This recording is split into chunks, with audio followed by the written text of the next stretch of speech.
Warning: this novel contains intense violence and dark drama.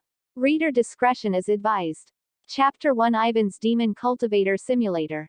Mr. Ivan, according to the contract you signed when applying for a teacher position at Horton Wizard Academy, if you still cannot produce any wizard research results of practical value in the coming month, then, unfortunately, you will be dismissed and expelled by the Academy. In front of the spacious mahogany desk, Ivan looked at Dean Roosevelt of Horton Wizard Academy, the talkative, overweight middle-aged man before him, and couldn't help but sigh inwardly. He hadn't expected that after transmigrating, he would still have to face unemployment, layoffs, and, up or out. What kind of otherworldly beginning was this? This was Ivan's third day since transmigrating. Late-night streets, alcohol, an out-of-control dump truck. The next moment he opened his eyes, Ivan arrived in this wizard world. He inherited the original owner's name, Ivan Atrox, a wild wizard with decent talent, and also a necromancy school wizard at Horton Wizard Academy. Perhaps it was due to his talent, but the original owner, relying solely on a few tattered necromancy spellbooks and without any guidance, managed to cultivate to the realm of a first-ring wizard. With this proof of strength, he secured a teaching position in the necromancy school at Horton Wizard Academy. The original owner just hadn't expected that he would fall into a deep pit from then on. Seeing that Ivan wasn't speaking, Dean Roosevelt's patience gradually wore thin. He cleared his throat and said in a low voice, "Furthermore, since you joined, let me see, the Academy has paid you around 300 gold pounds in salary, right?" Dean Roosevelt casually made a 3 gesture in front of Ivan, emphasizing, "According to the terms in the contract, if you are dismissed for not meeting the Academy's minimum requirements, you must return this money to the Academy. The Academy also spent a lot of resources cultivating you. Recovering the salary paid is just a small way to recoup the Academy's losses." Dean Roosevelt unhurriedly pulled open a drawer, took out a document from inside, and threw it down in front of Ivan with a slap, his tone mocking. "Not only that, but you also need to pay a breach of contract fee of several £1,000s. It's clearly written in black and white, the contract you personally signed." Mr. Ivan. Ivan took a deep breath, staring at Dean Roosevelt's oily face, the original owner's memories rapidly surging in his mind. The original owner had entered the Academy full of hope, thinking he could finally shed his identity as a wild wizard and make his mark. However, he quickly discovered that as a wild wizard who had never received systematic wizard education, let alone producing any decent research results, he even felt powerless when reading those slightly complex spellbooks. To keep this job, the original owner had frantically run around like a headless fly, submitting wizard papers to multiple wizard journals, including obscure, academically worthless publications like Big Bird Quarterly. As expected, rejection letters flew in like snowflakes. Some sharp-tongued reviewers even commented on Ivan's paper. "Mr. Ivan, if you were a child who hadn't grown all their teeth yet, I would praise you and say maybe you could work in a factory when you grow up. If you were a wizard apprentice, I would make you copy this paper 100 times to remember the foolish mistakes you made. But you are a first-ring wizard. Mr. Ivan, you should pay me for reading this garbage paper." Dean Roosevelt looked at Ivan's silence, thinking Ivan had been completely intimidated by him. He contentedly took out a new contract from the drawer and displayed it in front of Ivan. "Of course, if you are willing to accept this new contract, all previous issues can be written off." Ivan took the contract and quickly scanned it, only to see it densely filled with outrageous terms. Voluntarily relinquish paper authorship rights, minimum standard salary. Voluntarily donate corpse and organs to the necromancy school after death. Unlimited contract duration. If willing to sign the voluntary soul donation agreement, treatment during life can be appropriately improved. The wizard world also has capitalists. Signing this contract would practically mean losing all due rights and becoming a cheap slave controlled by the Academy. Seeing Ivan's increasingly grim expression, Dean Roosevelt perhaps felt that he had completely taken control of the situation. His thick lips parted, revealing a smile he considered kind, and he spoke to Ivan. "I have thoroughly investigated your background. You are an orphan, have nothing, and come from a poor family. No bank will provide you with a loan. You simply cannot afford that huge breach of contract fee. My suggestion is for your own good. It's your honor to work at Horden Wizard Academy as an ordinary wild wizard. Sign the contract. If you don't sign, plenty of others will. Dean Roosevelt took out a fountain pen and threw it down in front of Ivan with a slap, signaling him to sign that servitude contract. Selling himself was absolutely impossible. Ivan wasn't an idiot. He wouldn't do something like helping count the money after being sold by someone else. Before Dean Roosevelt could even react, Ivan had already stood up abruptly. He didn't even bother to look at the contract filled with unequal terms again, walked straight to the coat rack in the corner of the room, took down the wide black robe symbolizing a wizard's status, and neatly put it on. Ivan turned around, his gaze fixed on Roosevelt like a torch, and said word by word. As for this contract, you should leave it for those colleagues who are willing to sell their souls. As for myself, you don't need to worry. We'll see. As his voice fell, the only response to Roosevelt was a loud bang. The heavy wooden door was slammed shut, leaving behind only a resolute back. Dean Roosevelt was stunned for several seconds before realizing what had happened. The usually timid and submissive Ivan dared to refuse him so forcefully. One must know that by presenting such harsh conditions, Roosevelt was certain that Ivan would not dare to resist, nor would he be able to. Damn it. This kid, his wings have hardened. Roosevelt angrily crumpled the ignored contract into a ball and threw it into the trash can. But he quickly calmed down again, a cold smile appearing on his face. Then they would see. He wanted to see how long this guy, who didn't know the immensity of heaven and earth, could stay tough. Next one, come in. Let's discuss your contract issues. Inside the cramped single dorm room, a faint musty smell lingered. Ivan stood in the washroom, using the murky, rusty-smelling copper water to wash his face. In the mirror, a pale and gaunt young face was reflected. Ivan currently had no idea how to deal with the Academy's already revealed repulsive face. He hadn't fully digested and absorbed the original owner's memories yet, let alone completing complex wizard research in a short time to meet the requirements of that unequal contract.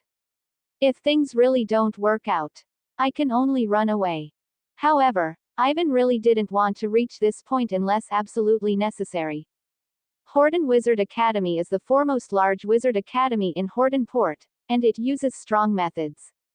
If he really ignored the contract and just ran away, he would most likely end up on a wizard wanted list. At that time, countless wizard hunters and rogue wizard pursuit teams would chase him relentlessly like sharks smelling blood. Even if he really had to run away, he would at least need to ensure he had enough strength. If only his golden finger could get its act together and activate. Ivan sighed helplessly. He looked towards the center of his vision, where several lines of light blue text floated, visible only to him. Game loading. Loading progress 99%. Identification error. Repeated request. This mysterious game panel had existed ever since he transmigrated to this wizard world, but it had always been in this stuck state, unable to activate. Ivan's heart sank little by little. Just as he was feeling disheartened, those light blue words suddenly converged into a new line of information. Game panel loading. Open double angle bracket demonic cultivator ancestor simulator close double angle bracket game loading complete. Identity information match complete. Ivan looked at the lines of text appearing and suddenly realized. Wasn't this the game he was playing before transmigrating? This game referenced the settings of Cultivation novels. Players took on the role of a demonic cultivator ancestor, cultivating disciples, refining soul banners, developing power, forcibly taking righteous path heroines. Of course, the last function required some special mods to unlock defeat CGs. But the problem was, this was a wizard world. Account bound. Player please create sect to start game. Sect name. Please enter. Ivan thought for a moment and casually filled in Soul Hall, waiting for the game to continue loading. Following his input, the light blue light flickered, and the interface quickly switched. Personal attributes, Magic Cave Bazaar, Sect Construction, Item Warehouse, Quests, several main options appeared before Ivan. In addition, there seemed to be some grayed out, unlocked functional areas. Character: Ivan Atrox. Attributes: Constitution 1.2, Spirit 11.8, Charm 2.4. Demonic Path Points: 0. Demonic Cultivation Skills, Mastered, none. Title Abilities: none. According to Ivan's memory, demonic path points were the most core resource in this game. They could be exchanged for various rewards in the Magic Cave Bazaar. Completing quests, triggering special demonic cultivation events, unlocking certain milestones, all could yield varying amounts of demonic path points. However, to Ivan's regret, when he wanted to open the Magic Cave Bazaar, a line popped up on the panel saying, "Unlock after obtaining at least one demonic path point." It seemed he still needed to find a way to obtain the first batch of demonic path points. Ivan then focused his attention on the last item, quests. Demonic Cultivator Ancestor Series quests activated. You have been reborn. You were originally the Soul Hall ancestor who reached the other shore and stepped upon creation.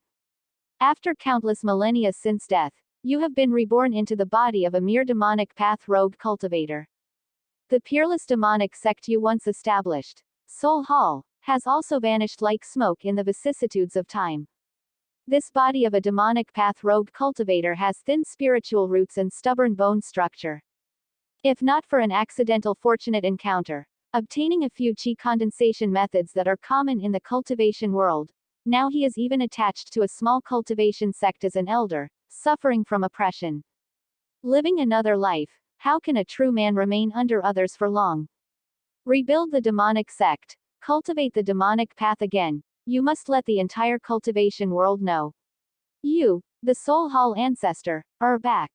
Prologue Quest 1. To re-establish the Soul Hall, a sect base is naturally of utmost importance. Choose a location to serve as the base for the resurgence of the demonic path. Reward: Demonic Path Points ×1. Myriad Soul Banner Fragment ×1. Ivan wanted to speak but hesitated, flipping through the original owner's memories. This is a wizard world, right? What the heck is a 10,000 souls banner? Chapter 2 Corpse Records, Corpse Distribution. Years later, facing the old gods, the Soul Hall wizards would always recall that afternoon when they visited the birthplace of the Soul Hall, a completely unremarkable basement. Mr. Ivan, this is the basement you wanted. The Academy's warehouse administrator, One-Eyed Peter, coughed violently a few times, clearly choked by the stirred-up dust. He laboriously lifted a dim yellow kerosene lamp. The pungent smell of burning kerosene spread, barely illuminating the space. Ivan looked in the direction One-Eyed Peter was pointing. To be fair, this basement, located deep within the Academy's abandoned underground warehouse, aside from being cramped and dirty, could actually be considered spacious. The air was filled with a stale, musty smell. One-Eyed Wizard Peter is the administrator of Horton Wizard Academy responsible for warehouse and dormitory management, a stingy and old-fashioned old man. To rent this abandoned underground warehouse, Ivan paid him a huge sum of 10 gold pounds per month. This expense made Ivan's already not so generous wallet even tighter. All for the sake of verifying a hypothesis of Ivan's. Hopefully, this simple basement can be recognized as a sect headquarters by the game panel. Mr. Ivan, I don't care what strange experiments you plan to do renting this basement, One-Eyed Peter said before leaving, staring intently at Ivan with his cloudy single eye, full of warning. But after your rental period ends, you must restore this place to its original state, and the monthly rent must not be delayed even by half a cent. Even if you are expelled from the academy, you won't be short of a single penny of this money. Ivan was noncommittal about this. After One-Eyed Peter disappeared into the darkness, Ivan put away the basement key, looked at the dusty, dirty basement floor, and opened the Open Black Lens Bracket Sect Construction Close Black Lens Bracket feature in his game panel. Open Black Lens Bracket. Please confirm and scan your sect headquarters to build the Soul Hall's first territory. Close Black Lens Bracket. Ivan took a deep breath, trying to slowly extend his mental power like tentacles, carefully covering the empty basement. It worked. On the game panel, a sudden three-dimensional projection of the basement appeared, showing every detail with extreme precision. This basement was now bound to the panel, becoming the Soul Hall's first sect headquarters. A task completion prompt suddenly popped up before Ivan's eyes. Open black lens bracket prologue task 1 completed. Gained demonic path points times 1. Gained myriad soul banner fragment times 1 close black lens bracket. Open black lens bracket myriad soul banner fragment. Current collection progress 1/4. After collecting enough fragments, you can synthesize the magic treasure, 10,000 souls banner close black lens bracket. Ivan first found the myriad soul banner fragment in the item warehouse. Unfortunately, this 10,000 souls banner actually required 4 fragments to synthesize a complete magic treasure, so he could only leave it in the warehouse to gather dust for now. Next, Ivan opened the open black lens bracket magic cave bazaar close black lens bracket to see what rewards the task's demonic path points could be exchanged for. Open black lens bracket magic cave bazaar close black lens bracket. Open black lens bracket list of items sold in the bazaar has been updated close black lens bracket. Open black lens bracket slot 1. Small evil pill, can slightly enhance the character's soul, requires 1 demonic path point close black lens bracket. Open black lens bracket note. An evil medicinal pill from Medicine Master Valley, refined from who knows how many wicked deeds and karma. One can faintly hear the mad laughter of refining pills, refining people, and even refining the heavens, from within. Medicine Master Valley is truly a bunch of evil lunatics close black lens bracket.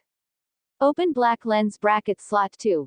Raising corpse records, allows learning the method of refining zombies, requires 1 demonic path point close black lens bracket. Open black lens bracket note. The foundational cultivation method from the corpse raising sect, capable of refining zombies. It is said that by cultivating zombies deeply, one can even refine a peerless great demon like a drought demon. However, for some unknown reason, there are always rumors in the world that the corpse-raising sect's demonic cultivators fear spiritual plants.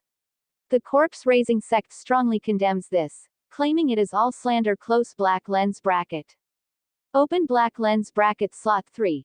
Joyful Compendium, can enhance the character's mental fortitude and willpower, can increase others' favorability, requires 1 demonic path point close black lens bracket. Open black lens bracket note. A missionary illustrated book from the Temple of Joy. Who knows how much effort and sweat from how many people it contains.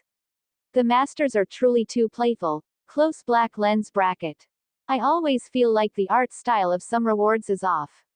This game panel, it couldn't have actually installed a righteous heroine defeat mod, right? There are a total of 3 slots in the open black lens bracket magic cave bazaar close black lens bracket, which automatically refresh every 7 days. Ivan can also choose to spend 1 demonic path point to manually refresh. It's just that Ivan currently only has 1 demonic path point, which is barely enough and cannot withstand such waste. Ivan quickly made a decision among the 3 options. Open black lens bracket raising corpse records, successfully exchanged, remaining demonic path points, 0 close black lens bracket. Suddenly, a massive amount of memories and knowledge flooded into Ivan's mind like a tide. Raising corpse records is not a pure cultivation method. It is an encyclopedia of the corpse path, combining extensive experience in selecting corpses, refining corpses, and raising corpses. For a moment, countless images flashed through Ivan's mind. Corpse selection, corpse refining techniques, control skills, damp morgues, emaciated corpses, corpse refiners with missing limbs. It was as if he had once transformed into a corpse refiner and personally refined thousands of zombies. After the tide of memories receded, a line open black lens bracket raising corpse records LV.1 close black lens bracket suddenly appeared on Ivan's personal panel. As the exchange was completed, lines of task text appeared before his eyes again. Open black lens bracket prologue task 2. The sect's tinder has been sown anew, and the Soul Hall's past demonic might has returned to the world. Looking at your dilapidated sect in trance, you start to wonder. Should you recruit a demonic cultivator disciple to serve as a handyman and consumable, close black lens bracket. Open black lens bracket reward. Demonic path points times 2. Myriad soul banner fragment times 2 close black lens bracket. Recruit a demonic cultivator disciple. Ivan pondered silently. The criteria for completing the demonic cultivator panel tasks seemed very broad, which gave Ivan a lot of room for maneuver. These tasks, it seemed, could be completed through clever means. For example, this task of recruiting a demonic cultivator disciple, would it be considered complete as long as one person acknowledges being Ivan's disciple or student? If that's the case, there happens to be a very good opportunity right now. In another day or two, it will be Horden Wizard Academy's annual school recruitment day. At that time, new wizard apprentices will naturally be admitted into the necromancy school. A one-ring wizard like Ivan can currently only provide basic wizard knowledge instruction to wizard apprentices. Only by advancing to two-ring wizard and simultaneously obtaining the title of Associate Professor, does one gain the right to tutor wizard apprentices one-on-one and take on students. However, one-ring wizards often take on some apprentices privately, making them their research assistants, thereby having a helper they can exploit freely.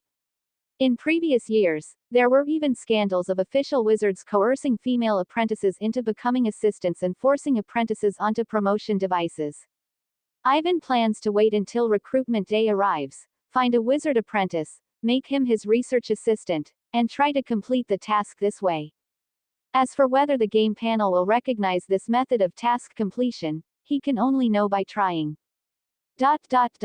Several hours later, Ivan stepped into the necromancy school office. A mix of stale ink smell and a faint smell of corpses assailed him. He saw two other one-ring wizards from the necromancy school, each engrossed in their own affairs, busy with who knows what. Good afternoon, Mr. Ivan. A cheerful female voice rang out. A lady in a black lace dress smiled and greeted Ivan. That was a one-ring necromancer specializing in the field of spirit communication, Diana the medium. Her relationship with Ivan was quite good. The other person remained silent. He had a pair of lifeless red eyes, like those of a dead person, and was currently staring coldly at Ivan, his gaze full of undisguised hostility. Ivan only needed to briefly recall his memories to immediately understand the source of this hostility. Corpse Eye John, a one-ring necromancer who joined Horden Wizard Academy at the same time as him, and also a wizard specializing in the field of animated corpses. The two were temporary workers competing for the same position, so their relationship was naturally extremely strained. However, Ivan had no intention of getting entangled with this guy at all. For one, he came to the office to move all his spellbooks, experimental equipment, casting materials, etc., to the basement. The most pressing matter was to seize the time to research the raising corpse records. For another, this Corpse Eye John, like himself, had achieved nothing since joining the job. He probably also received Dean Roosevelt's ultimatum, just like him. At this critical juncture, a guy still busy with internal struggles at the bottom level is either stupid or exceptionally stupid. Ivan politely exchanged pleasantries with Diana and inquired about some information. Has the necromancy school acquired any good quality corpses recently? Diana the medium blinked, her gaze shifting between Ivan and Corpse Eye John. You've come at just the right time. There's a young girl who died of a heart condition. Her parents sold her body to the academy, and it should be stored in the warehouse now. That's a spell material with an intact body, very suitable for experiments. If you had come a few days later, I'm afraid that Guy John would have beaten you to it. Lecturers of the necromancy school can apply to the academy for a certain amount of resources such as corpses and spell materials every month. And Ivan just happened to have one quota for a corpse that hadn't been used yet. Now the materials needed for the raising corpse records are available. Just as Ivan finished packing his things and was preparing to push the cart out of the office, Corpse Eye John blocked his path. This colleague with red eyes stared at Ivan, his expression stiff, his tone overbearing. Ivan, that corpse. I've been eyeing it for a long time. According to the rules, I was here first. As compensation, I can offer you 10 gold pounds to buy it. Corpse Eye John was a little anxious. He also had his eye on that fresh corpse of the young girl who died of a sudden heart attack. It's just that his corpse exchange quota for this month was already used up, and he had originally planned to apply to the academy again in a few days.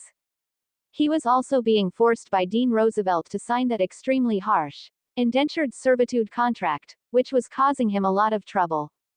A high-quality experimental material might become a breakthrough for his research, allowing him to legitimately overcome the difficulties. Therefore, he had to swallow his pride and humbly negotiate with Ivan. Ivan heard Corpse Eye John's words and just shook his head. "Mr. John, I also need this corpse for my experiment.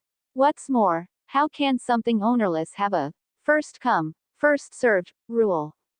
Ivan didn't want to get entangled with Corpse Eye John, but that didn't mean Ivan would back down in the face of his own interests.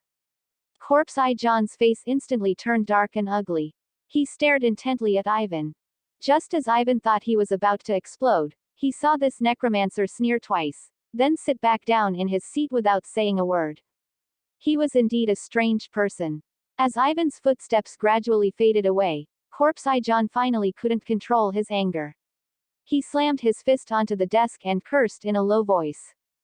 "A piece of trash from the streets. What does he know about wizard research? The academy is really blind to recruit such low-class people who crawled out of the poor neighborhood. Giving a corpse to such trash is also a waste." Diana the medium, who was nearby, heard these curses, frowned, and hesitated to speak. Actually, she also didn't think Ivan could achieve any decent results in wizard research. Reclusive Ivan was actually a good person, but coming from the streets, he couldn't even understand some of the more obscure spell books. However, today, Diana had an ineffable feeling. As a necromancer specializing in the field of spirit communication, Diana's intuition had always been sharp. Mr. Ivan, it seems, is a little different. Chapter 3 Experiment Code. Zombie. Friends who often kill people know that killing is easy, but dealing with the corpse is difficult. What Ivan had to do now was to deal with this freshly made corpse. As Ivan turned on the light above the experimental table, the rust-colored light poured down silently, illuminating the entire underground laboratory, and also the corpse of the young girl that Ivan had laid flat on the experimental table. Ivan hastily recorded his first experiment in refining a zombie in his notebook. Experiment code. Zombie. First record. The deceased is a girl approximately 14 years old, unable to determine bloodline from appearance. Subcutaneous muscles are stiff and pale. No obvious external injuries. Skin shows signs of corpse spots in the diffusion stage, meeting all conditions for refining a zombie. Accidental death due to heart disease. Doesn't seem like it. It's a bit strange, more like excessive blood loss. Ivan silently recalled the contents recorded in the Raising Corpse records. Zombies originally had many restrictions, such as being born in a yin year and yin day, unable to see the sun, unable to hear rooster crows, fearing black dog blood, and so on. However, after thousands of years of cultivation and evolution, the corpse-raising sect had long since remedied these shortcomings one by one, forming a secret technique called corpse refining art. Zombies refined with this method, except for still fearing things of extreme young and rigidity, have almost completely shed these weaknesses. Ivan placed his palm on the girl's flat and smooth lower abdomen, the cold touch reaching deep into his heart. The next moment, Ivan's mental energy mobilized surging energy, flowing through his palm into the girl's body, and began refining according to the method recorded in corpse refining art. It's working. As the Raising Corpse records took effect, the girl's corpse began to gradually change. Her skin became increasingly pale and stiff, her nails grew long and sharp like a beast's, and she even grew interlocking zombie fangs like sharp blades. Fine cold sweat seeped from Ivan's forehead. Once, twice, each time the corpse refining art was fully cast, the girl's corpse transformed a little faster. Repeating this dozens of times, each time Ivan's mental energy was depleted, he would not hesitate to enter a state of meditation, quickly recover, and then throw himself back into the complex refining process. Record. 4 hours have passed, the hardening speed of the deceased's muscles and skin has slowed down, the refining is nearing the final stage. Ivan stopped recording, put the pen aside, and with a hint of fatigue and anticipation, stared intently at the slender corpse. It was a thin, naked girl, the outline of her bones clearly visible beneath her pale skin. Her washed face could be considered delicate. When the corpse was acquired, it must have been treated with preservation and anti-odor spells, so the body was preserved quite well. People in this wizard world do not have the custom of burial for peace. Randomly burying corpses can easily breed some unclean space monsters. Therefore, the deceased are either sent into the crematorium to be burned to ash, or thrown into the salty sea tide to be swallowed. The latter is more popular, as spots in the crematorium also cost money.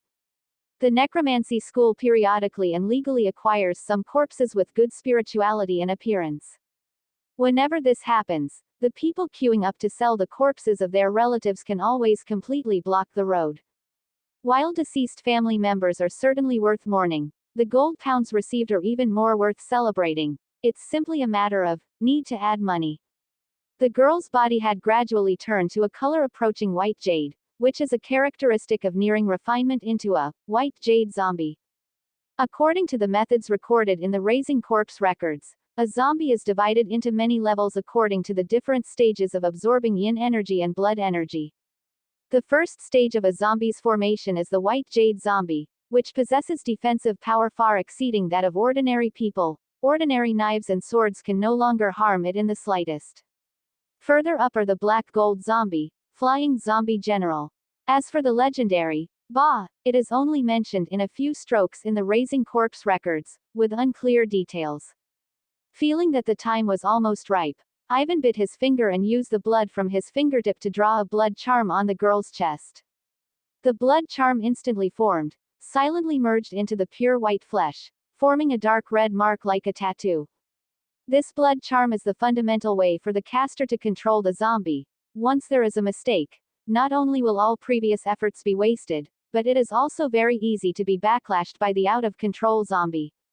Fortunately, Ivan held his breath and focused, steadily completing this step.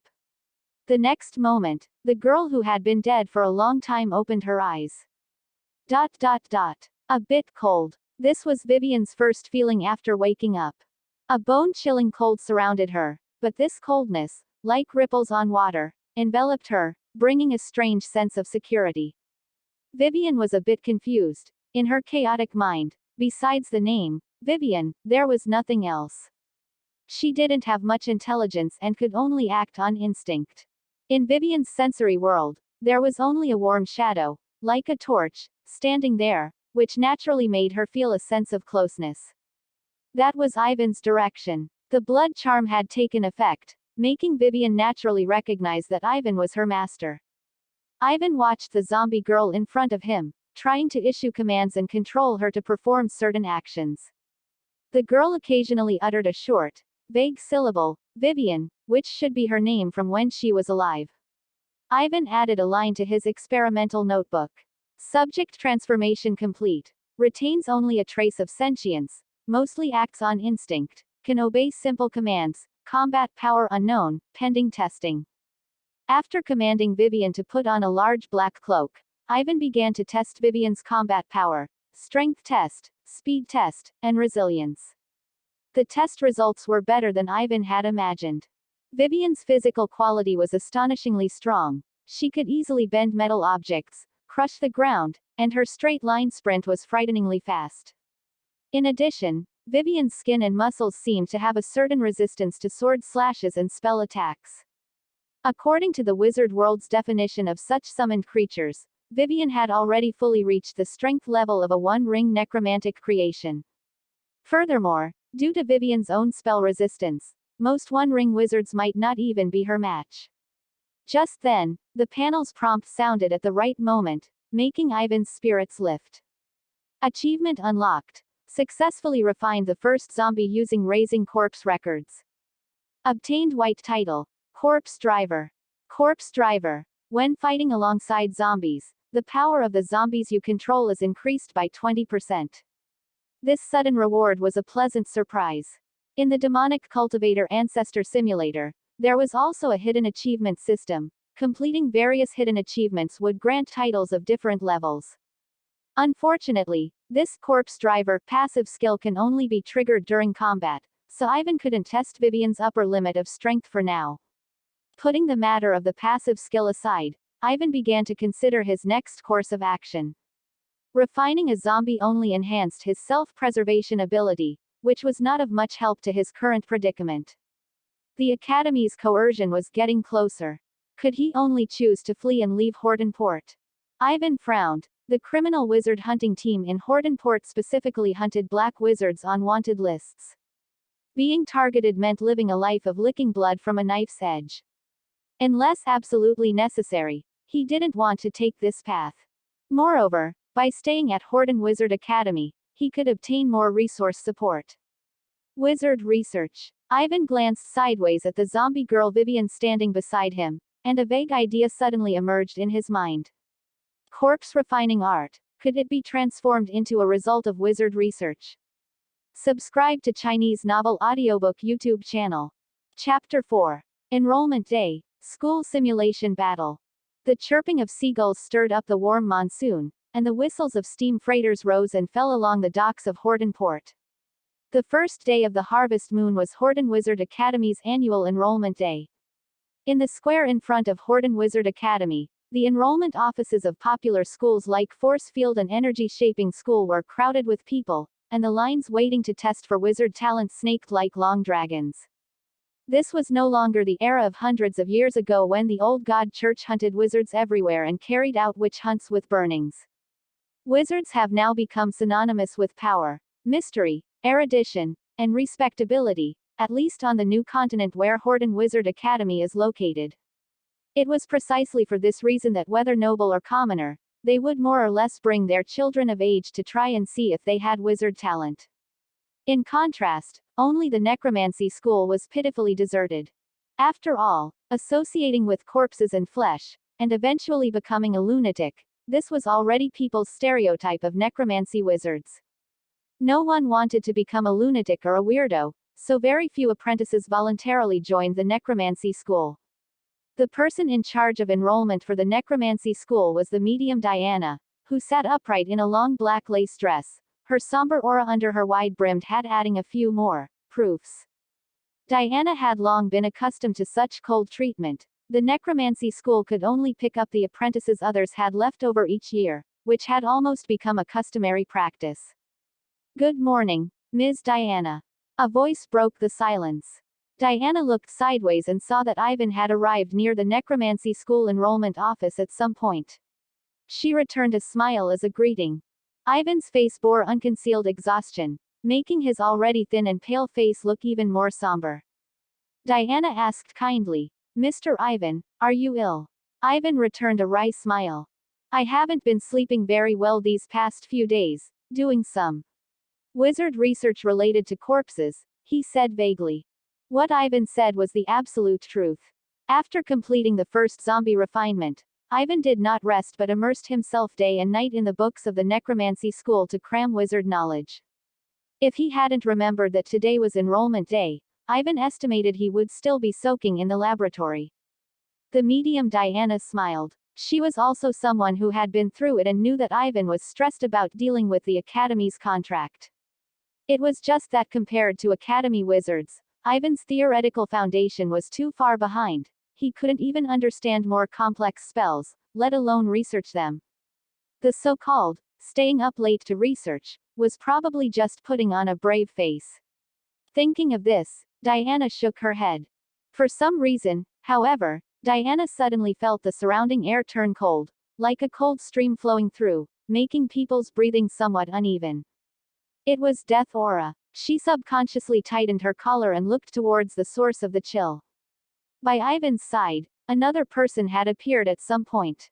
That person was shrouded in a large black cloak, extremely thin, the hood of the cloak pulled very low, the entire person wrapped tightly, not a bit of skin visible. "Ivan, is this your friend?" Diana felt a bit uncomfortable and subconsciously straightened up. "Well, you could say that. She doesn't like to talk. Don't mind her." Ivan replied vaguely. Diana's expression changed from confusion to strangeness, and then to astonishment. "Doesn't like to talk. Clearly, she can't talk. Where did Mr. Ivan get this necromantic creation from? It's definitely not just at the apprentice level." Ivan couldn't hear Diana's silent grumbling. He looked at the necromancy school enrollment office, which was deserted, and couldn't help but frown. No wonder in the original owner's memory, Horden Wizard Academy even had plans to abolish the necromancy school. It turned out they were completely leftovers. Just as the two were talking, a burst of noise suddenly erupted from the crowded area, attracting Ivan's attention. That's a simulated battle between wizards from different schools, Diana explained to Ivan at the right moment. This year, they specifically added the school simulated battle enrollment segment.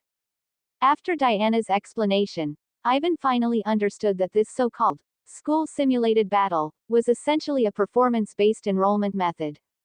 It was both to attract talented wizard seeds to join Horden Wizard Academy and to make it convenient for apprentices to understand the characteristics of different schools.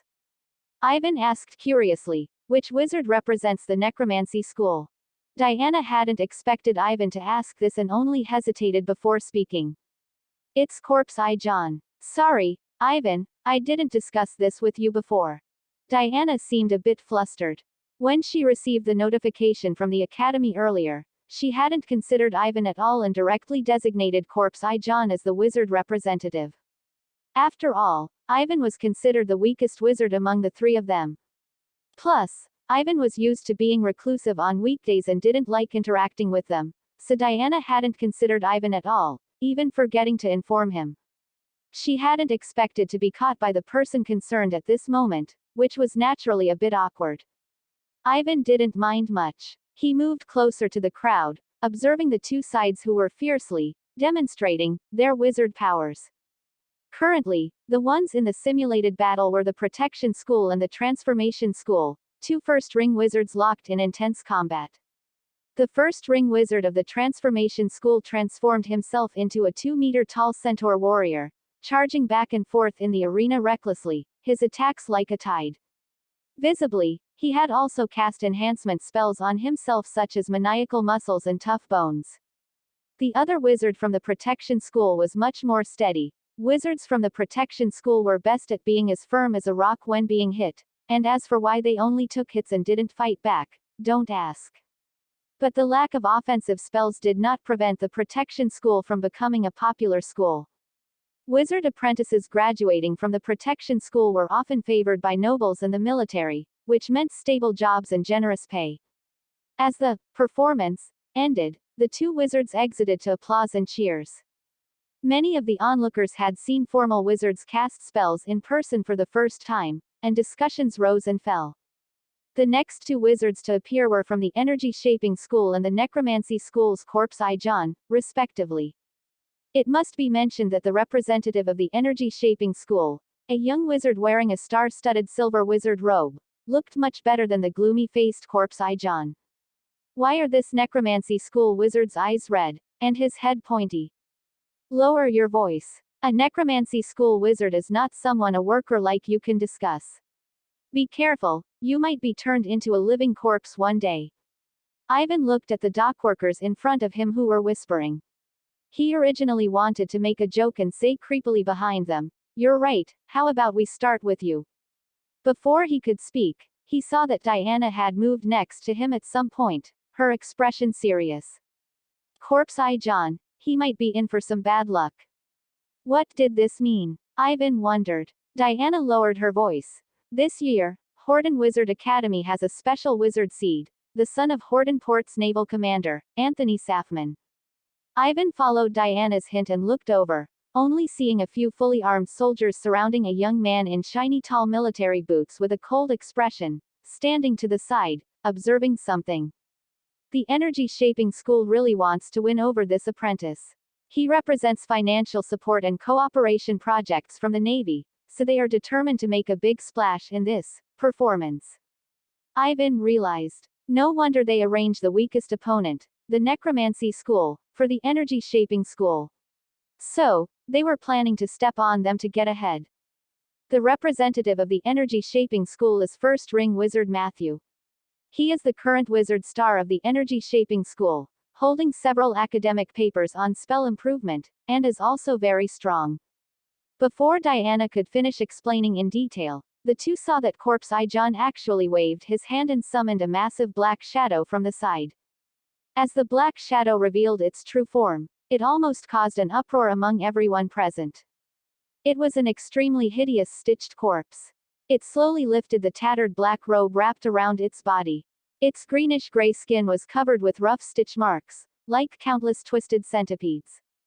Its massive abdomen bulged grotesquely, as if something was frantically wriggling inside, ready to burst out at any moment. The medium Diana couldn't help but hold her breath, her thoughts wavering slightly. She hadn't expected Corpse Eye John to cultivate his stitched corpse to this level. It seemed it wasn't impossible to defeat Wizard Matthew from the Energy Shaping School. At this moment, Diana suddenly saw Ivan next to her furrow his brow. Corpse Eye John is going to lose. Chapter 5. Vivian's Fierce Power. Corpse Eye John lost very badly. That terrifying stitched corpse, in the hands of enchanting, shaping wizard Matthew, lasted less than a minute before being torn apart by violent energy shaping spells. Ivan's judgment was very accurate. Studying wizard books day and night these past few days had more or less improved Ivan's intuitive judgment of spells. Corpse Eye John's stitched corpse looked extraordinarily terrifying, but in reality, it was a standard embroidered pillow, all show, no substance. Energy shaping spells are known for their powerful explosive force, breaking a surface with a point, or utilizing phase changes and reactions between elements for bursts. These are the strengths of the energy shaping school. And a bloated, stitched corpse, other than becoming a huge, slow-moving live target, really had no great use. Diana originally thought that Corpse Eye John might still have a chance to defeat enchanting, shaping wizard Matthew. But Ivan made a judgment completely contrary to hers, and the final development of the battle was exactly as he had predicted, which left Diana momentarily stunned, her lips moving but unable to speak. The wizards of the energy shaping school are too ruthless.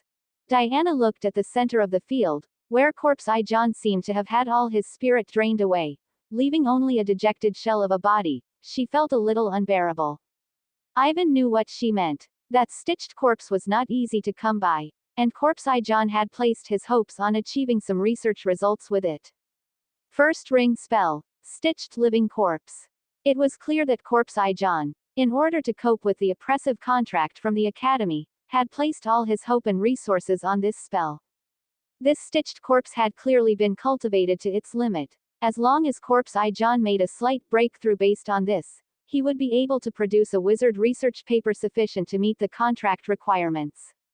But now, the wizard of the energy shaping school showed no mercy, completely destroying that stitched corpse, which was almost equivalent to severing all of Corpse Eye John's hope. Not only that, the discussions among the surrounding crowd grew louder and louder, becoming increasingly harsh to listen to. The wizards of the energy shaping school are truly formidable, they can even win against that kind of monster. I heard that wizards from the necromancy school all have a bit of a strange habit. They don't like living people, but instead have a special fondness for ghouls' asses. That's quite a lifestyle. The stitched corpse already looks like that, and necromancy wizards can still bring themselves to do it. Seeing the discussions becoming more and more outrageous, Diana sighed, gathered the hem of her long dress, lowered her hat brim, and her voice also sank. Let's go. The necromancy school could only recruit 2 or 3 apprentices each year in the past, and now that something like this has happened, I'm afraid they won't be able to recruit a single apprentice this year. Can't recruit apprentices. Then how will I complete the task of recruiting disciples? Ivan frowned and looked towards Corpse Eye John in the center of the field. Amidst the noisy discussions, Corpse Eye John seemed to suddenly wake up from a dream, his face as pale as a living corpse, and he fled the crowd and the field without looking back, disappearing somewhere unknown. Ivan sighed. He hadn't originally wanted to expose the zombie so early. But having missed this recruitment day opportunity, when would he have to wait to complete the task of recruiting demonic cultivation disciples? Let's go, Mr. Ivan. Diana's voice stopped abruptly. She saw that Ivan, who had been standing beside her, parted the crowd and slowly walked towards the center of the field, and behind Ivan, the thin figure wrapped entirely in a black robe followed silently like a shadow. Diana's heart pounded violently, and an incredible thought exploded in her mind. Ivan, what is he going to do? Enchanting, shaping wizard Matthew was very excited. Whether it was the envious gazes of his school colleagues, the cheers of fervent supporters, or the dejected expression of his opponent, they all fiercely stimulated his vanity. The process of defeating the necromancy school wizard was simply too easy. As for the wizard whose necromantic creation was destroyed, what was his name? Ge Rui. And who cared about him? Matthew looked at the crowd, explaining loudly with a smiling face. Citizens of Hordenport, battles between wizards are never about who is physically stronger. The necromantic creation summoned by that necromancy wizard just now seemed large, but in reality, it couldn't withstand a single blow. Any wizard apprentice from the energy-shaping school could easily take it down. Let me solemnly introduce, in terms of destructive power and control, our energy-shaping school is a choice you absolutely cannot miss. As Matthew spoke, he glanced out of the corner of his eye at the young man in the crowd, surrounded by fully armed soldiers. The energy-shaping school had made a great show in front of the crowd, and it was expected that the number of wizard seeds joining the school this year would certainly not be small. However, Matthew's goal from beginning to end was to attract the interest of the son of the Hordenport naval commander. All the wizards of the energy-shaping school were paying attention to this matter. The power of a noble with real authority, and the interests represented by that power, were enough to make the entire school take notice. Just as his thoughts were drifting, he suddenly felt someone gently tap him on the shoulder from behind. Matthew turned back in confusion, and what came into view was Ivan's pale and thin face. "Hello, Mr. Matthew of the energy-shaping school." Ivan returned a perfectly enthusiastic smile. "I'd like to spar with you." "Wants to fight me? Where did this guy come from?" Matthew felt a slight sense of offended dissatisfaction, but due to his reserve and image, he only responded rather coldly. "The school's simulated battle session is over, Mr. Oh, it's you, the necromancy wizard from the poor neighborhood." Matthew squinted his eyes. He suddenly recognized the provocateur in front of him. From the poor neighborhood, a self-taught wizard, an illiterate who knew spells. Ivan, labeled with these tags, had always been the target of his colleagues' ridicule and amusement, and Matthew was no exception. "This guy, he dares to provoke me. Does he really think I have a good temper? Listen, I don't care if you're sticking up for the necromancy school, or if you want to play the hero and show off. Go back where you came from." Matthew squinted his eyes and threatened in a low voice, "I don't mind beating you back to the poor neighborhood full of prostitutes, boy toys, and addicts. Don't make me say it a second time." Ivan looked at Matthew's arrogant expression and sighed helplessly. To be honest, Ivan still wanted to have a good spar with Matthew in a friendly atmosphere. Although Matthew had caused the necromancy school to lose face, Ivan had only transmigrated a few days ago, and his sense of belonging to the necromancy school was generally weak. It was merely a temporary place of shelter. As for Ge Rui's research results being destroyed, it didn't have much to do with Ivan either. If it hadn't directly affected Ivan's quest progress, he wouldn't have bothered to step out and get involved in this mess. Isn't it better to lie low and develop steadily? Unfortunately, Matthew's attitude reduced the possibility of friendly exchange to the lowest point. Since offending Matthew was unavoidable anyway, then he might as well offend him more thoroughly. Ivan had already found this guy unpleasant to look at for a long time. Matthew saw a half-smiling, half-not expression on Ivan's face, which made Matthew even more annoyed. He was about to open his mouth to mock, but suddenly heard Ivan speak. "All right then, it seems I need to change the way I speak." Before Matthew could even open his mouth, he felt a powerful punch land directly on his nasal bone. This unexpected punch came too fast. Although Ivan's physical fitness wasn't overly strong, it was still considerably stronger than an ordinary person's. This punch solidly made Matthew see stars, and blood gushed from his nose.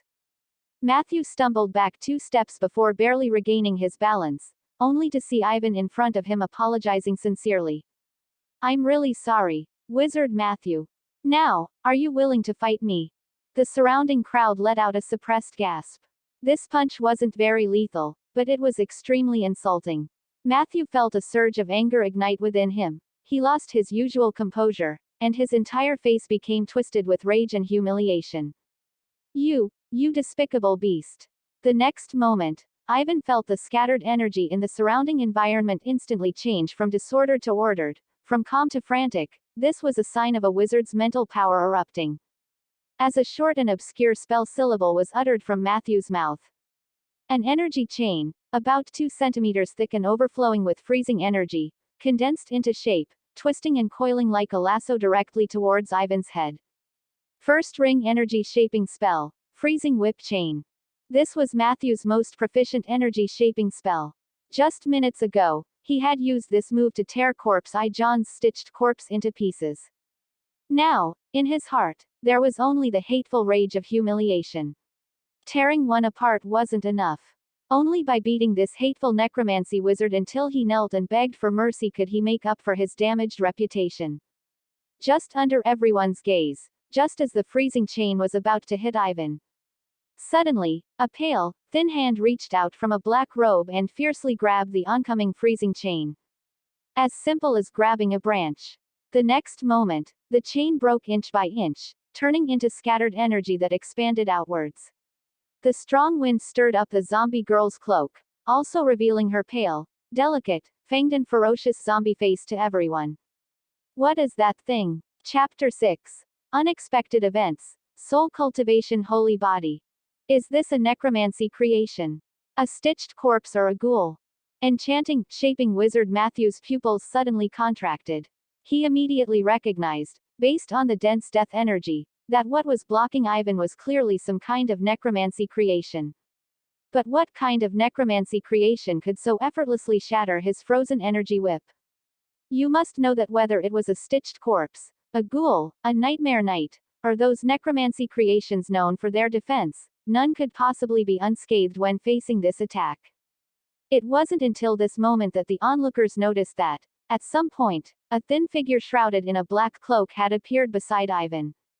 Originally, this figure was completely hidden beneath the large black cloak, their face unclear. The strong wind stirred up by the spell's aftershock, however, removed the large cloak she had been wearing over her head, revealing a cold and ferocious young girl's face. Ivan himself looked at his zombie, Vivian, with some surprise. Ivan had indeed given Vivian the command to protect. But he clearly felt that the moment Vivian acted to protect him was distinctly earlier than his command. So she can automatically protect her master. Besides this, Ivan also noticed some details. Vivian's palm was completely unharmed under the impact of this chaotic cold air. Even wisps of escaping cold air landed on her skin and were absorbed without a trace in an instant. This made Ivan thoughtful, recalling the explanations in the Raising Corpse records. Humans have 3 souls and 7 spirits, while zombies are people with spirits but no souls, the coldest and most yin things between heaven and earth, with stronger resistance to yin and cold things. The cold air overflowing from the spell Matthew cast would likely not only fail to harm Vivian but would probably be absorbed by her physical body. Ivan's mind stirred, and he issued a command to Vivian. Rush up and knock him out. At this moment, Vivian was both slightly unaccustomed to her surroundings and inexplicably excited. In her vision, the surroundings were filled with human forms like torches, some vigorous, some weak. But these torches did not bring Vivian a feeling of warmth and closeness like Ivan did. Instead, there was a craving for food. So much blood food. Very cold, very comfortable. Suddenly, a vague command entered Vivian's mind, and Vivian was a little confused. Why? Knock out the food. Although confused, Vivian did not hesitate. Obeying commands was her instinct. The next moment, Vivian assumed an extremely bizarre posture. She went down on all fours and suddenly lunged forward with an extremely abnormal movement.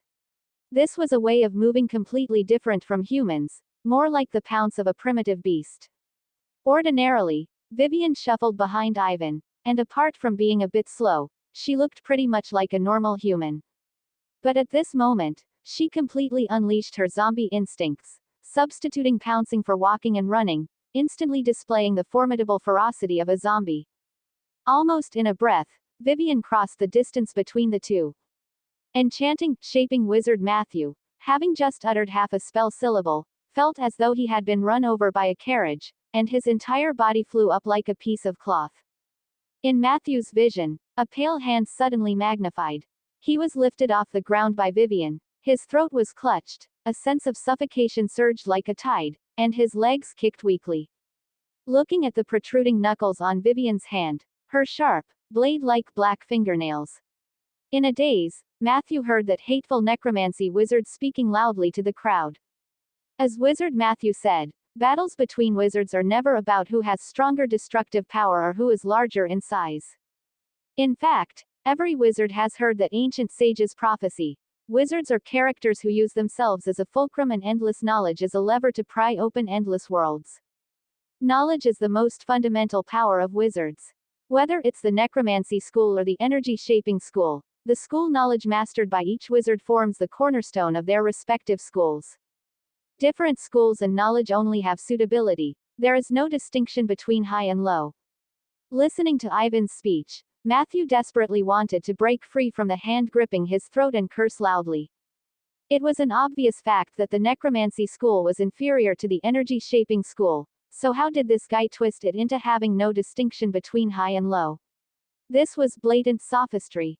But what shocked Matthew even more was that out of the corner of his eye, he saw the son of the naval commander, who had originally been standing quietly among the crowd watching all this, was now gently applauding. Matthew's eyes went dark, and he completely fainted. Before he fainted, he only heard the voice of that hateful necromancy wizard resonating across the square. In short, welcome to the necromancy school. Diana put away the apprentice registration roster, feeling as though she were in a dream. The turn of events was beyond her imagination. The necromancy school being suppressed and Corpse Eye John suffering a crushing defeat, this was reasonable. Ivan suddenly standing up for the necromancy school, Ivan giving the hateful energy-shaping school wizard a punch. Although a bit far-fetched, it was still reasonable, considering that the reclusive Mr. Ivan was a good person. But Ivan actually defeated Matthew, the wizard new star of the energy-shaping school, and completely changed his usual reclusive personality, fiercely boosting recruitment for the necromancy school.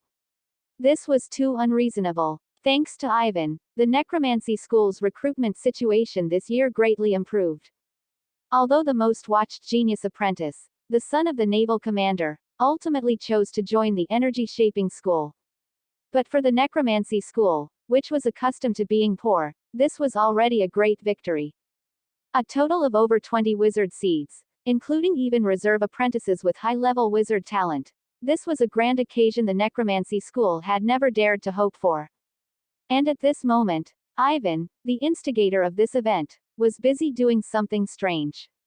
Ivan bought all sorts of food from the street, from the cheapest black bread to expensive smoked beef, and one by one, Ivan placed them in front of Vivian, who was hanging her head low. However, Vivian remained completely unresponsive. Why isn't she eating anything? Ivan was feeling a bit troubled by Vivian's strange habits. When Vivian controlled Wizard Matthew, Ivan clearly felt a strong stirring coming from the bottom of Vivian's heart. She wanted to suck the wizard's blood. This was no joke. Who knew what kind of consequences would be triggered if Vivian was really allowed to suck blood? Ivan did not want to be branded a murderer. At that time, Ivan quickly appeased Vivian and forced her to release the unconscious Matthew. Regarding this, Ivan also had considerable confusion. By all accounts, the Raising Corpse records should have already corrected the flaw of Zombie's blood-sucking habit, so Vivian having such a strong desire to suck blood was quite abnormal. After much thought, Ivan could only attribute it to the possibility that the underlying rules of the two worlds were slightly different, and the corpse refining art had undergone some kind of mutation, leading to some flaw in the final creation. Vivian hung her head low, completely ignoring all the food. Perhaps she was unconscious, perhaps she was simply unhappy, or perhaps it was a deeper, instinctive resistance belonging to a zombie, rejecting these foods. This was also a difficult matter. In the future, he would have to find a way to collect blood. He couldn't possibly use his own blood for every meal, could he? Ivan, who was troubled, suddenly saw Diana come to his side, hesitating to speak. At this moment, Diana's attitude towards Ivan underwent an extremely subtle change. Originally also an overlooked, unremarkable low-level wizard, Ivan had suddenly become the genius who defeated Matthew. While Diana found this hard to believe, her tone inevitably carried a hint of flattery. Mr. Ivan, this is the Necromancy School's apprentice registration roster for this year. A total of 22 wizard apprentices have been recruited. Those wizard seeds are all waiting outside. Should we take them into the academy now? Ivan thought for a moment, then waved his hand and said, let them say goodbye to their families. Horden Wizard Academy's rules were still relatively strict. Upon entering the academy, these wizard apprentices would receive fully enclosed wizard education, and only after the end of each semester would they have a short break to reunite with their families. Only after graduating after 4 full years or becoming a one-ring wizard could they escape this situation. Ivan and Diana walked out of the recruitment office side by side. In the square, a group of apprentices with various expressions and clothing were making the most of their last moments to say goodbye to their loved ones. Just then, lines of text suddenly appeared before Ivan's eyes. Sudden event. Soul Path Genius. Among a group of demonic cultivators who have just embarked on the path of cultivation, you suddenly discovered a soul path genius. In any sect, this genius possessing the saint soul body is an unparalleled talent worthy of having everything taught to them. Take this soul path genius as a true disciple. Reward: demonic path points ×2. Chapter 7. Navajo Girl. Among these wizard seeds, there was actually a soul cultivation genius recognized by the panel. Ivan's spirits lifted, and his gaze swept over the more than 20 wizard seeds before him. Guided by the game panel's prompt, he quickly locked onto the soul cultivation genius. That was a slightly reserved young girl, appearing particularly frail at the edge of the crowd, somewhat out of place with the others. She wore clothing with distinct ethnic characteristics, a short skirt and boots woven from deerskin, with wolf teeth and turquoise braided into her hair, accentuating her fair neck and calves. Diana noticed Ivan's gaze and leaned over to say, she is a Navajo. Navajo. Ivan quickly searched for relevant memories in his mind. The Navajo are the indigenous natives of this new continent. They possess their own unique beliefs, customs, and spellcasters. As for the residents of Horden Port, most are descendants of colonists who sailed across the ocean from the Old Continent. In the eyes of the Old Continent colonists, these indigenous natives spoke incomprehensible languages and were utterly barbaric. Vastly different customs, the struggle for land and resources, all of these led to continuous conflict and tense relations between the indigenous natives and the colonists. A girl from a Navajo tribe coming to Horden Wizard Academy to be an apprentice was indeed a very novel occurrence. She is also the only wizard apprentice with high spiritual power aptitude we recruited this year. If cultivated well, it's very possible she could advance to a first-ring wizard before graduation. Diana said with some envy. Her aptitude wasn't very good, and it took her more than 10 years to advance to a first-ring wizard. Her name is. Diana flipped through the roster in her hand, Esmeralda Conti. Esmeralda Conti sat awkwardly on her luggage, nervously fiddling with her fingers. This was the first time she had traveled so far in her life. In the 2 days since entering Horden Port, she had seen more novel things than she had in the past 15 years. Esida watched the young boys and girls around her tearfully bidding farewell to their families, and a wave of envy rose in her heart. If only Big Brother Logan and the others had also come to see me off. Hello, Esmeralda Conti. A voice suddenly rang out. Esida looked up, her vision filled with Ivan's dark wizard robe. Esida had learned the language of the Horden people. Although she wasn't very proficient yet, basic daily communication was mostly fine. At this moment, hearing the greeting, she turned her head and only saw Ivan's chest. She was too short. It's that powerful necromancy wizard, Your Excellency. Esida's breath hitched. Just now, she had personally witnessed this powerful necromancy wizard, Your Excellency, defeat another official wizard with almost no effort. Esida joined the necromancy school precisely to pursue such powerful strength. Esida scrambled to stand up, but accidentally knocked over her luggage bag, making her appear even more flustered and awkward. Don't be nervous, just call me Ivan. Ivan looked at the flustered young girl and showed what he considered a kind smile. But perhaps because his complexion was inherently pale and indifferent, coupled with recent poor rest, his smile was a bit stiff. Thus, this smile made Esida even more flustered. She quickly tidied her things, and her replies became stammering. Ivan, Your Excellency, is there something you need me to do? It was clear she wasn't very good at interacting with people. Also not very good at socializing, Ivan was quite understanding of Esida. He simply got straight to the point and stated his intention. Esida, I see potential in you far exceeding that of other apprentices. My laboratory is in need of a research assistant. Are you willing to take on this position? Esida was completely dumbfounded. She had considered why this powerful wizard sir would seek her out. Based on Esida's limited experience in dealing with people, a wizard like Ivan, Your Excellency, who looked so evil, was either coming to cause her trouble or was coveting her beauty. The stories her mother told her were all like this. But she never would have imagined that this wizard, Your Excellency, actually wanted to take her on as a research assistant. Ivan looked at the stunned young girl, thought for a moment, and added 2 more sentences. As my research assistant, you will receive monthly compensation and can ask me about wizard knowledge at any time. To show goodwill, Ivan looked at Esida's scattered luggage and gave Vivian an instruction, asking the zombie girl to help tidy it up. To Ivan's surprise, Vivian actually did quite well.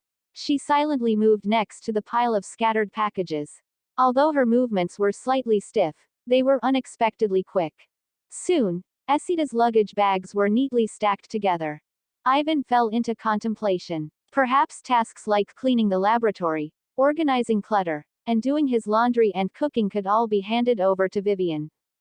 Zombies, after all, don't complain about being tired.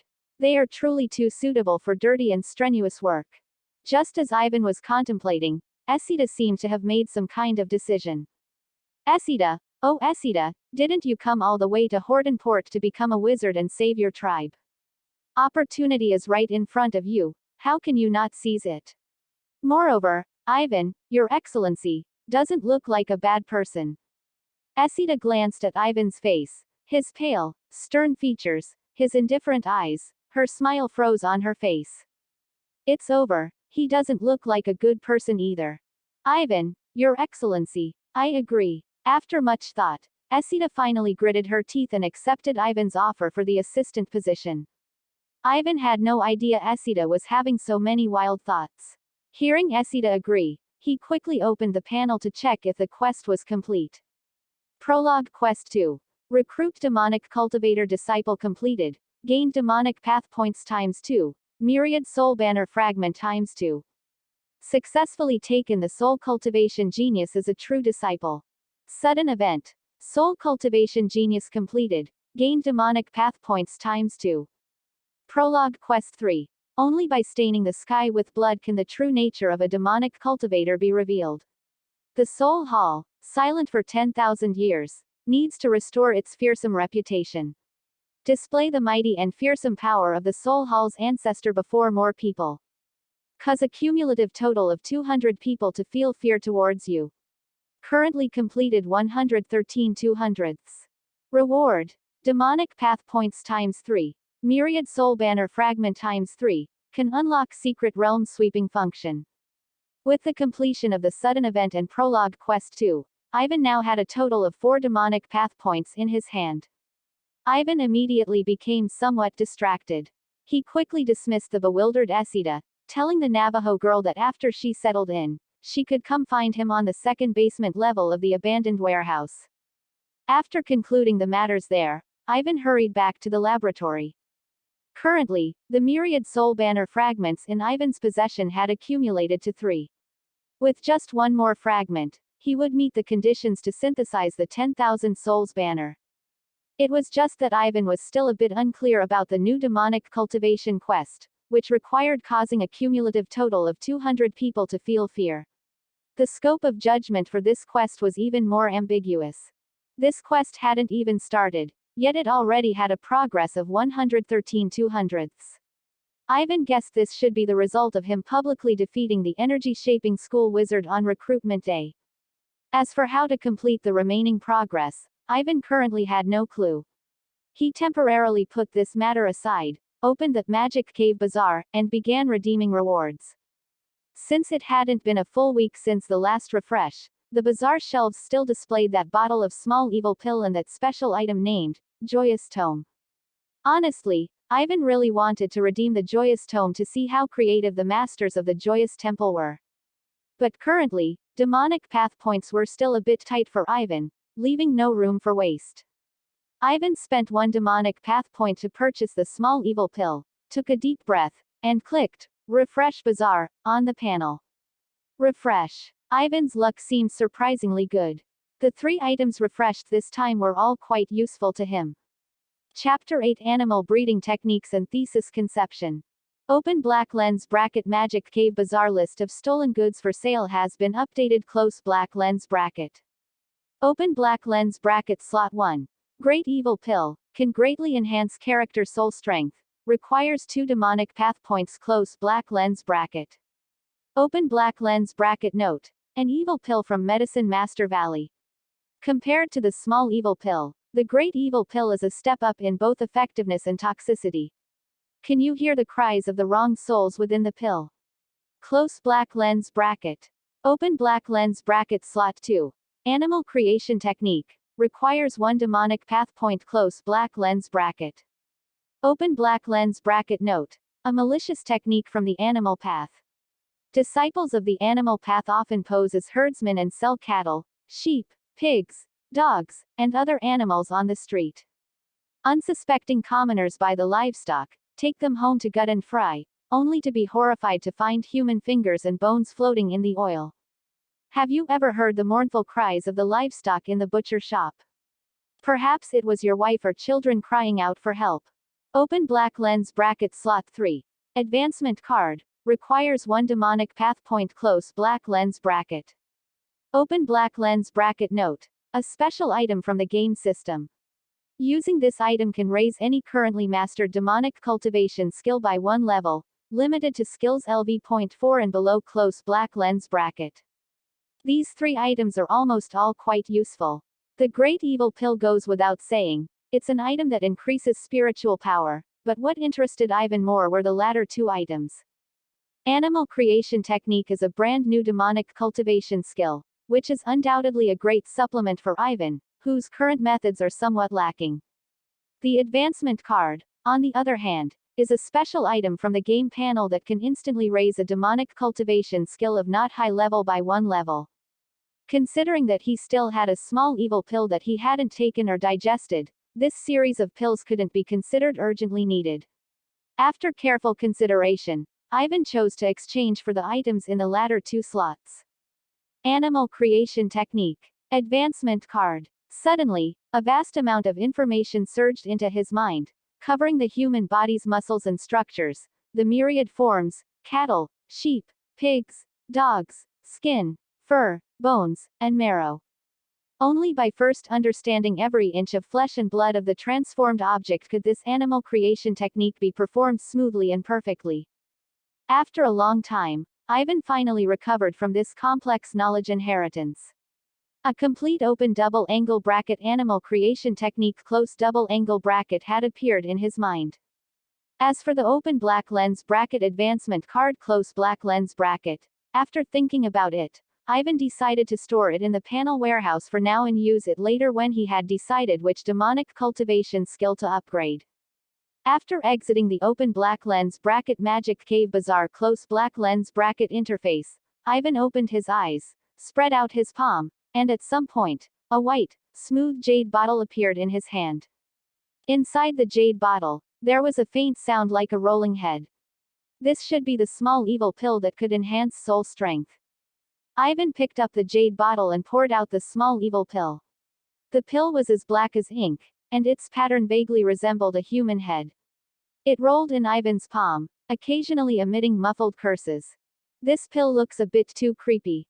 Ivan pinched the pill with its extremely poor appearance, hesitated for a moment, but still chose to endure the discomfort and swallow it. The moment he tilted his head back and swallowed it, Ivan felt as if he had swallowed a ball of pitch-black flame. This flame shot straight up his spine from his stomach, making his bone marrow boil.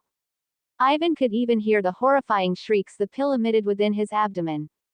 Burn you to death! Burn you to death! Why wasn't it you who died? Why was it me who was refined into a pill, not you? Please, great immortal, don't eat me. I have elderly parents above and young children below. Countless people's mournful screams echoed in Ivan's mind, intertwined with the intense physical pain.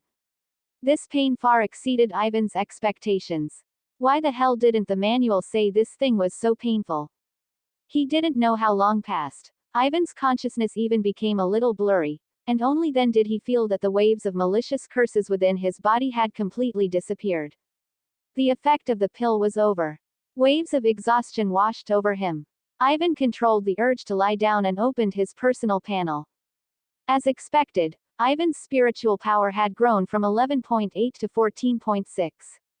Ivan tried to activate his spiritual power. Both its intensity and coverage area had increased by about 30%, which matched the data provided by the panel quite well. This increase was already quite exaggerated. Without this small evil pill, Ivan would need at least a full year of meditation practice to raise his spiritual power to its current strength. Based on the increase in spiritual power, Ivan made a rough estimate. A wizard who had just entered the One Ring realm had spiritual power of about 10 points. And if he wanted to advance to Two-Ring Wizard, his spiritual power needed to reach at least 20 points.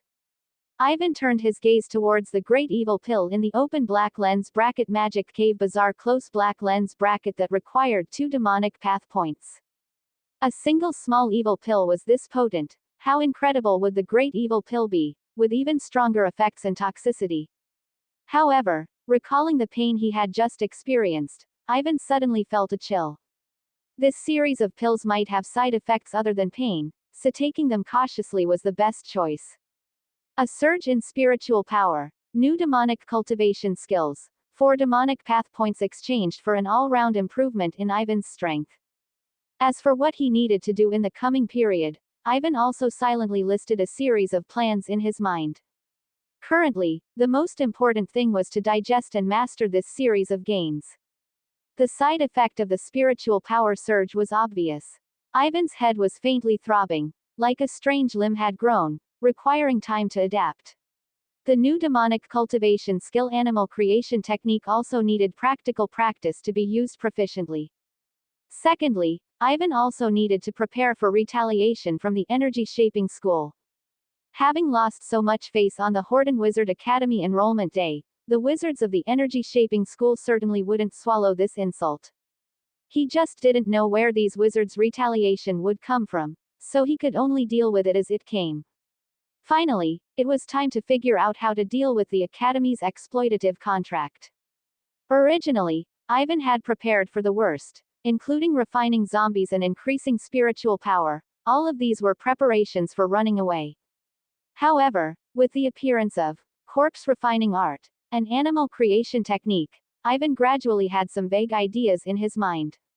Without a doubt, animal creation technique and corpse refining art were products from another world. Although they came from different worlds, animal creation technique and corpse refining art were essentially the same as wizard spells, both being extraordinary means of mobilizing energy, reading and writing rules, and influencing reality.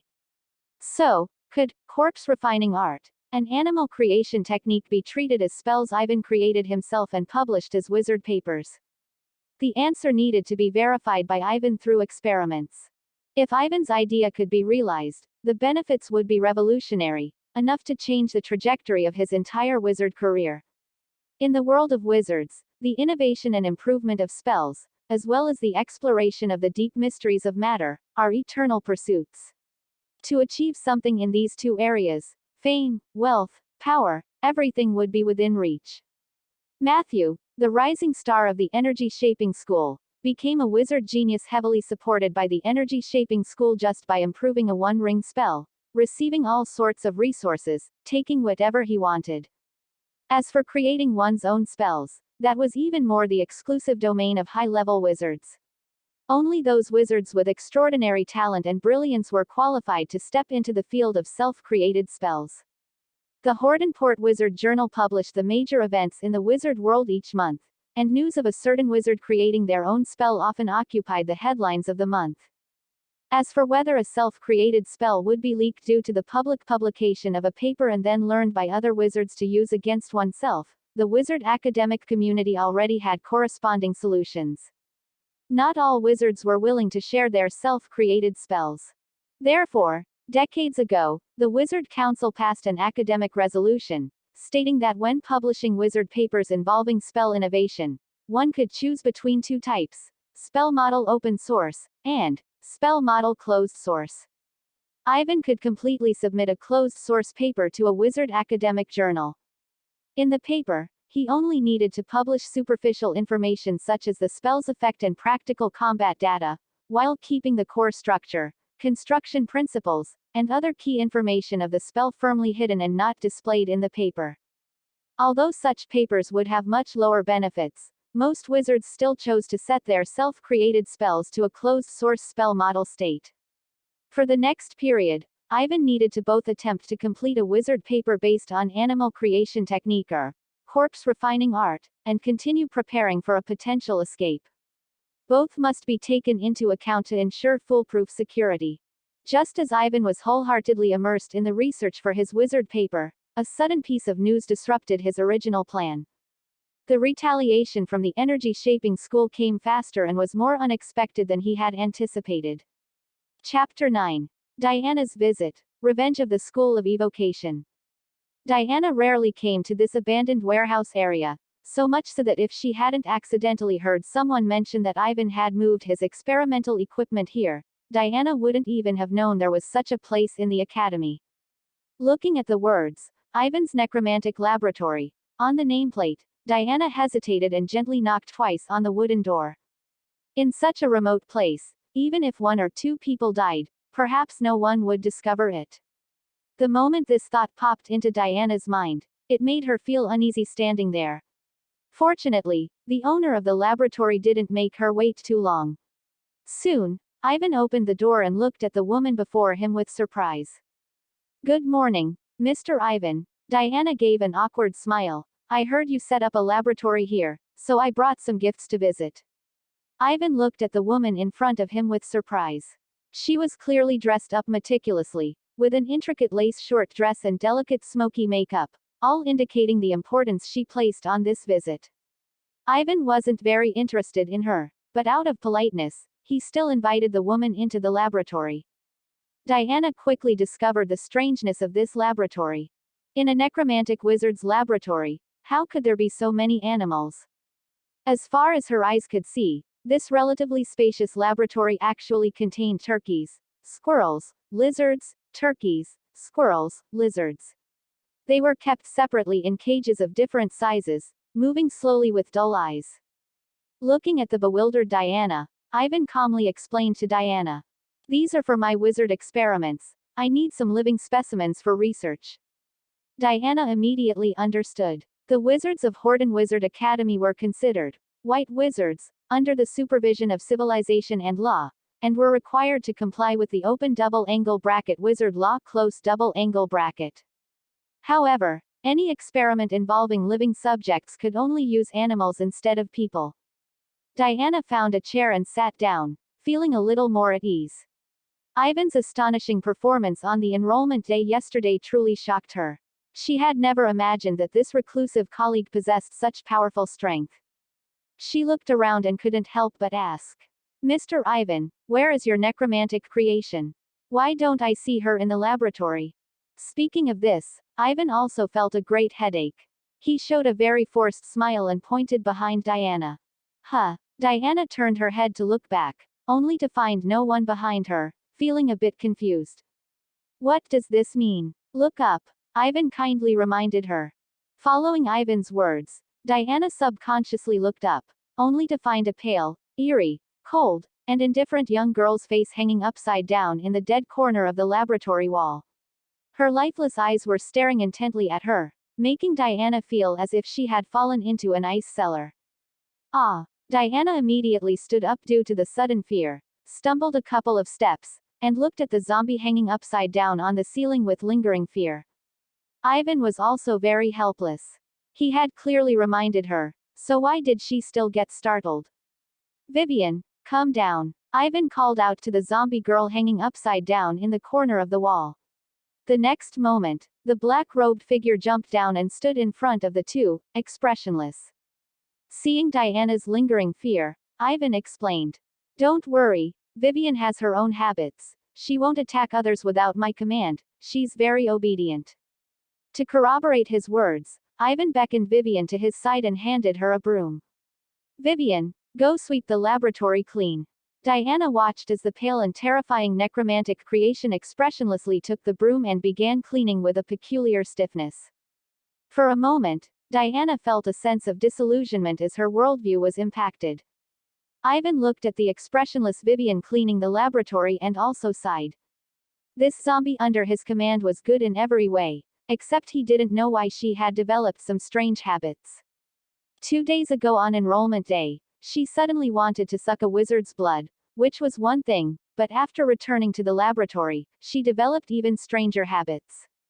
Vivian seemed to love the corners of the ceiling.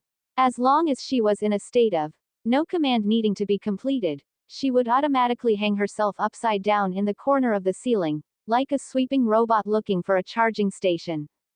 Then, with her eyes that held no hint of life, she would stare for a long time at anything that moved in the room. Even Ivan himself occasionally felt a bit unnerved by her gaze. Didn't the secret technique of the corpse-raising sect say it fixed all the zombies' weaknesses? Where did these strange habits come from? Diana calmed her startled heartbeat and said to Ivan with a wry smile. Mr. Ivan, I came this time to tell you 2 things. Unconsciously, she had already started using honorifics. First thing, a friend of mine asked me to communicate with you. He wants to ask you to complete a certain commission, and the reward is very generous. Diana paused. At least 500 gold pounds. Ivan, who had originally intended to refuse, immediately perked up. He mused for a moment and asked, what exactly is the commission? Why did he come to me? Diana placed a business card on Ivan's desk and explained. My friend is named Pinctus. He's an exclusive reporter and usually comes into contact with many important figures. Over time, he helps these important figures with some private commissions. Pinctus saw Mr. Ivan's performance at the enrollment ceremony and felt that you were the perfect candidate to complete a certain commission. As for the content of the commission, I'm not very clear either. You might only know after you meet in person. I'm just the messenger. Ivan picked up the business card. A string of neat handwriting was written on it with a pen. Saturday night, Port District Fugan Tavern. Pinctus awaits Mr. Ivan's arrival. Chesapeake's rum is very good, you'll like it. Ivan thought for a moment, put the business card in his pocket, looked at Diana, and asked. What about the second thing? When the second thing was mentioned, Diana's expression turned ugly. She pondered for a while before speaking. I heard that on enrollment day, you took in that Navajo girl as a research assistant. Hearing this, Ivan immediately remembered. He had indeed forgotten about this cheap apprentice. Now that Diana mentioned this, he remembered that he had instructed Esida to come find him after she was settled, but she still hadn't appeared. I don't know who arranged it, but the girl named Esida was assigned a room far from the other necromantic wizard apprentices, and closer to the energy-shaping school apprentices instead. If it were just that, it would be fine, but as far as I know, she seems to have had some conflicts with the energy-shaping school wizard apprentices, and there might be group bullying occurring. Ivan frowned. That the energy-shaping school would retaliate was within his expectations, but he hadn't expected the retaliation wouldn't be directed at him, but instead target a wizard apprentice who had just entered the academy. It was a bit too unscrupulous. Just then, text suddenly appeared before his eyes again. Sudden event. Beat the young, here comes the old. Your newly accepted soul path genius seems to be jointly suppressed by disciples of other sects, causing her cultivation to stagnate. As a demonic cultivator, how can you tolerate this? Even if your own disciple has 1,000 faults, it's not up to outsiders to discipline her. Teach a lesson to the cultivators from other sects who suppressed your disciple, and let them know what it means to beat the young and have the old come. Reward. Demonic cultivation points ×2. Even though Ivan had somewhat gotten used to the nonsense from this game panel, his expression still turned a bit strange at this moment. These lines, aren't they a bit too much like a villain being stepped on by the protagonist? Chapter 10. Animal Creation and Punishment. Ivan stepped onto the old wooden stairs, which creaked dully, and the air was filled with a faint smell of mildew, mixed with the unpleasant odor drifting from the communal washroom at the end of the corridor. He hadn't expected the apprentice dormitory at Horton Wizard Academy to be so Spartan. Looking up at the room number, Ivan estimated that he should be able to find Esida's apprentice dormitory by going up one more floor. Although the living conditions were simple, the academy still arranged single rooms for each apprentice, probably to avoid disturbing each other during meditation, but the environment was truly concerning. Ivan hadn't fully reached the third floor when sharp, ear-piercing shouts and curses came down the stairs, like a flock of noisy crows. What kind of skill is it to hide inside, you little Navajo bastard? Come out. Weren't you pretty fierce when you were hitting people? Why don't you dare come out now? This little bitch. If you ask me, what's the difference between Navajo and monkeys? Yellow-skinned monkeys. Accompanied by banging on the door, several voices cursed relentlessly, the vulgar language unbearable to hear. Ivan's brow furrowed tighter. Navajo people did indeed have some physical differences from the residents of Horton Port. After all, most of the residents of Horton Port were descendants of Anglo-Saxons, that is, descendants of the colonists who came from the Holy Grander Empire by ship to this new world during the Great Colonization period 200 years ago. Among those colonists were ruffians, drunkards, and homeless people, and of course, some wizards who hid their identities to avoid the old god church's witch hunts. It was these wizards who ignited the spark of knowledge in the New World, completely breaking the old god church's persecution of wizards. By the time the old god church reacted, the wizards had already established a firm foothold in the New World, and it was too late, so they had to reluctantly acknowledge the existence of the New World Wizard Council.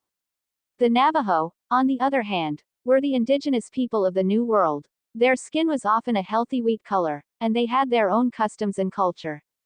As for the vicious voice just now that cursed, Navajo or monkeys, it also represented the thoughts of a considerable portion of Horton's people. Ivan turned the corner of the corridor, and several figures standing directly opposite the staircase entrance came into view. They were a few apprentices wearing energy-shaping school wizard robes, gathered around a closed wooden door, the sound of kicking mixed with curses echoing in the narrow corridor.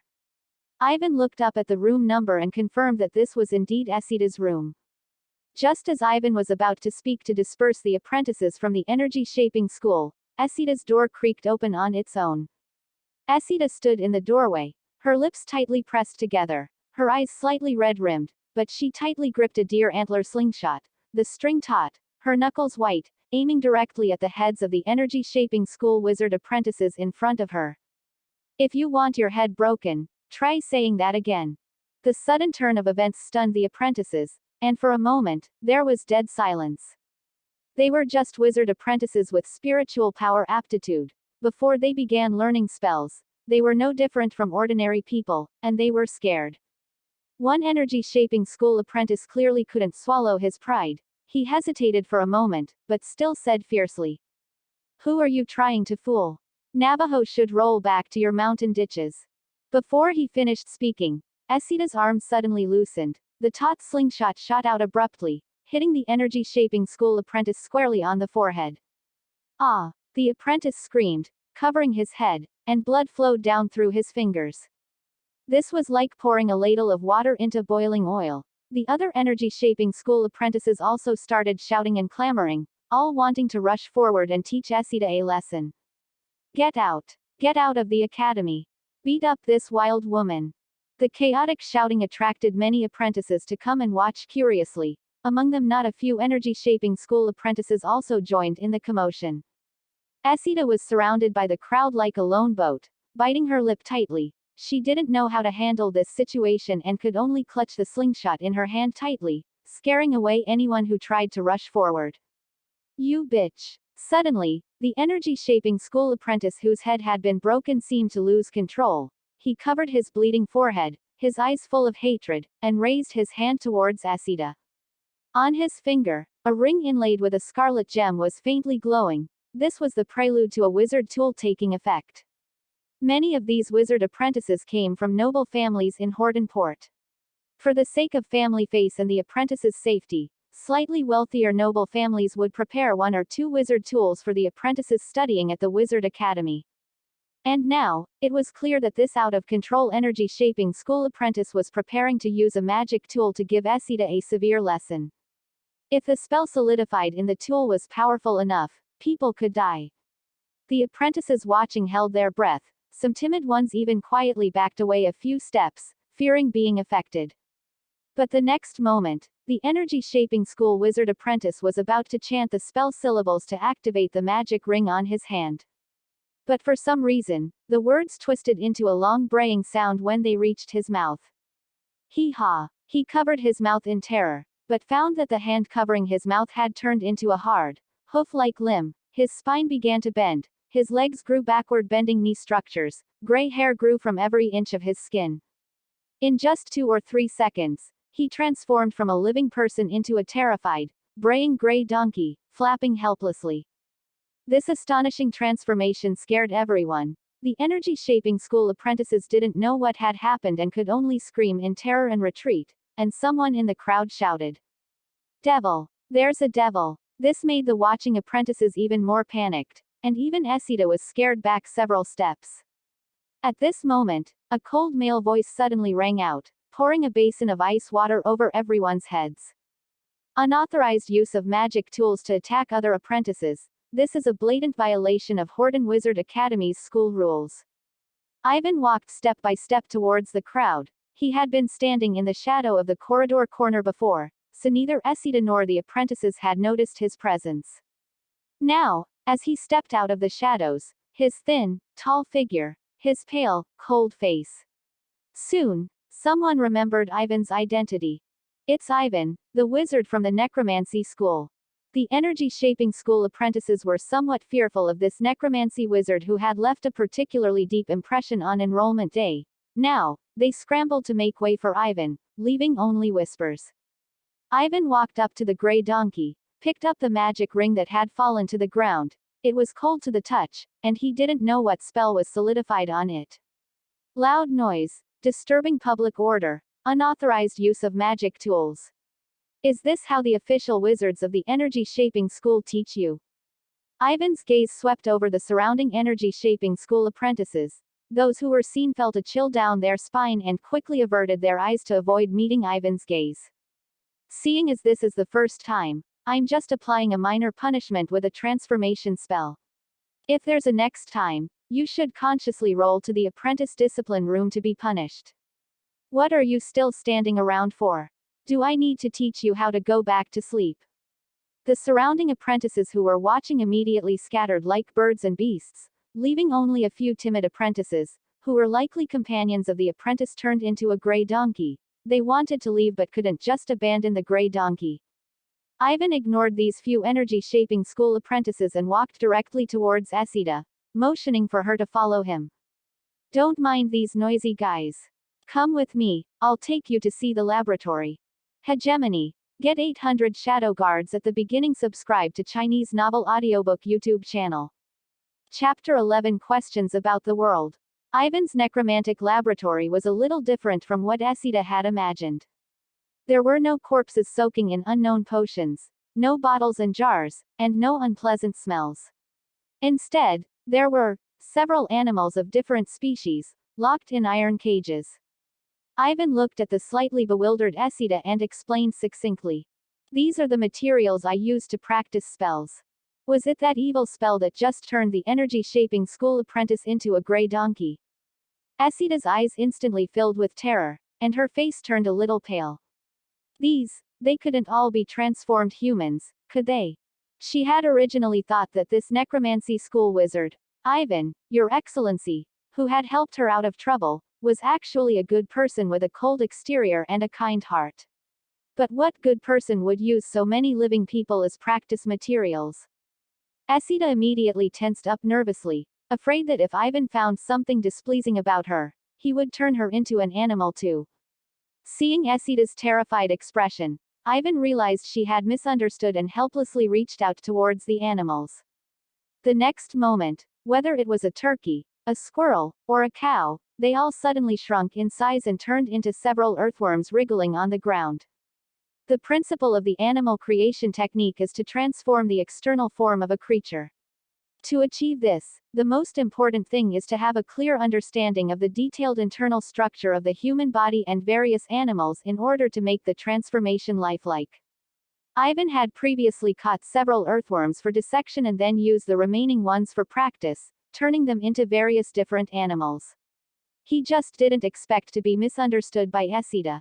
Only then did Esida belatedly realize that she seemed to have preemptively assumed, Ivan, Your Excellency, was an evil necromancy school wizard again, and she immediately felt a bit ashamed. Ivan, Your Excellency, I didn't intentionally start a conflict with them. Ivan looked at the uneasy Esida, shook his head to comfort her. It's all right, this matter doesn't have much to do with you. They were trying to get revenge on me. Those energy-shaping school apprentices were clearly instigated by someone behind the scenes. Otherwise, such a large-scale exclusion wouldn't easily occur. It's foreseeable that this is just a small prelude, and the energy-shaping school won't let it go. Ivan remained noncommittal about this. These conflicts were quite boring, and although somewhat annoying, they could also bring Ivan some unexpected gains. Sudden quest. Beat the young ones. The old ones arrived completed. Reward demonic path points ×2. Having completed the new sudden quest, another 2 demonic path points were credited, which was now completely enough for Ivan to exchange for that great evil pill. Ivan also gradually grasped some of the patterns of the game panel. The panel seemed like a mirror reflecting reality, generating various sudden events based on the crises and challenges he encountered. Completing these sudden events indeed yielded quite a few rewards. Looking at it this way, even the energy-shaping school, which caused him trouble, became a lot more bearable. Besides this, Ivan found that the progress of his Chapter 1 Quest 3 had also increased from 113 200ths to 149 200ths. He estimated that many of those apprentices had developed fear towards him, which was counted towards the quest progress by the game panel. Providing sudden events and quest progress. Wasn't the energy-shaping school just a large-scale monster farming cage? As for the unlucky fellow who was turned into a gray donkey, Ivan didn't bother with the aftermath. The effect of the animal creation technique he cast on him was time-limited. He would revert to his original form after a few hours. Ivan casually tossed Esida a basic meditation method from the necromancy school and told her to go ponder it by herself. He, on the other hand, began to weigh whether to meet Diana's journalist friend and whether to accept that well-compensated commission. After much thought, Ivan still felt it was necessary to see what that commission was actually like. 500 gold pounds. This income was still very appealing. Whether it was for purchasing potions, collecting materials, or doing other things, this amount of money was enough to cover most of Ivan's needs. Having made up his mind, Ivan no longer hesitated and seized the time to continue intensely studying wizard knowledge. After exhausting his energy from studying, he would enter a meditation state to recover. This cycle repeated, ensuring not a single moment was wasted. Ivan was gradually getting used to this pace of life. He was not a lazy person to begin with, and after arriving in this world, this brand new transcendent knowledge brought him immense attraction, causing him to relentlessly pursue more knowledge. The boost from the game panel only provided him with more possibilities. To go further in this transcendent world, he could only single-mindedly advance on the path of focus and learning. In this process, Ivan wasn't just learning whatever he saw, but further thinking about it in conjunction with his own situation. What were the underlying rules of the wizard world? Were techniques like the animal creation technique and corpse refining art only usable by him, or could others in the wizard world use them too? As secret arts from another world, why were they effective in this world as well? Could he find the answers to these questions through experimentation? Immersed in the process of thinking and learning, Ivan was completely oblivious to the passage of time, which was tough on Esida, who was pondering the meditation method nearby. At first, she enthusiastically attempted meditation, diligently studying that basic meditation method. But as time passed minute by minute, over a dozen hours flew by in an instant. Esida only felt dry-mouthed and dizzy, while Ivan still maintained that focused appearance, which made her feel like she was sitting on pins and needles, yet she didn't dare to speak up and disturb him. Ivan, Your Excellency, it's getting late. Can I go back now? Esida finally mustered up the courage, her voice tinged with a hint of wanting to cry but having no tears. Only then did Ivan snap back from his research. He looked at the weary Esida, lightly, as a sign of assent, and then buried himself back in the wizard books. Esida felt relieved, quickly said, Ivan, Your Excellency, good night, and fled the laboratory as if escaping. Ivan, Your Excellency, was truly terrifying. However, if she could also study as diligently as him, perhaps she could also become such a powerful wizard. Esida's thoughts wandered, but her steps didn't dare to pause for a moment. Just as she was about to leave the laboratory, the corner of her eye caught sight of the zombie girl Vivian hanging upside down from the ceiling. Vivian's cold eyes were staring at her unblinkingly, sending shivers down Esida's spine. Esida took a deep breath, gathered her courage, and politely said to the zombie girl, Miss Vivian, good night to you too. Vivian didn't respond at all. Perhaps she didn't understand what Esida was saying. But Esida felt it was necessary to get along well with this necromantic creation. As the sound of Esida's retreating footsteps gradually disappeared, Vivian slowly withdrew her pale, indifferent eyes and looked back towards Ivan. Inside the laboratory, one person and one zombie once again fell into a quiet and eerie atmosphere. Chapter 12 Port Area, Haunted Commission. Fugan Tavern is located in a corner of the port district, right next to the unloading docks. It was already evening, the time when there were the most customers. Many dock workers flooded into the tavern in groups of 3 to 5, their rough voices echoing in the narrow space. They guzzled down ale and played gambling games like jokers with their companions. This was one of their few pastimes. Mr. Ivan adjusted his shirt. He had been in the laboratory for a long time recently and had gradually gotten used to a reclusive life, feeling a bit uncomfortable in the crowd at the moment. This was not a good sign. Mr. Ivan did not want to become a stereotypical weirdo. The business card left by reporter Pintus was vague and lacked details, only agreeing to a meeting on Saturday, but it did not tell Mr. Ivan how to contact the other party. To be cautious, Mr. Ivan brought Vivian to the tavern early, chose a quiet corner to sit down, and observe the customers coming and going, in case something unexpected happened. So far, everything in the tavern was normal. Just as Mr. Ivan's patience was gradually wearing thin and he was starting to think about leaving, a blonde, blue-eyed bartender walked over and said respectfully to Mr. Ivan, This Mr. Someone ordered a glass of rum for you and asked you to wait a moment, he will be here shortly. Mr. Ivan looked at the bartender in surprise and asked him back, How do you know I'm the person you're looking for? The bartender smiled. You can tell at a glance that you are not from the port district. The people who drink at Fugan Tavern are dock workers, sailors, and stevedores who carry the smell of the sea. A Mr. as decent and tidy as you is truly rare. Mr. Ivan fell silent immediately. He hadn't expected that his identity would be revealed because he was decent and tidy, and he helplessly said thank you to the bartender. You are too kind, mister. Please enjoy this glass of Chesapeake Bay rum. There should be no rum on the entire East Coast that is better brewed than ours. After the bartender left, Mr. Ivan took a shallow sip of the best rum on the East Coast. The liquor entered his mouth, with a unique flavor in its sharpness, which was indeed good. About another hour passed before a stout man with a buzz cut wearing a white suit pushed open the tavern door in a hurry. Mr. Ivan, it's a great honor that you could come to the appointment. Your performance on the enrollment day truly shocked me. The necromancy school hasn't had such a dazzling new star in a long time. Reporter Pintus recognized Mr. Ivan at a glance, sat down opposite him enthusiastically, and extended his hand, wanting to shake hands. Speaking of which, I almost thought you wouldn't come. People say Mr. Ivan is an aloof wizard, so it seems rumors are not necessarily true. Reporter Pintus noticed Vivian next to Mr. Ivan, a little confused. This is. Mr. Ivan smiled noncommittally and asked directly. Don't mind her, just a quiet companion. Diana told me you have a special commission for me, What is the specific commission? Why me? How is the payment settled?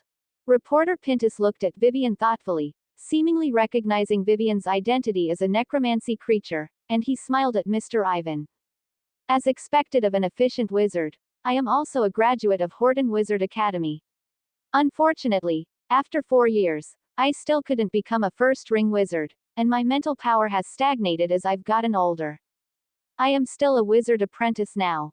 Mr. Ivan was slightly surprised. He slightly used his mental power tentacles to probe and found that Reporter Pintus's mental power was indeed far beyond ordinary people, reaching the level of a wizard apprentice. Not every apprentice can become an official wizard, so if they couldn't be promoted to a first-ring wizard after 4 years at Horton Academy, these graduates would leave the academy and find their own way out. The army, the law enforcement agency, noble consultants. Becoming a reporter like Pintus was a relatively unpopular choice. To be blunt, there has been a haunting phenomenon in the home of a prominent figure in Horton Port, and he urgently needs a professional to solve it. Reporter Pintus looked at Mr. Ivan. A wizard from the necromancy school is undoubtedly the best candidate to solve this type of problem.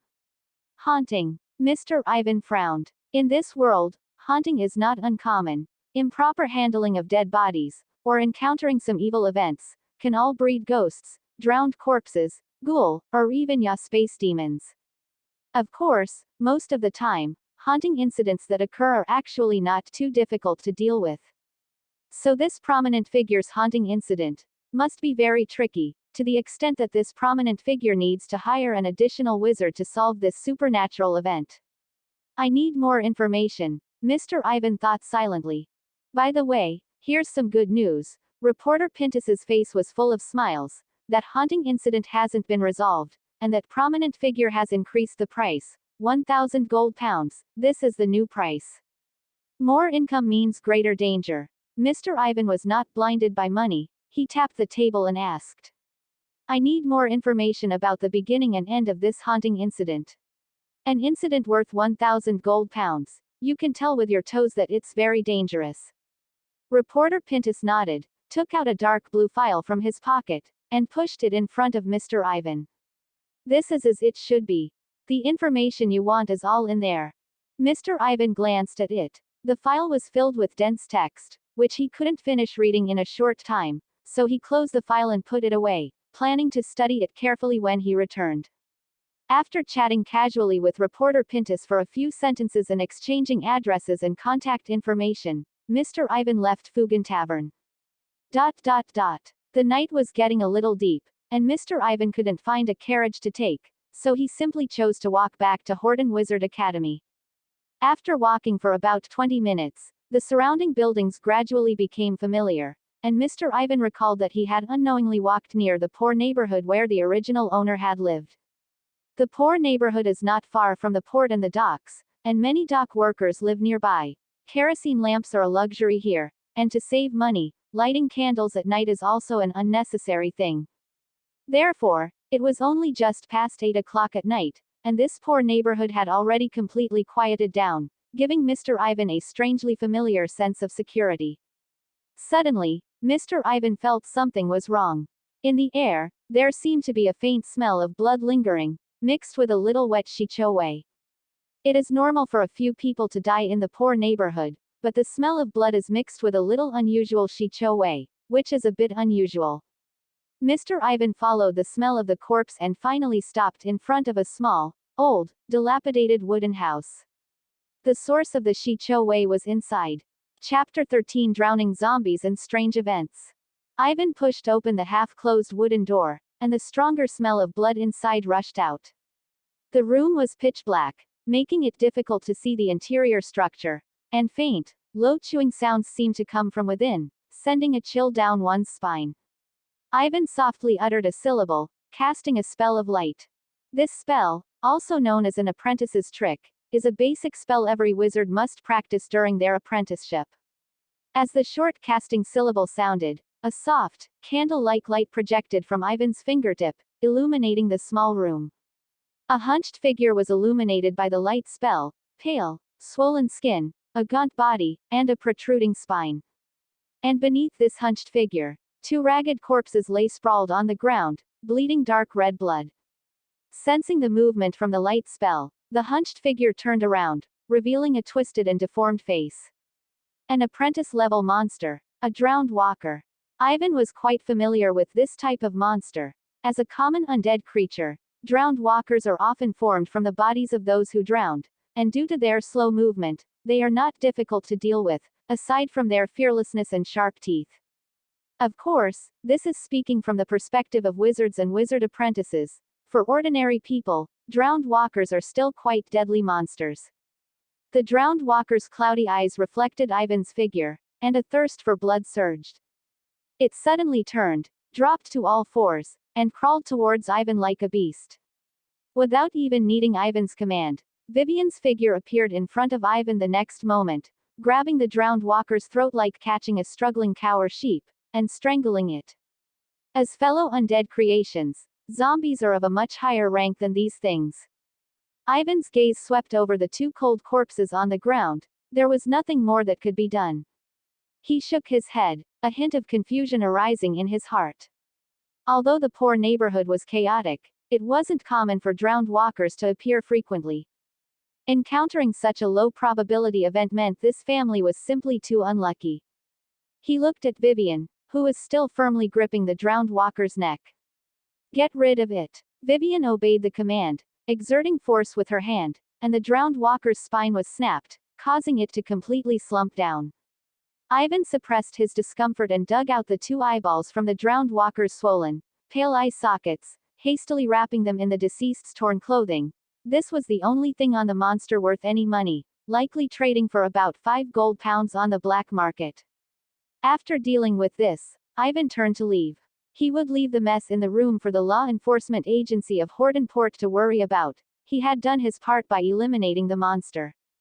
However, at this moment, lines of blood-red text suddenly popped up on the game panel, carrying an unsettling sense of danger in every word.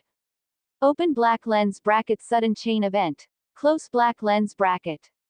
Open black lens bracket. You accidentally discovered a strange monster in the mortal world.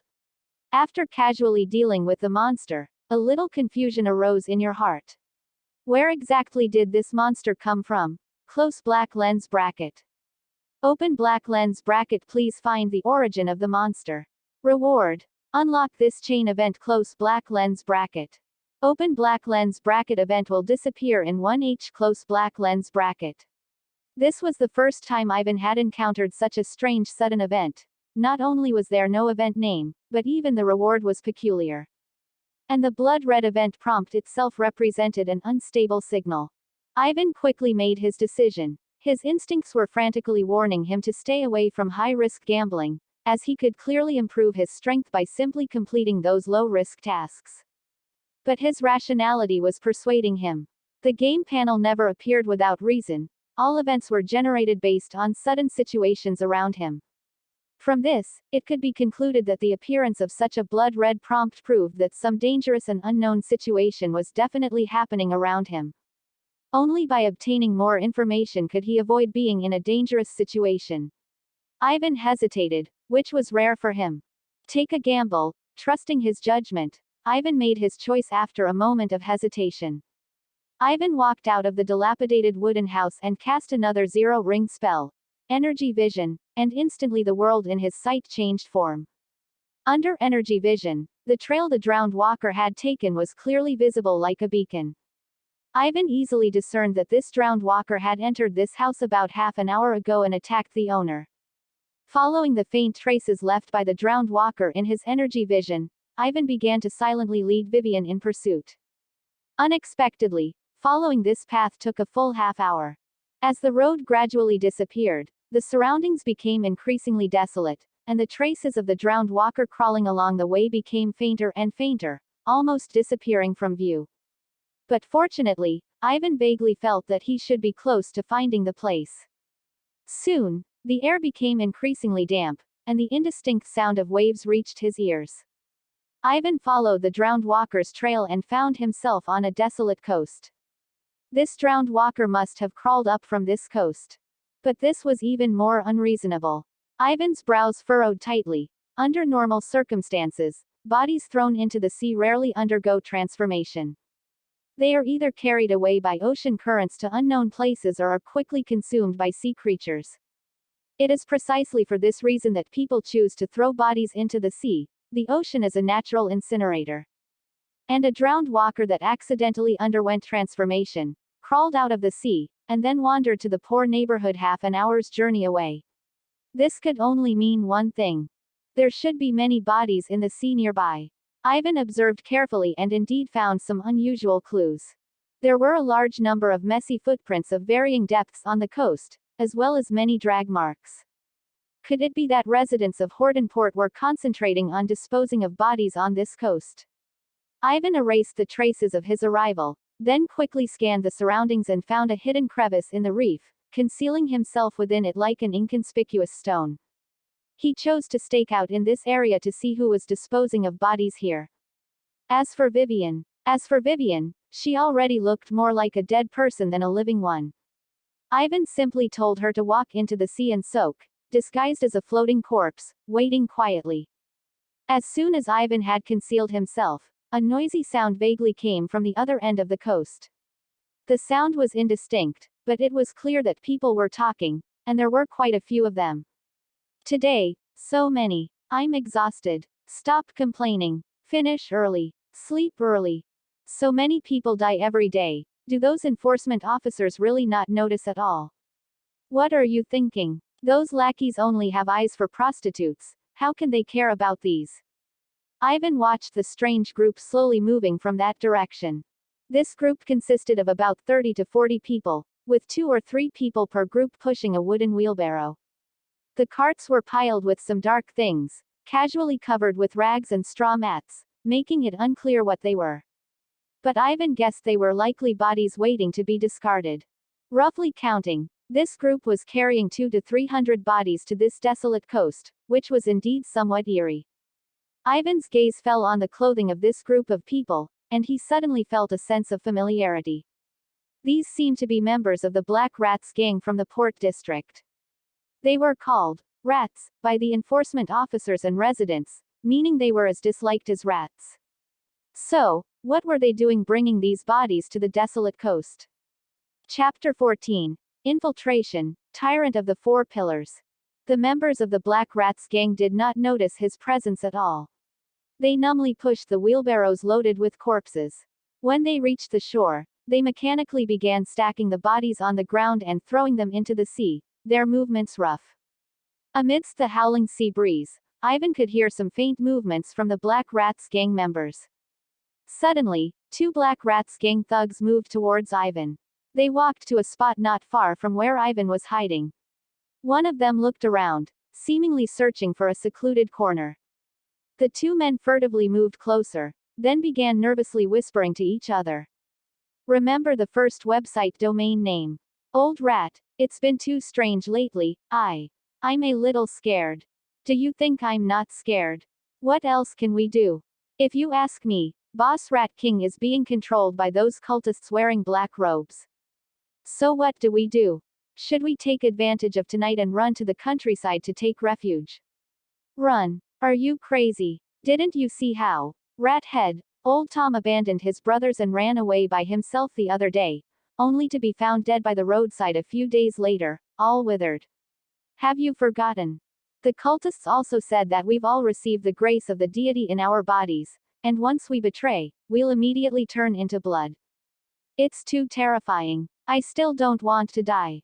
The low voices of the 2 men talking were intermittent and incoherent, looking very nervous.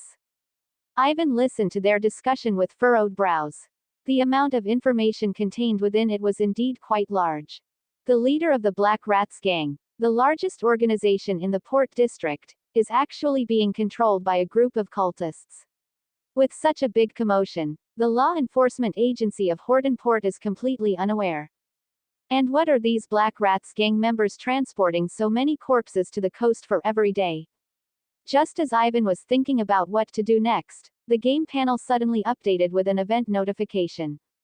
You have found the origin of the demon creature. Reward: Serial Event Mystery of Immortals and Gods initiated. Serial Event: Mystery of Immortals and Gods. Task 1. Following the traces of the demon creature, you found a place where corpses were destroyed. A subordinate of a cultivator is destroying offerings here, immediately sparking some curiosity. With so many offerings, which immortal deity are these people worshipping? Investigate which immortal deity these people are worshipping. Reward: demonic Tao points times 1. Random magic treasure fragment times 1. Dot dot dot dot dot dot dot dot dot dot dot dot. The two Black Rats gang thugs finished their business and, not daring to delay, hurried back to the corpse-carrying team. In the Black Rats gang team, there was a tall man whose clothing and appearance were clearly different from the others. His clothes were noticeably made of much finer material, exuding a dark red, oppressive wickedness. As they returned to the team, the cold gaze of the black-robed man swept over them. This was the cultist the Black Rats gang thugs had spoken of. The two Black Rats gang thugs felt a chill run down their spines from the look.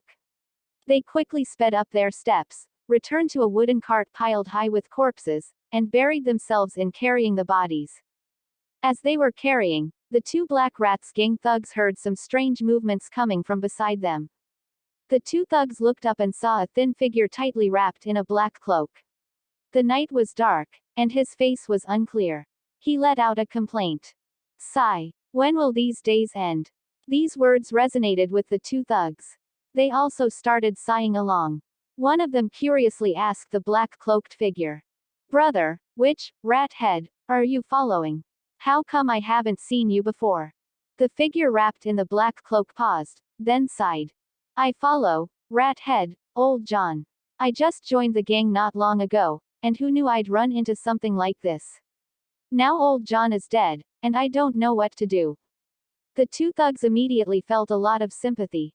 Having just joined the gang and having something like this happen was much worse luck than theirs. As corpses were thrown into the sea one after another, dull sounds echoed in the quiet night. After the last body was dealt with, this Black Rats gang team set off on their return journey. The two Black Rats gang thugs and their new acquaintance, the brother named Roosevelt, found their conversation increasingly engaging, feeling as though they had met too late. The three of them pushed a wooden cart together, quietly cursing the cultists' ancestors all the way. The night grew darker. The Black Rats gang team followed the coastline, slowly approaching the edge of the port district. Just then, Roosevelt suddenly cursed fiercely. These damn cultists, who knows what deity they believe in? If I get the chance, I'll shove their idol up a homeless man's ass. Hearing this, the two Black Rats gang thugs immediately glanced guiltily at the cultist in the team and quickly stopped Roosevelt. Shish. Don't talk nonsense like that. Although these cultists are beasts, the deity they believe in is very powerful. Don't offend the deity and end up dying in a ditch someday without knowing why. Roosevelt seemed somewhat unconvinced after hearing this. He scoffed, a hint of disdain in his tone. What deity did they believe in? That powerful? I don't believe it. I used to curse so many deities, and I never saw them do anything to me. The two thugs became even more nervous, their voices almost inaudible. They believe in the tyrant among the four-pillar gods. Under the black cloak, Ivan's brows furrowed tightly. The tyrant among the four-pillar gods. As this answer flashed in Ivan's mind, the game panel's notification arrived as expected. Serial event. Mystery of Immortals and Gods Stage 1 completed. Reward: demonic Tao points times 1. Random magic treasure fragment times 1.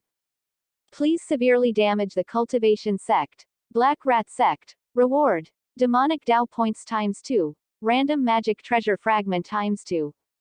Ivan had already figured out the game panel's nonsensical pattern. This so-called sect, the Black Rat sect, should be the Black Rats gang. But the Black Rats gang at this moment, without even thinking, had already become a cultist den. Did he really have to risk dealing with this group of cultists? This serial task, as expected, had its danger level rising linearly with each stage.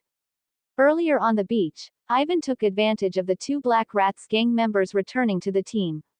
He silently followed behind them, pretending that the three of them had gone to relieve themselves together and were returning. As expected, he successfully blended into the team. As for the highly deceptive Black Cloak, Ivan had swapped it off Vivian before hiding. It perfectly helped Ivan conceal his identity. As the team slowly advanced, the Black Rats gang's stronghold gradually appeared before them. Ivan seized the opportunity and slipped into an alley at a corner. After the Black Rats gang team had gone far, Ivan summoned the zombie Vivian, who had been following behind the Black Rats gang all along, and swapped clothes with her again. Looking in the direction of the Black Rats gang's stronghold, Ivan silently noted down the address and turned to leave. As the two Black Rats gang thugs walked along, they discovered that their newly met brother, Roosevelt, was gone. Who knows, maybe he fell behind, the other thug also wondered. The two didn't think much of it, assuming Roosevelt had just lagged behind.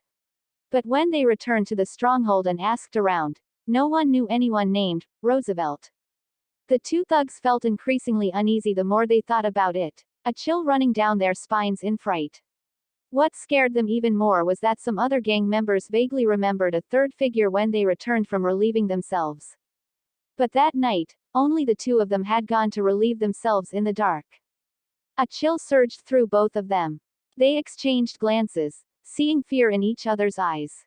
Could it be they had encountered a ghost? Chapter 15 Prologue Mission 3 completed. Meeting with President Roosevelt. Ivan unfolded the slightly rough, gray-white newspaper, casually flipping through the latest issue of the open double-angle bracket Hortonport Wizard Daily Close double-angle bracket. Several lead-type headlines on the daily paper were eye-catching. According to reporters, the law enforcement agency recently received a tip from a concerned citizen that the Black Rats gang in the Port District was suspected of being involved in a contraband smuggling incident. The law enforcement agency organized a team of enforcement officers overnight to uproot this illegal group. The highest official of the law enforcement agency stated that the team of enforcement officers has zero tolerance for smuggling activities. The only regret is that the leader of the Black Rats gang, Rat King, Knock, was not apprehended and his whereabouts are unknown. Currently, the law enforcement agency has placed him on the wanted list, offering a reward of 1,500 gold pounds. The heretic wizard hunting squad may focus on this matter. Meanwhile, the true instigator, Ivan, was casually directing the zombie girl to clean his wizard robe, which was stained with dust and mud. Ivan wouldn't be so foolish as to charge into a cultist's den alone to fight to the death.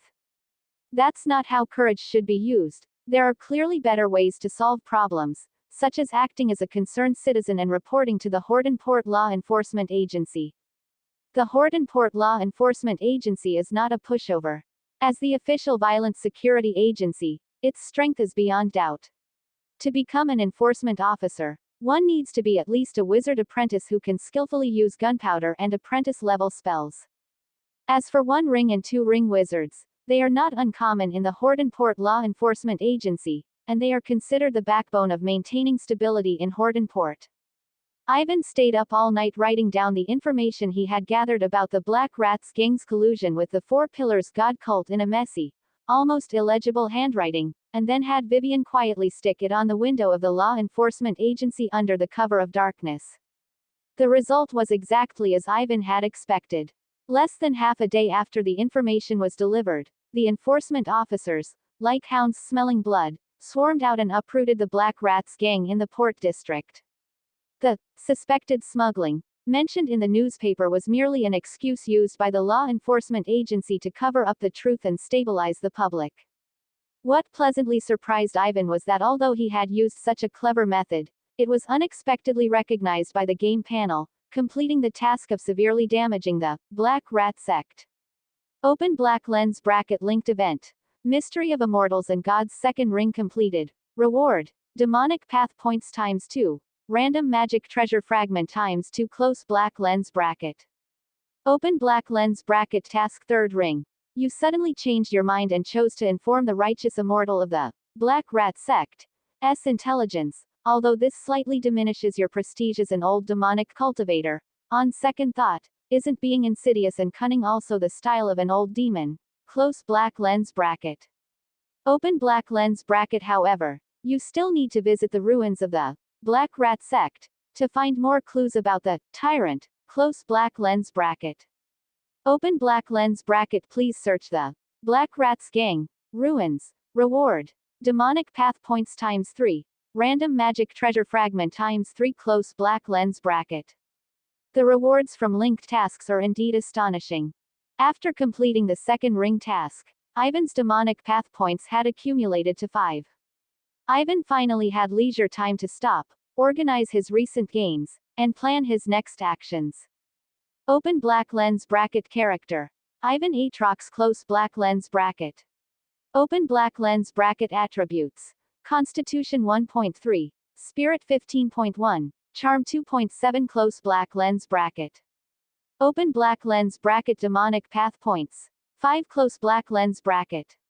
Open Black Lens Bracket Demonic Cultivation Skills, Mastered, Raising Corpse Records LV.1.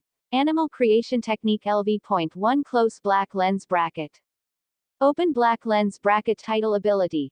Corpse Driver, White, Close Black Lens Bracket. Open Black Lens Bracket Item Inventory. Advancement Card times 1. Myriad Soul Banner Fragment, 3/4, Random Magic Treasure Fragment, 3/4, Close Black Lens Bracket. First and foremost was the increase in spiritual power. Perhaps the residual medicinal properties of the small evil pill were still at work, or perhaps Ivan's sleepless dedication to maintaining focus, meditating, and continuing to focus had a certain tempering effect on his spiritual power. In short, Ivan's spiritual power increased from 14.6 to 15.1. Although it seemed like only a 0.5 increase, for the previous Ivan, this much growth would likely take several months of meditation to achieve. In addition, Ivan's constitution and charm also saw slight, scattered increases, which he could only attribute to the extra effects of the small evil pill. At the same time, Ivan also clearly felt that the side effects of taking the small evil pill and causing his spiritual power to surge had mostly dissipated. It was almost time to consider trying the great evil pill, which had stronger medicinal effects and was more toxic. Besides these visible gains, Ivan also noticed that the progress of Chapter Task 3 in his task list had already advanced to 185/200. Open Black Lens Bracket Chapter Task 3. Cause a cumulative total of 200 people to feel fear towards you. Currently completed 185/200 Close Black Lens Bracket. This number would quietly increase a little each day.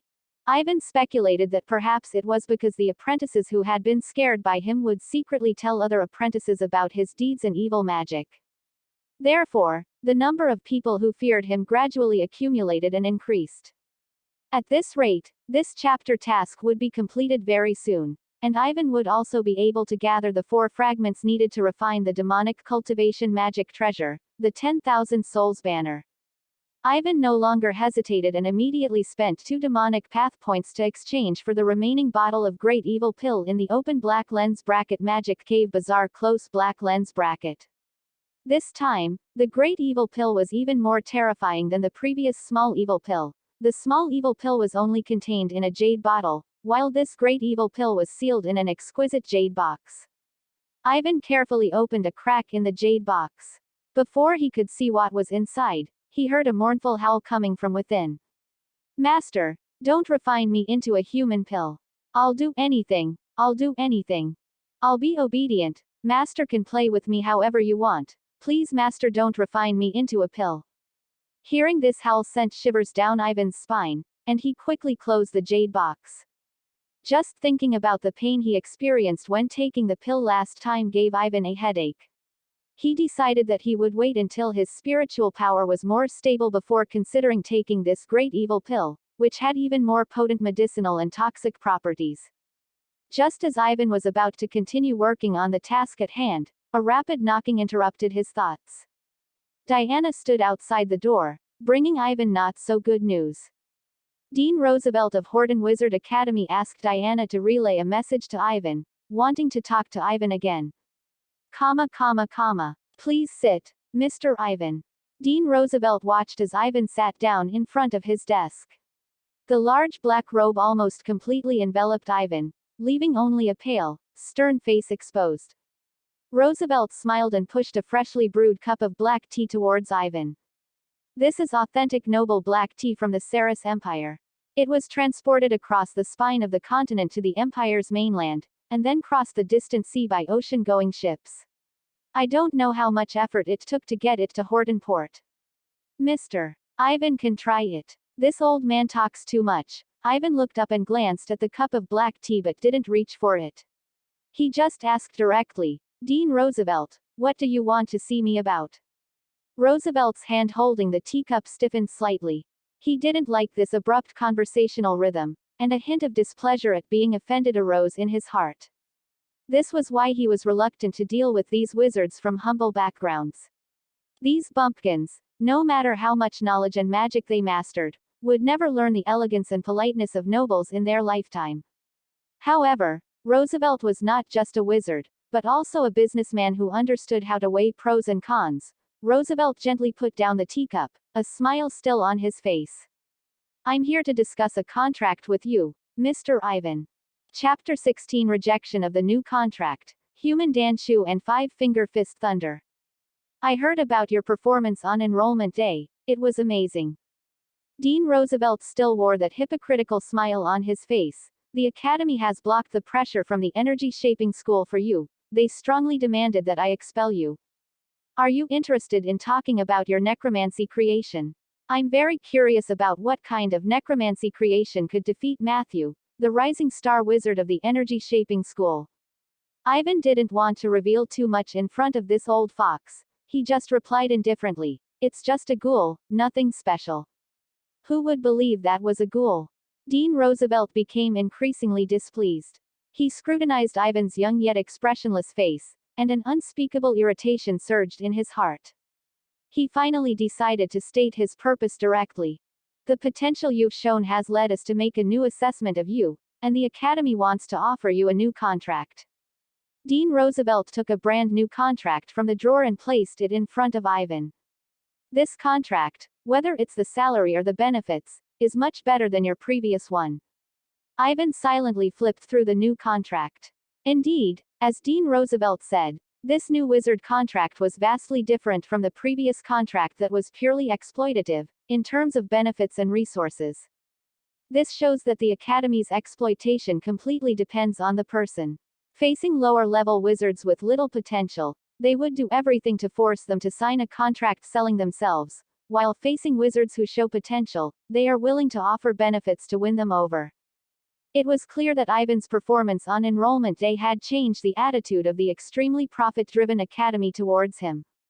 From worthless trash with no right to negotiate terms, to potential seed that can be bought. If Ivan were just the original body, a guy who hadn't seen much of the world, facing the Academy's shift from arrogance to politeness, he would most likely have signed this new contract with delight. If I sign this contract, I can only work at Horton Wizard Academy for the rest of my life. Naturally, Dean Roosevelt's expression made it seem as if this was the most obvious thing in the world. The Academy expends resources to cultivate you. If you use the Academy's resources and then just walk away, who will compensate the Academy for its losses? Ivan's reaction once again exceeded Dean Roosevelt's expectations. He pushed the brand new contract back towards Roosevelt. I'm sorry, but I still refuse this contract. For the first time, Dean Roosevelt showed a look of losing composure on his face. He stared at Ivan and asked, why? Ivan thought for a moment, and actually answered seriously, no reason. I don't want to work for a profit-driven academy for my entire life, Dean Roosevelt. Sometimes, I have to say, the Academy's face is much uglier than the most hideous monster from the necromancy school. I will complete the wizard research, fulfill the Academy's contract requirements, and then resign and leave the Academy. Of course, the Academy shouldn't dream of taking a single penny from me. Ivan made a gesture of farewell to Dean Roosevelt and left his office. Looking at Ivan's receding figure, Dean Roosevelt's face was so grim it looked like water could drip from it. Suddenly, all his rage found an outlet. Dean Roosevelt fiercely grabbed the teacup and smashed it hard onto the floor. With a crisp crack of shattering pieces, the black tea splattered everywhere. How dare he speak to me like that?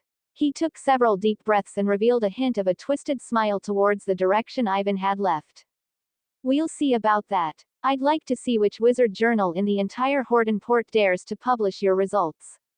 He wanted to leave Ivan with no choice but to kneel on the ground, wag his tail begging for mercy, and lick his shoes pleading for forgiveness. On Ivan's side, there was no deep-seated bitterness or hatred, it was just like calmly narrating a trivial matter. As he walked, he sorted out his next plans in his mind. The serial quest, search, Black Rat Sect, ruins, should still be considered carefully in the short term. With such a major cultist's infiltration case happening, that area will be the focus of much attention for at least 2 or 3 days. Only when the commotion from this incident gradually subsides will Ivan feel safe going there to investigate. So, the most urgent matter at hand, besides the routine wizard research, is the haunting commission from reporter Pintus. Suddenly, Ivan saw a slightly familiar figure on the way. This was the first time Ivan had seen Corpse Eye John since enrollment day. Looking at his expression, had he already recovered from the setback on enrollment day? Just as Ivan was observing John suddenly raised his head, and their gazes briefly met in the air. John's eyes flickered, and then he quickly turned his head away, quickened his pace, and disappeared around the corner of the corridor. The two didn't exchange any words. Their relationship was limited to just that. When the lab clock struck 12, Ivan couldn't wait to open the Magic Cave Bazaar, to check what new items had been added to the bazaar. Slot 1. Blood Mosquito Talisman, a life-saving item, requires 1 demonic path point. Note: an item from the beast path. Its sound is like thunder, its mouth like a needle, it's hard to stop it from piercing through quilts and curtains, it greedily feeds on blood and invades the human body, it fears smoke and gathers in dense forests. Although mosquitoes are small, they are hard to eradicate. Swallowing this talisman allows one to transform into a swarm of mosquitoes for a short time, resisting fatal calamities. Slot 2. Human Pellet Technique, can refine various pills, requires 3 demonic path points. Note: a secret refining method from Medicine Master Valley. Using humans as pellets, the pellets participate in creation. A mad medicine master left a message here. Everyone says that pellets should have lords, ministers, and assistants, and people should have high and low status. Little do they know, I insist on forging a wicked path. Slot 3. 5-Finger Palm Thunder, can release lightning techniques with extremely strong killing power, requires 3 demonic path points. Note: a secret technique from the Yin Lightning sect. Most lightning techniques are for dispelling evil and warding off ghosts, but one lineage's inheritance is precisely the opposite. 5-Finger Palm Thunder is one of the Yin Lightning sect's most proficient killing moves. It can accumulate surging yin energy in the 5 fingers and release it against enemies, like maggots attached to bone, extremely difficult to remove. This refresh of the Magic Cave Bazaar still maintained good quality. Ivan just glanced at the blood mosquito talisman sold in slot 1 and skipped it. He was not in great danger for the time being and was not in a hurry to exchange for this life-saving item. And the items in slot 2 and slot 3, Human Pellet Technique and 5-Finger Palm Thunder, were both skills that made Ivan's heart pound. Chapter 17. Exchange, Haunted Secrets. Human Pellet Technique, as the name suggests, is related to the refining of pills. The description on the game panel clearly links it to Great Evil Pill and Small Evil Pill. All 3 originate from the same source, Medicine Master Valley. According to Ivan's speculation, it is very likely the secret method for refining these 2 types of pills. This made Ivan quite interested. The wizard world also has external aids like magic potions used to assist cultivation, but in Ivan's memory, it seems no low-level magic potion can be as instantly effective as Small Evil Pill. If he chooses to exchange for Human Pellet Technique, Ivan can try to refine the series of pills like Small Evil Pill himself, without being limited by the random refresh of the Magic Cave Bazaar. He could even change his thinking and sell the pills as some kind of special magic potion at a high price to reap huge profits. The other option, 5-Finger Palm Thunder, also worth 3 demonic path points, is a powerful demonic cultivation skill that can somehow make up for Ivan's current weakness in damaging spells. Ivan thought it over and over, and finally gritted his teeth and chose 5-Finger Palm Thunder. The reason is simple: he still had 1 Great Evil Pill left that he hadn't eaten yet, so he wasn't short on pills for the time being. And during this period, whether accepting the haunting commission or completing the task, explore the Black Rat's gang ruins, Ivan needed a powerful killing move as a guaranteed fallback. As the exchange was completed, Ivan once again felt countless knowledge and details flooding into his mind. It's just that perhaps because his mental strength had improved significantly compared to before, the swollen feeling of being stuffed was greatly reduced.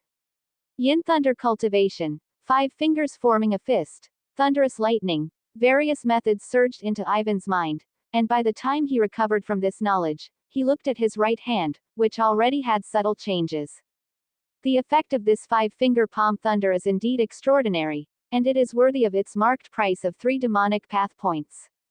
After learning this skill, Ivan can absorb yin energy and cultivate yin thunder in the 5 fingers of his right hand, and during combat, he can control the yin thunder in his 5 fingers to attack enemies with astonishing power. At this moment, in Ivan's energy vision, the 5 fingers of his right hand seemed to have turned into 5 miniature vortices, greedily devouring the cold energy in the surrounding air. The cold energy of the entire underground laboratory was stirred, surging towards Ivan's body. If someone were standing beside Ivan at this moment, they would likely feel waves of bone-chilling cold as if falling into an ice cellar. Ivan felt helpless about this. How was he getting further and further away from being a normal person? After digesting all the gains, Ivan suddenly remembered the archive book recording haunting incidents that reporter Pintus had given him. Speaking of which, should he accept this commission full of unknowns, he should make a decision. Ivan found the archive book from the drawer and began to read it carefully. What met his eyes were dense small characters, arranged like ants on the paper, detailing the time, location, and unsettling details of the incident. To Ivan's surprise, he had actually heard of the big shot behind this haunting commission. The records in the archive book were written from reporter Pintus's perspective, and the rigorous handwriting was identical to the business card Pintus had given Ivan before. A month ago, a butler found me, with poorly concealed anxiety on his face. He hoped I could help him publish a commission. I forgot to introduce. This butler is from under the Hordenport Safeman commander, and where I am going is precisely the commander Mr. S. manor located in the suburbs. Hordenport Safeman commander. A name suddenly flashed in Ivan's mind. The talented wizard seed, Anthony Safman, who attracted much attention during the recruitment day some time ago, was the commander's son. When I arrived at Safeman commander's manor, the manor was deserted, with very few servants. An atmosphere of oppression and eeriness filled the air. It seemed that due to the influence of the haunting incident, the manor owner had dismissed most people, leaving only a few brave ones, and the butler was one of them. According to the butler's description, since some time ago, people in the manor have frequently disappeared without reason. At first, it was just a lost hunting dog, which people didn't pay much attention to. Then it was a maid. By the time people realized something was wrong, 6 people had completely disappeared in this manner, leaving no trace. After investigation, the possibility of them leaving the manor can be ruled out. A haunted manor. I didn't find anything unusual, so after noting these things down, I left. Ivan turned to the next page of the archive book. He admitted that this description had piqued his interest considerably. Second record. Due to some special reasons, the owner of this manor did not want to entrust this matter to official agencies, which is why they found me. After returning to the newspaper office, I entrusted this commission to a private detective I was quite familiar with. He is an experienced senior wizard apprentice of the Mind Control School, with a keen nose like a hunting dog and excellent insight. I have always been very confident in his work. Well, I admit I was a bit too confident too early.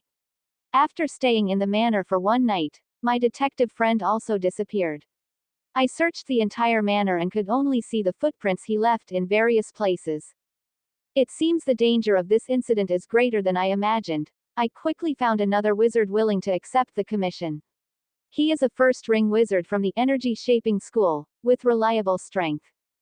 But unfortunately, this first-ring wizard stayed in the manor for 3 days and also disappeared without a trace. The commission remains unresolved. The subsequent records were some minor additions made by reporter Pintus, including his intention to find a wizard from the necromancy school to try and solve this commission, his words revealed a sense of helplessness and anxiety. Ivan finished reading these incident records and immediately frowned. A senior wizard apprentice and a first-ring energy-shaping wizard both mysteriously disappeared in this incident. This was enough to indicate the level of danger of this commission. But just then, a line of prompts from the game panel suddenly popped up in Ivan's view. Discovered Secret Realm Clue 1/3. Complete clue search to unlock this unknown secret realm. Secret Realm. Ivan's heart suddenly skipped a beat. He remembered the prologue task 3 he was about to complete, and the task reward clearly stated, Unlock Secret Realm Sweep. Secret Realm, what exactly is it? And what is its connection to this bizarre haunting incident? A black carriage swayed as it traveled on the roads of Hortonport. Inside the carriage, reporter Pintus, who was slightly plump, couldn't help but button up his suit tightly. Waves of coldness swept up his back, making him feel uncomfortable. Strange, it's only early autumn, yet it's this cold. Ivan remained silent, and after thinking for a moment, he still gave up on telling Pintus the truth about this eerie coldness. With him and Vivian, 2 individuals with heavy yin energy, sitting in the same carriage, even lighting a fireplace would probably find it difficult to dispel this cold. Mr. Pintus, Ivan spoke, breaking the silence in the carriage, is there anything else you'd like to add about that haunting incident? Reporter Pintus shook his head. Everything that needs to be said, I've written in the records. He paused, as if suddenly remembering something. However, there's something you need to know. He lowered his voice and leaned closer to Ivan. That manor nominally belongs to Safeman Commander, but he has been fighting at sea for many years and hasn't been there for a long time. This manor has always been inhabited by his illegitimate son, Anthony Safman, and his mother. These are private matters of important people's families. Just keep them in mind, no need to spread them. This time it was Ivan's turn to be surprised. So that Commander's son, Anthony Safman, is an illegitimate child. Isn't that right? Pintus clicked his tongue. Safman Commander's wife is still in the Imperial mainland, living the life of a high society lady. This illegitimate child, to put it plainly, is the seed he left behind while seeking pleasure in Hortonport. He pointed outside the window. Safman Manor has arrived. Let's get off. Chapter 18. Safman Manor, the refining of the 10,000 Souls banner. Aside from being a bit deserted, Safman Manor was generally very imposing. The plants were neatly trimmed like soldiers, and there was a classical and majestic ancient castle. Ivan estimated that the manor alone was worth over 2,000 pounds. Ivan followed behind Pintus, faintly feeling that the yin energy in this manor was indeed a bit heavy. Not only could he feel it, but even the zombie girl Vivian, who was following behind Ivan, was noticeably more active. Walking into the castle, a white-haired old butler was already waiting for their arrival. Ivan noticed that this butler seemed to be a wizard apprentice from the protection school, almost touching the threshold of becoming a formal wizard.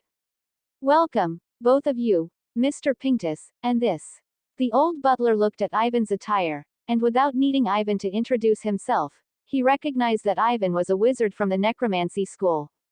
And welcome, this necromancy wizard, sir. I have some good news to tell you. The master raised the reward again last night, 1,500 pounds. If you can solve it quickly, you can also gain the master's friendship. Ivan immediately understood. The master the old butler spoke of was most likely the mistress that Commander Safman kept here. Pintus said eagerly, that truly is good news. This is the talented necromancy wizard from Horton Academy, Mr. Ivan. With him here, things will definitely be resolved quickly. The old butler, however, just glanced at him indifferently and mercilessly exposed Pintus's words. You said the same thing when you brought the previous 2 gentlemen. Ivan saw all of this, but he didn't pay attention to their confrontation, merely looking around. The furnishings inside the castle were no different, except that the yin energy was heavier and the necromancy energy was more active. Ivan couldn't see any problems at all. I'd like to walk around the manor, Ivan said to Pintus and the old butler. So far, Ivan was no different from the previous 2 people who came to investigate. They all looked completely clueless. The old butler watched as Ivan walked towards the door and gently shook his head. It would be better for him to go back and report to the master early and sell this manor at a low price. After all, this was already the third wizard to come and investigate, who knew if the problem could be solved. Furthermore, he had never heard of any talented necromancy wizard. In this day and age, weren't there plenty of people posing as geniuses to deceive others? He was probably just someone Pinctus, the broker, had hyped up. An entire afternoon passed, and Ivan walked through the vast manor completely, but he couldn't find any suspicious signs. When Ivan finished searching the manor and returned to the hall, the old butler's impatient expression became even more apparent. He had already secretly labeled Ivan a fraud in his heart. No clues at all. Ivan frowned, looking at the sky outside the window, which was gradually darkening. After all this searching, not only did he not find any suspicious signs, but even the open black lens bracket secret realm clue close black lens bracket prompt in the game panel remained completely still. It seemed that to solve this problem, he would have to take a slight risk. Those who disappeared had all vanished at night. If there were any clues, they could probably only surface at night. After weighing it repeatedly, Ivan said concisely, "I will stay in the castle tonight. I need to find a few servants to keep watch with me." Ivan couldn't stay in such a dangerous place alone. Having a few servants stay together was also an extra layer of security. With Vivian by his side, Ivan still had some confidence in protecting himself. Reporter Pinctus nodded and asked the old butler for a few people. Although the old butler was a bit impatient, he still went to call a few servants over.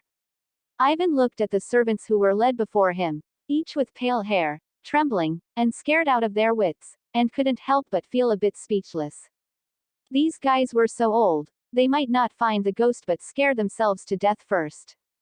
Ivan shook his head helplessly and stopped bothering with these old servants. He just instructed them not to leave his side by more than 10 meters and absolutely not to be alone. Then, he sat down cross-legged on the spot and began to meditate to recover his mental energy. Before the sun set, Pinctus and the old butler left the haunted manor. Gradually, night fell, and only the dim yellow candlelight remained in the ancient castle. The few old servants looked at the motionless Ivan and Vivian, who was wrapped entirely in a black robe and didn't look like a good person no matter how you looked at her. Their fear grew even stronger. In this suffocating silence, Ivan, who was meditating, was suddenly attracted by a series of prompts from the game panel. Open black lens bracket chapter mission 3 completed. Current progress 200/200ths. Reward. Magic points times 3. Myriad soul banner fragment times 3. Secret realm sweep function unlocked close black lens bracket. This mission was finally completed. A rough guess emerged in Ivan's mind. Most likely, these few old servants by his side, due to fear, had filled the last gap in the mission progress for Ivan. With the mission completed, Ivan quickly checked the rewards. Among the rewards for this mission, what he was most interested in was the open black lens bracket secret realm sweep close black lens bracket function. Unfortunately, when he clicked into open black lens bracket secret realm sweep close black lens bracket, he found it empty, only displaying a line of small text. Open black lens bracket currently no unlocked secret realms close black lens bracket.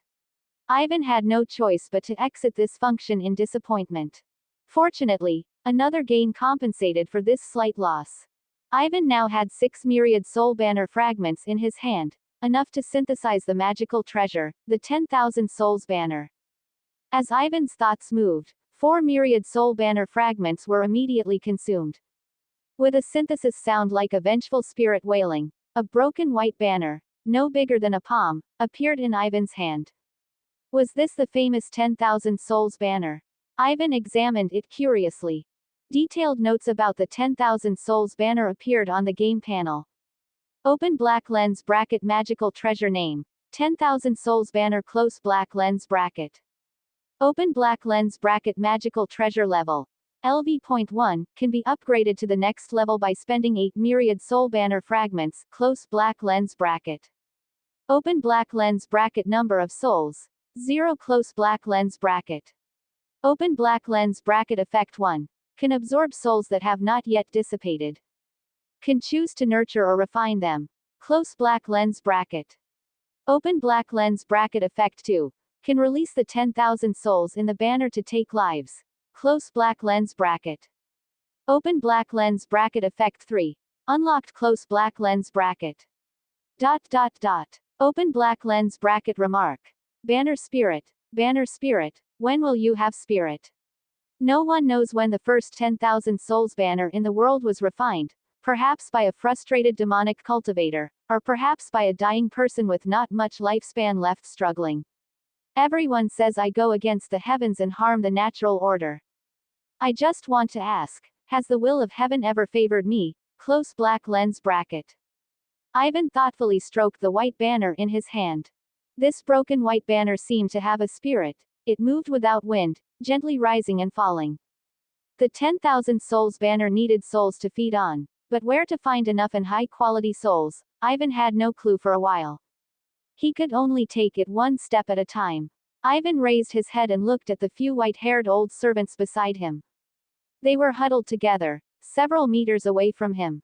Seeing him look at them, their faces were full of fear.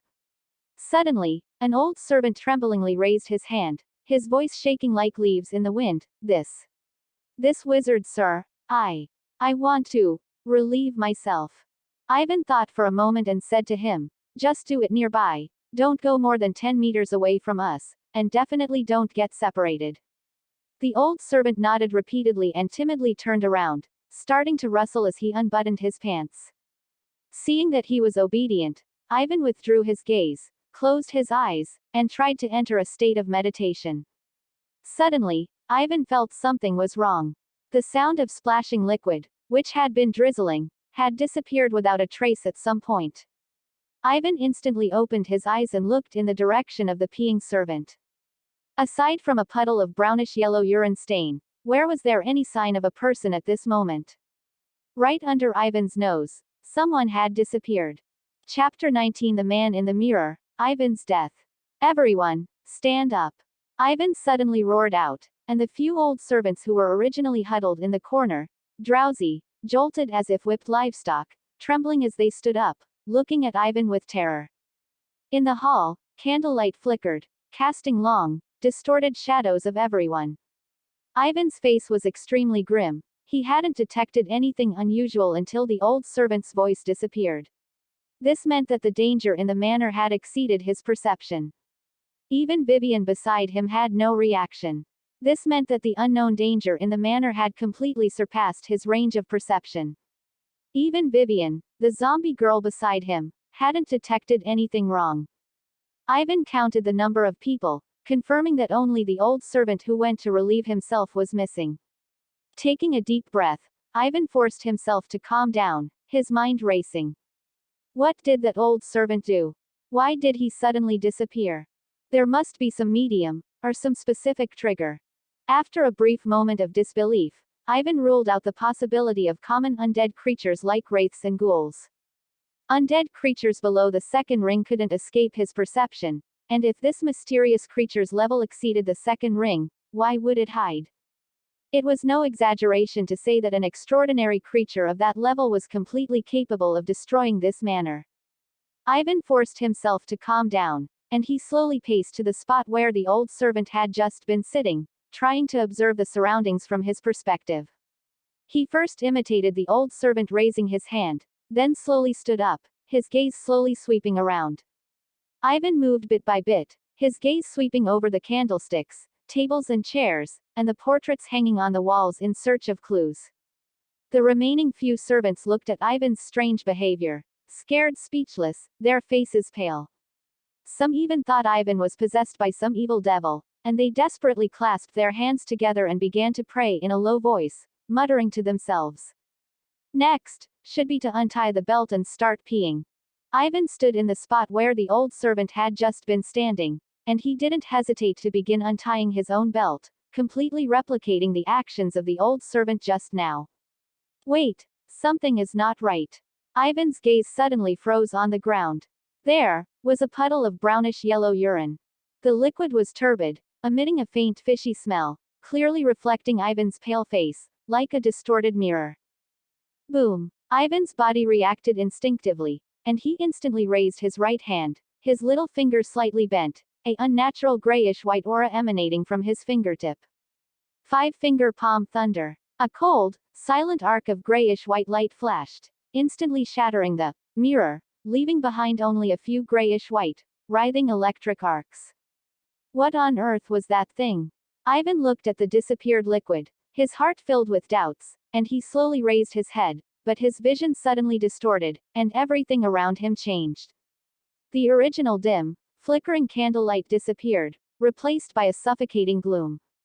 The surroundings were no longer the castle walls. The furniture in the room was elegant and intricate, with exquisite golden iris patterns carved on the dark oak tables and chairs.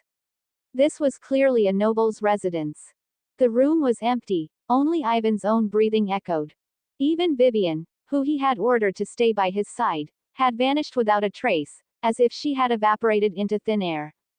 A strong sense of unease attacked Ivan's nerves. What kind of place was this? In this extreme unease, a line of text suddenly appeared in his vision, greatly alleviating Ivan's anxiety. Discovered realm clue 2/3. Complete clue search to unlock this unknown realm. So this is the realm that the game panel mentioned. Ivan's heart settled slightly, and he cautiously waited in place for a long time, finding no unusual changes, before cautiously beginning to move. Soon, he discovered some clues from the room's layout. Several exquisite wooden dolls were piled in the corner, an open fairy tale book was on the table, and several small noble garments, each embroidered with golden iris patterns, hung in the wardrobe. This seemed to be a child's room. Just as Ivan was carefully observing these clues, trying to piece together some useful information, a sudden rustling of footsteps came from outside the door, breaking the room's silence.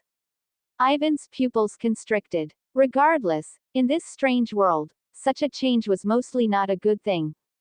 But the footsteps came too quickly, and before he could think of a countermeasure, the door creaked open, slowly pushed open. Appearing at the doorway was none other than the old servant who had gone to pee earlier and then mysteriously disappeared. However, the old servant now stood expressionless at the doorway, his turbid eyes staring straight at Ivan, like a soulless puppet. He spoke mechanically, his voice hoarse and stiff. "Young master, it's late, you should rest."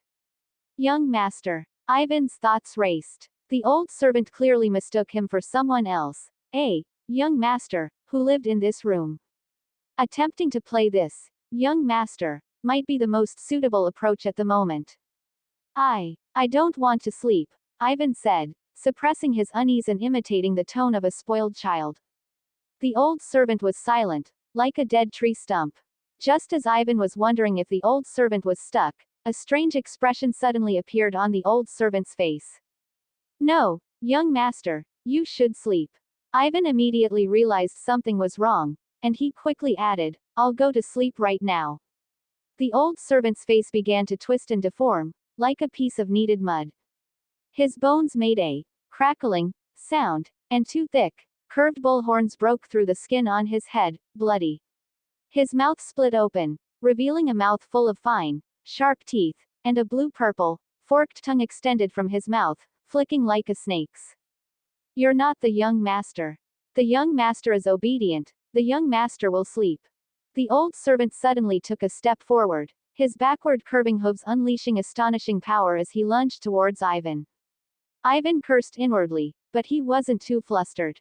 He quickly raised his right hand, his fingers together, pointing at the pouncing monster. Five-finger palm thunder. The next moment, Ivan's pupils suddenly constricted. His devil cultivation skills seemed to have vanished without a trace. Not only five-finger palm thunder, animal creation technique, corpse refining art, even the other necromancy spells he had mastered seemed to be sealed by some mysterious force, unusable. This sudden change caught Ivan off guard. He didn't even have time to dodge before the monster's right hand, covered in barbs, brutally pierced his chest. Intense pain instantly swept through his entire body, and Ivan's consciousness began to blur. "Am I going to die?" Before his consciousness completely sank into darkness, a line of light blue text vaguely appeared in his vision. Discovered realm clue 3/3. This realm is unlocked. Current sweep attempts. 1. Consume one sweep attempt. This sweep failed. Will exit the realm in 3 seconds. No gains from this sweep. Subscribe to Chinese Novel Audiobook YouTube channel. Chapter 20 Secret Realm Sweeping Function, Cleanup. Ivan suddenly opened his eyes, gasping for breath, the near-death experience still lingering in his mind. I'm still alive. Ivan struggled to sit up and looked around. On the ground, a charred mark was particularly striking, a trace left by dark lightning, and several servants huddled in the corner, trembling, clearly startled by his sudden movement. Ivan tried to calm his frantic heartbeat, taking a few seconds to recover from the near-death sensation, walked up to an old servant, and asked as calmly as possible.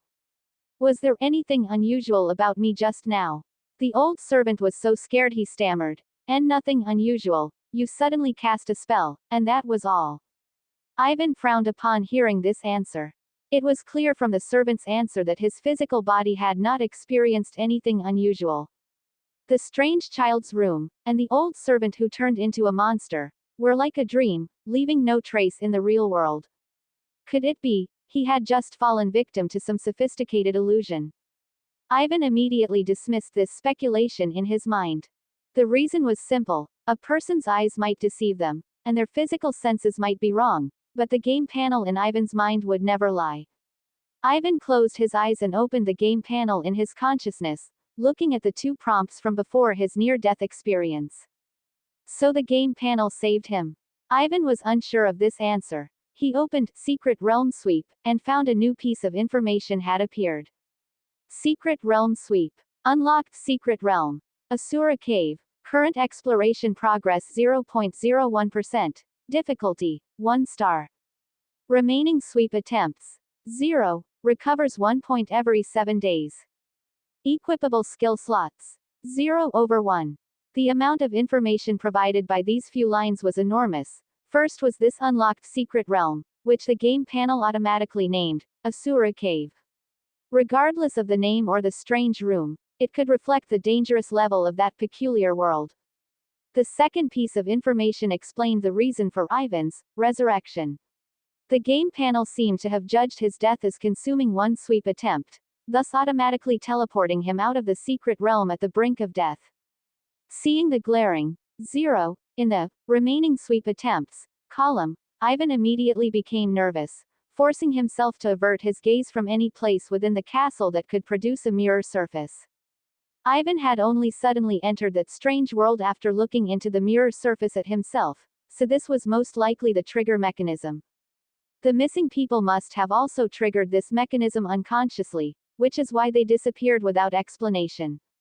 The only question was, were any of them still alive? Ivan recalled the old servant's abnormality and wasn't very confident about it. Having found the cause of the disappearances, Ivan felt little relief in his heart. More doubts still lingered. What exactly was that strange world? Why would merely looking into a mirror cause one to be sucked in? Why did the monster calling itself Old Tom take the form of the old servant, and why did it call him Young Master? Solving one problem often comes with the appearance of more problems. Ivan let out a long breath and turned his attention back to Secret Realm Sweep. The last piece of information revealed in Secret Realm Sweep was related to equipable skill slots. In that strange secret realm world, Ivan's abilities seemed to be ineffective. Neither demonic cultivation skills nor necromancy spells worked at all. But the equipable skill slots in Secret Realm Sweep seemed to offer another possibility. In Ivan's current personal panel, there were a total of 3 demonic cultivation skills: Animal Creation Technique, Corpse Refining Art, and 5-Finger Palm Thunder. After Ivan's attempts, it was indeed possible to place the corresponding skills into the equipable skill slots. If the corresponding skills were equipped, would he be able to use the corresponding skills in the secret realm world? Ivan's remaining exploration attempts had now returned to 0, and for the sake of his life safety, he would probably only be able to verify his conjecture after 7 days. After returning to the Wizard Academy, he should also properly research related occult knowledge and make more preparations. As dawn broke, the old butler and Pinctus arrived at the manor gate almost one after the other. The old butler seemed much calmer. After all, he didn't care whether these commissioned wizards were dead or alive.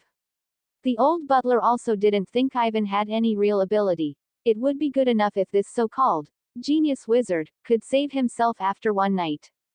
If the haunting incident really couldn't be solved, he could just happen to persuade the master to sell the manor at a low price, and then as the intermediary handling it, he might even make a profit.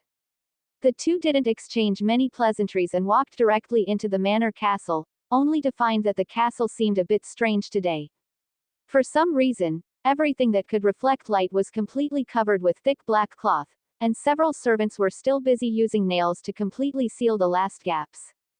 What were they doing? The old butler frowned and was about to ask, but saw Ivan standing at the castle entrance, quietly watching them. Pinctus immediately breathed a sigh of relief. He hurried forward to greet Mr. Ivan. Mr. Ivan, it's really great to see you're all right. I was so worried about your safety last night, I tossed and turned. Ivan looked at this slightly overweight middle-aged man. Although his polite words were a bit exaggerated, they at least sounded sincere. Just as Ivan was about to speak, the old butler had already stepped forward, asking in an unfriendly tone, Mr. Ivan, why did you make the servants turn the manor into this ghostly state? This will affect the manor's appearance and won't sell for a good price. Ivan gave him a cold glance and replied impolitely. Whether it sells for a good price is your business. I am only responsible for resolving this incident and getting the payment I deserve. After speaking, he turned his head and said to Pinctus, I cannot yet determine the specific cause of this supernatural incident, but I have found the pattern of the disappearances. Ivan informed the two about how looking into a mirror surface late at night would lead to disappearances, but concealed his strange experience from last night. The old butler looked at Ivan with suspicion. Disappear just by looking into a mirror surface late at night. He had also been a wizard apprentice for many years and had never heard of such a thing. Could this guy be lying to him? Ivan noticed the old butler's suspicious gaze, shrugged, and said in a flat tone. In any case, I have already warned you. Absolutely do not look into anything reflective in the manor late at night. If anyone else dies because of this, it will have nothing to do with me. Pinctus believed Ivan's words somewhat. He pressed on. Then, Mr. Ivan, how should we completely resolve this incident? I can't solve it for now, Ivan said bluntly, but I will go back and find a solution. I will probably come back in about a week. During this time, please be sure not to uncover those black cloths. Ivan emphasized it several times, having done his utmost. He didn't want a few more inexplicable monsters to appear in the secret realm the next time he entered it again. The old butler watched Ivan's retreating back, feeling a wave of annoyance. This guy, who is he trying to scare by pretending to be a ghost? He cast his gaze back inside the manor, looking at the omnipresent black cloths, and couldn't help but feel a little scared. The old butler hesitated for a moment, then called a few servants and instructed them to cover everything that could reflect light with several more layers of black cloth, covering it completely. After doing all this, he felt a little more at ease, muttering to himself, I'm not believing that guy's nonsense about pretending to be a ghost. It's just in case. Chapter 21 Shallow Subspace, New Mission. I apply to use the wizard database network with the authority of a one-ring wizard. Ivan watched as the database administrator in front of him was busy verifying his identity, and began to examine the several devices neatly arranged in the secret room. After returning from Safeman Manor, Ivan immediately began investigating the truth behind the strange mirror world. However, Ivan searched through his entire collection of books but found no related records. In desperation, he could only place his hopes on the wizard database network. In the history of the wizard world, the transmission of knowledge initially relied on handwritten books and magic scrolls. At that time, wizard academies would often establish vast central libraries to collect all kinds of extraordinary knowledge. Legend has it that the core of the database network was a massive 7-ring magic array, built by several top wizards over decades of painstaking effort at the Wizard Council headquarters. It was like a towering giant tree, its roots spreading throughout the entire wizard world. Since then, no matter where a wizard is, as long as they possess a magic device capable of connecting to the database, they can access this vast treasure trove of knowledge and consult all academic achievements accumulated since records began. However, limited by scarce materials, devices capable of connecting to the database were often expensive, making them difficult for low-level wizards to afford. Therefore, most low-level wizards with limited resources still relied on traditional books for learning and research. Inside Horden Wizard Academy, there were several old-fashioned database magic devices purchased when the academy was founded. To avoid excessive wear and tear, the academy set strict restrictions on the use of the equipment. Only those who had been promoted to a one-ring official wizard were eligible to apply for use. Even so, the usage slots for these terminals were still in high demand. Verification complete. Mr. Ivan of the Necromancy School, you may begin using the equipment. The database administrator gave Ivan a key, with which Ivan could use the wizard database for a full 8 hours. 8 hours should be enough for me to find the information I need. Ivan took a deep breath and found an unused database terminal. He closed his eyes, feeling his mental power slowly flow into the device, establishing a faint connection with the database network. Ivan only had the authority of a one-ring wizard, only able to access the thesis library and the spell library. He quickly began searching for knowledge related to the secret realm world in the thesis library. Putting it all together, Ivan really did find a lot of key information. In particular, an academic article titled, Overview of Subspace Characteristics and Case Studies, caught Ivan's attention. What is Subspace? This is a question that every wizard concerned with Subspace research is pondering. What is its essence? When did it appear? The author will summarize the research overview of Subspace by numerous wizard scholars over the past century from several perspectives. The appearance of Subspace can even be traced back to the appearance of the first living creature. It is the dark side of the world, a reflection of the human heart. In fact, Professor Travis, the earliest scholar to study Subspace, once proposed a conjecture that Subspace is very likely another dimension constructed by souls, subconscious, and emotions. This conjecture has not yet been proven, but numerous studies have pointed to its authenticity. For details, please refer to citations 7-8. Subspace has many characteristics, and among them, there are records of people who have accidentally fallen into Subspace cracks and survived after entering Subspace. It is worth mentioning that the survival rate of entering Subspace is approximately 0.13%, and the vast majority of survivors have only entered the shallow Subspace. To this day, no one has been able to survive from the deep layers of Subspace. As Ivan read through the various points listed in this document, he became increasingly certain that he had accidentally entered a certain Subspace crack. The so-called secret realm world should be somewhere in the shallow Subspace. Seeing the 0.13% survival rate, Ivan felt a chill run up his spine. If he didn't have the game panel and had exploited the bug with the secret realm sweep function, he would most likely have become one of the death records. Ivan continued to read through the document and found that it mentioned the reasons for the formation of Subspace cracks. As mentioned earlier, Subspace is another dimension constructed by souls, subconscious, and emotions. Therefore, when the emotions in a certain area are too strong or the subconscious is too active, the boundary between Subspace and the material world will blur, creating Subspace cracks, which are common in bloody battlefields, licentious parties, and other scenes. Exploring Subspace may help wizards better understand the world, and Subspace can also produce various extraordinary materials with bizarre effects.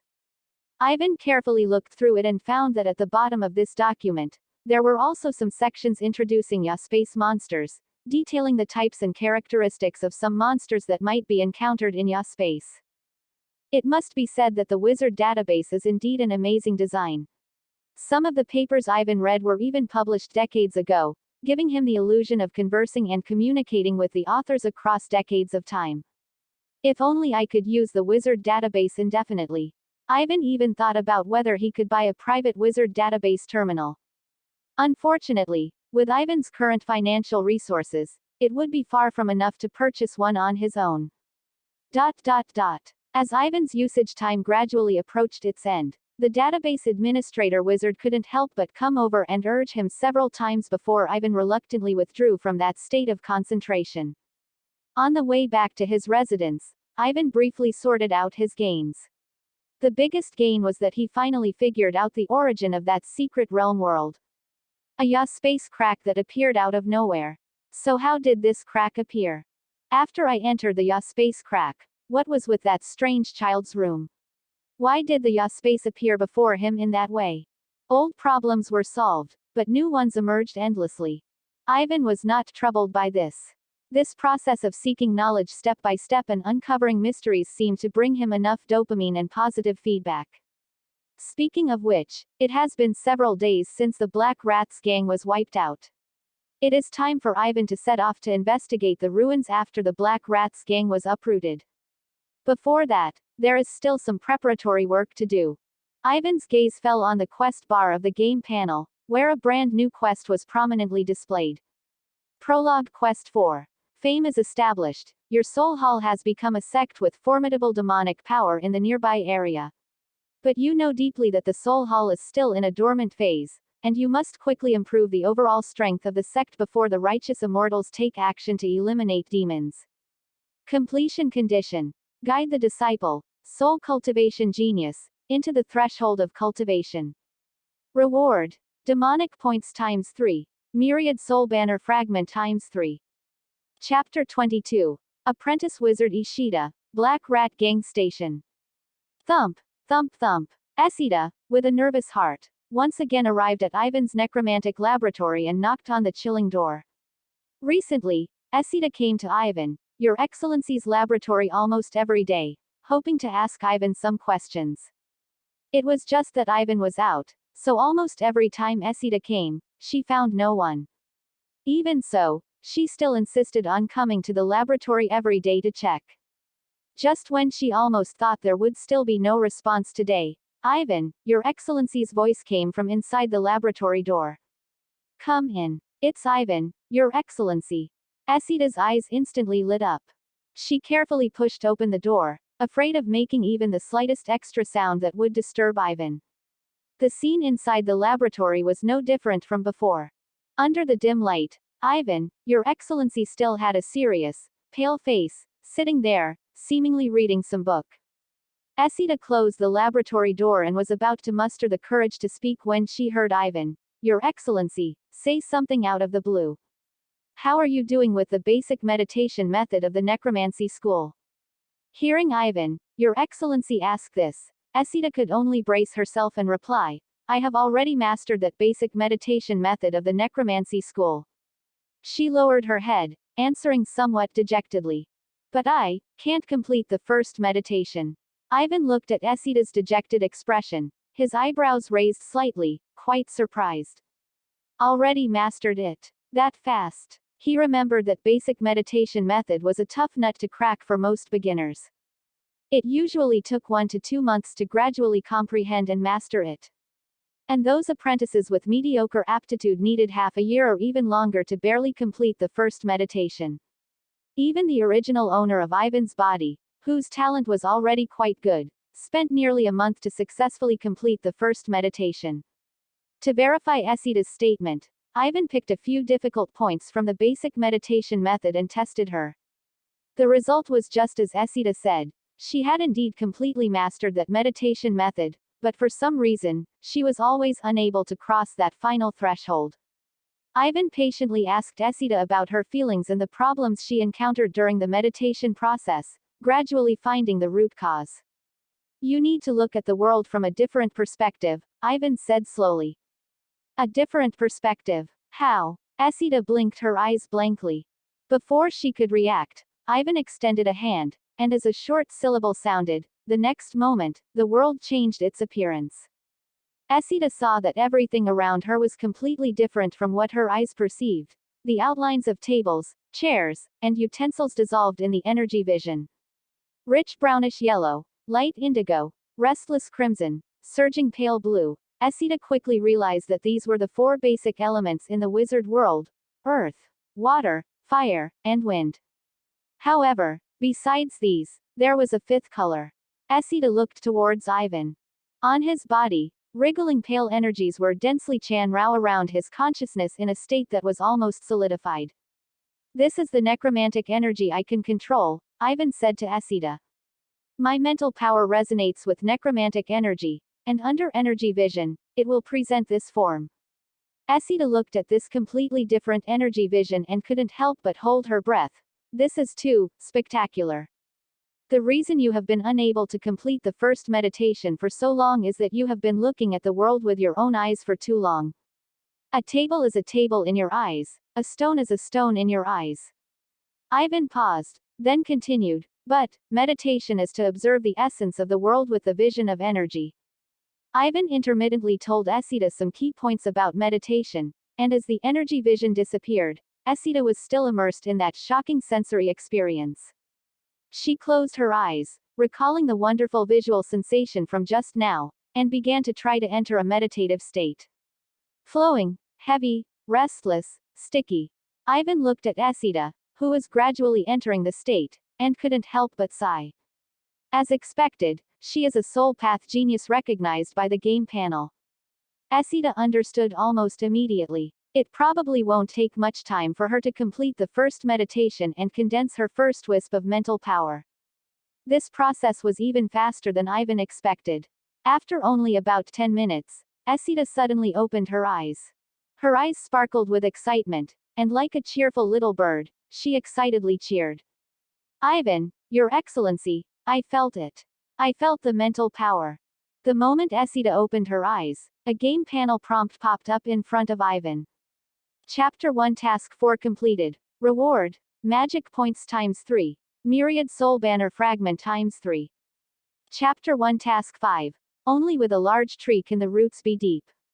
You watch with satisfaction as the demon path disciple you have taken in is so full of ambition, and has a clear demon heart, just like you back then. Your demonic sect is thriving, but an unseen crisis is subtly approaching from behind. You are starting to feel that your cultivation is not enough. Please raise your realm to the next stage. Reward: Magic Points ×3. Myriad Soul Banner Fragment ×3. Ivan originally thought that the completion of Chapter 1 Task 4 would take some time. Esida's talent indeed exceeded his expectations and brought him enough surprise. In a great mood, Ivan rarely showed a hint of a smile and praised Esida in a rare gentle tone. Your talent is very good. You can complete the first meditation so quickly. This has already far surpassed ordinary people. Normal apprentices often need to spend more than a month to barely sense the existence of mental power. Congratulations, Esida, you are already a true Esida, wizard apprentice. Esida was a little embarrassed by the praise, her flaxen braids swaying back and forth, clearly showing how happy she was. She suddenly seemed to remember something and asked Ivan curiously. Ivan, Your Excellency, how long did it take you for your first meditation? Ivan paused upon hearing this, coughed lightly twice, and said with a normal expression. About 2 or 3 days. 2 or 3 days. That amazing. Esida honestly replied, not feeling too dejected. Ivan, Your Excellency is so strong. It's only natural that he would be better than her. As for Ivan, he nodded with satisfaction at Esida's reaction. The original owner spent a month meditating. What does that have to do with me, Ivan Aatrox? Excited, Esida quickly began to try meditating again. As she became more proficient, she soon completely entered the meditative world with all her heart. Before Esida completely emptied herself, a thought suddenly flashed through her mind. If she stayed focused and diligent like Ivan, Your Excellency, she would definitely become a very powerful wizard. At 2 in the deep night, the entire port district had fallen into a silent dream, with only the rustling sounds of a few rats scurrying through the pipes. Ivan walked through the empty streets. Vivian followed silently behind Ivan. If one didn't look carefully, they might even have the illusion that she was just Ivan's shadow cast on the ground. This street was originally considered one of the more prosperous streets in the port district. The Black Rats gang's headquarters was located on this street, and their presence injected a certain vitality into this street. It's just that all of this disappeared with the demise of the Black Rats gang. Ivan even saw a plump rat, unafraid of people, rummaging by the garbage heap. Hearing Ivan's movement, it squeaked twice and then lowered its head to continue searching. Ivan stopped in front of a slightly dilapidated three-story building. The door was tightly shut, with a white seal pasted on it. Black Rat's gang headquarters arrived. Chapter 23. Absorption of residual souls, appearance of cultists. Ivan tightened his cloak. The surroundings were eerily quiet. He confirmed that there was no one else nearby except for rats, and only then did he begin to carefully observe the white seal before him. The seal seemed to have a solidified Tier 2 protective spell, Detection Ward. This invisible barrier enveloped the entire Black Rat's gang's base. Once damaged, the law enforcement agency would likely immediately sense that something unusual had occurred. The strength of this protective spell far exceeded Ivan's expectations. With Ivan's current strength, it was impossible to break it without alerting the spellcaster. Ivan fell into hesitation. Was he destined to return empty-handed tonight? With this protective spell in place, it was unlikely Ivan could enter the base to search for clues for at least 1 or 2 months. The progress of the chain quest would have to be temporarily put on hold. Just as Ivan was hesitating, he suddenly felt that the 10,000 souls banner in his arms seemed to stir. Taking the tattered small banner with white cloth from his arms, Ivan suddenly discovered that the white banner on the pole of the 10,000 souls banner was slightly swaying, stirring up gusts of bone-chilling wind, as if it had sensed something. Ivan activated the 10,000 souls banner, attempting to sense the spiritual bodies around him. He was startled to find that the number of wandering souls in this area was surprisingly high. Ivan merely sensed them roughly and found no less than dozens of wandering souls. Perhaps because not too much time had passed since the Black Rat's gang's demise, their souls had not yet dissipated and were just wandering aimlessly within the base. Coincidentally, Ivan noticed that one wandering soul had happened to drift outside the Black Rat's gang's base, leaving the coverage area of the protective spell. Ivan quickly went around to the dark alley behind the Black Rat's gang's base and found that aimless wandering soul. It was a gaunt middle-aged man. Even with the help of the 10,000 souls banner, Ivan could only see a fragmented and blurry phantom. Ivan tried to communicate with him but received no response. Most likely, his consciousness had been completely worn away. Ivan shook his head, reached out, and beckoned with the small white cloth banner. The middle-aged man's wandering soul was drawn straight into the 10,000 souls banner. This was Ivan's first attempt at attracting wandering souls with the 10,000 souls banner, so it was inevitably a bit clumsy and unfamiliar. He thought for a moment and tried to use the 10,000 souls banner to nourish the middle-aged man's soul. Bits of yin energy surged from the small white cloth banner. The middle-aged man's soul received nourishment, and the originally blurry, almost dissipated phantom gradually solidified a bit. Although he still looked aimless, dull, and unresponsive, at least Ivan could now have a simple conversation with him. I'm from the Black Rat's gang, rat head. The middle-aged man's soul answered haltingly and dully. Ivan quickly began to search through his remaining memories. Perhaps Ivan was lucky. This middle-aged man was actually a low-level gang leader, rat head, and had a good understanding of the gang's internal operations and secrets. According to his remaining memories, the drastic changes in the Black Rat's gang began about 2 months ago. 2 months ago, Rat King Knock of the Black Rat's gang suddenly received a distinguished guest. The guest's face was unclear, only Rat King Knock knew his identity.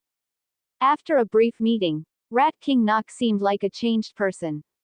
The former Rat King Knock, as the leader of the Black Rat's gang, was known for his shrewdness and cunning. It was precisely under his leadership that the Black Rat's gang was able to grow step by step and become the largest gang organization in the Port District. However, since that meeting, Knock became violent, irritable, and moody. What was even more perplexing was that he issued an order that all gang members found strange. Rat King Knock demanded that the entire Black Rat's gang put aside all other business, and devote all their efforts to collecting blood. At first, the rat heads privately speculated that perhaps some important figure was involved in the business of reselling blood, whether it was selling to hospitals or some mysterious existence. It was, after all, a profitable business. They just didn't expect that Rat King Knock's appetite would grow bigger and bigger. Initially, the needs of Rat King Knock could be met by just over 10 people, each drawing a tube of blood. But as time went on, the demand for blood grew larger and larger, and the pressure to complete the task increased sharply. To fulfill the quota set by Nock, the rat heads were forced to turn their attention to the homeless people in the Port District, secretly capturing them to collect blood. As for the corpses of the homeless people whose blood had been drained, they were gathered and thrown into the sea. Gradually, more and more Black Rat's gang members felt that something was wrong. Under everyone's questioning, the rat heads decided to take the gang members and have a good talk with Rat King Nock. That group of cultists appeared at this time. Recalling these cultists who believed in the tyrant, the middle-aged man's soul couldn't help but transmit fear, anger, and many other negative emotions. Ivan spent a great deal of effort to soothe and stabilize him. Rat King Nock didn't know when he had summoned so many cultists. They quickly took control of the entire Black Rat's gang. Anyone who wanted to escape or report them would be tortured to death by a strange curse. With the help of the cultists, Rat King Nock's appetite grew larger and larger. Gradually, the homeless people in the Port District became scarce, and the Black Rat's gang members could only start capturing some poor neighborhood residents to drain their blood. As for how much blood the Black Rat's gang actually collected, even the middle-aged man, who was a rat head, was somewhat unclear. And then, perhaps the news leaked somewhere, and a tide of enforcement officers suddenly raided the Black Rat's gang's base, almost eradicating the entire gang organization. And the middle-aged man's wandering soul perished in that chaotic slaughter. Having understood the entire sequence of events, the originally scattered clues in Ivan's mind finally linked together into a complete chain of clues. The corpses thrown into the sea were ironclad proof of the Black Rat's gang destroying evidence after collecting blood. Ivan stumbled upon them by chance, and thus the report from a concerned citizen led to the Black Rat's gang's demise. But new questions flooded into Ivan's mind. What was the purpose of those cultists? What was the use of them collecting such a large amount of blood? The turning point of all this seemed to be centered on that mysterious visiting guest. Who exactly was he? This series of emerging mysteries somewhat ignited Ivan's excited nerves. He gazed at the ruins of the Black Rat's gang, swallowed by darkness, and pondered for a long time. Ultimately, he still decided to temporarily put this quest aside. Breaking through the law enforcement agency's protective spell would be easy, but it would quickly attract the law enforcement agency's attention. At that time, if he were mistaken for a member of the cultists, it would really be more trouble than it was worth. Just as Ivan was about to leave, he suddenly noticed that Vivian behind him seemed to be stirring. What's going on? Ivan looked at the zombie girl Vivian behind him. He saw that she seemed to have sensed something. Her lifeless eyes suddenly stared fixedly in that direction. A faint sound of footsteps, like some reptile crawling on sand, rustled from far to near. Ivan quickly held his breath and focused his mind, suppressing all movement. He slightly turned his face from the corner, peeking out from the shadow of the corner. On the street, three figures shrouded in black cloaks slowly approached the abandoned base of the Black Rat's gang. Ivan took a few careful glances but inadvertently caught sight of a hint of sinister crimson color faintly revealed beneath the cloak of one of the figures. Is it that group of cultists? The figures of the three cultists stopped in front of the dilapidated main gate of the Black Rat's gang's base.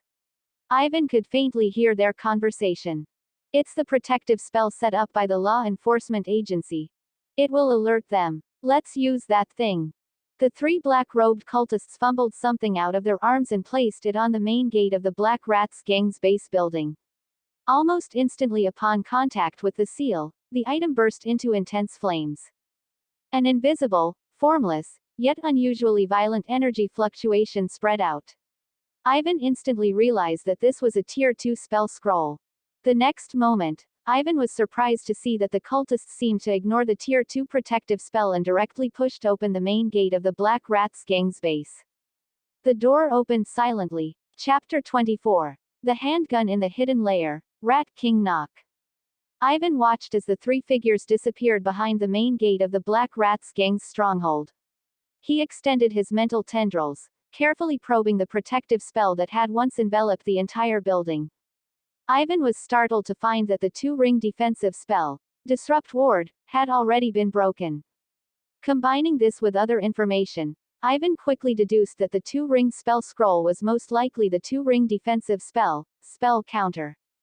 This building had now been stripped of its eggshell, leaving no further obstacles. Ivan took a deep breath, realizing that the more critical the moment, the calmer he needed to be. The effect of spell counter was time limited. This meant that if he wanted to complete the task, explore the Black Rat Sect ruins, he had to take the risk and attempt the exploration. Ivan did not choose to follow the three cultists in through the main entrance. No one knew if those cultists had left any traps at the main entrance. It was always best to prepare for the worst. Ivan's gaze swept over the building's exterior wall, finally settling on a balcony on the third floor. Vivian sensed Ivan's instruction and silently carried Ivan up. Gently pushing open the balcony door, Ivan noticed that the room he had entered seemed to be a storage room. It was filled with floating dust and showed few signs of damage from a fight. As Ivan entered the Black Rats gang's stronghold, the game panel appeared as expected, displaying a prompt. Chain event, third ring, explore the Black Rat Sect ruins. You have entered the sectarian ruins of the Black Rat Sect. This place hides countless secrets. Besides you, other cultivators are also hidden within these sectarian ruins. Current exploration progress, 1%. When exploration progress reaches 60%, the exploration task is considered complete. Otherwise, the task fails, accompanied by unpredictable risks. Ivan looked at the exploration progress displayed before him and immediately felt the urgency of time. He had to complete the exploration as quickly as possible without being discovered by the cultists. Ivan thought for a moment and left Vivian in this storage room, keeping her on standby. Ivan himself gently pushed open the storage room door and stepped into the corridor. The corridor was filled with a strong smell of blood and charring. The walls were covered in blackened bullet marks and splattered blood, making it easy to imagine how brutal the battle to eradicate the Black Rats gang had been. Ivan held his breath and first listened for any movement downstairs. Faint whispers came from downstairs. The group of cultists should still be active on the first floor. Although he didn't know their specific purpose, at least for the time being, they probably wouldn't come upstairs. He kept his footsteps as light as possible and quickly explored along the corridor. Most of the rooms on the third floor were storage rooms. The enforcement officers had already cleared out everything inside, leaving only empty shelves and dust covering the floor. Ivan could only roughly infer from some broken glass containers and the dried blood on the floor that this place had once been used by the Black Rats gang to store blood. Finally, in an inconspicuous small room, Ivan discovered some unusual clues. This room seemed particularly oppressive. Ivan instinctively stopped, raising his head to look at the ceiling. Under the dim light, the ceiling of this room appeared unusually low. Ivan had originally intended to skip this room and continue exploring other areas. However, when his gaze inadvertently swept over the game panel, he found that the exploration progress displayed on it had suddenly surged to 25% after entering this room. There was definitely something fishy going on here. Ivan found an old wooden chair, placed it in the corner, and stepped onto the chair steadily. He reached out and gently tapped the ceiling above his head. As the muffled sound echoed in the empty room, Ivan instantly realized that there was space above the ceiling. This room hid a suspended ceiling interlayer. Ivan let out a long breath, suppressing the excitement in his heart, and slowly felt along the edge of the ceiling. Until he felt near the corner, he felt his fingertip touch emptiness. He found it. Ivan held his breath and gently applied force. He lifted that section of the ceiling slightly, revealing a narrow gap barely wide enough for a hand to pass through. Ivan reached in with his right hand, fumbled around, and finally felt an exceptionally hard object in a corner. Ivan took it out. He found it was a rather vintage and exquisite pistol. The cold, hard solid wood gun body, the iron-gray barrel stained with the smell of gunpowder, and most bizarrely, a blood-red, eye-shaped gem was inlaid on the gun handle. More than a weapon for killing, it looked like a toy used by some noble to show off. However, the moment Ivan's mental energy touched the gun body, he was shocked by the powerful energy fluctuations contained within it. This was a transcendent weapon. And according to Ivan's estimation, It was at least a 3-ring level transcendent weapon. Ivan was stunned by this unexpected gain. He had only intended to complete the task, but he didn't expect to stumble upon such a significant find, a 3-ring level transcendent weapon. There probably weren't many of those in the entire Horden port. At the same time, the exploration progress on the game panel also soared. Current exploration progress, 54%. Just a little more, and the task would be completed. Just at this moment, Ivan suddenly felt a chill creep up his spine. He turned back abruptly and saw only a fat rat standing coldly at the doorway where he had just entered. Its thin claws pointed towards him, and intense killing intent erupted from its 2 scarlet eyes. A rat. Ivan's pupils contracted sharply. He didn't even have time to think. His body reacted instinctively, rolling sideways. This action saved Ivan's life. The moment he left his original position, a surging energy fluctuation whistled in, violently striking where he had just been standing. Ivan scrambled to his feet in a sorry state, his heart having sunk to the bottom. That was a 2-ring force field spell, Kinetic Spear. This rat was actually a 2-ring wizard. In a flash, countless pieces of information flashed through Ivan's mind.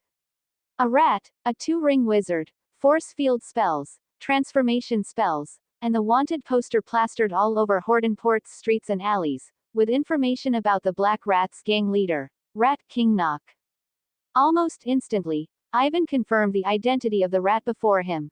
The Black Rat's gang's fugitive leader, the 2-ring force field school wizard, Rat King Knock. Escape. He must escape. Only this thought remained in Ivan's mind.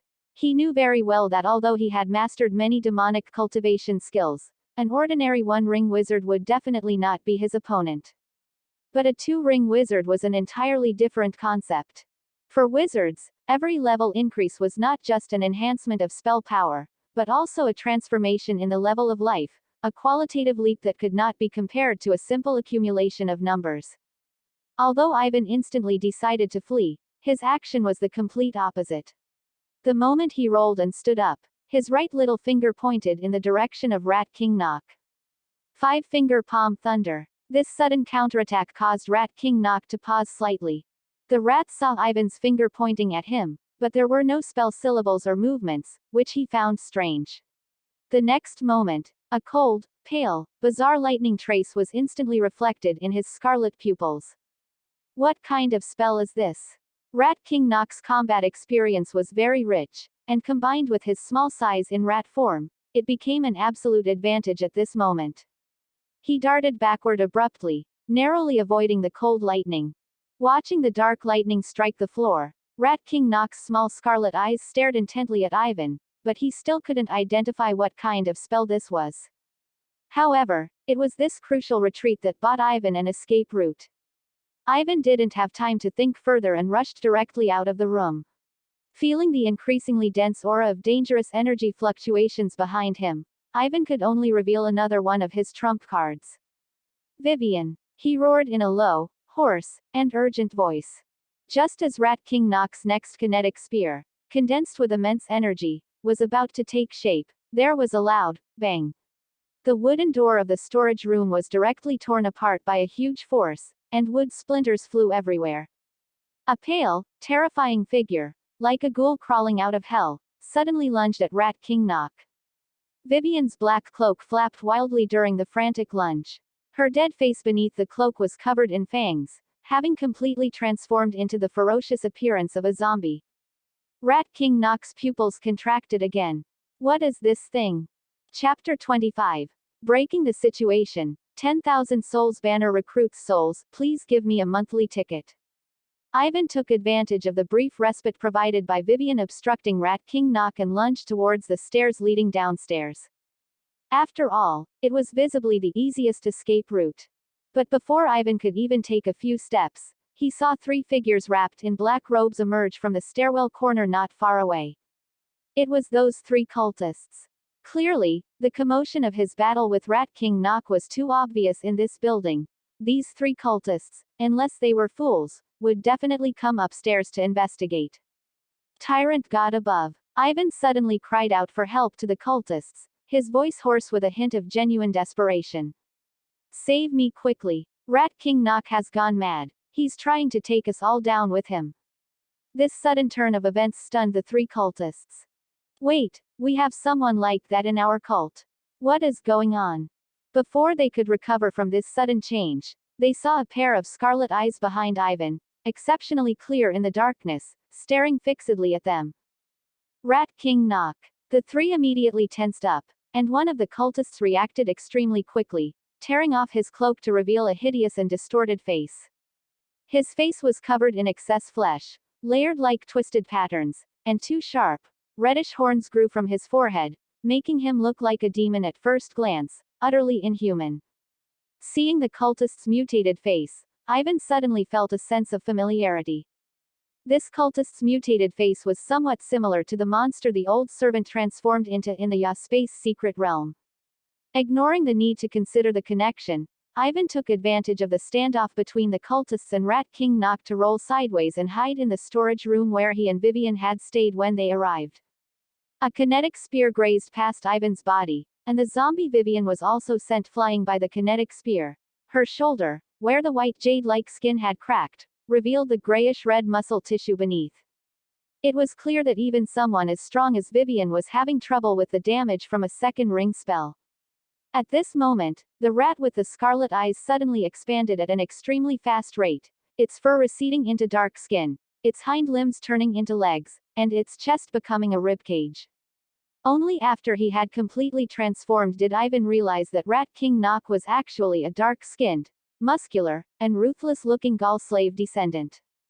These dark-skinned Gaul slave descendants were also foreigners who had crossed the ocean, but unfortunately, they came as goods. In places further south, black people and Gaul slave descendants were often sold to work on plantations, which was not common in Hordenport as a port city. The killing intent in Rat King Knock's eyes at this moment surged out like a tangible entity, clearly mistaking Ivan and the cultists for being in league. "It's you dogs and scum of the Four Pillars God cult again," he said through clenched teeth. The cultist with the mutated face was not to be outdone, roaring in a hoarse voice. "Knock, are you trying to break your agreement with the Four Pillars God cult, betray the tyrant God, and willingly accept the wrath of God?" Upon hearing this, Rat King Knock's anger flared even more, for some unknown reason. He stopped speaking, suddenly spread his fingers, and a powerful energy fluctuation erupted from his palm. Countless tiny particulate mass bodies rapidly condensed in the air, carrying astonishing kinetic energy, and rained down like a downpour, targeting the four people, including Ivan. Second ring force field spell, kinetic barrage. The roar of colliding force field spells rumbled like muffled thunder. Ivan received the least impact among the few. He had already ducked into the adjacent room, and the part of the scattered kinetic projectiles was completely blocked by Vivian. Ivan looked at the open balcony door and window behind him. As long as he seized the moment while the cultists and Rat King Knock were fiercely engaged, twisted around, and jumped out the window, he could escape with the third ring extraordinary weapon. However, Ivan noticed that the progress of his task, explore the Black Rat Sect ruins, was still at 54%, and he still felt somewhat unwilling. After the commotion tonight, the law enforcement agency's supervision of this place would likely become even stricter, and he probably wouldn't have much of a chance to come back and investigate in the future. Suddenly, Ivan remembered that there were still dozens of wandering souls lingering in the Black Rats gang's stronghold. These wandering souls should also be part of the Black Rats gang's stronghold. If he summoned them and incorporated them into the 10,000 souls banner, he wondered if it could slightly increase his exploration progress. Ivan made a decisive move and pulled out the tattered white cloth banner from his Weizhong. Perhaps because the energy in the building was raging like a tide at this moment, the small white cloth banner seemed to become increasingly excited, the white cloth surface fluttering, and an invisible and insubstantial summoning force spread out, attracting the nearby wandering souls. In the corridor, the battle between the three cultists and Rat King Knock had entered a white-hot stage. Although the three cultists were only first-ring wizards, their mutated bodies granted them powerful vitality. Working together, they were barely able to hold on against Rat King Knock. Among them, the cultist with the most severe facial mutation was particularly conspicuous.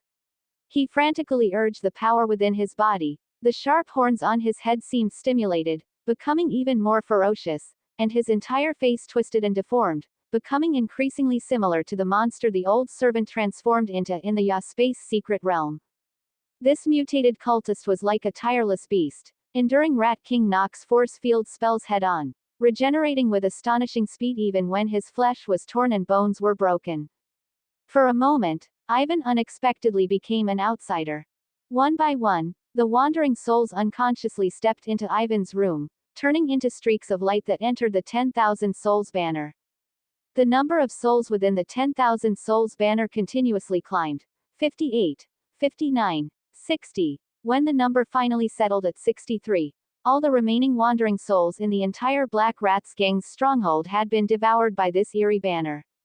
Ivan was pleasantly surprised to find that, as he expected, the exploration progress on the game panel slowly increased with the absorption of the wandering souls, finally barely crossing the passing line of 60% exploration progress.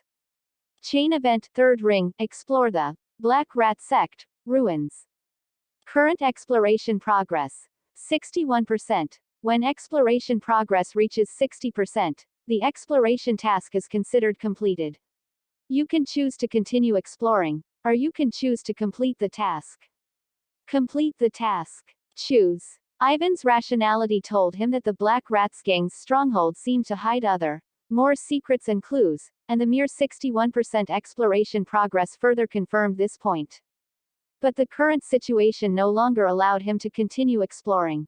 Getting the benefits he had obtained and running was the proper course of action. The task completion notification sounded, and Ivan didn't even look closely at the specific prompts on the game panel. He raised his right hand, and 2 yin thunders, like pale gray lines, condensed and intertwined. The next moment, the yin thunder erupted, like the clang of swords and spears. The yin thunders cultivated in Ivan's right ring and middle fingers suddenly surged out, one directly striking the hideous and terrifying cultist, and the other striking Rat King Nock. At the same time, Ivan used the brief cover of these 2 yin thunders to charge towards the balcony. Could he escape? Almost simultaneously, 2 extremely dangerous auras erupted behind Ivan. What Ivan hadn't expected was that both the fully mutated cultist and the violent Rat King Nock had been secretly wary of him. These monsters, with a tacit understanding, simultaneously abandoned their entanglement with each other the moment Ivan tried to escape, and instead locked their cold-killing intent onto Ivan. No one was a fool. The cultists were only fooled for a moment by Ivan's words when they first met. They had already reacted that this guy with a necromantic creation was definitely not one of them. And Rat King Nock, needless to say, his eyes had never left the 3rd ring extraordinary weapon in Ivan's arms. Ivan felt the violent spell fluctuations behind him. Without even the room to look back, he could only grit his teeth and have Vivian block tightly behind him, and with his entire body, he leapt out along the doors and windows of the 3rd floor. The dark night sky, the figure shattering the glass and leaping out, the rising flames, along with the entire silent street, at this moment, almost froze into an extremely oppressive scene. The next moment, the sound of spell explosions spread throughout the street, and the dazzling firelight completely swallowed the figure of Ivan shattering the glass and leaping out. Chapter 26. Hunting, Death of the Rat King. The victor of this bloody battle was ultimately 2-ring force field wizard Rat King Nock. The cultists' strange power was not, after all, inexhaustible. The severely mutated cultist, although possessing near immortal regenerative abilities, was clearly not sustainable. As Rat King Nock's force field spells fell like a storm, the cultist's regeneration speed became slower and slower. Until he was shattered into a mass of indistinct flesh and mud, like a pile of mashed internal organs, unable to stand up again, only able to twitch in vain. Rat King Nock gasped violently. He was not unscathed. He was not unscathed. A tragic wound between his chest and abdomen, deep enough to see bone. Ignoring the riddled and crumbling Black Rats gang headquarters, Rat King Nock propped himself up and staggered towards the direction where Ivan had fallen. During the gaps in the fighting, he had always kept an eye on this thief who had stolen the weapon. Confirming that Ivan had not escaped after being hit by 2 highly damaging spells, Rat King Nock was certain that this detestable thief would definitely not survive, and only then did he dare to engage in a life-and-death struggle with the three cultists. If he remembered correctly, the thief should currently be buried under the rubble of a collapsed wall. He should find his body quickly and retrieve his weapon. Any later, the enforcement officers would find this place. Rat King Knock walked to the rubble, forcefully turned over collapsed stones one by one, and his face suddenly changed. The place where the thief's body should have been lying was now empty. Instead, there were large areas of dead mosquitoes that had been roasted and fallen to the ground, densely packed and shocking to behold, like a layer of black ash spread on the ground. What is going on? Where is that thief? What are these mosquitoes? A series of questions surged from Rat King Knock's heart. He endured the severe pain of his wound, cast an energy vision spell on himself, and noticed a series of pale marks on the ground pointing towards the distance. Rat King Knock instantly reacted. These were the marks left by the thief's necromancy construct. That extremely peculiar necromancy construct had left a great impression on Rat King Knock. So, that damn thief escaped in this direction. Rat King Knock frowned tightly. His physical condition was terrible, and his mental power was severely depleted from dealing with the three cultists. Waves of throbbing pain came from his head. But thinking of his extraordinary weapon being taken away by that thief, Rat King Knock became somewhat angry. With various emotions mixed together, he gritted his teeth, making a grinding sound, and finally chose to pursue along the marks left in the energy vision. The thief's escape route was crooked and twisted, but it was vaguely discernible that he was heading towards the upper district, which made Rat King Knock's frown tighten even more. Once entering the upper district, the enforcement office's supervision intensity would increase exponentially, completely different from the chaotic lawless land of the port district. At that time, if he really wanted to take down that detestable thief, it would easily attract swarms of enforcement officers. Thinking of this, Rat King Knock became more anxious and quickened his pursuit steps. This anxiety more or less affected his judgment. Just as he was tracking along the grayish-white marks on the ground into a narrow, cramped dark alley, he vaguely sensed something was wrong.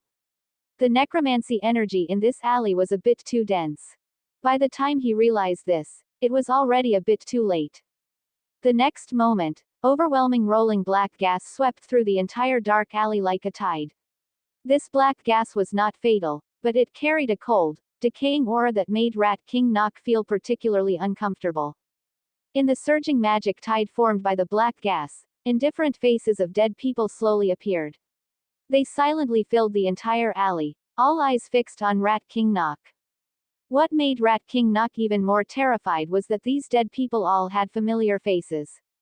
Some were his subordinates, Rat Head, some were the inconspicuous members of the Black Rats gang, and there were even a few enemies he had personally killed. What kind of spell is this? It's simply unheard of, unseen, completely beyond all of Rat King Knock's understanding. Suddenly, Rat King Knock finally saw the thief, completely shrouded in a black robe, among the chilling figures of the dead. The thief stood at the other end of the alley, his face indistinguishable, only revealing a pair of cold eyes. Subconsciously, Rat King Knock was about to mobilize the remaining spiritual power in his body and condense a kinetic spear. However, something he had not expected happened. Suddenly, a violent figure pounced forward, its speed so fast that it didn't seem like a physical entity at all. The moment this figure of the dead touched Rat King Knock's skin, he felt a wave of bone-chilling cold instantly surge into his mind. Severe headache and dizziness, like a tsunami, swept over him, instantly dispersing the kinetic spear that was already close to taking shape. These ghosts can directly damage my spirit. Rat King Knock immediately fell into a bit of impatience. He was a wizard specializing in the Force Field School and the Transformation School, knew very little about the Necromancy School, and had never heard of any spell that could directly damage a wizard's soul. Looking at the dense figures of the dead in the black gas in front of him, his scalp tingled, and he briefly felt a slight urge to retreat. Suddenly, he saw Ivan across the alley raise his hand and aim the dark muzzle at himself. In his hand was the three-ring extraordinary weapon, that vintage pistol. This is impossible. Incredible emotions surged in Rat King Knock's mind.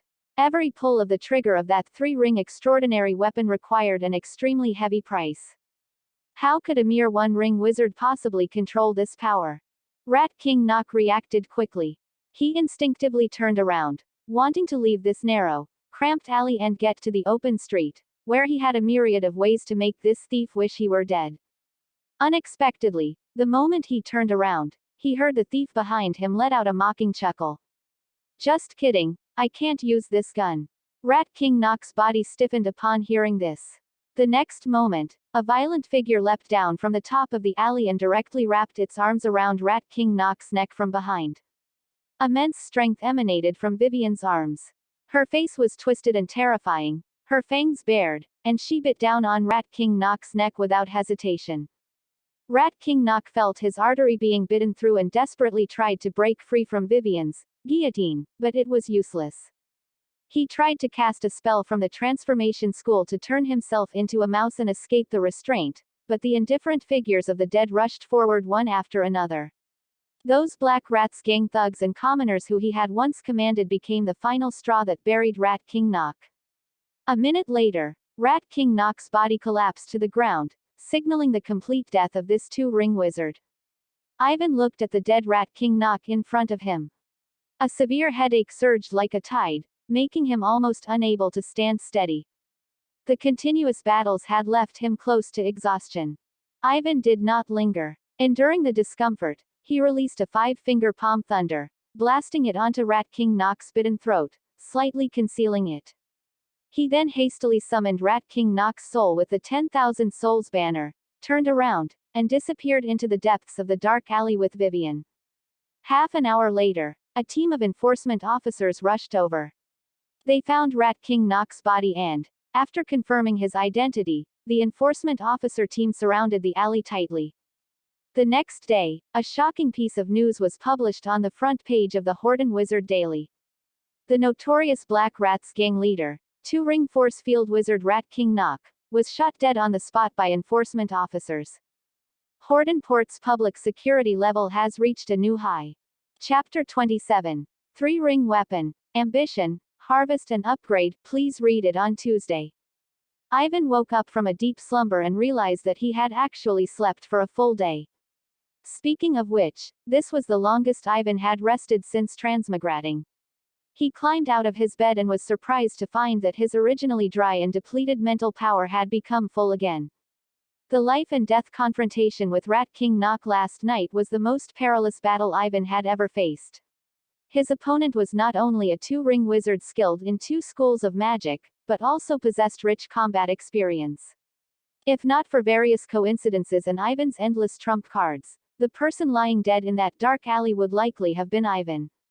But corresponding to that was a huge gain.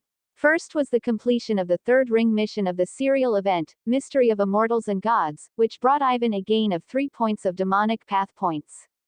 This also caused the demonic path points Ivan currently held to surge to as many as 8 points. As for the details of last night, it has to start from when Ivan was focused fired by the cultists and Rat King Knock.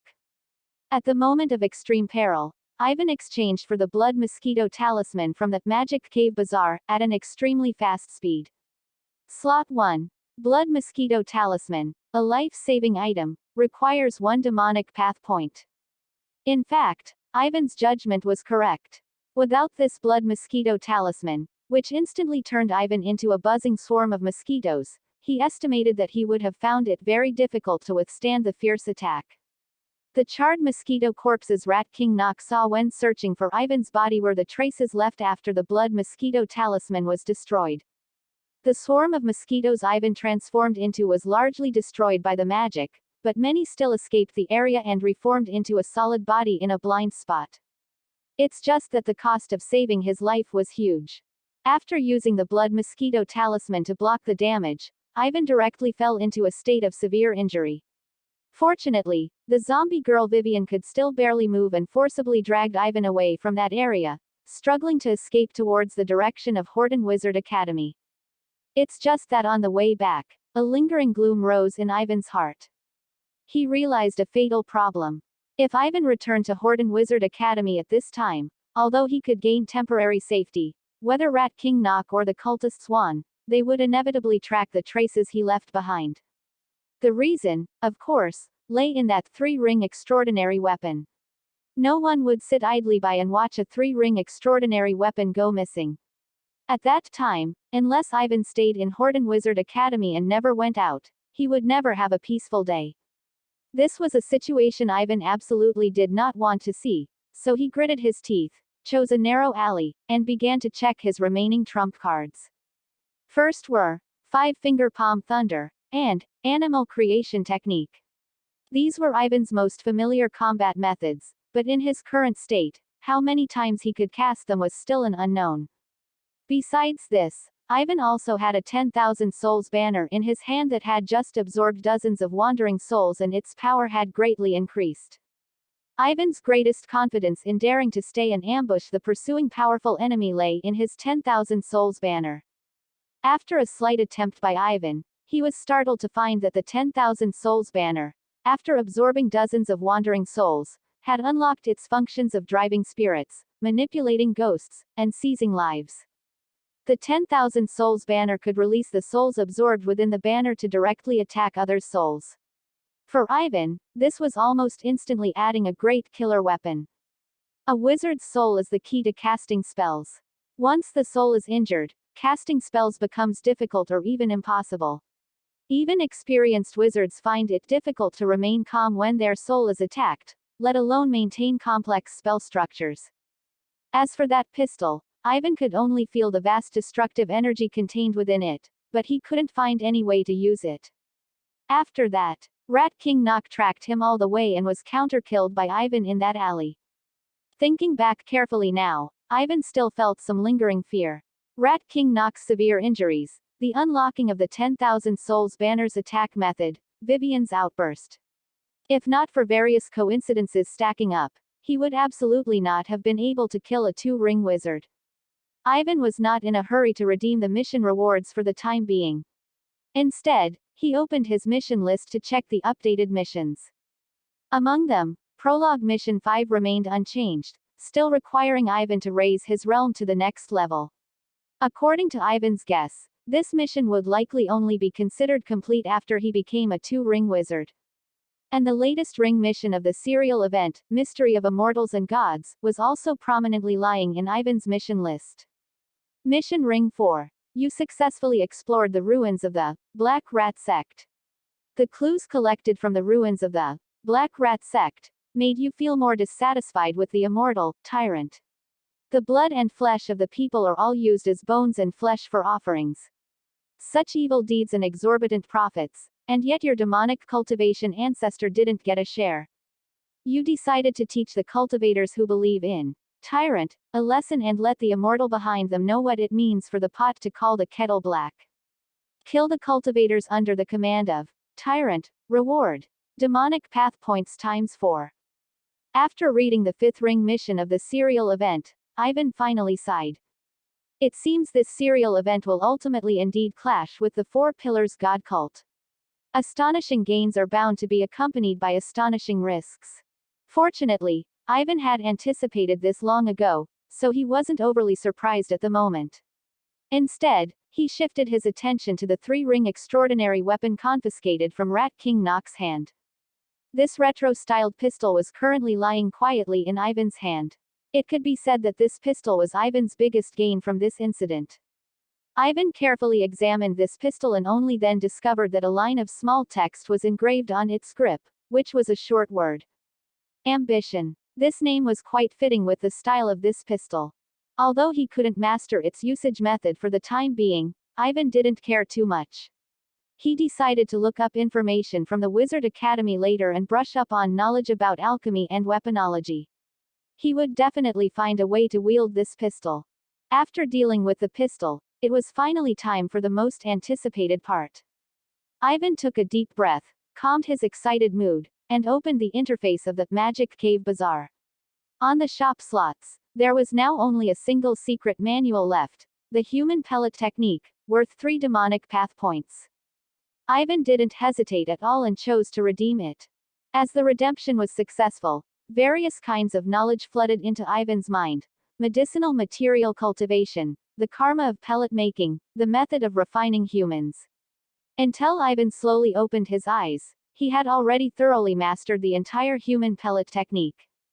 It must be said that the human pellet technique is indeed an unconventional method. Rather than refining pills, it's more like refining souls. Extracting a person's body and soul is the base material for the pills. It's no wonder it's a demonic cultivation pellet refining technique. And the small evil pill Ivan had taken earlier was indeed refined from the human pellet technique.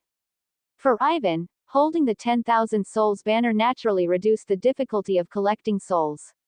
As long as he continuously replenished souls into the 10,000 souls banner, he could continuously obtain the base materials for refining pills. For Ivan, this could be said to be a great piece of good news. Besides the method of refining pills, the human pellet technique also detailed the secrets on how to take the small evil pill and great evil pill more effectively. Ivan took out the jade box containing the great evil pill from his bosom, opened the lid, and a mournful wail assailed him. Don't eat me, master, I beg you. Ivan shook his head. According to the records of the human pellet technique, those souls had already scattered during the refining process. This despair and wailing were merely the echoes left by those souls before they dissipated, only enough to deceive outsiders who didn't understand. As the pill entered his mouth, a familiar intense pain instantly erupted from deep within his spine, like a raging fire burning his body. The toxicity of the great evil pill was 100 times stronger than that of the small evil pill. The pain that penetrated deep into his bones almost crushed Ivan's will.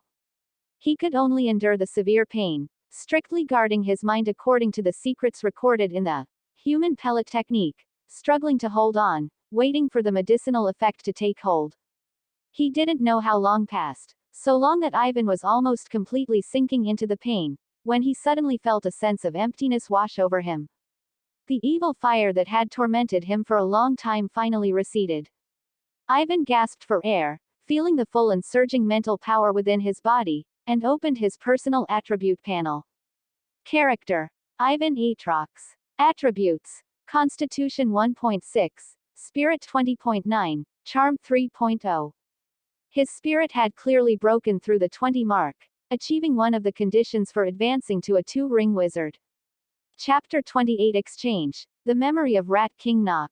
To become a 2-ring wizard, one needs not only sufficient spiritual power but also to successfully analyze the spell model of a 2-ring spell within their own soul. Only when these two are combined can Ivan completely undergo a transformation on a life level and become a 2-ring wizard. However, the surging spiritual power greatly increased Ivan's combat strength. At least now, if Ivan were to encounter Rat King Knock again, he definitely wouldn't struggle so much. Ivan looked at the 3 completely sold-out item slots in the Magic Cave Bazaar, and chose to refresh the shop's item list. Magic Cave Bazaar. List of goods sold in the bazaar has been updated. Slot 1. Exclusive enhancement. Human pellet technique. Requires 2 demonic Dao points. Note: an enhancement entry from the game system can upgrade human pellet technique to LV.2, granting it the luck turns trait, greatly increasing the success rate of pellet refining. Slot 2. Skin peeling disguise technique can slightly alter appearance and build, requires 1 demonic Dao point. Note: a minor side technique from the Joyful Union sect. People often say, a woman adorns herself for her admirer, but some people just love peeling off others' faces and replacing their own. After a long time, she can't even find which layer her real face is on. Slot 3. White Bone Contemplation Method can contemplate white bones to condense one's mind, requires 4 demonic Dao points. Note: a contemplation method from White Bone Temple can contemplate white bones in the mind to temper the spirit. It is said that the masters of Joyful Union Temple spread rumors everywhere that the monks of White Bone Temple like to use thick human bones to poke their own valley path, to cultivate Buddhist Dharma, and the 2 factions often fight fiercely over this. Ivan quickly considered whether these 3 items were useful to him. The exclusive enhancement for human pellet technique goes without saying. Greatly increasing the success rate of pellet refining is undoubtedly a must-choose option. The only skill that needed consideration was the white bone contemplation method. The description of the white bone contemplation method was somewhat vague. Ivan wasn't sure what the specific effect of tempering the spirit was, and the high cost of 4 demonic Dao points was the most expensive skill Ivan had seen since getting the game panel. He had now figured out some of the game panel's logic. Different prices definitely represented the strength of the skills. Being worth 4 demonic Dao points, it was absolutely worth the price. Redeem. As the inheritance related to the white bone contemplation method flooded into his mind, Ivan felt as if he had entered deep meditation, and his whole being became ethereal. A withered white bone Dharma image appeared in his mind. This bone figure's fingertips plucked a withered flower, infinitely profound. Unconsciously, Ivan's spiritual power, guided by this mysterious force, began to slowly flow, condense, and temper. Ivan couldn't help but feel a jolt of energy. This was actually a method for training spiritual power.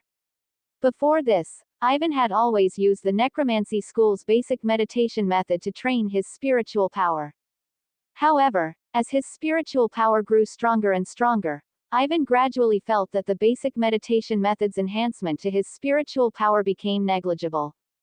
As the easiest meditation method to learn during the apprentice stage, the Necromancy school's basic meditation method had gradually fallen behind Ivan's realm. Even if the white bone contemplation method hadn't appeared this time, Ivan would likely have started looking for a new substitute. The appearance of the white bone contemplation method happened to fill Ivan's gap in this area, and the speed of spiritual power enhancement was several times faster than the basic meditation method. The wonders of the white bone contemplation method were far more than this. After Ivan exited the contemplation state, he was surprised to find that even if he was no longer concentrating on activating the white bone contemplation method, the white bone plucking flower image still existed in his mind, continuously nourishing his spiritual power. This meant that even in combat, Ivan could rely on the white bone contemplation method to get a continuous supply of spiritual power, greatly increasing his endurance. Ivan silently opened his personal panel. Character: Ivan Aatrox. Attributes: Constitution 1.6, Spirit 20.9, Charisma 3.0. Demonic Dao points: 1. Demonic Cultivation Skills, Mastered, Corpse Refining Art, LV.2, Human Pellet Technique LV.2, Animal Creation Technique LV.1, 5 Finger Palm Thunder LV.1, White Bone Contemplation Method LV.1, Skin Peeling Disguise Technique LV.1. Item Warehouse: Myriad Soul Banner Fragment, 5/8. Whether it was spiritual power attributes or combat methods, Ivan had achieved rapid advancements. Once Ivan completely digested his current gains, his combat strength would likely reach another level. Within the 10,000 Souls banner, hazy souls wandered sluggishly, waves of yin qi surging like a tide, constantly washing over these weak soul bodies, making their outlines more solidified. Among this group of muddled wandering souls, one soul stood out as exceptionally different. He was tall and burly, with dark and rough skin, and his soul strength far surpassed other wandering souls, almost solidifying into a physical form. This was Rat King Nock's remnant soul. After being killed by Ivan, his soul was sucked into the 10,000 Souls banner. Ivan looked at Rat King Nock's remnant soul through the 10,000 Souls banner. As a former two-ring wizard, Nock's soul strength was indeed considerable, even possessing the qualifications to become the 10,000 Souls banner's main soul. However, what Ivan needed to do right now was to first search through Rat King Nock's memories and completely empty out everything in his head. This process was not difficult. With the 10,000 Souls banner's assistance in soul searching and scraping, it took almost no effort for Ivan to completely strip Rat King Nock's memories clean. Rat King Nock was born on another continent. In his memories, his homeland was still in a stage of ignorant beasts, tribal settlements, and living off raw meat and blood. If not for those few giant ships that descended like a miracle, Rat King Nock might have spent his life in a muddled state, hunting, reproducing, and engaging in primitive revelry, just like his tribesmen. The colonizers' fleet broke through the black slave tribe he belonged to, slaughtered most of the elderly and children, and captured Rat King Nock and other young adult laborers onto slave ships. By the time the slave ship arrived at Horton Port, more than half of the black slaves on board had died. Whether it was fortunate or unfortunate, Rat King Nock was bought by a rogue wizard and used as the latest human experiment material. In the rogue wizard's laboratory, Rat King Knock underwent countless inhumane experiments. But relying on his tenacious vitality, he miraculously survived, and even unconsciously awakened his wizard talent, becoming a wizard apprentice. Talent, ambition, wisdom far surpassing his own kind. Possessing these, Rat King Knock was destined not to die in such day-after-day suffering. He sought a once-in-a-lifetime opportunity, killed the rogue wizard who experimented on him, and seized all of that rogue wizard's wealth and knowledge. Starting from this point, Knock began to rise in Hortonport's port district. Relying on his exceptional courage and methods, he rose step by step, eventually becoming the leader of the largest gang in the port district and cultivating his wizard level to the two-ring realm. It can be said that Rat King Knock's legendary experience, if put into a storybook, could probably be written into a massive work of several 100,000 characters. If not for the sudden appearance of that distinguished guest, Rat King Knock's legend might have continued to be written. What Ivan was most concerned about was this section. As Rat King Knock's soul blankly recounted this memory, Ivan listened intently. It was a perfectly ordinary day when a mysterious guest, completely shrouded in a wide cloak, arrived at the Black Rats gang's base. All the Black Rats gang members who spoke disrespectfully to him had their mouths sealed by a strange spell, rendering them unable to speak again. He specifically named Rat King Knock and demanded to see him. After learning about this matter, Rat King Knock thought it over repeatedly and finally chose to meet with this mysterious guest. When the mysterious guest slowly lowered his hood, revealing his true appearance, Rat King Knock discovered that the other party was a young man with blonde hair and blue eyes. He claimed to be a priest of the Four Pillars God cult, and the purpose of his trip was to hope to reach some kind of cooperation with Knock. Rat King Knock had heard of the Four Pillars God cult's name. But he had always maintained a high degree of vigilance towards such dangerous matters involving gods and religion. Therefore, he rejected the other party's proposal without hesitation. However, the subsequent developments completely exceeded Rat King Knock's expectations. Chapter 29 Mystery Experiment, codename Demon Cultivator. So, I rejected that Four Pillars God cult priest. I thought he would attack and had already cast protective spells on myself. Rat King Knock clearly showed an expression of extreme pain, and the outline of his remnant soul blurred for a moment. But he just left with a light sentence, and that sentence was: "This book is first published on the entire network. The tyrant is watching you, child." Ivan frowned upon hearing this. It sounded like a cryptic religious prophecy, not some kind of spell. After he left, I became restless. That sentence burrowed into my mind like a bug, echoing day and night. Gradually, I began to lose my sanity. Rat King Knock's speech became faster and faster. I started ordering my subordinates to collect blood, even though I had no idea what the blood was for. I became irritable, easily angered, and frantically urged every subordinate. I began to suspect and worried that the tyrant god would blame me for not being devout enough. Ho, ho, ho, just because of a sentence. Just one sentence, I was brainwashed into a fanatic. This is simply ridiculous. Then, what level was that mysterious Four Pillars God cult priest? 3 ring, 4 ring, or even higher?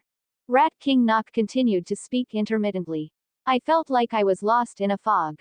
I hated myself for not collecting blood fast enough and ordered the gang members to capture lone paupers and vagrants, extracting their blood to fill the gap. Suddenly one day, a few cultists found me. As dependents of the tyrant. I treated them as brothers. Ivan instantly understood. He had basically participated in the events that followed. The sequence of events in this incident was now clearly laid out before Ivan. Rat King Knock and the cultists joined forces, brutally suppressing the dissatisfaction and resistance within the Black Rats gang. As the Black Rats gang's blood collection grew in scale, the incident was only brought to a complete end when an unidentified, enthusiastic citizen reported it. However, Ivan was very curious. When did Rat King Knock break free from the Four Pillars God cult's control? And what was the collected blood used for? Facing Ivan's questions, Rat King Knock's remnant soul just shook its head and said, "I awoke from the control on the day the Black Rats gang was wiped out. Perhaps the shock of those scenes was too great, causing me to temporarily escape the Four Pillars God cult's control. Upon waking, I immediately transformed into a rat and fled the Black Rats gang's headquarters. But I left my trump card, the hand cannon, in the interlayer of the room at the headquarters. Normally, I would never make such a low-level mistake. But at that time, all I wanted was to escape.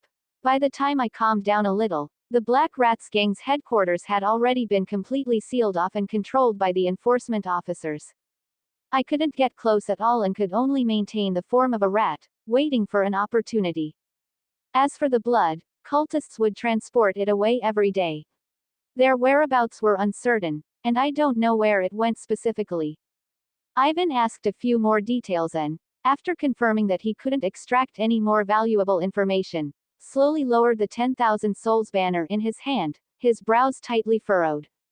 By now, most of the Black Rats gang mystery had been solved, but the core issue remained shrouded in mist. Did the Four Pillars God cult go to such lengths to control a two-ring wizard just to collect the blood of ordinary people, which couldn't even be considered basic spell materials? What was that blood used for? Ivan thought for a long time but couldn't come to any effective conclusions, so he could only put the matter aside for the time being. At least, no matter what, the Four Pillars God cult's actions hadn't affected anyone around him. Instead of worrying about these unknowns, it was better to first deal with his own matters. The refresh of the Secret Realm sweep count still required several days of waiting. For the next period, Ivan finally had the leisure to stay and try to complete his long-delayed wizard research projects and attempt to break through to the two-ring wizard realm. Ivan had already planned the content of his wizard research. His corpse refining art, and even his other demonic cultivation methods, would be exposed sooner or later. His previous strong defeat of Wizard Matthew had already attracted the Academy's attention to some extent. It was just that the Academy seemed more eager to bind him with the new contract at the moment, temporarily overlooking this issue. If Ivan yielded to the Academy and signed the new teaching contract, the Academy would likely start openly and secretly demanding that Ivan voluntarily donate the spell for refining new types of necromantic creations to the school's spell library. This was the usual style of Horton Wizard Academy.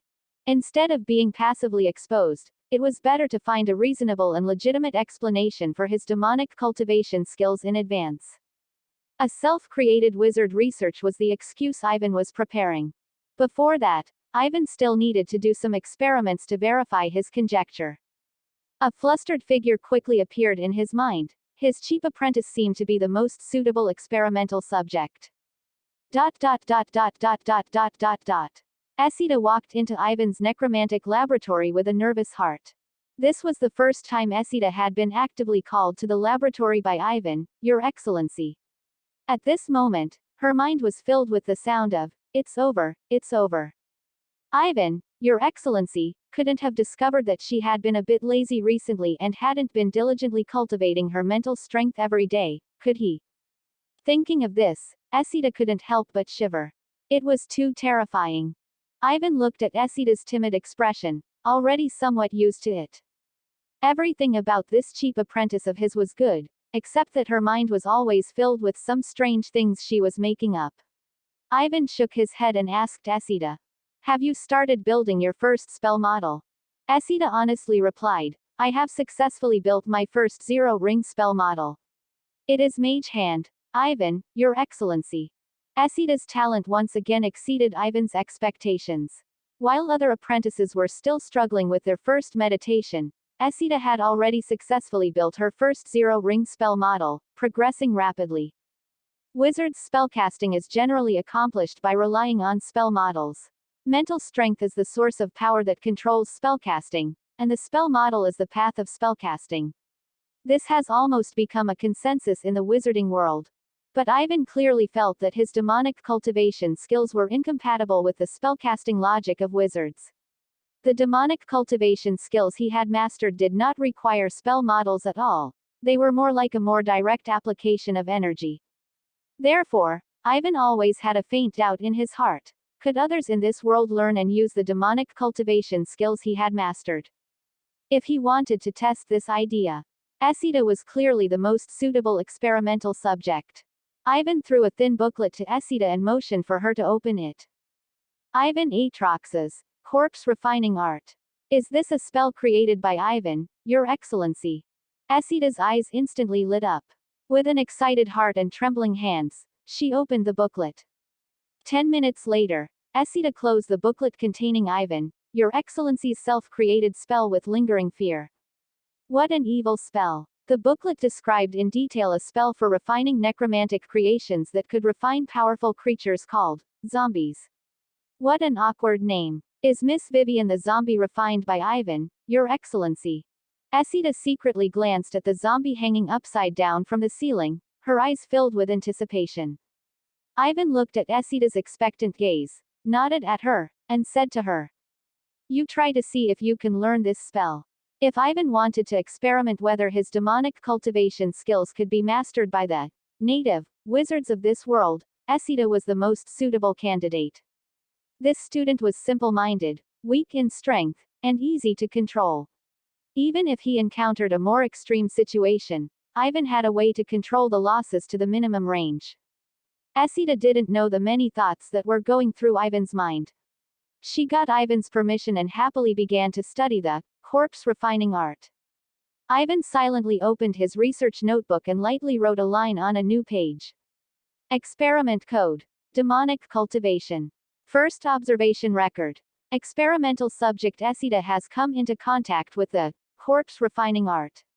Based on the comprehension and mental strength talent she has shown, it is estimated that she can learn the corpse refining art in a relatively short period. If she can successfully master the corpse refining art, it means that this world does not necessarily have only the spell model as a method of spellcasting. Experiment successful. If she cannot master the corpse refining art, then it proves that demonic cultivation skills cannot exist without the game panel. Experiment failed. This experiment is declared over. Chapter 30. Primal Spellcaster, solved. Esida learned faster than Ivan had imagined. In about an hour, Esida looked up from the thin booklet, let out a nervous sigh, and looked at Ivan. Ivan, Your Excellency, I've memorized the steps of this spell.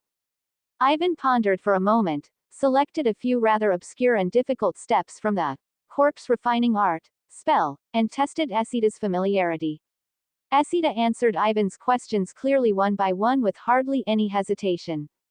After confirming Esida's learning progress, Ivan no longer hesitated, and with a swish, he lifted the black cloth covering the experimental table next to him.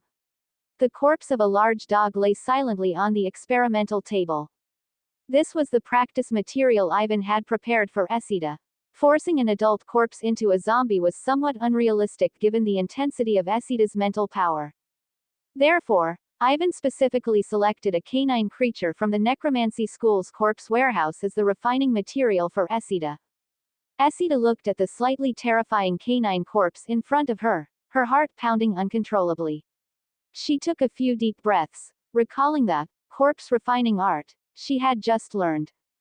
Gradually, she began to immerse herself in a state of focused casting, and the nervous expression on her face gradually disappeared. At this moment, Ivan couldn't help but watch Esida's movements. He knew that his experiment had entered the most crucial stage. Could it succeed? As Esida's sparse mental power surged out, she began to refine the large dog's corpse according to the refining method of the corpse refining art. The next moment, Ivan noticed that the large dog's corpse trembled almost imperceptibly. Following that, there was a second and a third tremor. Fine white zombie hair began to grow on the dog's skin, and its fangs gradually grew, taking on the appearance of zombie fangs. Ivan let out a long breath, only then realizing that his palms were slightly sweaty. The corpse refining art that Esida performed had successfully taken effect. Soon, Esida, exhausted from the depletion of her mental power, gradually couldn't support herself and fell to the ground, dizzy. She sat up unsteadily and said to Ivan with a dejected expression. Ivan, Your Excellency, I'm too stupid, the spell failed, and your experiment failed. Ivan showed a rare smile and said to the dejected Esida. No, quite the opposite. You are the most talented apprentice I have ever seen. The experiment was a perfect success.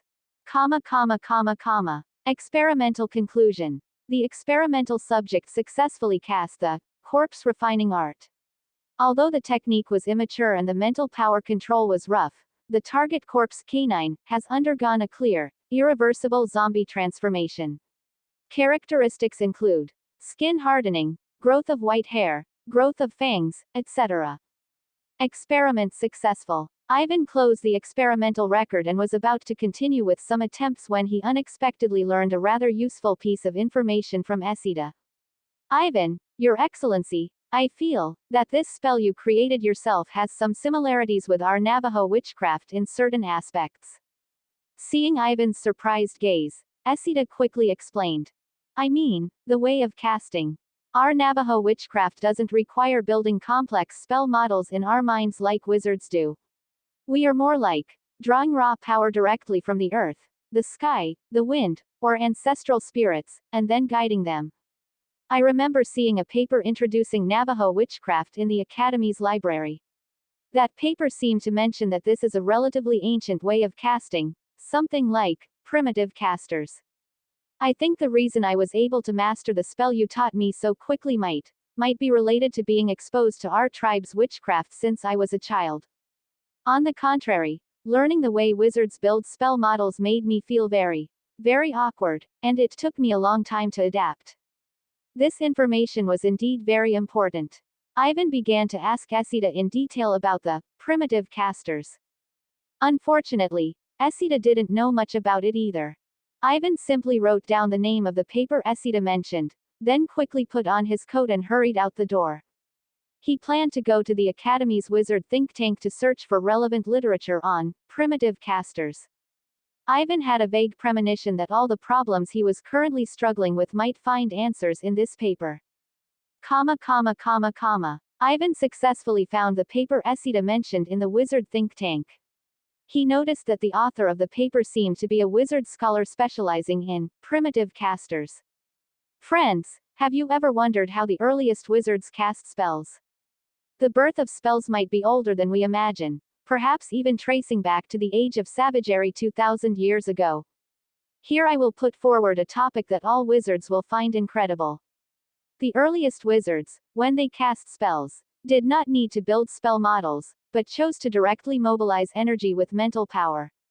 To distinguish them from modern wizards, I will call them primitive casters. To this day, many places still retain the habit of primitive casting, such as the Navajo people in the New World and some casters among African ethnic groups, who still maintain a relatively ancient way of casting. Later, a wizard accidentally discovered the existence of spell models. Wizards could build spell models in their minds in advance to achieve precise, fast, and stable casting. This is like making bullets in advance. Wizards only need to load, pull the trigger, and they can shoot, while primitive casters are more like barbarians wielding clubs, inefficient, crude, and unstable. This way of casting is more suitable for most wizards with ordinary aptitude and greatly increased the number of wizards. Over time, wizards forgot the original way of casting, and primitive casters disappeared into the shadows of history. However, the author always believes that primitive casters are not entirely inferior to spell model casting. It just requires higher demands and greater difficulty. Ivan silently read the paper and found that it actually had a considerable number of downloads. He carefully checked the author of the paper and found that it was actually a quite influential two-ring wizard. Ivan then searched for many academic papers related to primitive casters, and found that many wizards had conducted some research in this field. A vague plan gradually took shape in his mind. Ivan could completely use the identity of a primitive caster to conceal the origin of his demonic cultivation skills. As for where he obtained the inheritance of the primitive caster, Ivan could completely attribute it to the few tattered spellbooks that the original owner had picked up. In this way, Ivan no longer had to worry about the exposure of his demonic cultivation skills. The discovery of the primitive caster label solved the problems Ivan was currently facing and instantly gave rise to countless ideas. However, to realize these ideas, the most important work Ivan had to do next was to try to advance to become a two-ring wizard. Chapter 31 Analysis of Corpse Refining Technique. Advancement to the Second Ring Wizard.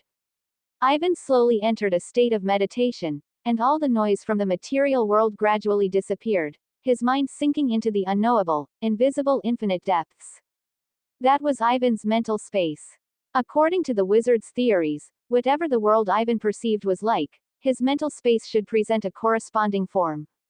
For example, a medieval wizard, due to his relatively narrow perception, might observe a magnificent king's palace in his mental space during meditation. If the subject were a wizard who believed in a deity, the mental space he observed might become a divine heavenly realm flowing with milk and honey. An individual's subjective perception can affect the form of their mental space, and even influence the wizard's cultivation. Countless wizards have been stuck at a certain realm their entire lives, unable to advance, because their perception had issues, leading to problems in their mental space, which locked their upper limit. However, Ivan also didn't know why his mental space was so special. Ivan's mental space was a cold, pale workbench, not large, cluttered with various strange objects. Zombie dolls, sculptures of black dogs bearing their fangs and claws, grayish-white wriggling gloves, gourd-shaped pellets carved with human faces, these messy things occupied more than half of the desktop. Unlike before, there was now a white bone contemplation method diagram on this desktop. The withered white bone sat in a lotus position, and just looking at it for a moment made one's mind feel clear. Ivan had long since adapted to the unique form of his mental space. Every object on this workbench desktop corresponded to one of his abilities. The zombie doll was corpse refining art. The black dog sticker was animal creation technique. The gourd-shaped pellet carved with human faces was human pellet technique. Ivan wasn't sure why his mental world looked like this, but it didn't affect Ivan. He even felt that such a mental world was just right, helping him to clearly and quickly organize his hand and gains. To become a two-ring wizard, the most basic requirement is that mental strength needs to reach 20 points. Ivan had already met this condition after taking the Great Evil Pill. As Ivan exchanged for the white bone contemplation method, the white bone in lotus position diagram tempered Ivan's mental strength day and night, also greatly increasing the speed at which Ivan's mental strength improved. The second condition was to completely analyze the principle of a two-ring level spell to usher in a transformation at the life level. After Ivan checked the relevant literature on original spellcasters yesterday, he instantly thought of many ideas. If original spellcasters also didn't need spell models, then how did they advance to two-ring wizards? The process of a wizard's advancement is the process of mastering knowledge and exploring the underlying rules of the world. If according to Ivan's conjecture, whether or not one has a spell model is not crucial. The key is how to completely analyze the spell principle and thus understand the world. Ivan took a deep breath. He did not directly begin analyzing corpse refining art, but instead cast his gaze towards the corner of the mental space workbench. In the corner, there were more than a dozen spell models, materialized as building block-like objects in Ivan's mental world. Some of these spell models were simple, others complex. They each represented every spell Ivan had mastered. Some were spell models the original owner had already mastered before Ivan's transmigration, while others were learned by Ivan in the process of studying wizard knowledge recently. Ivan casually picked up one of the building block models, and instantly, the spell model of that spell was directly projected into Ivan's consciousness. This was a one-ring spell, the spell model for corpse animation. Essentially, it was a rather complex three-dimensional structural spell model. For ordinary wizard apprentices, such a complex spell model would make them dizzy just by looking at it. But in Ivan's eyes, the model for the spell, corpse animation, was as simple as building blocks. Soon, Ivan disassembled this spell model, breaking it down into different building block parts. He could clearly perceive the spell rules represented by each part. The spell, corpse animation, was composed of three parts, representing the three different underlying rules: corpse, transformation, and vitality. The three underlying spell rules were fitted and assembled in a unique way, forming a precise and complex spell model, which is corpse animation. Ivan casually disassembled and easily reassembled this spell model, which meant he had completely and thoroughly mastered this one-ring spell. Ivan put down the building block model in his hand and cast his gaze towards the zombie doll that lay quietly on the workbench, representing the corpse refining art ability. If spell models could be disassembled into the world's underlying rules, then what about corpse refining art? Ivan picked up the zombie doll, carefully feeling the many secret techniques, tricks, and refining methods within it. This secret method from the corpse-raising sect was meticulously sensed by Ivan, tracing its threads and peeling back its layers. Rip. Without hesitation, Ivan suddenly tore off one arm of the zombie doll. This arm represented the part of corpse refining art that bestowed the undying characteristic upon zombies. Following that, Ivan's movements became faster and faster, and the zombie doll was quickly broken down into different parts, each representing a different rule. Zombification, yin cold, hardening, undying, growth, slaughter. Soon, Ivan had disassembled the zombie doll into pieces. It must be said that the complexity of corpse refining art far exceeded that of ordinary one-ring spells. Ivan had a vague premonition that once he completed the final step and successfully analyzed corpse refining art, he would definitely be able to complete a transformation at the life level and successfully advance to a two-ring wizard. Taking a breath, he slowly began to reassemble the zombie doll. In his sea of consciousness, his understanding of the secret method of corpse refining art continued to deepen during this process. Skill proficiency increased. Corpse refining art LV.2 right pointing arrow LV.3. Gained characteristic. Thorough understanding. When using corpse refining art to refine existing zombies, there is a certain probability of increasing their strength. The game panel's prompt sounded as expected, but Ivan didn't have time to pay attention to that. He looked at the zombie doll in his mental space that had been reassembled. Corpse refining art had been analyzed by Ivan. The next moment, Ivan felt his mental strength surge like a storm, swirling, solidifying, and expanding around the zombie doll representing corpse refining art. This indicated that Ivan's life level was beginning to evolve towards a higher direction. As the tide of surging mental strength stopped, Ivan opened his eyes, only calmness remaining within them. Two-ring wizard, Ivan, successfully advanced. Subscribe to Chinese Novel Audiobook YouTube channel. Chapter 32. Gains after upgrading, the new revenge of the Shaper School. A wizard's advancement seems not just to be a level increase. Ivan could clearly feel that his life's essence had also undergone significant changes. No wonder there is often a saying in the wizard world that once wizards advance to a certain level, a racial gap emerges between them and ordinary humans. The fact that high-level wizards often find it harder to have offspring also supports this view, which could be called the ship of Theseus paradox of the wizard world. When wizards evolve to a certain level, and every part of their body no longer falls within the human category, can they truly still be considered human? Ivan, however, didn't feel much about this. Having or not having descendants wasn't a very important matter to him. Some people enjoy stimulating food, unrestrained physical pleasure, and bloody excitement. But for Ivan, once he had enjoyed the thrill of acquiring knowledge and increasing power, these other things were merely embellishments. Perhaps fundamentally, Ivan's deepest desire in his heart was his surging thirst for knowledge. With the completion of his life essence's transformation, Ivan's mental strength experienced a small surge, increasing from 20.9 to 26.7, an increase equivalent to one great evil pill. This book is first published on the entire network. Unfortunately, such a surge is a one-time event, only occurring during the transformation of one's life essence. As for the increase in the corpse refining art level, it was an unexpected pleasant surprise. Ivan had originally thought that after analyzing the corpse refining art, he would at most only improve his proficiency and deepen his understanding of it.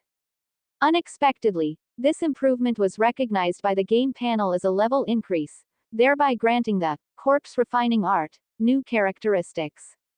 As for whether the newly added characteristic, thorough mastery, was useful, Ivan could only say, it was extremely useful. Regarding the strength of the zombie Vivian, Ivan had always given it a lot of thought. Zombies, as outcasts of heaven and earth not favored by the world, could only cultivate slowly by absorbing blood energy, yin energy, and turbid energy. Without external help, if Vivian relied solely on her own cultivation, it would likely take decades or even centuries before she had a chance to advance to the next level.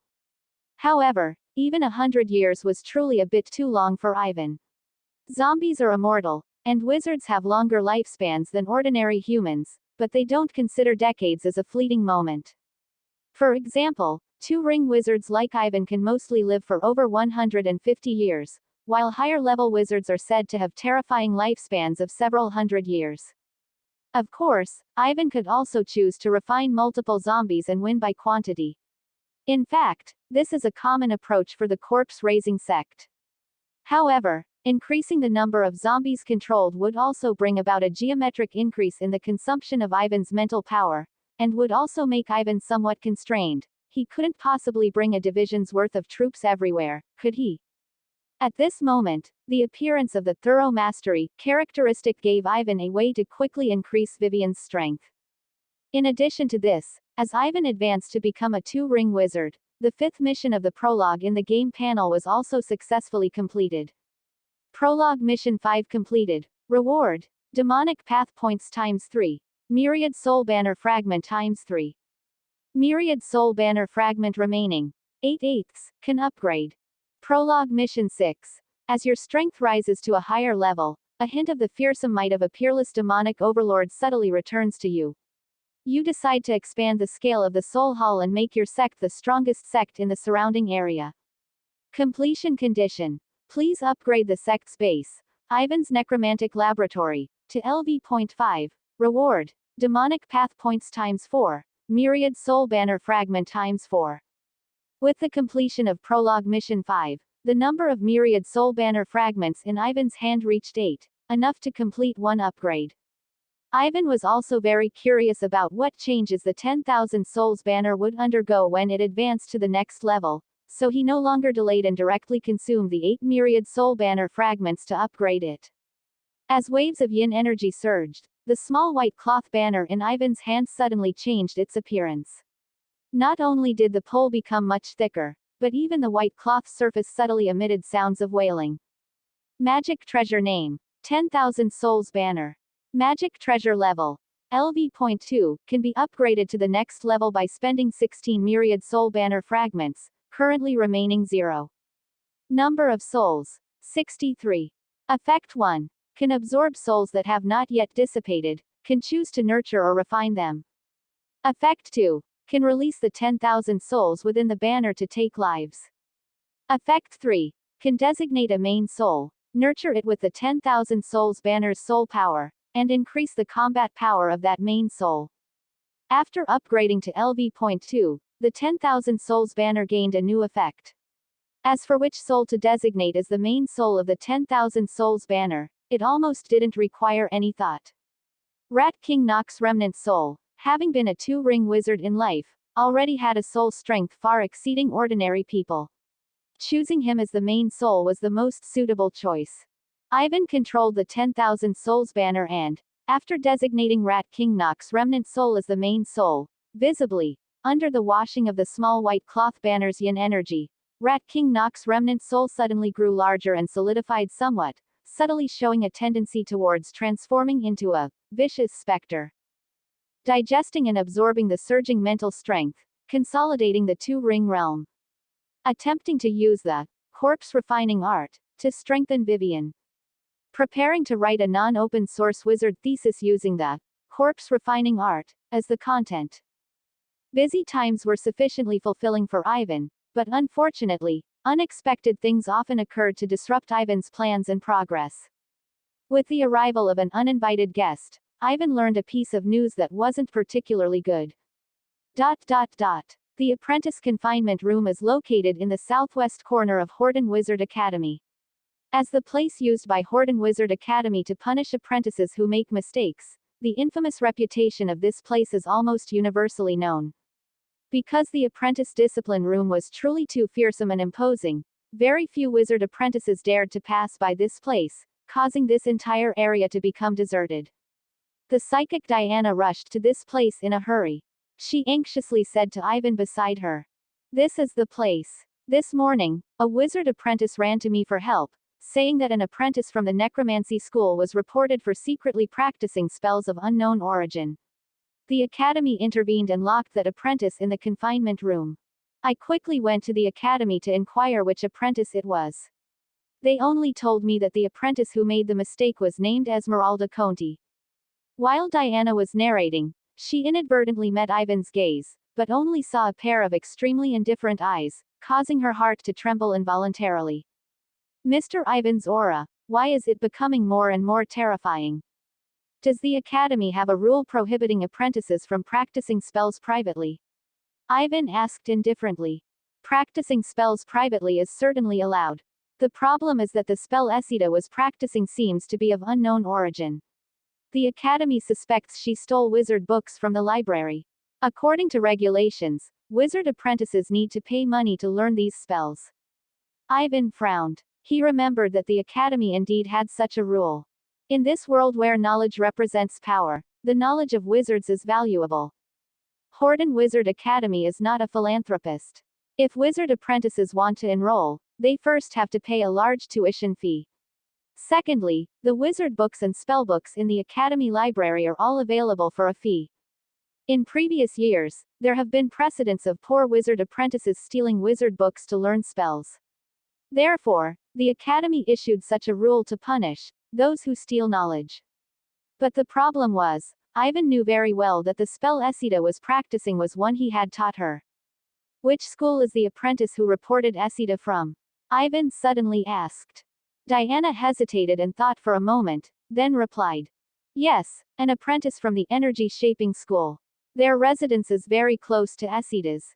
Before she finished speaking, Diana saw Ivan nod. There was no expression on his face, he just silently stepped forward. And then, kicked the door of the confinement room. Chapter 33. Action, Starry Eyes. Bang! With this kick, Ivan directly warped and deformed the door of the apprentice confinement room, letting out a harsh, loud noise. After completing the transformation of his life level and advancing to 2-ring wizard, Ivan's improvement was not limited to just his mental power. His physique also grew to a certain extent, reaching a level close to 5 points, subtly approaching the threshold of transcendent beings. Ivan narrowed his eyes, not pausing at all, and suddenly lifted his foot, kicking the confinement room door again. This kick seemed to push the confinement room door frame to its limit. It was directly torn open by Ivan's kick, revealing the dark, empty interior of the room behind the door. Waves of uncomfortable energy surged out through the broken door crack. This was the 2-ring enchantment spell, Eyes of Fear, solidified within the confinement room. Apprentices were basically defenseless against enchantment spells of this intensity. In just an instant, they would sink into illusions of fear. Combined with the claustrophobic environment of the confinement room, few apprentices could endure for more than a few hours inside. Most punished apprentices would fall into a coma after just a few minutes. And Esida seemed to have been locked inside for a full 3 hours. Ivan ignored the hesitant Diana beside him. He completely tossed aside the damaged confinement room door, and his mental power, like a sharp blade, cut through the negative energy of Eyes of Fear. He quickly found Esida curled up in a corner. Diana was somewhat anxious and uneasy. The moment she heard the news, she came to find Ivan, hoping he would go with her to the academy to appeal and plead. But she never expected Ivan to be so impulsive. While solving the problem with violence might feel satisfying, what about facing the academy's accountability afterward? What was worse, Diana's peripheral vision caught sight of many wizard apprentices gathering around to watch the commotion because the confinement room door was quite severely damaged. The noise was getting louder and louder, clearly setting the pace for making a big scene. Soon, Diana saw Ivan walk out, carrying the unconscious Esida. Ivan used his mental power to sense Esida's physical condition and found that although she had fallen into a coma under the influence of the Eyes of Fear spell, she had not suffered any irreparable damage. Suddenly, Ivan heard a series of hurried footsteps. A middle-aged wizard wearing a Horden wizard robe rushed over in a hurry, his face full of anger, and abruptly questioned. Which school are you from? Damaging academy property requires triple the fine payment. Also, who allowed you to release this apprentice? Ivan furrowed his brow and turned his gaze to Diana beside him. Diana instantly understood Ivan's meaning and quietly explained to Ivan. This is an enforcement wizard of the academy, often held by one-ring wizards whose potential is exhausted. After these wizards get older, they stop teaching wizardry and instead become enforcement wizards, responsible for punishing apprentices and maintaining academy order. Esida was punished and locked in the apprentice confinement room by this enforcement wizard named James. Ivan looked at enforcement wizard James's angry face and asked calmly, I need to know, which academy rule did this necromancy school apprentice violate to warrant enduring 3 hours of confinement torture? Enforcement wizard James vaguely recognized Diana and Ivan at this moment and sneered. He was clearly prepared and responded without hesitation. So it's from the necromancy school. Necromancy apprentice Esida was secretly practicing spells of unknown origin in the apprentice dormitory, suspected of committing the crime of stealing knowledge. Locking her in the apprentice confinement room is just the first step. After she suffers a bit, the academy will interrogate her to find out where she stole the spell knowledge, and there are other punishments waiting for her. What? Do you have an opinion? For some unknown reason, enforcement wizard James's attitude was extremely hostile. He was about to say more, but accidentally met Ivan's eyes. A chilling coldness crept up his spine, forcing him to swallow the words he was about to say. How does this necromancy school guy feel so terrifying? Ivan listened to enforcement wizard James's words, thought for a few seconds, and asked back. Why were the official wizards of the necromancy school not notified at all about such a serious punishment being imposed on a necromancy apprentice? Enforcement wizard James was initially silenced by Ivan's gaze, but perhaps he had other backing, and his attitude became tough again. Notified. A corpse-eyed John who was crippled, a prostitute who kept her job at the academy by selling her body. Ivan noticed that when James said this, Diana's face beside him visibly turned pale. And a self-taught wizard who could be expelled from the academy at any time. Enforcement wizard James stared intently into Ivan's eyes, speaking without any pretense. With just you 3 dispensable people, by next year, the necromancy school might just be abolished and optimized away. Notifying you, is there a need for that? The wizard apprentices who had gradually gathered around immediately erupted in a noisy discussion. The content of their talk was predictable, mostly unkind words. Occasionally, there would be 1 or 2 necromancy school apprentices in the crowd. Hearing these noisy discussions, they wished they could bury their entire selves inside their wizard robes to avoid being recognized. Enforcement wizard James continued his wanton mockery, when suddenly his gaze fell upon the Navajo girl, unconscious and supported by Ivan. He actually reached out directly to grab Esida's flaxen braid, seemingly intending to drag Esida back into the apprentice confinement room. The next moment, a cold, hard hand suddenly gripped enforcement wizard James's wrist. Enforcement wizard James only felt waves of coldness invading along his wrist. Startled, he tried to pull his wrist away from Ivan's hand, struggling forcefully several times, but the tightly clenched hand didn't budge. Why is this necromancy wizard so strong? Enforcement wizard James didn't have time to think further. He suddenly raised his head, his gaze seeking Ivan's eyes. At the same time, his pupils began to change rapidly, and star-like radiance coalesced in his eyes. One ring enchantment spell, Eyes of Stars. Before becoming an enforcement wizard, James had also taught in the enchantment school at Horton Wizard Academy. Among the spells he researched most deeply was the one-ring enchantment spell, Eyes of Stars. In most cases, after an opponent's gaze met James's eyes enhanced by Eyes of Stars, they would suffer a great loss when caught off guard, entering a state of hypnosis and confusion.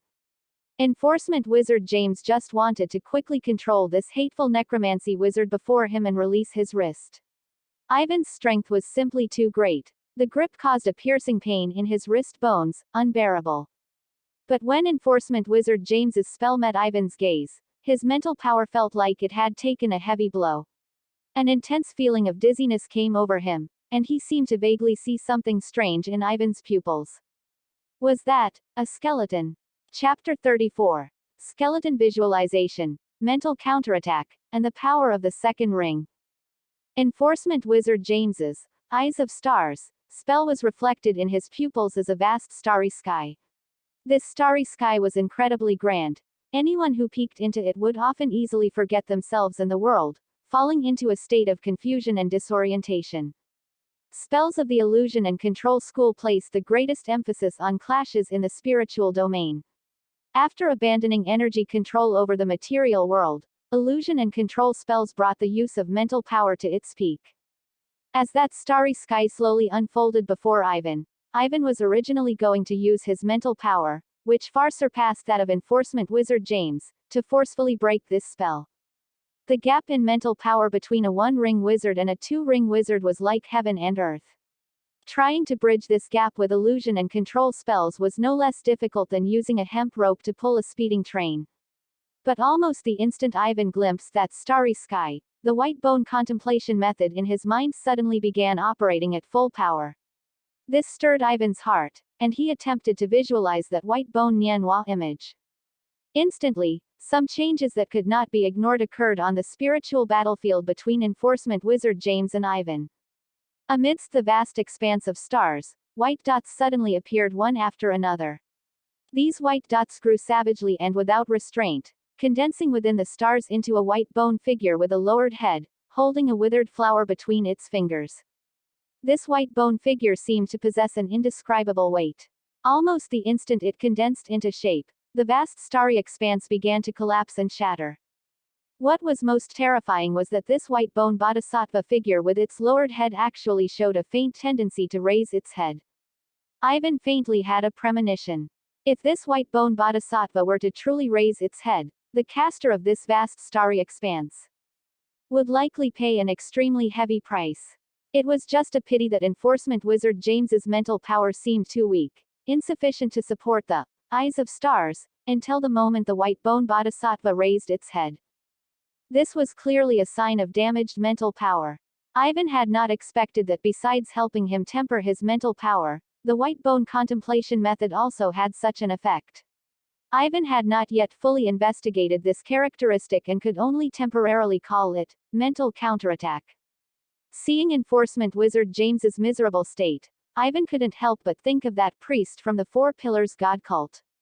That mysterious Four Pillars God cult priest had only said a single sentence into Rat King Nock's ear, yet it had confused the mind of that two-ring field wizard.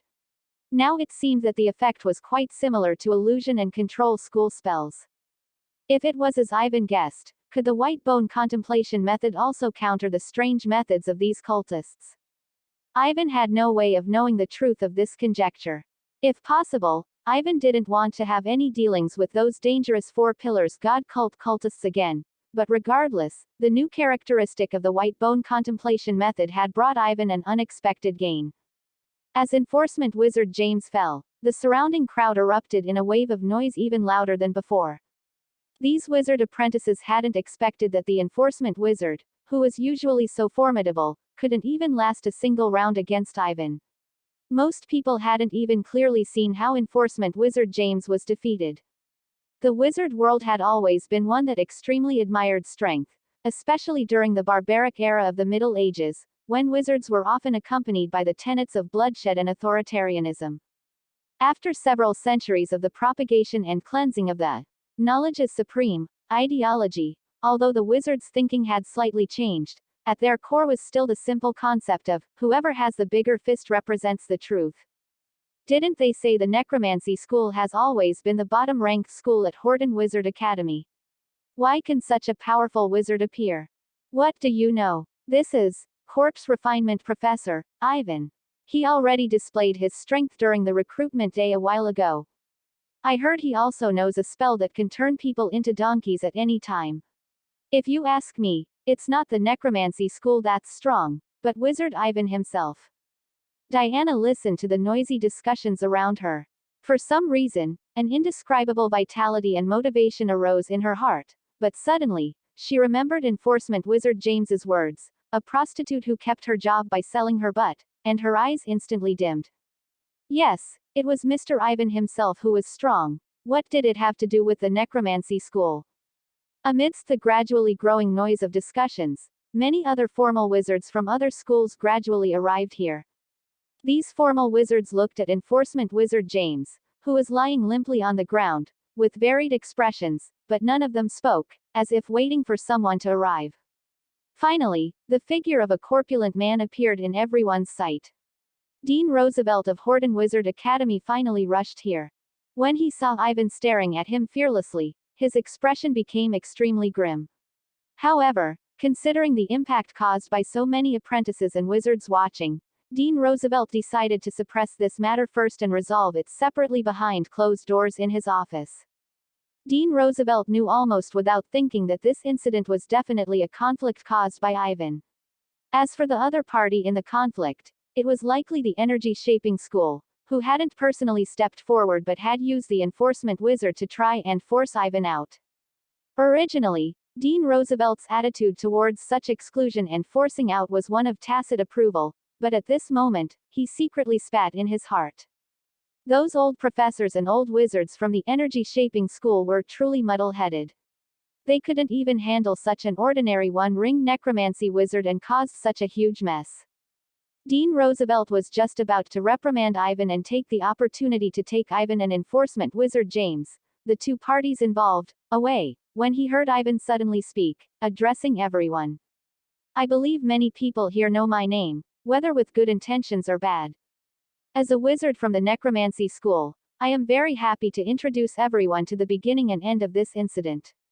Ivan met Dean Roosevelt's malicious gaze without hiding anything. Seeing that more and more apprentices and formal wizards were gathering nearby, it seemed that perhaps half of Horton Wizard Academy's people were here. "The matter has to be told starting from 2 weeks ago." "Enough. Shut up." Dean Roosevelt's expression instantly contorted. He immediately realized that Ivan was going to turn over all the unspoken rules behind the incident and expose them openly. Whether it was the Academy's exploitative contracts or the mutual suppression between different schools, these things were hidden in the dark. Most formal wizards and apprentices who weren't involved in these unspoken rules knew nothing about them. If they were truly exposed openly, it would be a major blow to the reputation of Horton Wizard Academy. Although as a top wizard academy with a superior status, a single scandal wasn't enough to damage Horton Wizard Academy's interests, it could absolutely become a means for Dean Roosevelt's opponents to attack him. In his desperation, Dean Roosevelt chose to strike in anger. Although he appeared to be a corpulent middle-aged man on the outside, this did not mean he was useless except for accumulating wealth and playing political tricks. Before becoming the dean of the Wizard Academy, Roosevelt was also a two-ring Energy Shaping School wizard.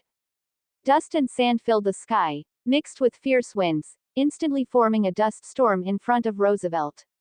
This was a two-ring level energy shaping spell, its intensity precisely controlled by Roosevelt to a level that could knock Ivan unconscious. But a scene that Roosevelt found unbelievable occurred. At some point, a peculiar small white cloth banner appeared in Ivan's hand. Boundless rolling black mist surged out from the banner's surface, effortlessly blocking the dust storm. Within that rolling black mist, evil spirits seemed to faintly emerge, their faces unclear. It seemed they would rush out to devour people as soon as Ivan gave the command. And Ivan's cold eyes were fixed on Roosevelt. His released mental power intensity climbed steadily. Apprentices and formal wizards who were slightly closer could feel the terrifying mental pressure coming from a higher life level. Under Roosevelt's disbelieving gaze and the onlookers' horrified silence, Ivan's expression remained calm. He looked provocatively at Dean Roosevelt and made a light throat-slitting gesture with his hand at his throat. "You are a two-ring wizard. And why wouldn't I be?" Chapter 35 Ending. Preparing to leave. Esida felt like she had a very long dream. She dreamt she had returned to her hometown, where the sacred oak and iron leaves cast thick green shade, and her father, mother, elder brother Logan, and every single Navajo tribe member. Everyone was dancing around a roaring bonfire, and the air was filled with the aroma of stewed venison and blue corn pancakes. But suddenly, countless blurry, iron-gray cavalry demons charged into the land of oaks, letting out inhuman roars, accompanied by rumbling sounds and a strange, choking smell, and began an indiscriminate slaughter. Her father fell, his chest covered in blood. Her mother's shriek came to an abrupt halt. Elder brother Logan struggled, eventually falling silent. Those iron-gray cavalry demons skillfully scalped every single tribe member. Fear seized every inch of Esida's skin. Then, a cold, hard hand wrapped in an iron gauntlet suddenly grabbed her hair and cut off her head.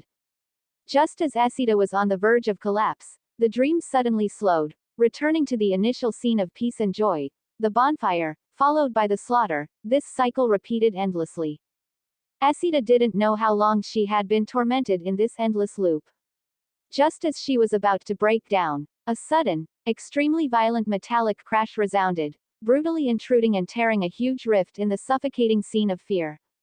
A blurry figure broke through the illusion, easily destroying the iron-gray demons as if tearing paper, and in a daze, Esida felt herself being carried.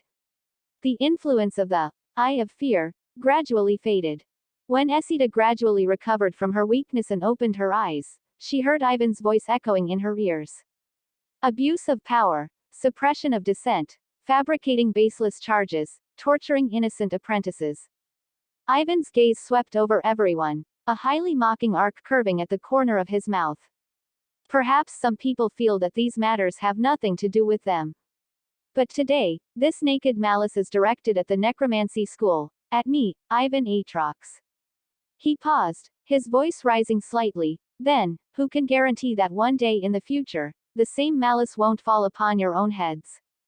As Ivan gradually revealed the Horden Wizard Academy's crimes, such as using exploitative contracts to threaten wizards, suppressing other schools, and fabricating charges to persecute innocent apprentices, to all the apprentices and official wizards. The surrounding apprentices and official wizards who were watching immediately erupted into an uncontrollable clamor of discussion.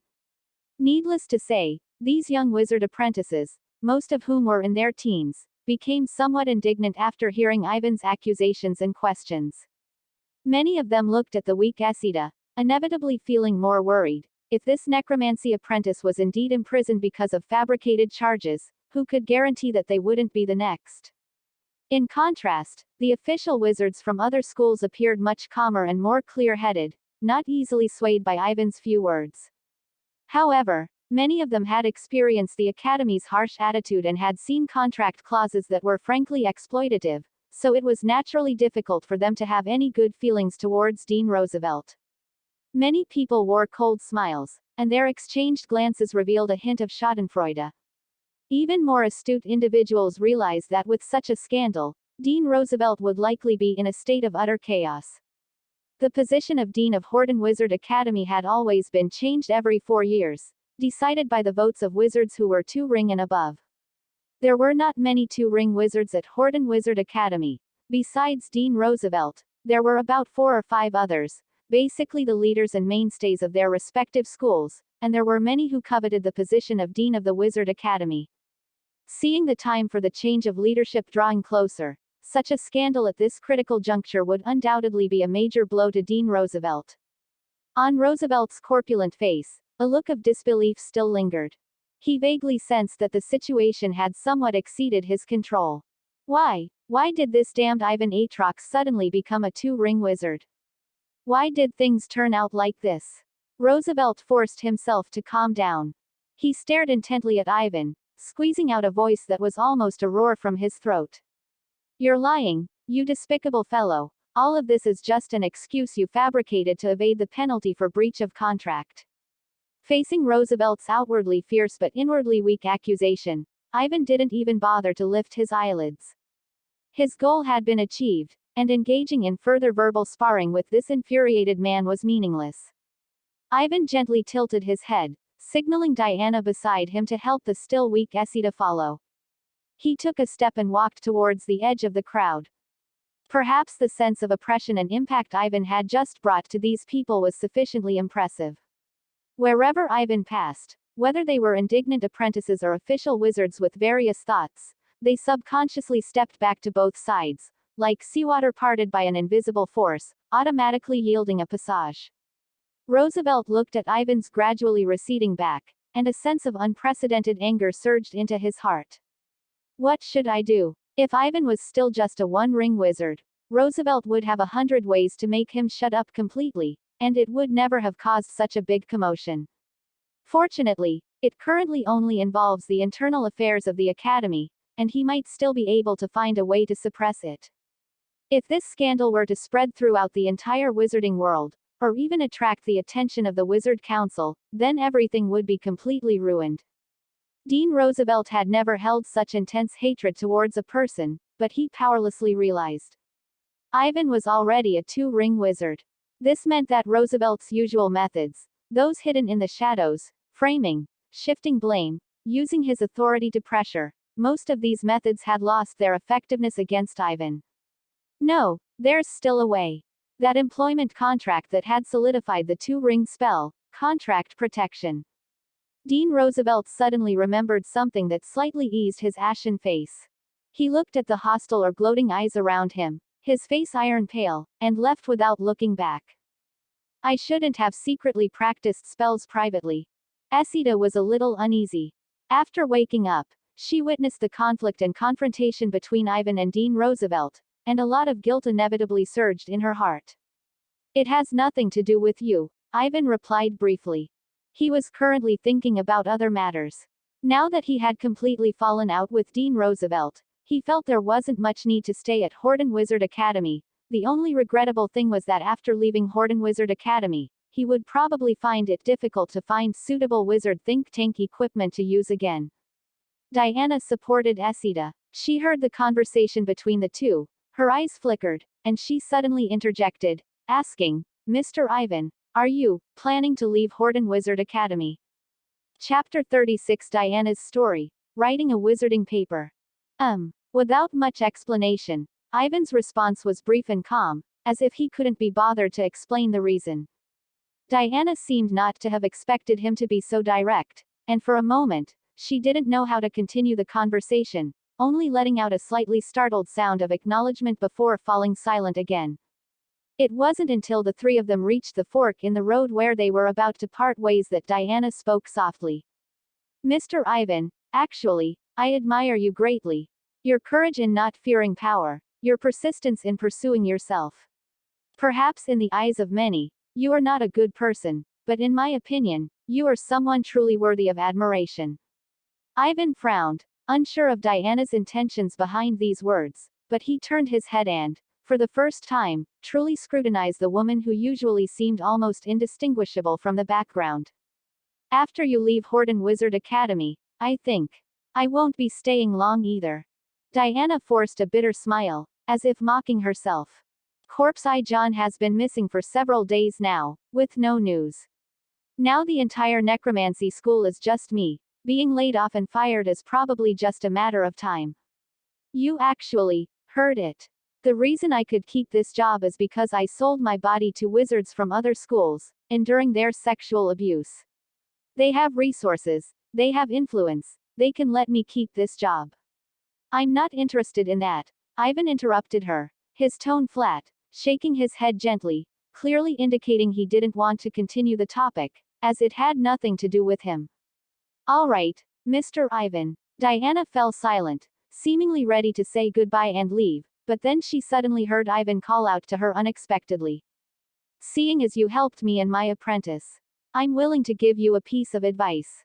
When you are lost, you might want to recall, why did you choose to become a wizard in the first place?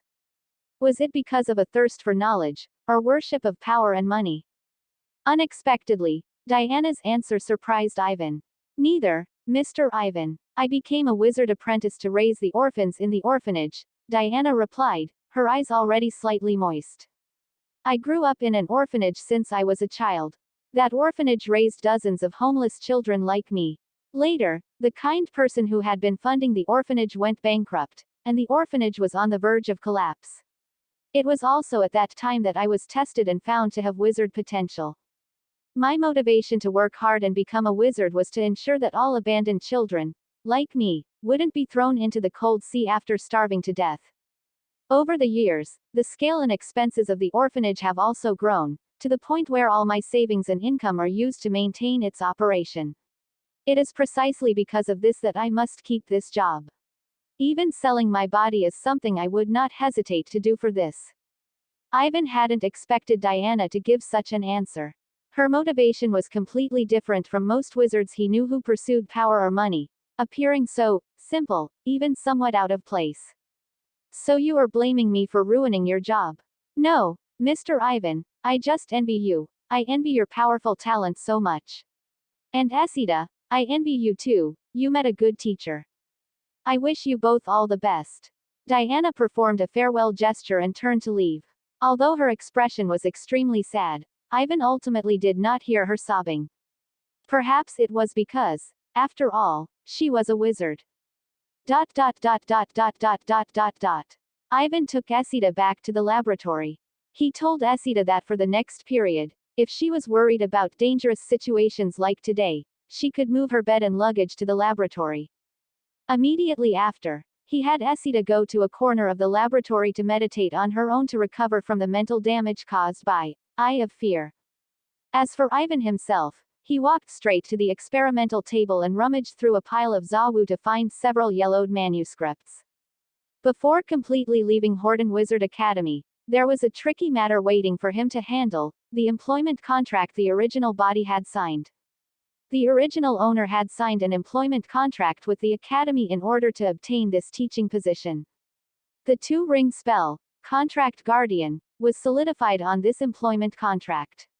If Ivan violated the terms of the contract, not only would his mental power suffer a malicious backlash, but it would also trigger the law enforcement agency's pursuit regulations, putting him on the wizard wanted list. Therefore, Ivan had to first terminate this employment contract before he could consider leaving Horden Wizard Academy. Terminating this employment contract was also simple.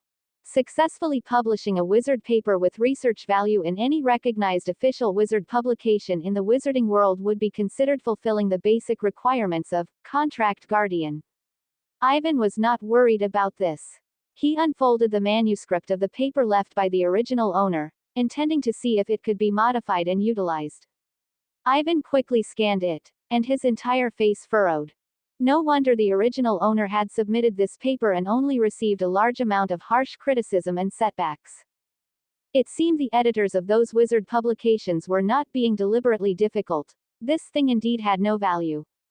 Ivan crumpled the manuscript without hesitation and casually threw it into the waste paper basket next to him. Ivan pondered briefly and wrote down the title of his own wizard research on a blank manuscript. A self-created two-ring spell based on the principle of primitive casting, Ivan Atrox's corpse refining art. As time passed, the only sound in the laboratory was the rustling of the pen scratching across the paper. Ivan was completely focused on his own world, and under his pen, the chooshing of a clearly structured, rigorously argued paper gradually appeared. However, when it came to the core, spell principle, and specific, casting steps, Ivan chose to fill these two sections with blank.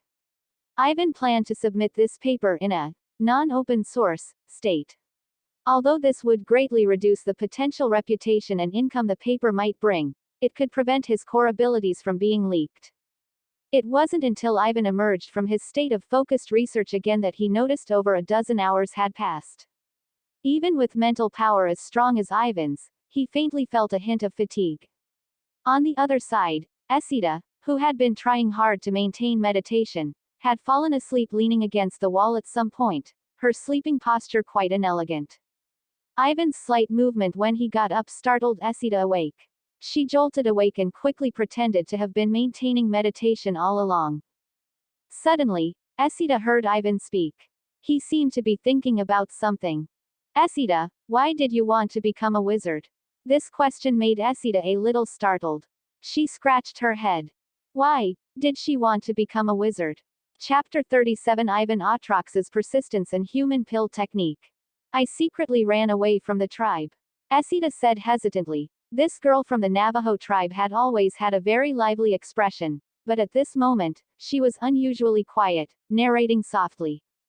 Actually, when I was very young, the priest in the tribe told me that I had a strong wizard talent and was suitable to become a Navajo priest. But my parents didn't agree. Becoming a priest often means participating in wars between tribes, and some wizardry can even bring indelible harm to the priests. They just wanted me to live a peaceful life in the tribe, stewing venison for a lifetime, rolling tortillas for a lifetime. But, Esida suddenly sniffled, turned her head, and looked at Ivan with burning eyes, determined and serious. This book is first published on the entire network. I want to become a spellcaster. I want to see what the world is like. Why does the sun hang high in the sky? Why can food grow in the fields? Why do rivers never stop flowing? What are every corner of the world like?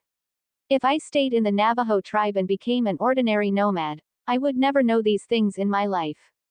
I've heard that there is a group of powerful wizards in the distant Horton Port. They are even more powerful than the priests. If I become a powerful wizard, maybe my wish can come true. Ivan looked at Esida, feeling quite surprised. His impression of this student of his had always remained on her excellent talent and lively personality. But he didn't expect that Esida also had her own persistence. At least based on this point, she was already a qualified wizard. The words of Diana and Esida vaguely brought Ivan some unique insights. Perhaps every wizard carries their own persistence and obsession. To be fair, when Ivan first arrived in this world, it was crisis and pressure that drove him to struggle desperately. And as the power Ivan mastered grew stronger and stronger, he could finally calmly ponder his own persistence. Ivan Atrox. What was his persistence? If Ivan were just an ordinary person with no persistence to speak of, he could now give up pursuing extraordinary power. With his current strength, accumulating enough wealth to squander for a lifetime in the mortal world was within easy reach. Women, money, real estate, luxury goods. Isn't this the ultimate enjoyment and pleasure that his past self could imagine? Is there anything else to be unsatisfied with? However, what surged in Ivan's heart at this moment was a surging thirst for knowledge, a craving for extraordinary power, a desire to explore the rules of the world. These desires were like deeply buried seeds, breaking through the soil in Ivan's heart and growing wildly. Wealth, status, women, and even the game panel. These things should be, and can only be, slaves subservient to Ivan's feet, to be driven by him.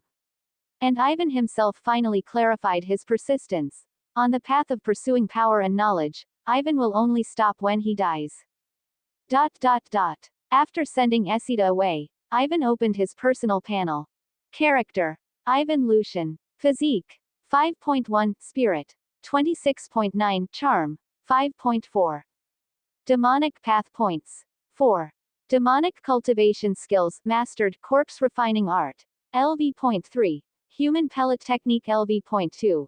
Animal Creation Technique LV.1. 5 Finger Palm Thunder LV.1. White Bone Contemplation Method LV.1. Skinning and Disguise Technique LV.1. Item Warehouse. Myriad Soul Banner Fragment, 0/16. Quest List. Prologue Quest 6. Mystery of Immortals and Gods, 4th Ring. Besides writing wizard theses, Ivan also planned to make a new attempt. Human Pellet Technique. As the only auxiliary method among the many demonic cultivation skills Ivan exchanged, Ivan had considerable expectations for it. Ivan had now advanced to the realm of a two-ring wizard. His spiritual power reached as high as 26.9, and at the same time, the white bone contemplation method was still honing Ivan's spiritual power non-stop, 24 hours a day, which made Ivan's spiritual power increase rapidly. But to advance to become a three-ring wizard, Ivan needed to increase his spiritual power strength to over 100 points. Relying solely on the spontaneous growth of spiritual power, it would take a considerably long time to reach the threshold of a three-ring wizard. Currently, the only methods Ivan could think of to accelerate spiritual power growth were the Great Evil Pill and the Small Evil Pill. Ivan sank his consciousness into his spiritual space and looked at the human-faced elixir gourd representing Human Pellet Technique. The next moment, various alchemy techniques of the Human Pellet Technique unfolded before Ivan's eyes. The Human Pellet Technique currently only recorded the recipes for the Small Evil Pill and the Great Evil Pill. The difficulty of refining these two types of pills that could increase spiritual power was also considerable. The most important things were nothing more than 2 points. First, the raw materials for alchemy, and second, the furnace used for alchemy. Due to the existence of the 10,000 souls banner in Ivan's hand, he did not lack souls as raw materials for alchemy, so the only problem that needed to be solved was the alchemy furnace. Regarding this, Ivan also had a big headache. In such a wizard world, where could he find a suitable alchemy furnace?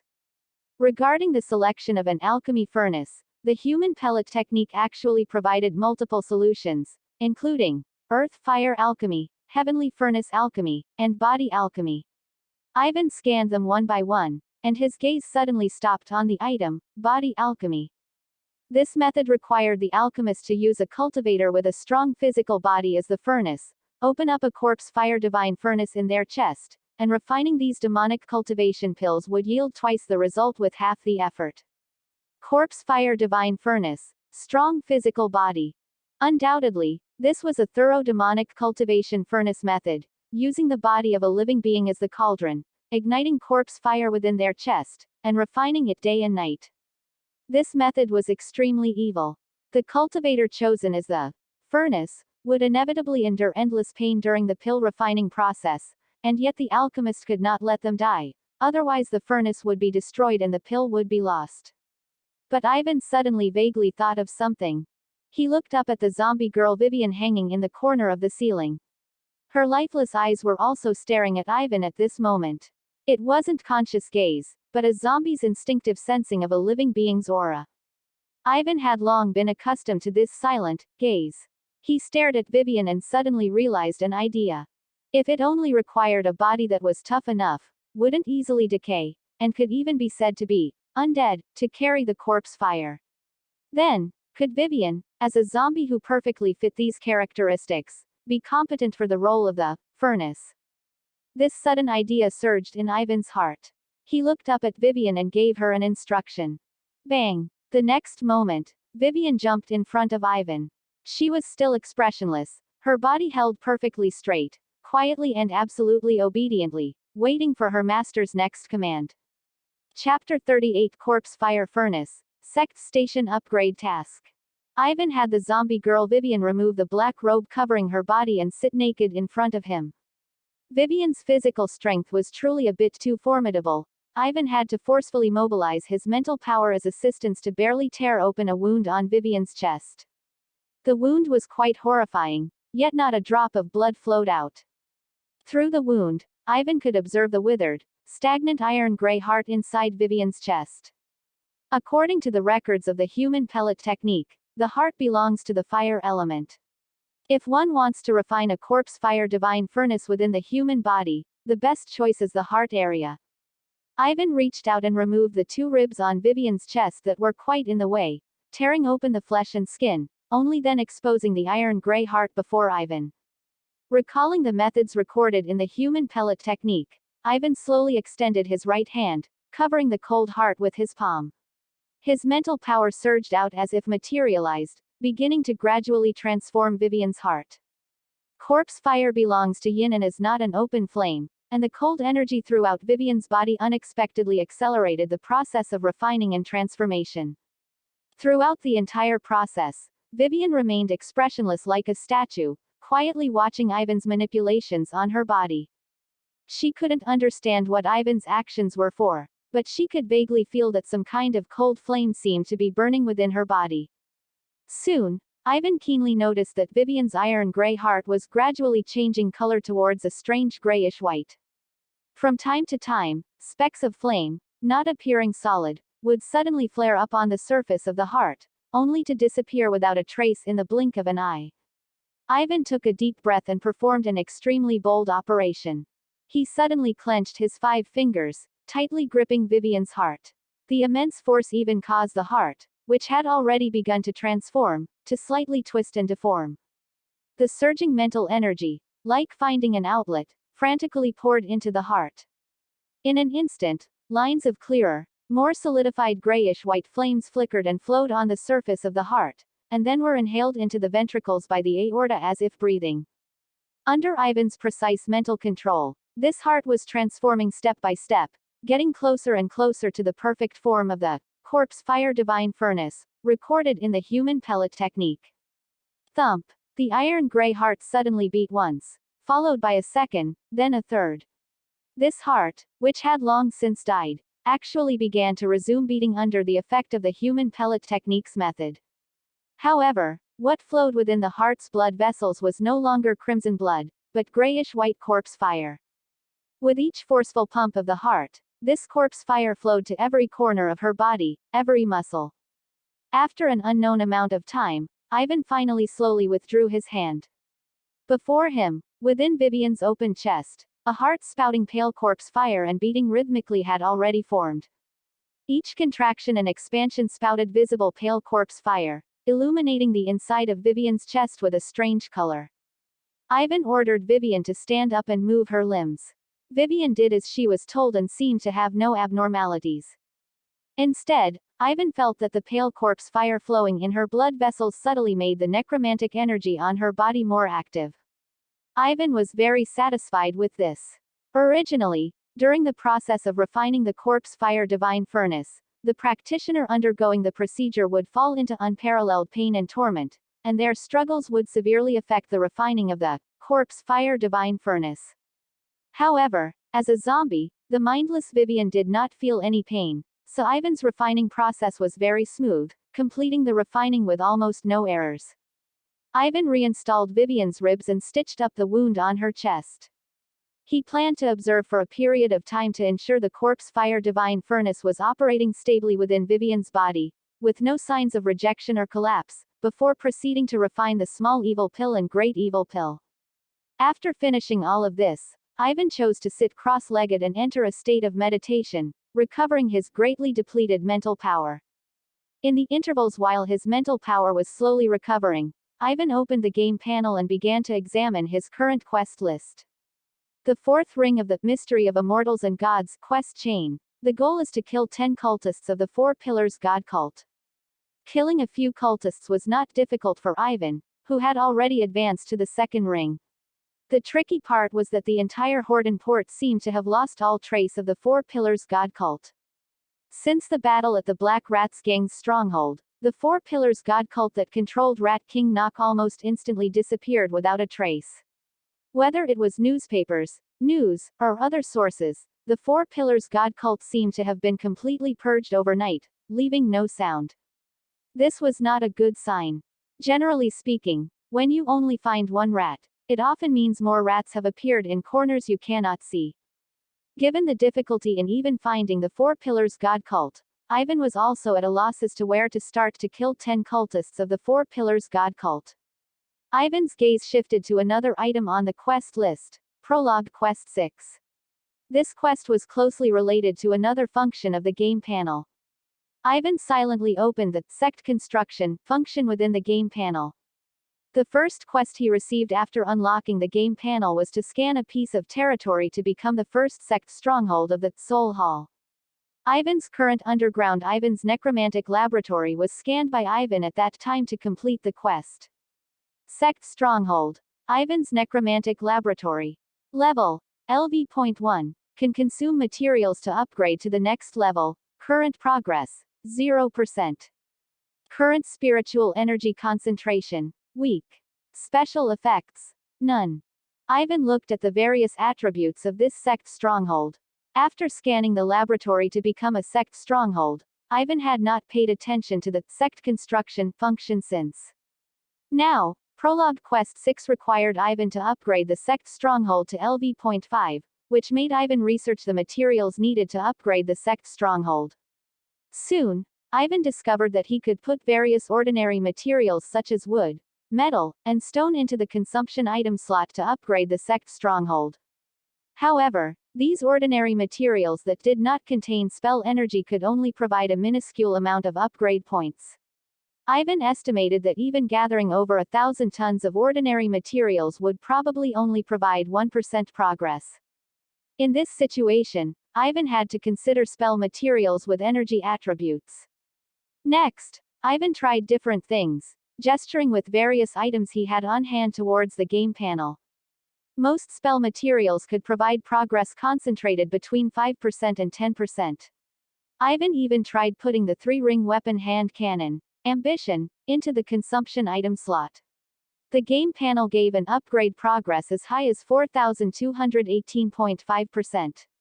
If Ivan really fed this weapon to the game panel, he could probably upgrade the sect stronghold to a very high level.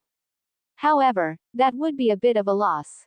Ivan retrieved Ambition, and instead fed various useless spell scraps he had on hand to the game panel, finally successfully upgrading the sect stronghold from LV.1 to LV.2. The next moment, Ivan's vision blurred for a moment. When he regained his senses and scanned his surroundings again, his Ivan's necromantic laboratory had not undergone much physical change. The only feeling it gave Ivan was that the energy within the laboratory had become much more active.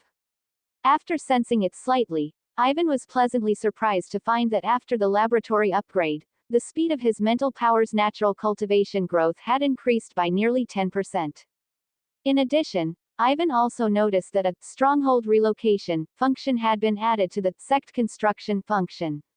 It seemed that he could relocate his designated sect stronghold to other places designated by Ivan. Then, what needs to be considered next is where to get so many spell materials for upgrading. Chapter 39. Extraordinary Wizard Shop. Spell Material, Fire Flint. Ivan pushed open the thick, heavy wooden door, which had a somewhat retro, old-fashioned feel. Before he could take a good look at the interior, a noisy and somewhat irritating welcome sounded. Phoenix's Wizard Shop warmly welcomes every esteemed guest. A raven flapped its wings and flew in front of Ivan. It was completely black, wearing a well-tailored black suit jacket with a bow tie around its neck. Ivan noticed that on the raven's small head, there were 6 symmetrically placed eyes, as scarlet as blood. The 6-eyed raven asked Ivan in a rather ingratiating manner, "Mister, may I stand on your shoulder and provide you with attentive service?" Ivan nodded, which was a silent assent.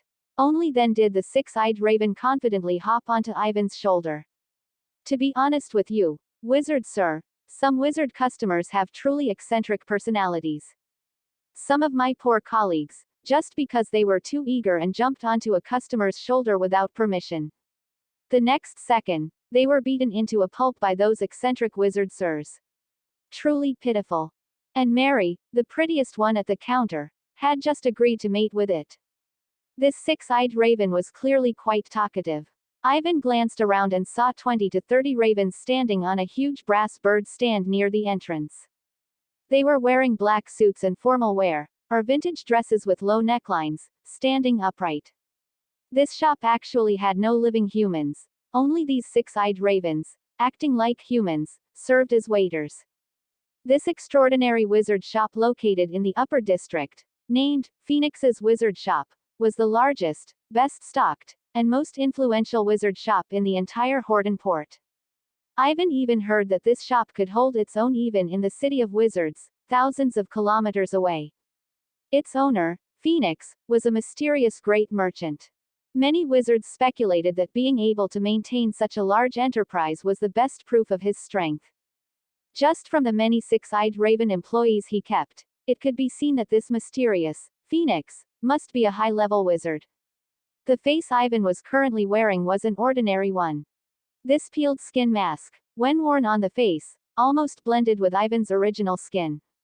Unless carefully touched by hand, it would be extremely difficult to discover that beneath this ordinary face, another entirely different face was hidden. Ivan, using his mental energy, subtly sensed the strength of the 6-eyed raven on his shoulder. To his surprise, he discovered that this talkative raven was a complete first-ring extraordinary creature. The 6-eyed raven seemed completely unaware of Ivan's subtle probing and continued to chatter incessantly. "Wizard sir, although I don't know what you wish to purchase at our shop, please allow me to introduce our recently stocked goods. Spellbooks, spell scrolls, extraordinary equipment, spell materials. Perhaps you'd like some freshly brewed potions." The 6-eyed raven suddenly lowered its voice and introduced. "Of course, if you wish to purchase black slaves and women, we also have ways. Let me make it clear first. Lord Phoenix's Wizard Shop is a legitimate wizard shop with a business license. We do not do anything illegal. However, I have my own personal channels. As long as you can afford the price, even female apprentices from Horton Wizard Academy are not out of the question. At 17 or 18, they are the most in need of money and easiest to control." Ivan shook his head lightly. He didn't want to listen to the raven's chatter anymore and got straight to the point. "I just want to know 2 things. First, I need spell items that are relatively cheap but contain a high energy density. Do you have goods that meet my requirements? Second, if I plan to sell potions to Phoenix's Wizard Shop, what kind of purchase price can you offer?" These two straightforward questions immediately silenced the six-eyed raven. It thought for a moment, flapped its wings, landed on the counter, picked up a pen with its claw, and quickly wrote down lines of small text on a piece of paper, which it handed to Ivan. "Mister, we have a rule here. Inquiries are silent. Please take a look." Ivan took the paper slip and looked at the writing on it. It had to be said that the information provided by the six-eyed raven accurately hit Ivan's needs. Question 1. Our shop recently acquired a batch of scrapped antique extraordinary equipment. The energy level is very high, and due to being scrapped, only wizards of the alchemy school are willing to buy them for research, so they are being sold at a low price. Question 2. Potion purchase prices are determined by their effect, rarity, and level. If it's just an apprentice-level potion, our shop will pay up to a maximum of 100 gold pounds. If it's a first ring, second ring, or even higher level potion, the price will be assessed on the spot, with no upper limit. Ivan estimated that elixirs like Small Evil Pill and Great Evil Pill, which could directly and effectively increase mental energy, although having some trace toxicity. However, their direct and efficient effect of boosting mental energy was beyond doubt. According to this world's standards, elixirs with this effect were very likely to be rated as first ring, or even higher level potions. This meant a potential path to quickly accumulate wealth, selling elixirs, exchanging them for wealth, and purchasing more resources. Thinking of this, Ivan suppressed the emotions surging in his heart. The human pellet technique, as his trump card, should not be easily exposed to others. Even if it was for exchanging for cash flow and achieving better resource allocation, he must never sell these elixirs in large quantities or continuously to the same shop. The best solution was to occasionally sell one or two elixirs, exchange them for what he needed, and then immediately conceal his tracks, change his identity and location, and never give anyone the opportunity to track and lock onto him. In addition, Ivan suddenly remembered the personal channels mentioned by the six-eyed raven just now, and vaguely felt that this Phoenix's wizard shop might not necessarily be trustworthy. Ivan calmly put down the paperslip and told the six-eyed raven that he needed to purchase the batch of scrapped antique equipment it mentioned. Hearing that there was business coming in, the six-eyed raven was quite excited. It told Ivan to wait patiently and flapped its wings, flying away. After a while, the six-eyed raven, struggling considerably, dragged a black leather briefcase with its claws and beak and landed on the counter in front of Ivan with a soft thud. 5 items in total, packed together, that's 300 gold pounds. They're all good stuff. The six-eyed raven shouted at the top of its lungs, as if afraid its colleagues, standing on the bird stand, wouldn't hear that it had successfully completed another transaction. Ivan opened the briefcase, checked it, and found no significant issues, so he paid the 300 gold pounds in full. After spending this money, Ivan's savings were basically depleted. Fortunately, Ivan wasn't overly worried about this. Money was only valuable when converted into resources for improving strength, otherwise, it was just a pile of shiny metal. Ivan closed the briefcase, held it in his hand, and prepared to leave. Suddenly, he heard the six-eyed raven behind him remind him. "Mister, the notice board at the entrance of our shop is often updated with information that wizards spontaneously exchange, such as seeking to buy, sell, exchange items, or seek cooperation. This is also a small convenience our shop provides for our esteemed customers." Ivan did not respond. He simply pushed open the door of the wizard shop forcefully, preparing to leave. He unintentionally glanced at the information on the notice board and suddenly focused his gaze on one of the entries. Reselling spell material, blazing flint. Contact address: Mayflower Street South Side, number 29. No unsolicited visits. Chapter 40. Abnormal Fate. The Four Pillars cult reappears. Ivan walked on Mayflower Street, observing the flow of people and the shops lining the street without changing his expression. Vivian followed silently behind him like a shadow. From all appearances, there seemed to be nothing unusual about this street. Across from Ivan was the address of the wizard who was reselling the spell material, Blazing Flint, number 29 South Mayflower Street. It was a retro-styled duplex villa. As for why Ivan came to this address to investigate after seeing the information about Blazing Flint, the reason traced back to the three-ring extraordinary weapon, the Ambition pistol. After interrogating the soul of Rat King Knock in the 10,000 Souls banner, Ivan naturally obtained the method of using the pistol and its general condition. This pistol, named Ambition, was one of Rat King Knock's trump cards, an accidental gain from several years ago. Its usage conditions were so harsh and it consumed so much mental power that it far exceeded Rat King Knock's imagination. Over the years, Rat King Knock had only successfully pulled the trigger once. Just one bullet had completely evaporated Rat King Knock's biggest rival and the elite of his gang from this world. Its power was entirely worthy of the fearsome might of a three-ring level weapon. According to Ivan's extraction of Rat King Knock's memories, driving Ambition required at least 3 core elements. Spell materials sufficient to support the burning principle, bullets capable of carrying the terrifying kinetic energy principle, and the user's abundant mental power. And the blazing flint mentioned in that notice information was undoubtedly the best spell material for using firearm-type extraordinary weapons. It could boost the burning principle contained within Ambition to the extreme. This greatly appealed to Ivan. But Ivan couldn't help but ponder a question. Why, shortly after he obtained this Ambition pistol, did such perfect and suitable spell materials appear on the market? Was this a coincidence, good luck, or a deliberate plan by someone? Ivan wasn't sure. He silently looked at the retro villa. It was ordinary, without any abnormalities, as if it was telling Ivan, "Come in, knock on the door, the power you desire is here, it will never disappoint you." Something's not right. This feeling is too wrong. Ivan suddenly bit the tip of his tongue. The sharp pain instantly sobered him up from the intense, almost greedy desire. He exhaled sharply and quickly realized that he would never normally be controlled by greed so easily. Not even for extremely suitable spell materials should this happen. Ivan suddenly turned his head, intending to leave this street.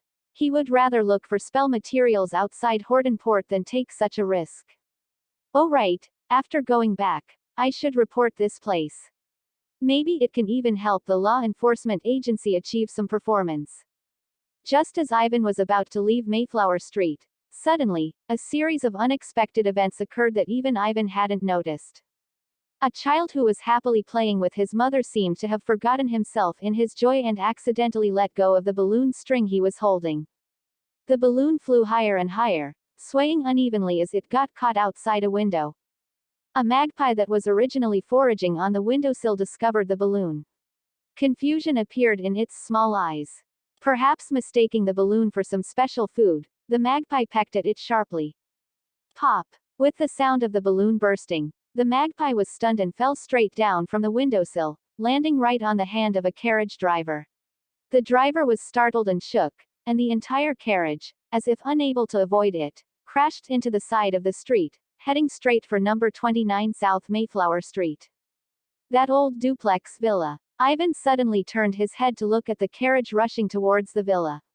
The uneasy premonition in his heart grew stronger. With a crash, the carriage, carrying immense kinetic energy, directly slammed into and collapsed the villa's wooden wall, then fell silent. Soon, several tall and muscular men rushed out from the villa. They were cursing and seemed to intend to teach the carriage driver a lesson. At this moment, Ivan's pupils suddenly contracted. The three-ring pistol, Ambition, which he had wrapped tightly and tucked into his waist to prevent losing it, suddenly became hot as those tall and muscular men appeared. And among those tall and muscular men, one suddenly turned his head sharply towards Ivan's direction. Under his bulky clothes, a hint of eerie scarlet vaguely showed through. Ivan couldn't care less about the movements of those tall and muscular men. He had no idea how this series of strange coincidences had occurred, but his intense vigilance was warning him frantically. There's a problem here. Ivan turned and ran, and to be even faster, he simply had Vivian wrap around his physical body, carrying him away from Mayflower Street at an extremely high speed. The man placed his fist on his chest, gazed at Ivan, and slowly said, "Tyrant God above, mortals must not transgress." As the man's words gradually fell, Ivan suddenly noticed a sign that was out of the ordinary. The nearby streets gradually faded from their original colors and turned into dazzling blood red. Even the road beneath Ivan's feet became scorching hot. Cracks spread from the road, spewing out endless streams of boiling blood that nearly filled every corner of the street. Ivan's heart gradually sank. He took a deep breath and looked at the prompt that popped up on his game panel. Pulled into a special secret realm by special energy. Blood Demon Secret Realm. Danger level, high. Sudden event. On a narrow path, the demon prevails. Kill the cultist who pulled you into the secret realm. Break through the secret realm's suppression. Reward. Demonic path points ×3. Extra secret realm sweep attempts ×2. Secret realm. In other words, he had been pulled into a shallow space at this moment. Ivan carefully observed the man in the scarlet divine robe before him. His eyes also faintly glowed blood red, and his attire was particularly elaborate, clearly a step above ordinary cultists. Stealing what is offered to my lord, you ignorant one, hand over that pistol, and you shall be allowed to return to the tyrant god's skull throne with your body intact. The Scarlet Divine official's speech became faster and faster, almost turning into a roar by the latter half.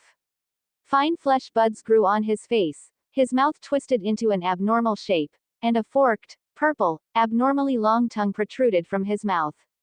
In his roar, this Scarlet Divine official transformed into a complete monster. However, as Ivan sensed the Scarlet Divine official's aura with his mental power, a strange expression suddenly appeared on his face. His momentum was astonishing, and the dangerous fluctuations he emitted reached a relatively strong level among two ring beings. But, just this level. Chapter 41. Tyrant Snake Demon, Corpse Fire Rising, refined in an instant. Simply from their appearance, these tyrant high priests were quite terrifying. Ivan remembered the information he had found in the wizard's intelligence library about Subspace, and quickly recognized that these tyrant high priests were transforming into a monster called Tyrant Snake Demon. Subspace was another dimension where emotions and souls manifested, and most of the monsters within were believers and dependents of the four pillar gods of Subspace. For example, the Tyrant Snake Demon was a low-level monster born after being polluted by Subspace, often having sharp horns, a forked tongue, and blood-red skin. The dependents of the tyrant god craved slaughter, battle, fear, and abuse, and the tyrant snake demon monster was no exception. The tyrant high priest, who had transformed into a snake demon, hissed and roared for a long time, but couldn't sense the fear he most relished from Ivan, instead seeing a strange look in Ivan's eyes. For some reason, the tyrant high priest read a hint of relief and pity from that look. This feeling made the brutality in the tyrant high priest's heart grow even more rampant. He suddenly let out a fierce roar, and from the shadows of the blood-red street, a dozen cultists with varying degrees of distortion walked out, most of them around the first ring level. The tyrant high priest suddenly twisted like a python and stood upright. Ivan had thought he would directly pounce like a monster, but didn't expect the tyrant high priest to look down at Ivan from above, uttering obscure, difficult to understand, and extraordinarily evil casting syllables. Almost at the same time, those cultists also made similar movements.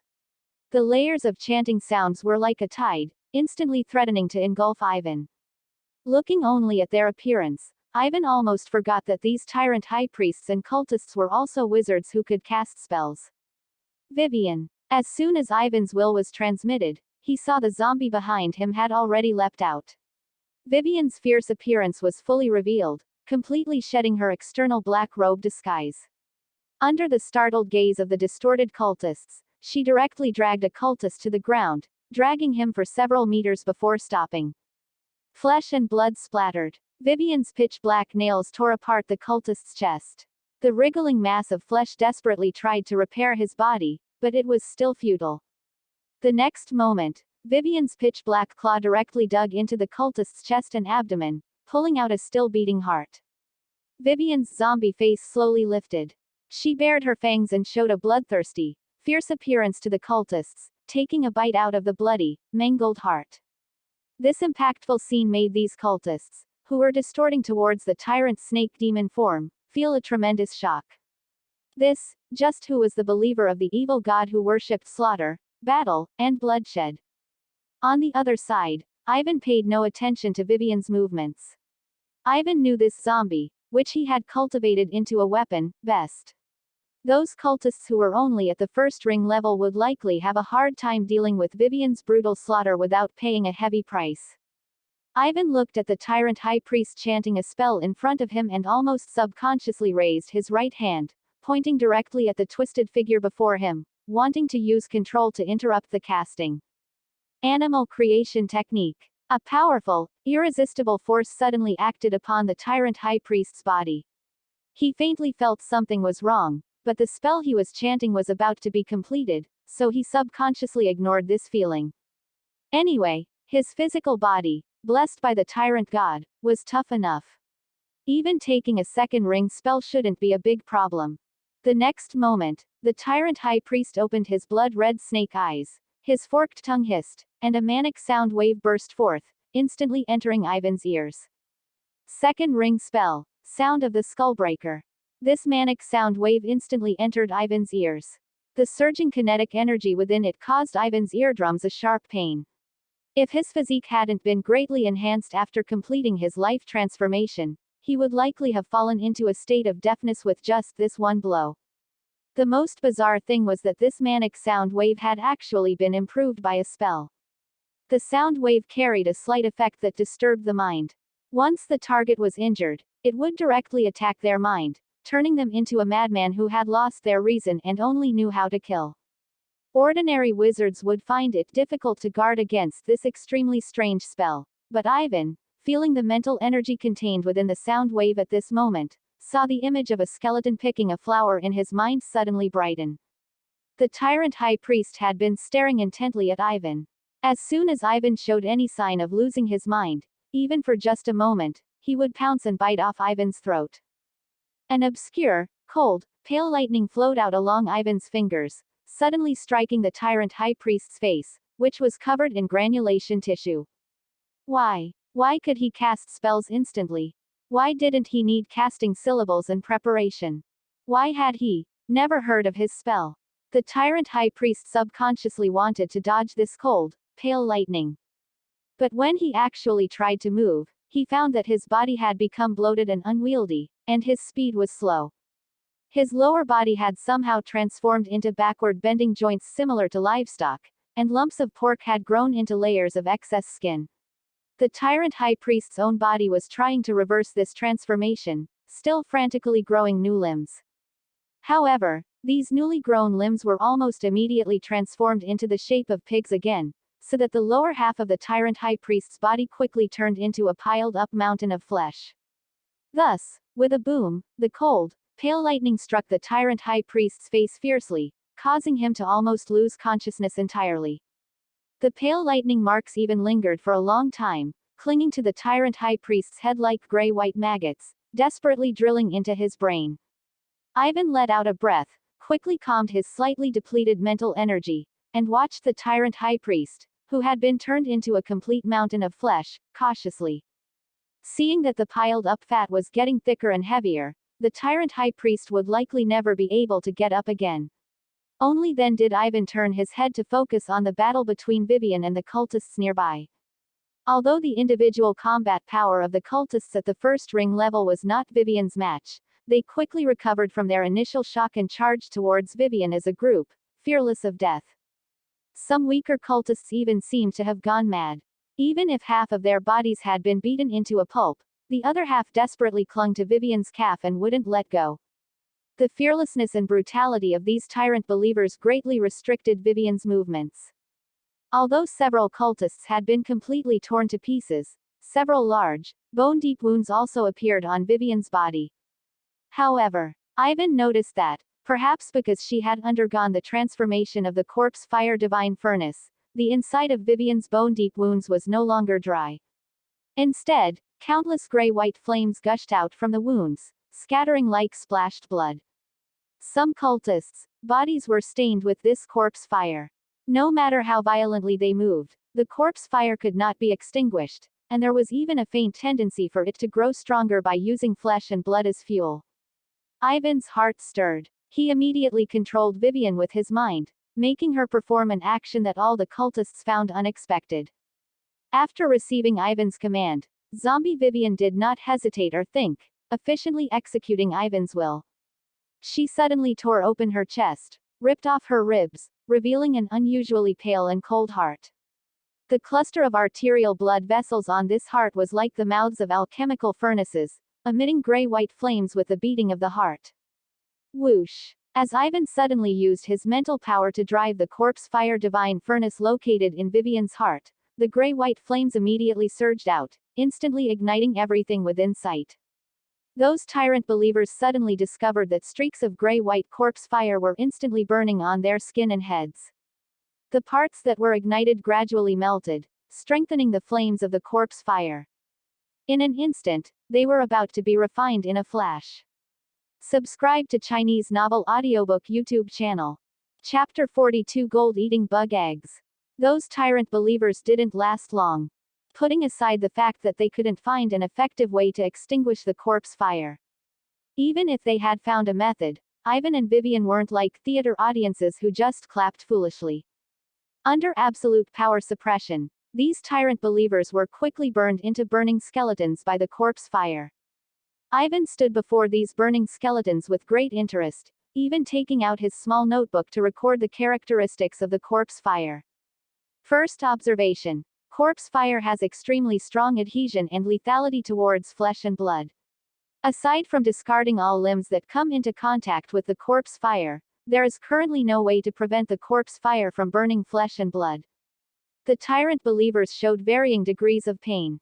Based on the characteristic of the corpse fire divine furnace being able to refine souls into pills, it is speculated that corpse fire also has a certain degree of damage capability towards the soul. In addition, it was observed that the burning effectiveness of corpse fire on bone material is not strong. The skeletons of the tyrant believers melted at a rather slow speed, and the reason is temporarily unclear. The corpse fire gradually grows stronger during the burning process. I can try to retrieve the corpse fire divine furnace. Ivan quickly recorded these contents, looking at the burning skeletons before him, and a good idea suddenly emerged. He tried to command the corpse fire divine furnace to retrieve the overwhelming gray-white corpse fire in his field of vision. As the furnace mouths, which were the main arteries of Vivian's heart, suddenly erupted with suction, the gray-white corpse fire was slowly drawn back into Vivian's heart. Ivan tried putting his hand on the skeletons. The temperature of the corpse fire was not high, even somewhat cold, so these skeletons also exuded a chilling coldness. Ivan tried placing these skeletons into the upgrade consumption slot of the sect residence, and was surprised to find that these skeletons could actually serve as upgrade materials. What did this mean? It meant that the entire bodies of these cultists could be fully utilized by Ivan. Flesh and blood strengthen the corpse fire to nourish the furnace, skeletons are placed in the consumption slot to upgrade the sect residence, and souls are collected into the 10,000 souls banner as inventory. Ivan even briefly surveyed the surroundings to see if there were any other tyrant believers hiding nearby to serve as recycled consumables. Regrettably, aside from the mass of flesh that had slowly stopped proliferating, this shallow space secret realm seemed to have no other survivors. Ivan carefully examined the bloated mass of flesh. His original intention was merely to use the animal creation technique to transform the tyrant high priest into a pig shape, thereby interrupting the tyrant high priest's spellcasting. But Ivan didn't expect that the animal creation technique and the tyrant high priest's terrifying proliferation and regeneration abilities caused a conflict in rules, resulting in such a mutation after the tyrant high priest was severely wounded by the five-finger palm thunder. Ivan even felt a faint urge to find a way to take this mass of flesh back for research, but this thought was quickly extinguished. Although this shallow space currently seemed calm, Ivan was not sure what other strange mutations might occur if he stayed here for a long time. Ivan should even feel fortunate that these space evil gods did not seem to have reached the level of conceptual gods that could not be directly looked at, whose names could not be spoken, and whose truth would cause contamination upon being seen. However, Ivan did not rule out the possibility that the name of an evil god like Tyrant God was actually just a placeholder. The experience at Safeman Manor last time was a profound warning to Ivan that Subspace secret realms should absolutely not be lingered in.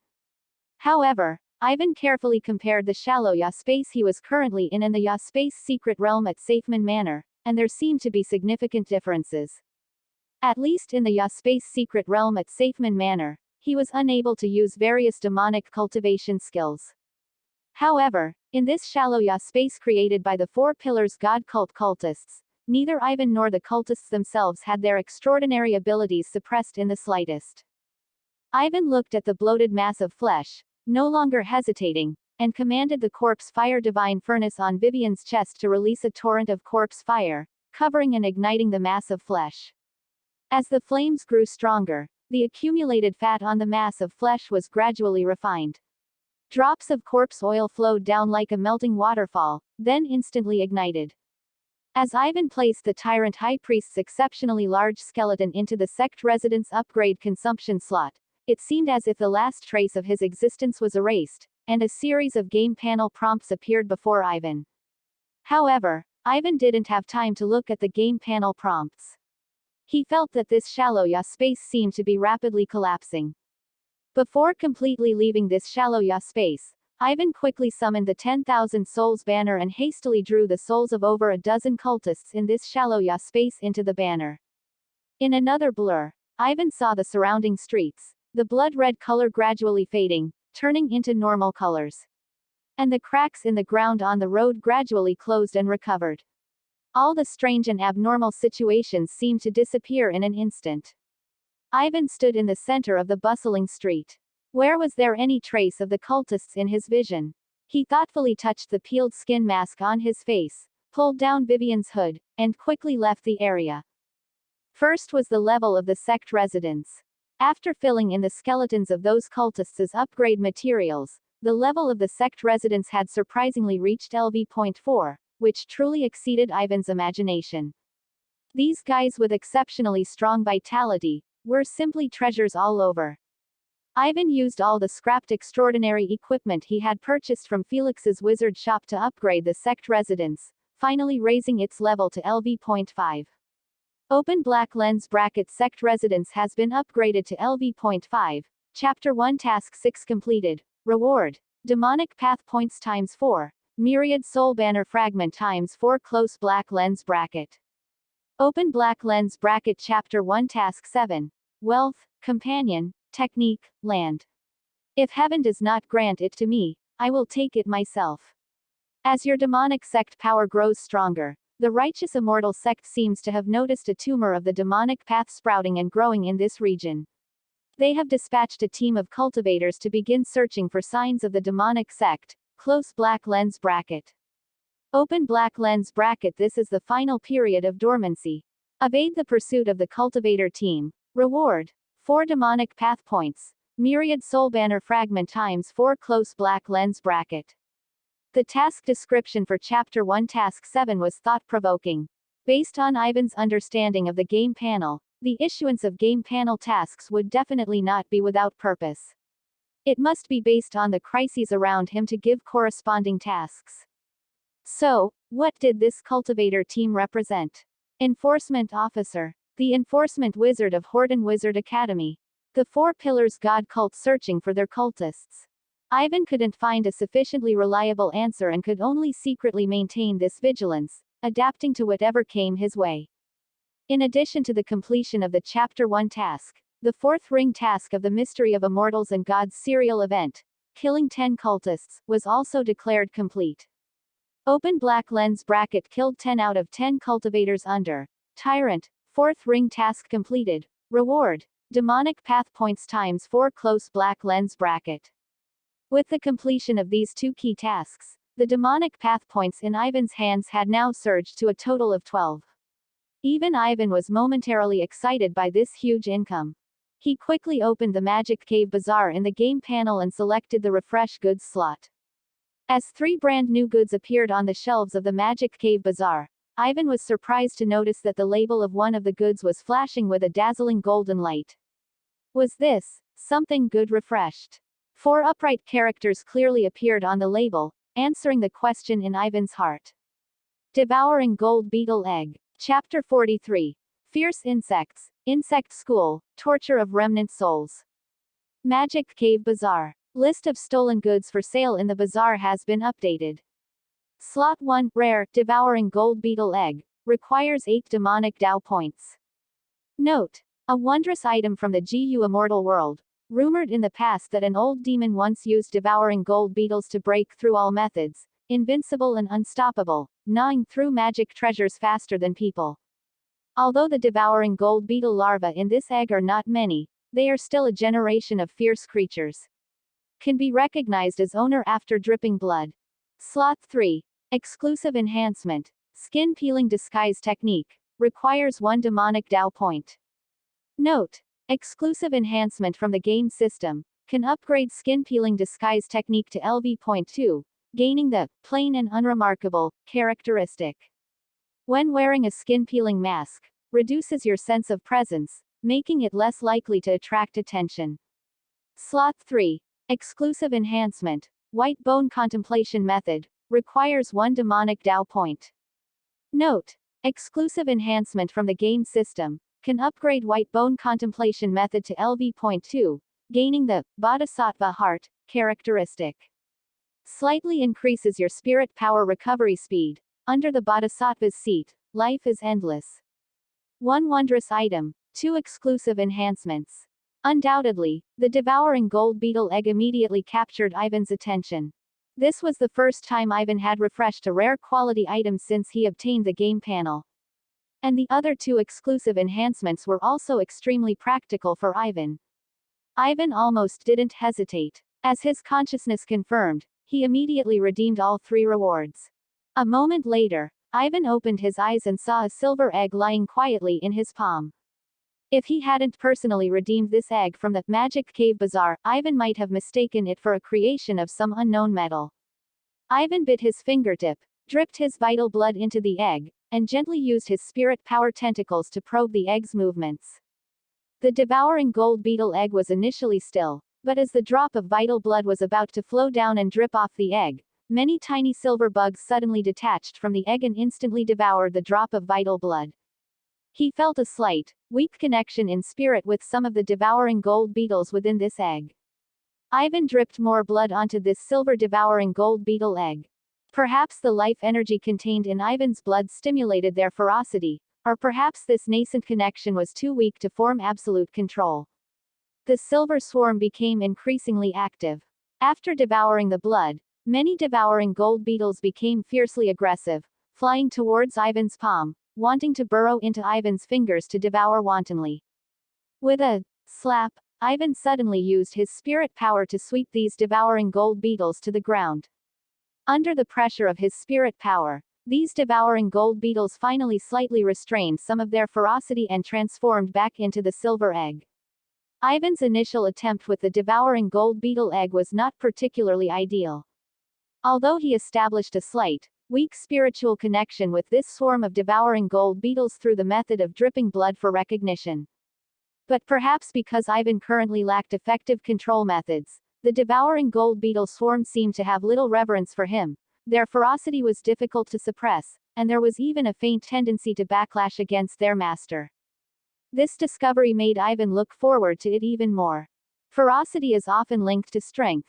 Monsters as gentle as sheep would be difficult to use as Ivan's trump cards.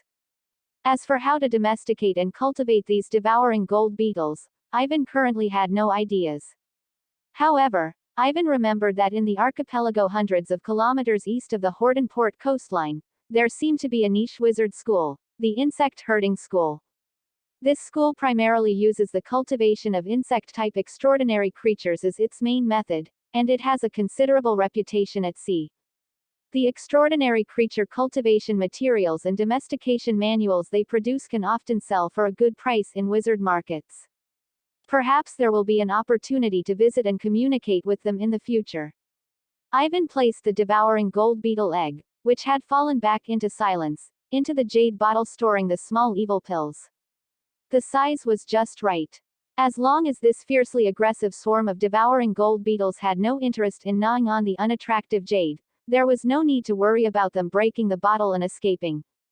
After Ivan finished all this, he took some time to sort out his current thoughts. He summoned the 10,000 Souls banner and extended his spirit power into the banner. To Ivan's surprise, the scene inside the 10,000 Souls banner at this moment was quite strange. The reason lay with the dozen or so Four Pillars God cult cultists that Ivan had summoned into the banner. The souls of these Four Pillars God cult cultists were all incomplete, as if a piece had been forcibly dug out, and they were bumping around in the banner in a dazed state. Ivan observed carefully and found that the missing parts of these cultists' souls were closely related to their level. Ivan thought for a moment and came to a vague guess. The part of these cultists' souls that was dug out should have been polluted and assimilated by the Subspace during the process of mutating into Subspace monsters. As a result, when they died, the part of their souls assimilated by the Subspace directly merged with the Subspace, leaving only the unpolluted and unassimilated parts, which were attracted into the 10,000 Souls banner by Ivan. Ivan tried a little, and just as he expected, the souls of this group of cultists were chaotic and incomplete, so much so that their memories were somewhat fragmented. Especially the memory of the tyrant high priest. Ivan spent a great deal of effort to barely extract some useful information from his soul. Indeed, just as Ivan had guessed, the message about reselling the magic material Blazing Flint was a bait released by the Four Pillars God cult. These tyrant god believers were not fools. They urgently wanted to find clues about that three-ring handgun. Everything started some time ago. This group of tyrant god believers were not local cultists from Horton Port. They came from overseas, reportedly guided by their god to this place. Thus, led by a tyrant patriarch, this group of cultists quietly entered Horton Port and began to plan a major event. Regarding the internal structure of the Four Pillars God cult, Ivan deliberately repeatedly scoured the tyrant high priest's memory. The lowest level were naturally the ordinary tyrant believers, mostly first-ring wizards, and a small number of exceptionally devout wizard apprentices were also able to join the Four Pillars God cult. Above the tyrant believers were the tyrant high priests at the second ring level. The one who led these dozen or so cultists to surround Ivan was a tyrant high priest. Further up were the mid-level leaders called tyrant patriarchs. If tyrant believers and even tyrant high priests were merely consumables at the lowest level of the Four Pillars God cult, then every tyrant patriarch was an indispensable core combat force of the Four Pillars God cult. And the tyrant patriarch who led this group of cultists to Horton Port to plot the major event was called Cain, within the Four Pillars God cult. Chapter 44. Secrets and Confusion, Refining Human Pills. Combining the memories of this group of cultists, Ivan quickly confirmed the identity of Cain as the young man who had beguiled Rat King Knock with just a few words.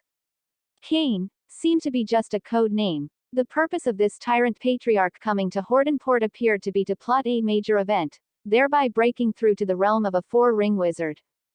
Cain seemed to have not divulged any detailed plans to anyone, merely driving his believers relentlessly, like driving worker ants, to frantically collect blood.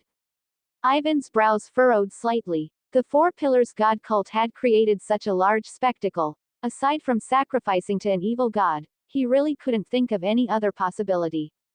This was largely all the information available about the Four Pillars God cult. Whenever Ivan tried to probe into questions like, what kind of existence is the tyrant god? Or, how did you twist yourselves to gain the power of mutation? All he received were even more frenzied, illogical ramblings. Perhaps that part of their souls, completely assimilated by the Subspace, had already swallowed these crucial memories. Ivan no longer dwelled on this and instead turned his attention to the subsequent developments of the event. The destruction of the Black Rats gang was something this group of Four Pillars God cult believers had not anticipated, and coincidentally, during this time, Tyrant Patriarch Cain seemed to have left Horton Port. Leaderless, the cultists chose to avoid the sharp edge of the enforcement officers. The reason why three tyrant believers still went to the Black Rats gang's stronghold afterwards to search was naturally for that three-ring extraordinary handgun, ambition. According to the memories of these cultists, Ivan only then learned that the tyrant believers seeking out the Black Rats gang was not without reason. The three-ring handgun, ambition, that Rat King Knock had obtained by chance was surprisingly not a single firearm, but the left half of a pair of left and right handguns.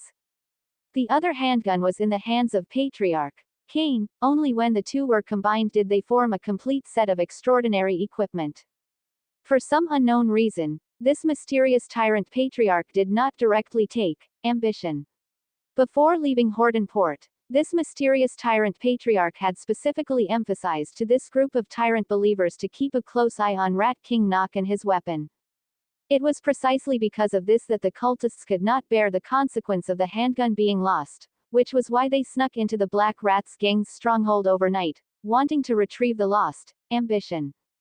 The Four Pillars God cult's main suspicion was still on Rat King Nock. They had not expected that the panicking Rat King Nock had not taken the ambition handgun with him. Therefore, only a few peripheral figures went to search the Black Rats gang's stronghold. If not for this, Ivan would likely have had great difficulty leaving the Black Rats gang's stronghold alive that night. Understanding this series of events from the Four Pillars God cult's perspective, while the overall sequence of events became increasingly clear, a vague doubt suddenly arose in Ivan's heart. However, there was one thing Ivan still couldn't figure out. After the Four Pillars God cult discovered that both Rat King Nock and the three cultists had died that night, they didn't know who had obtained the handgun ambition, which is why they spread false information in major wizard markets and shops to lure Ivan to their doorstep. Ivan could understand all of this. But the problem was, when Ivan sensed something was wrong and wanted to leave, a series of strange coincidences suddenly occurred, causing the tyrant believers and Ivan to encounter each other head-on. What was going on with that? Ivan searched the souls of all the cultists, but couldn't find any related memories at all, so he had to temporarily give up on exploring this question. Since that's the case, Ivan looked indifferently at these muddled cultist souls. Ivan waved his hand, sending these cultist souls to the alchemy furnace, and then withdrew his consciousness from the 10,000 souls banner. Ivan carefully observed the corpse fire divine furnace in Vivian's chest. After refining the flesh of those dozen or so cultists, the pale corpse fire contained within the corpse fire divine furnace had grown many times stronger, and there were faint signs that it could no longer be contained. Vivian stood expressionlessly. If she still had the senses of a living person at this moment, the intense corrosive pain brought by the burning corpse fire within her body would be enough to completely break anyone, no matter how strong-willed. But as a zombie, she merely faithfully performed her duty as a furnace. Ivan reached out, his mind moving slightly, and extracted a cultist soul from the 10,000 souls banner, casually throwing it into the corpse fire divine furnace. As the furnace opening contracted and wriggled for a moment, the divine furnace seemed to sense the intrusion of a foreign object. The corpse fire that was originally wandering within Vivian's body, as if drawn by something, frantically drilled towards the inside of the furnace. The cultist's soul was ignited by the corpse fire and burned fiercely. This soul was originally muddled and devoid of any consciousness. After being stained with corpse fire, it seemed to suddenly have a brief moment of clarity, and a terrified voice came from inside the furnace. "What is this place? Let me out. Ah, it hurts so much. It hurts so much. I'll kill you. Great tyrant god, why haven't you come to save me?" Listening to the cultist's painful wails, Ivan remained expressionless, merely shaking his head calmly. After most of the corpse fire had completely flowed back, he closed the furnace opening. The cultist's voice immediately became so soft that it was almost inaudible. Ivan then followed the steps in the human pellet technique and began to refine the small evil pill with full concentration. As expected, the first batch of pills failed.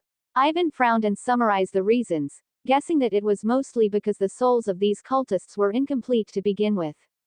Putting only one into the furnace meant its foundation, or rather, total soul quantity, was too thin, simply not enough to support the pill's formation. Summarizing the experience of the previous failure, Ivan was no longer stingy. He simultaneously extracted several cultist souls from the 10,000 souls banner and consecutively threw them into the corpse fire divine furnace. In an instant, even more piercing, dense wails and curses rose, echoing nonstop. The second batch of small evil pills succeeded without any major issues. As the pale corpse fire in the furnace weakened, a small evil pill shaped like a human head rolled out of the furnace opening and landed in Ivan's hand. Perhaps it was because he had used the residual souls of 3 cultists simultaneously for the alchemy. This small evil pill looked even more terrifying. 3 distorted faces were squeezed onto a single pill, tearing and pulling at each other, their eyes filled with malice. Ivan looked at these chilling small evil pills, and even with his disposition, he hesitated for a long time. As soon as he thought that the souls of these cultists might still have some unclear connection with the tyrant god, Ivan immediately abandoned his plan to consume this batch of small evil pills himself. It's better to find an opportunity, put on the skinning mask, and sell them to a wizard shop in exchange for other resources. As for himself, he can completely choose clean souls for alchemy and consumption. Ivan silently shook his head. If the pills refined from the souls of these cultists really had problems, then he could only trouble the wizard who bought these pills. Perhaps, probably, nothing will happen, right? Chapter 45. Wizard Thesis Completed, Pintus Letter. This wizard's research is based on the fundamental principles of original casting. Through casting experiments and data processing, this paper fully demonstrates that the author has independently created a brand new necromancy school 2-ring wizard spell, named Ivan Aatrox's Corpse Refining Art. The completion of this paper is both a phase summary of the author's wizard path and the starting point for new exploration. Due to certain restrictions, all spells mentioned in this paper do not provide download channels or learning methods, serving only to offer a different way of observing the world to the many insightful individuals in the wizard academic community. Author: Ivan Aatrox. Ivan wrote the last line of text on the paper, then slowly closed his fountain pen, quietly examining his first truly meaningful wizard academic paper. This paper, titled, A Self-Created 2-Ring Wizard Spell Based on the Principle of Original Casting, consumed a considerable amount of Ivan's energy, but for Ivan, it was entirely worth it. From analyzing the spell, reading literature, to finally writing the paper, Ivan thoroughly dismantled, utilized, and transformed the corpse refining art during this process. This method of refining zombies underwent a meticulous evolution in Ivan's hands. It's likely that even the demonic cultivator who created it would struggle to reach Ivan's level in terms of detail. The corpse refining art has now been elevated by Ivan to LV.3, and Ivan vaguely feels that he has raised this demonic cultivation skill to the threshold of a certain level. As long as he can cross this threshold, he will inevitably usher in some kind of unimaginable qualitative change. Ivan turned his head again to look at Vivian beside him. This zombie was also about to reach a certain bottleneck. Her skin was starting to transform from pale towards a dull grayish black, her violent ferocity firmly suppressed within her body, subtly waiting for the opportunity for transformation. Crossing this step, Vivian would be able to break through White Jade Zombie, and reach the level of Black Armored Zombie. However, how long this process would last was something Ivan wasn't very sure about. Ivan copied the manuscript of the paper several times, and after confirming it was correct, began to consider which wizard journal he should submit it to. The most famous, undoubtedly, was the Wizard Journal, with a history of over 200 years, which only accepted wizard research papers with groundbreaking innovative results and possessed an extremely high academic reputation. But if considering the paper's specialized field, The Departed, an authoritative publication of the necromancy school, seemed more suitable, and the probability of the paper being successfully accepted was higher. There were also regional wizard journals such as Horton Wizard Journal, and Coastal Wizard Journal. Although their influence was slightly less, they preferred to accept research findings from local wizards and would more or less show a preference for local wizards like Ivan from Horton Port. Ivan considered that he still needed to terminate that employment contract as soon as possible, and choosing these regional journals that were easier to get accepted by was clearly more reliable. Just as Ivan was lost in thought, he heard a series of light footsteps approaching from a distance. These footsteps were very familiar, clearly belonging to his Esida, wizard apprentice. Ivan, Your Excellency. The door was pushed open, and Esida poked her head in, her face beaming with a mix of excitement and busyness. On my way here, I saw there was a letter for you in the mailbox. Esida handed a slightly worn parchment envelope to Ivan. Someone actually sent him a letter. A hint of surprise flashed through Ivan's mind. The content of the letter was quite brief, inviting Ivan to meet at Fugan Tavern again tonight. Reporter Pintus seemed to have something he wanted to discuss with him. Ivan recalled the haunting commission at Safeman Manor. That dangerous Subspace secret realm experience was the first time Ivan had come into contact with the Subspace. It was precisely because of this contact that Ivan did not make incorrect judgments due to panic when he was later pulled into a Subspace battle by cultists of the Four Pillars God cult. Temporarily setting the letter aside, Ivan's gaze fell upon Esida. She was puffing and panting as she laboriously moved a stack of heavy wizard books into a corner, asking with no small amount of surprise. "Why are you buying so many wizard books?" Esida let out an "ah," straightened up, wiped her forehead with the back of her hand, and explained somewhat sheepishly. "Ivan, Your Excellency, aren't you leaving Horton Wizard Academy soon?" "Wizard Diana is leaving too. I heard that the academy might not have the necromancy school anymore then. At that time, I plan to take these wizard books, leave Horton Academy, go back home to study spells on my own, and see if I can become a formal wizard." Ivan listened quietly to Esida's rambling, pondered for a moment, and asked Esida. "Your talent is very good. You can definitely apply to other wizard academies to continue your studies. No academy would refuse a promising apprentice. But, Ivan, Your Excellency," Esida looked up, her eyes unusually serious. "They indeed won't refuse a gifted apprentice, but Horton Port and the colonists do not welcome a gifted Navajo. I don't like it here. So, going home might be a better choice. To be a free wild wizard, like you, relying on my own strength to explore knowledge." As for Esida, wizard apprentice, Ivan actually admired her quite a bit. This Navajo girl possessed extraordinary curiosity and a desire for exploration. Although completely opposite to Ivan's indifferent personality, in some aspects, she was surprisingly similar to him. Ivan even felt a slight sense of regret at a certain moment. For Ivan, Esida was his student, and nothing more than just a student. Esida seemed not to have noticed Ivan's brief silence. As if she had suddenly remembered something, her face lit up with anticipation again, and her tone became cheerful. "Ivan, Your Excellency, if there's a chance in the future, I'd like to invite you to be a guest in my hometown, Oakwood. Our Navajo people are very warm and hospitable. And, if you are interested in original casting, I believe our tribe's ancient witchcraft will definitely not disappoint you."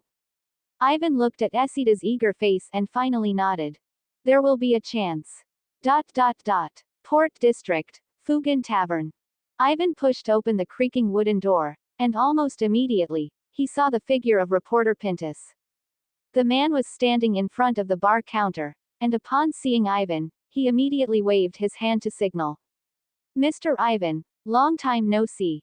Reporter Pintus's voice seemed a bit more enthusiastic than when they last met, even carrying a hint of almost imperceptible respect. Ivan guessed that the news of his promotion to two-ring wizard had most likely reached the ears of this well-informed reporter through certain channels. The two sat down at a quieter seating area. Ivan didn't want to listen to the man's excessive pleasantries and asked directly. "You sent me a letter. What did you want to talk about?"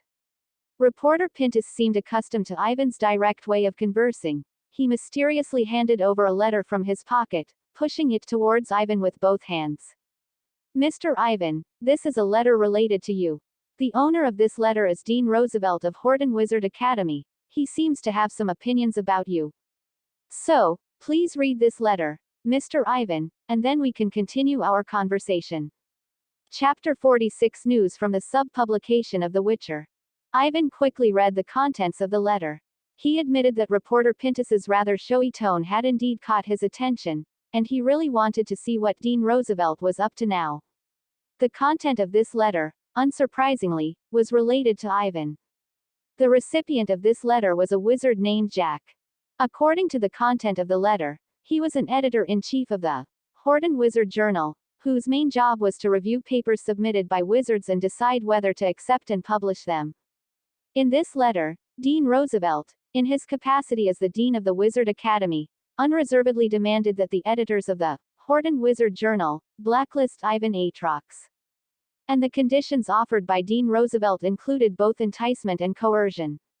Roosevelt generously promised to pay a hush money amount in the name of the Academy, large enough to tempt many people. At the same time, he also claimed in the letter that any Hordenport wizard journal that dared to accept Ivan's paper would be considered a blatant provocation against the entire Horden Wizard Academy energy shaping school, leaving the editors to think clearly about the consequences themselves. Judging solely from this letter, Dean Roosevelt could be said to have put in a great deal of effort. After Ivan finished reading the letter, he placed it face down on the table and directly asked reporter Pintus. So, this letter was leaked from the editors. Naturally, reporter Pintus replied smoothly. Not everyone is afraid of Dean Roosevelt. After all, he is just a two-ring wizard, and he cannot represent the attitude of the entire Horden Wizard Academy. Furthermore, a young, incredibly talented two-ring necromancer is, in every way, a more worthwhile investment than an old fox. It is precisely because of this that my friend handed this letter to me, entrusting me to deliver it to you, to show his sincerity. Also, forgive my presumption, but does Mr. Ivan indeed have plans to publish a paper recently? There was nothing to hide about this matter, and besides, reporter Pintus had indeed shown his sincerity, so Ivan nodded, waiting for reporter Pintus to continue. Unexpectedly, reporter Pintus quickly made another request, causing Ivan to frown. Mr. Ivan, I wonder if I might have the honor of reading your paper. Please rest assured, I am merely a wizard apprentice, and there is no possibility of plagiarizing a wizard's research achievements. Reporter Pintus said solemnly to Ivan. I rarely come into such close contact with a two-ring wizard. Because I know better than anyone that a two-ring wizard like you and I have already created a chasm in terms of life level, crushing me would probably be no different than crushing a fly on the table. My willingness to stand before you, Mr. Ivan, represents my sincerity. The reason I wish to read your paper is to confirm something. All right, Ivan concisely agreed to the matter. He wasn't particularly worried that his results would be plagiarized by reporter Pintus. Instead, he became curious about Pintus's purpose. Ivan took out the manuscript of the paper from his jacket pocket and pushed it in front of reporter Pintus. Reporter Pintus carefully took it and began to read it seriously. After an unknown amount of time, he finally looked up from Ivan's paper manuscript, his face filled with shock and confusion. Reporter Pintus gave a wry smile and returned the paper manuscript to Ivan. To be honest, Mr. Ivan, I am already old. My research on spells is not even as good as some apprentices in school. Due to limited knowledge, although I only have a rudimentary understanding of your paper, I can still clearly perceive the value of this paper. Reporter Pintus hesitated for a moment, but still chose to ask. Mr. Ivan, are you aware that the wizard also has a series of sub-journals? Ivan indeed didn't know much about this. After reporter Pintus's introduction, Ivan learned that this top-tier journal, Wizard, besides the main, Wizard, also had some sub-journals. The reputation of these sub-journals was not as prominent as the main journal, but they still had considerable influence. To be honest, I originally just wanted to introduce you to some channels where you could publish your paper with 100% success just by paying. I know you have a contract and really need this. But after reading your paper, I feel you deserve a better platform. I have friends at the Wizard headquarters who can review your paper manuscript as quickly as possible and give you a response within a week at the earliest. Even if this paper cannot be published in the main Wizard journal, you can still try submitting it to a Wizard sub-journal. With your level, it's more than sufficient. This news indeed surprised Ivan. Looking at reporter Pintus's serious face, which didn't seem fake, Ivan thought for a moment and asked in return. So, what is the price I have to pay? Everything has a price. Ivan didn't believe reporter Pintus was just helping him for free. I want your friendship, and an investment. Reporter Pintus looked frankly at Ivan. I myself am a person of mediocre talent, so I understand even more how rare a genius like you is. Clinging to a genius is not shameful, Mr. Ivan. Reporter Pintus's reason seemed overly frank, but it also felt particularly genuine. After thinking it over, Ivan agreed to his plan, but only requested that reporter Pintus shorten the time to receive a response from the wizard to within 5 days. This way, even if something went wrong here, Ivan would have enough time to rectify it. Reporter Pintus readily agreed to this request. The two then discussed some minor details and quickly finalized the outcome of the entire matter. After completing this matter, Reporter Pintus was clearly extremely happy. He suddenly stood up and called the tavern owner over, asking for 2 glasses of the strongest rum to celebrate. Soon, a bartender came over and served 2 glasses of rum. Reporter Pintus picked up his glass and respectfully introduced it to Ivan. Speaking of which, I haven't properly invited you to taste the rum at Fugan Tavern yet. Last time we met, I was delayed by other matters, which is why I arrived late. You won't find rum as strong as Fugan Taverns anywhere in Chesapeake Bay. Ivan said nonchalantly. No matter, last time at the tavern, didn't you have the bartender send me a glass of rum? Hearing Ivan say this, Reporter Pintus, somewhat surprised, uttered a sentence that made Ivan's pupils contract. No, I rushed over last time. How would I have the energy to have the bartender send you a drink in advance? Mr. Ivan, are you mistaken? Chapter 47 The Fifth Ring Mission. The Visit of the Editor-in-Chief of the Wizard. After leaving Fugan Tavern, Ivan was deep in thought. Remember the first website domain name? Ivan had searched the entire Fugan Tavern but couldn't find the strange bartender who claimed, Mr. Pintus asked me to bring you wine. Neither the tavern owner, the regular bartenders, nor the frequent customers had any impression of Ivan's description, as if this person had never existed in this world. Ivan vaguely recalled the bartender's face, but it felt as if it was covered in a layer of mist, blurry and unclear. So, who exactly was that bartender? Was it the tyrant patriarch Cain of the Four Pillars God cult? Or some mysterious observer? Ivan couldn't find the answer for the time being and could only forcefully suppress the unease in his heart. No matter what conspiracy was hidden behind the scenes, continuing to improve his strength would always be the right thing to do. Ivan decided to conclude the Haunted Safeman Manor commission soon. To complete the task of upgrading the sect residence, Ivan had spent about 300 gold pounds, and his savings were already running low.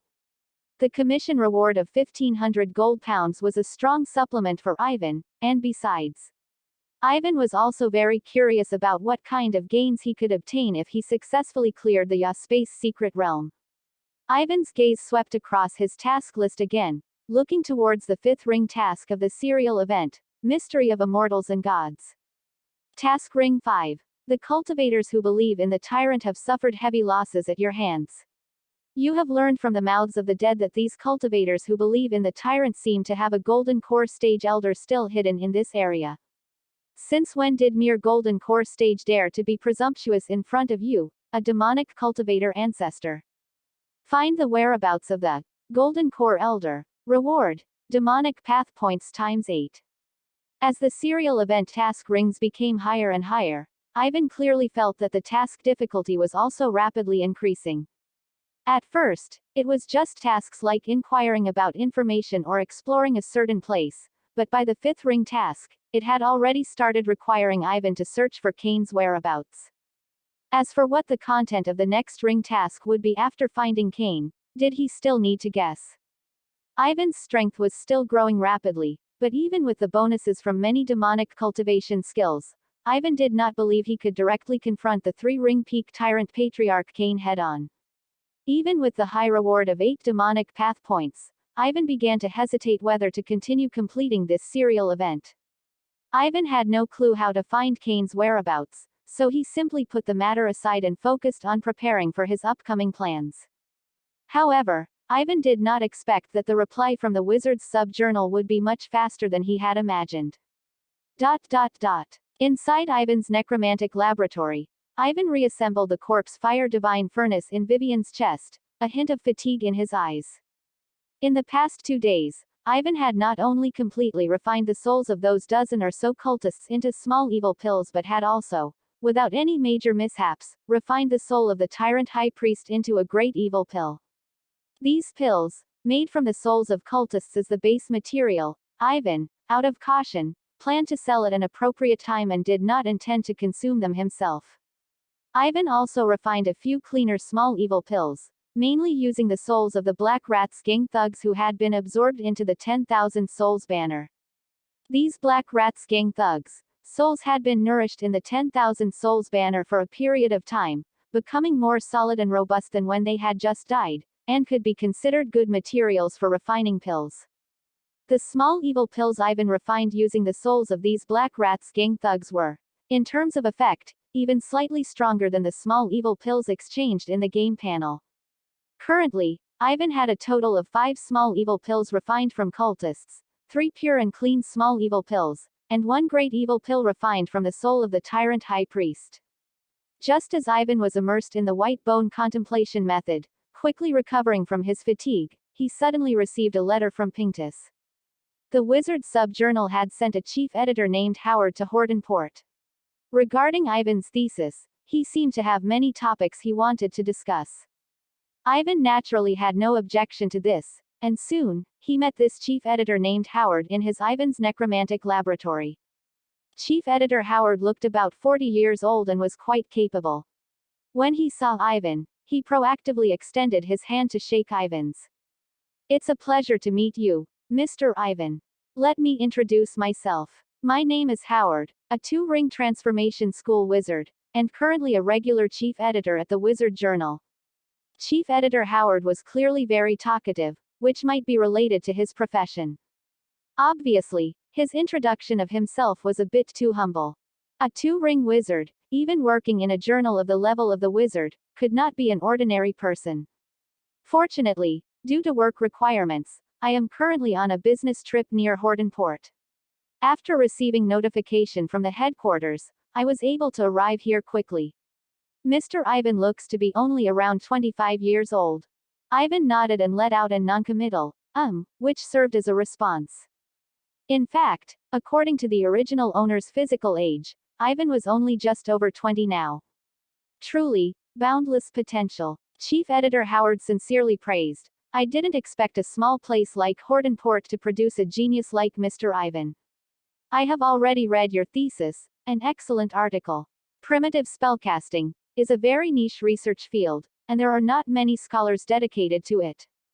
Chief editor Howard seemed to notice Ivan's cold personality and subtly adjusted his way of speaking, reducing the pleasantries and starting to talk about the main topic. "May I ask a few questions regarding your thesis? Just to satisfy my personal curiosity." Ivan's mind stirred, and he instantly understood Chief Editor Howard's meaning. He was afraid that Ivan had committed academic fraud, fabricating a seemingly plausible false thesis that in reality couldn't withstand scrutiny.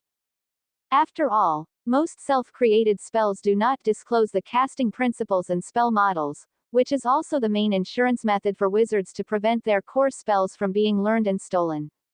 But this method undoubtedly greatly reduced the difficulty of fraud.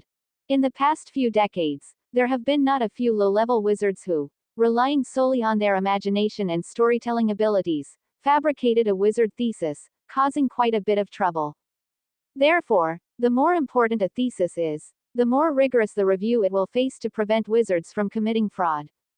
It was obvious that Chief Editor Howard had specifically come to verify the authenticity of Ivan's self-created spell. Ivan simply summoned the zombie to their side and said concisely, "Ask away, all the answers are here." Chapter 48 Wizard Points, Gifts and Invitations. "Is this a necromantic creature created by your corpse refining art, Ivan Atrox?" Chief Editor Howard observed the zombie before him, looking at Vivian's grayish-green skin, fierce fangs, and dark nails. Chills wafted towards him, making Howard's hands and feet cold and his whole body shiver. Howard could bet that he had been a wizard for decades and had definitely never seen such a unique necromantic creature, or even heard of one.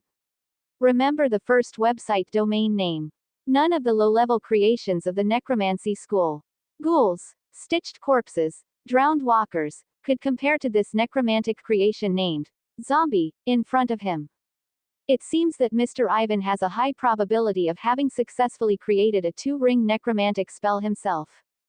To be honest, before meeting Ivan, Chief Editor Howard had deep doubts about this wizard named Ivan. Hordenport is not a very developed city in the New World. It is just a small port in the central region of the New World. Compared to the wizard city in the north, Hordenport is almost no different from a small town. The number of two-ring wizards in the entire Horton port is pitifully small, making it a complete backwater. This almost gathered all the elements of academic fraud, and the authenticity of it was bound to make people question how much water was in it. But out of professional ethics, and the urging of the Wizard headquarters, Chief Editor Howard still made a special trip to Horton Port to meet this fraudster. Chief Editor Howard did not expect that Mr. Ivan had actually created a completely new necromantic creation. And he was much younger and had much stronger mental power than he had imagined. Thinking of this, Chief Editor Howard suddenly felt somewhat fortunate. If he hadn't been cautious, he would have almost offended this promising genius necromancer. Adjusting his mindset, Chief Editor Howard quickly began to ask Ivan about some of the issues in his paper, inquiring about the details. Unconsciously, Chief Editor Howard's mindset had already begun to shift from questioning to inquiring and discussing, communicating with Ivan in a completely equal manner. This was also the first time Ivan had exchanged and discussed wizard research issues with a wizard of the same level. Chief Editor Howard was indeed worthy of being the chief editor of a long-standing wizard journal. The questions he asked happened to point directly to several key points in Ivan's paper. After Ivan answered the questions raised by Chief Editor Howard one by one, Chief Editor Howard finally completely understood the entire content of Ivan's paper, and a look of surprise immediately appeared on his face. Mr. Ivan, you are truly a born scholar. I know many wizards, some of whom have extremely strong mental power and possess destructive power, but their understanding of the principles of magic and their own power is far less deep and thorough than yours. I have no more questions. Now it's your turn to ask me about the remuneration, manuscript fees, and specific details of this paper. Ivan's gaze shifted over Chief Editor Howard. After a moment of silence, he asked. First question, where will this paper eventually be published? In the Wizard itself? Of course not, Mr. Ivan. Chief Editor Howard had long anticipated this and quickly answered Ivan's question. The Wizard is published monthly and only includes wizard research at the 3-ring level and above. Although I personally feel that your self-created spell is no less innovative than others. Ivan immediately threw out his second question, which was also one of the questions he was most concerned about. Regarding manuscript fees, how much remuneration can the wizard provide? At least 3,000 gold pounds for the buyout fee, and a 5,000th share of sales. This is the remuneration standard of the wizard. Chief Editor Howard seemed quite proud when mentioning this. Large numbers of wizards subscribe to the wizard every month. Based on my experience, the total manuscript fees you will eventually receive will exceed 5,000 gold pounds. In addition, your wizard points will also be increased. Ivan heard an unfamiliar term and immediately interrupted Chief Editor Howard, asking in confusion. What are wizard points? Chief Editor Howard was also momentarily stunned. He didn't expect Ivan to ask this question. He then realized that Mr. Ivan, who was sitting in front of him, due to not having been a wizard for long, had likely not yet been exposed to this aspect.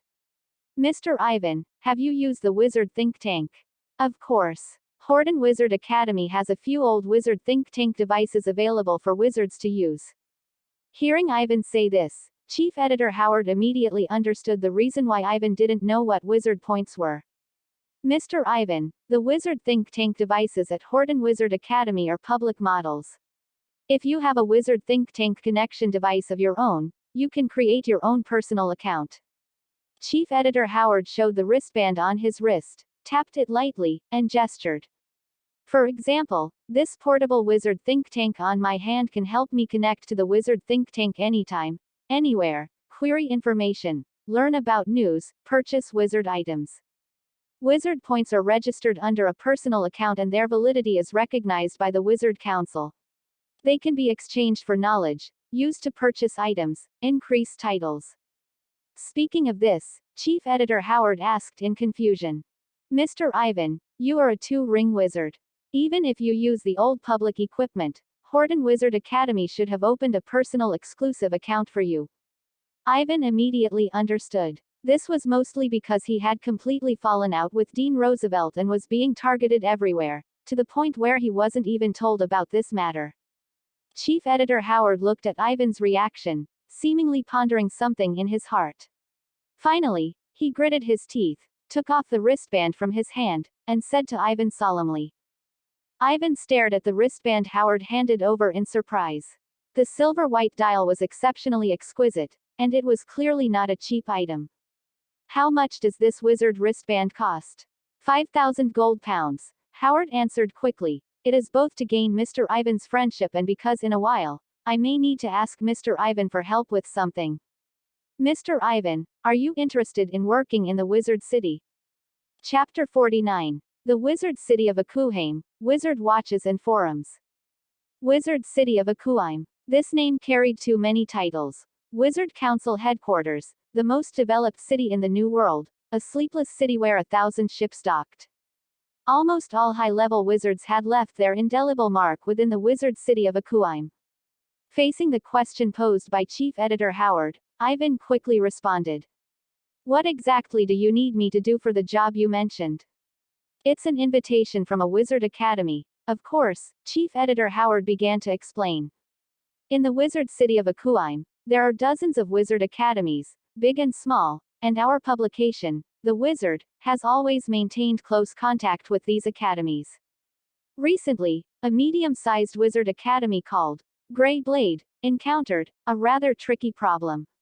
Mr. Ivan, have you ever heard of the Soul Eater Sea Fleet?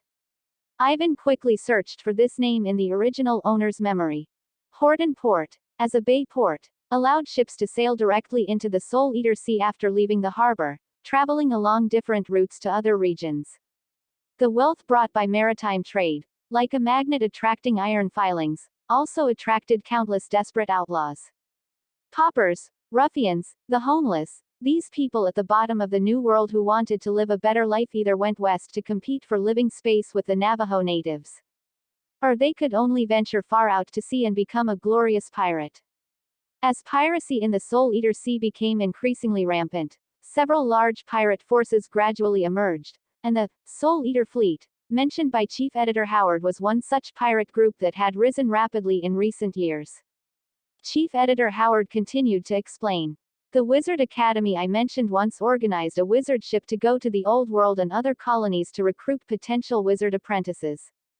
But during the return journey, this wizard ship from Grey Blade Wizard Academy was attacked by the Soul Eater Fleet. It was annihilated. This caused Grey Blade Wizard Academy heavy losses, and it is for this reason that they entrusted me to heavily recruit knowledgeable and capable wizards to replenish their strength. After Chief Editor Howard finished speaking, Ivan roughly understood his meaning. Wizard City of Akuheim, huh? Ivan was indeed somewhat moved. Originally, he planned to become a wild wizard with more freedom and initiative after leaving Horton Wizard Academy, but Chief Editor Howard's words presented him with another possibility. Ivan did not rush to agree, nor did he explicitly refuse. He looked at the wizard wristband that Chief Editor Howard had brought, no longer hesitated, and straightforwardly put the wristband into his pocket. Regarding the invitation from Grey Blade Wizard Academy, I will consider it carefully. This wristband is not cheap, and accepting benefits from others for free will eventually have to be repaid one day. So I don't intend to owe any inexplicable favors. Once my paper is successfully published, I will take a portion of the manuscript fees as payment for buying this wristband from you. Of course, it won't be the original price. Ivan's words were decisive, leaving no room for Chief Editor Howard to politely decline or make excuses. Seeing Ivan's stance, Chief Editor Howard could only give up. Moreover, this wizard wristband was not a small sum for him either, so he silently acquiesced. After confirming the final details with Ivan, Chief Editor Howard left with Ivan's manuscript. Ivan put on the wizard wristband, and he could clearly feel that certain complex inlaid spell matrices were solidified on the wristband. These spell matrices were seamlessly integrated and interlocked, and the moment Ivan successfully put it on, his spirit was connected to these spell matrices. Ivan's consciousness quickly used these spell matrices to successfully connect to the Wizard Knowledge Network. Unlike the old public equipment at Horton Wizard Academy, the connection provided by this wizard wristband was more stable and clearer. Upon successful connection, Ivan noticed that a personal account registration and login interface popped up in front of him. It was clear that Chief Editor Howard had directly unbound his personal account before giving this wizard wristband to Ivan. Ivan quickly completed the personal account registration and passed the Wizard Knowledge Network's mental strength level assessment, unlocking the relevant permissions for a 2-ring wizard. It is worth mentioning that the Wizard Knowledge Network seemed to not only have the ability to retrieve documents but even established a forum-like space within the Wizard Knowledge Network. When Ivan connected to this space, he felt a vast sea of information surging towards him. 1-ring wizard, Rhine River ferryman. The recent policies of the Wizard Council headquarters are truly too incompetent. What are the great wizards doing? Are they completely ignoring the lives of the lower-level wizards? 2-ring wizard, Death Guard. What about the lives of the lower-level wizards? The trade prohibition order is just to combat smuggling, or are you saying your life depends entirely on smuggling wizard items? 3-ring wizard, Forge. This wizard exchange space is not for you to argue. Can't you pay attention to recent academic issues? As far as I know, the level of wizard research has been gradually declining in recent years, and wizard society is on the verge of a bottleneck. Ivan observed the information floating freely within the space and found that it seemed every wizard here had concealed their real names and only used code names. This method of mental communication was quite special, and Ivan even felt that he had vaguely touched upon the early threshold of the internet from his previous life. Ivan casually gave himself the codename, Master of Soul Hall, and successfully unlocked his personal account. He opened his personal account and found, just as Chief Editor Howard had said, that there was indeed a Wizard Points item. As Ivan's consciousness accessed the content about Wizard Points, he quickly retrieved information about the uses and acquisition methods of Wizard Points.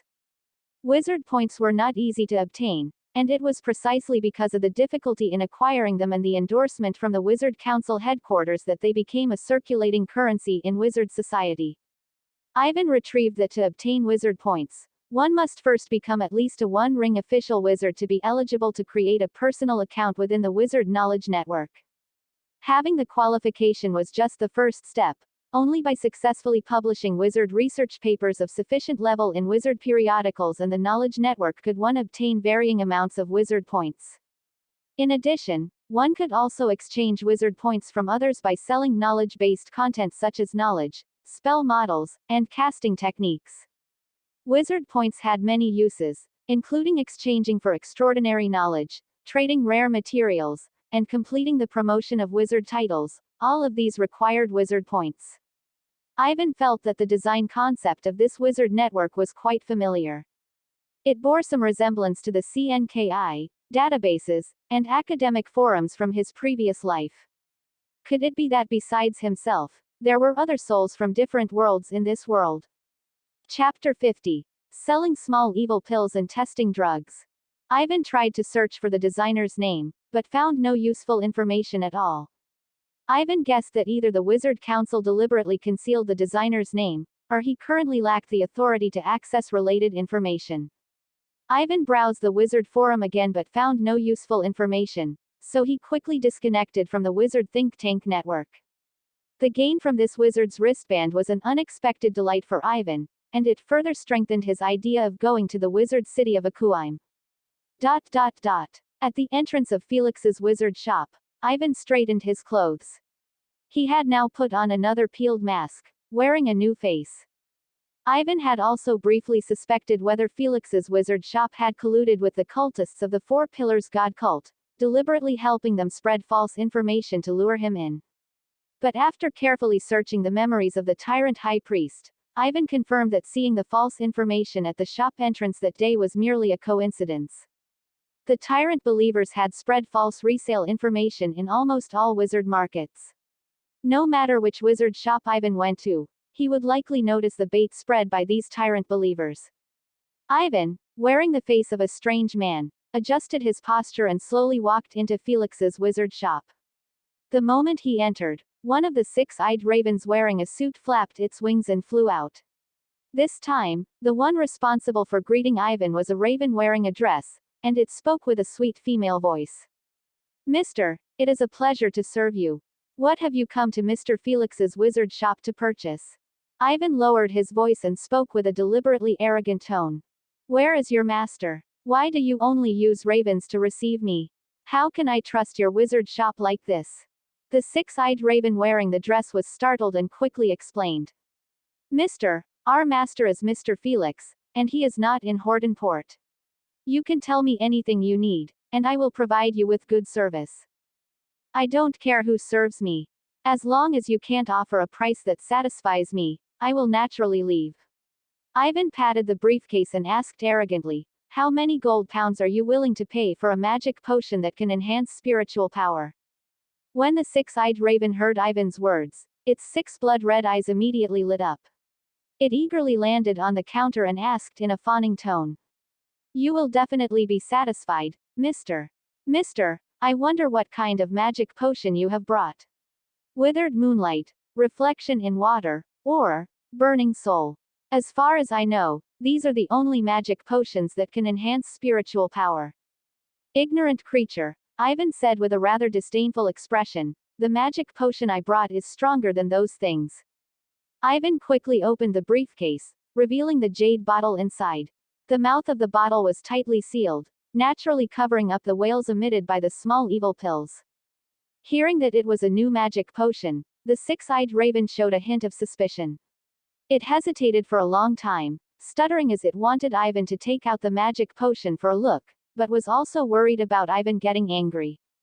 Ivan simply took out a small evil pill directly from the jade bottle and placed it on his palm.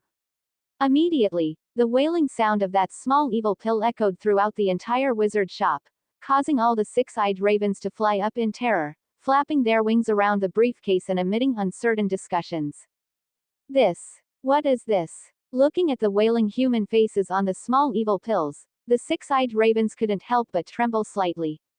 What an evil magic potion! Ivan had deliberately been careful. The small evil pills he took out at this moment were refined from Black Rat's gang thugs.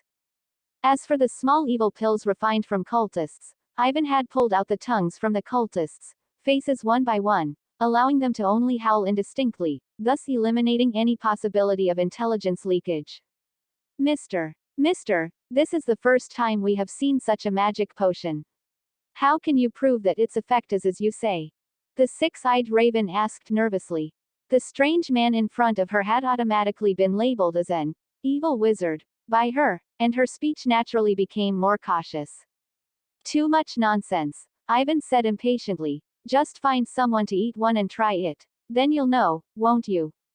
The six-eyed ravens looked at each other, shoving one another. Finally, one raven, seemingly the weakest, was pushed by the others to Ivan's front and stammered. Mister, I'll test the potion. Are you really sure your magic potion won't kill me? Ivan shook his head impatiently, stuffed the small evil pill into the six-eyed raven's throat, and turned his head to say to the other ravens. I'm warning you, you'll also be charged for this sample magic potion. Before the other six-eyed ravens could respond, the raven that had taken the small evil pill suddenly began to wail. It violently flapped its wings and started slamming its head against the ground. Ivan knew that the small evil pill's effect had kicked in. The pain from the small evil pill was violently attacking the raven's soul. Only by enduring this pain could its spiritual power be tempered. However, the appearance of this six-eyed raven was truly miserable and terrifying, scaring the other six-eyed ravens into a daze, not daring to move at all. Is this really a magic potion? Perhaps this evil wizard Mister has gone mad and is passing off poison as a magic potion. Just as this group of six-eyed ravens was in a state of panic, the raven that had consumed the small evil pill seemed to gradually stop moving. It lay on the ground like a corpse. Murder, this is murder. Mister, you must pay compensation for the death of our employee. The six-eyed ravens immediately started shouting. Each of them had the strength of a one-ring extraordinary creature. At this moment, they nervously surrounded Ivan, flapping their wings, trying to restrict his movements. Ivan couldn't help but frown. Although this small evil pill was indeed made with solid ingredients and had outstanding effects, it was just a small evil pill after all. It shouldn't torture a one-ring extraordinary creature to death directly, right? Just then, the motionless six-eyed raven suddenly crawled up from the ground. Its eyes were full of confusion and the relief of surviving a disaster. Before it could react, other ravens suddenly started shouting loudly. Look! Look! Raven Jack is close to the verge of advancement. He's about to become a second-tier creature. Chapter 51. Gathering on the Tide, Investigation by Law Enforcement Officers. That six-eyed raven, which had consumed the small evil pill, had clearly grown much stronger in spiritual power, and the red light in its eyes had also intensified. This made the other six-eyed ravens incredibly jealous, completely forgetting the miserable state it was in while enduring the pain of the small evil pill. Now it seemed that this strange, evil wizard, Mr. had not been lying. The six-eyed ravens chattered and discussed, finally giving Ivan an unexpected answer. Mister, we cannot give a suitable price for your human face potion. As a completely unknown potion, it is difficult to find a suitable buyer for it. Moreover, your refining method seems a bit cruel. But we are willing to provide you with a less legitimate channel. The six-eyed ravens looked at Ivan nervously. In their eyes, this evil wizard was too dangerous. A potion with a human face carved on it, a seemingly non-human refining method, an arrogant and twisted personality, even Satan wouldn't be much worse. Although as a long-established wizard shop, they weren't without means to resist even 2-ring or 3-ring wizards, the six-eyed ravens weren't fools. What if this evil wizard went mad? A raven's life is also a life. There is a sea tide wizard gathering recently. The participants are mainly pirates and black wizards. If you are willing to auction off your potion, we can provide you with the best auction spot, charging only a 10% commission. Sea tide wizard gathering. Ivan's face, hidden beneath the mask, furrowed. He inquired about the so-called wizard gathering in detail and found that it was indeed a gray area. The regulatory efforts of the Hordenport Law Enforcement Department were actually more stringent than Ivan had imagined, making it difficult for any decent black market organizations to thrive in such an environment. The main reason why low-level gangs like the Black Rats gang still had room to survive was that the enforcement officers chose to turn a blind eye, allowing these relatively more compliant ruffians to occupy the cleaner, ecological niche in the port district. Against this backdrop, some gray market transactions naturally shifted to more free and dangerous areas. The sea was a good choice. Ivan remembered that in his past life memories, there were similar gray areas in the public waters, large ships disguised as cruise ships but actually casinos, brothels, and money laundering locations, sailing on the high seas without any legal supervision, only docking in neutral areas for supplies. Clearly, the sea tide wizard gathering mentioned by these six-eyed ravens was not much different in nature. Ivan naturally had no strong objections to this. Upon learning that the sea tide wizard gathering was just a few days away, he agreed. Especially since Ivan heard from these six-eyed ravens that the sea tide wizard gathering usually had many good things that were not available in normal shops. Ivan also wanted to see if he could purchase spell materials with effects similar to Blazing Flint. That ambition pistol could completely become a trump card for Ivan. If he could find a way to gather the materials, even if he directly encountered Cain, Ivan was confident he could find a chance to escape. In addition, Ivan also wanted to see if he could find some materials and methods for cultivating insect extraordinary creatures from the insect herding school. The devouring gold beetle egg he had was still too few in number. If he could find a way to stably cultivate the number of devouring gold beetles and greatly expand the swarm, at that time, Ivan would have a soul banner in his left hand and an insect sea in his right, with ghostly shadows and insect sounds covering the sky and obscuring the sun. He was afraid that no one in the entire wizard world had ever seen such a formation. Ivan did not forget the small evil pill he had tried. He pretended to be unreasonable and aggressively demanded a large sum of gold pounds from the six-eyed ravens, far exceeding the value of an ordinary first-order potion. Only when the ravens angrily stated that it was the highest price they could offer did Ivan relent. To create a more authentic persona for his temporary identity, Ivan deliberately left a randomly made-up name before leaving, claiming that he would contact the six-eyed ravens again when the sea tide gathering approached. You can call me Black-Barreled Pike. Yuzamao now men, miscellaneous feathered birds. When Ivan removed his disguise in a secluded corner and returned to Horden Wizard Academy, he bumped into Diana, who was in a hurry, and learned a piece of news from her. Horden Wizard Academy seemed to have welcomed several high-ranking enforcement officers who were investigating the disappearance of Corpse Ijan. As one of the only two remaining wizards of the necromancy school, Ivan was naturally among their key targets. As expected, when Ivan arrived at the entrance of his Ivan's necromantic laboratory, he noticed two enforcement officers standing at the door of the laboratory. As he rounded the corner of the stairs, the two seemed to be arguing, and since both were only at the first ring level, their spiritual power was not enough to sense Ivan in the shadows around the corner. Ivan quietly stopped and listened carefully to the argument between the two enforcement officers. "We've asked everyone. There are no useful clues at all. I don't understand why we are looking for a minor character on a wizard wanted list." A resentful male voice came, and his female companion responded seriously. The captain asked the divination school wizard, Heavenly Eye, to take action. Since the result of the divination points to this wanted criminal named Corpse Ijan, there must be a reason. Those divination school wizards are all mystical. Who knows if they just made up a character to fool us? Ivan was still listening carefully, but the female enforcement officer suddenly realized something and turned her head sharply, looking in Ivan's direction. "Who's there?" Enforcement Officer Nina looked at the shadow with unease. A pale, thin figure walked out of the shadows at the corner of the stairs. If it weren't for the faint pressure of a second ring-level spiritual power emanating from the necromancy wizard in front of her, Enforcement Officer Nina would have almost thought it was some kind of necromantic creature, not a living person. "Are you, Mr. Ivan?" Enforcement Officer Nina slowly recovered from her palpitation. She quickly concealed her slight fear and became extremely vigilant. "Mr. Ivan, we are here for..." "No need to say more. I already know." Ivan interrupted the female enforcement officer and looked at the two coldly. "You two come in with me." The other enforcement officer clearly frowned at Ivan's coldness, but considering the strength and status of the necromancy wizard in front of him, he didn't dare to speak. Instead, he silently walked into Ivan's necromantic laboratory with Enforcement Officer Nina.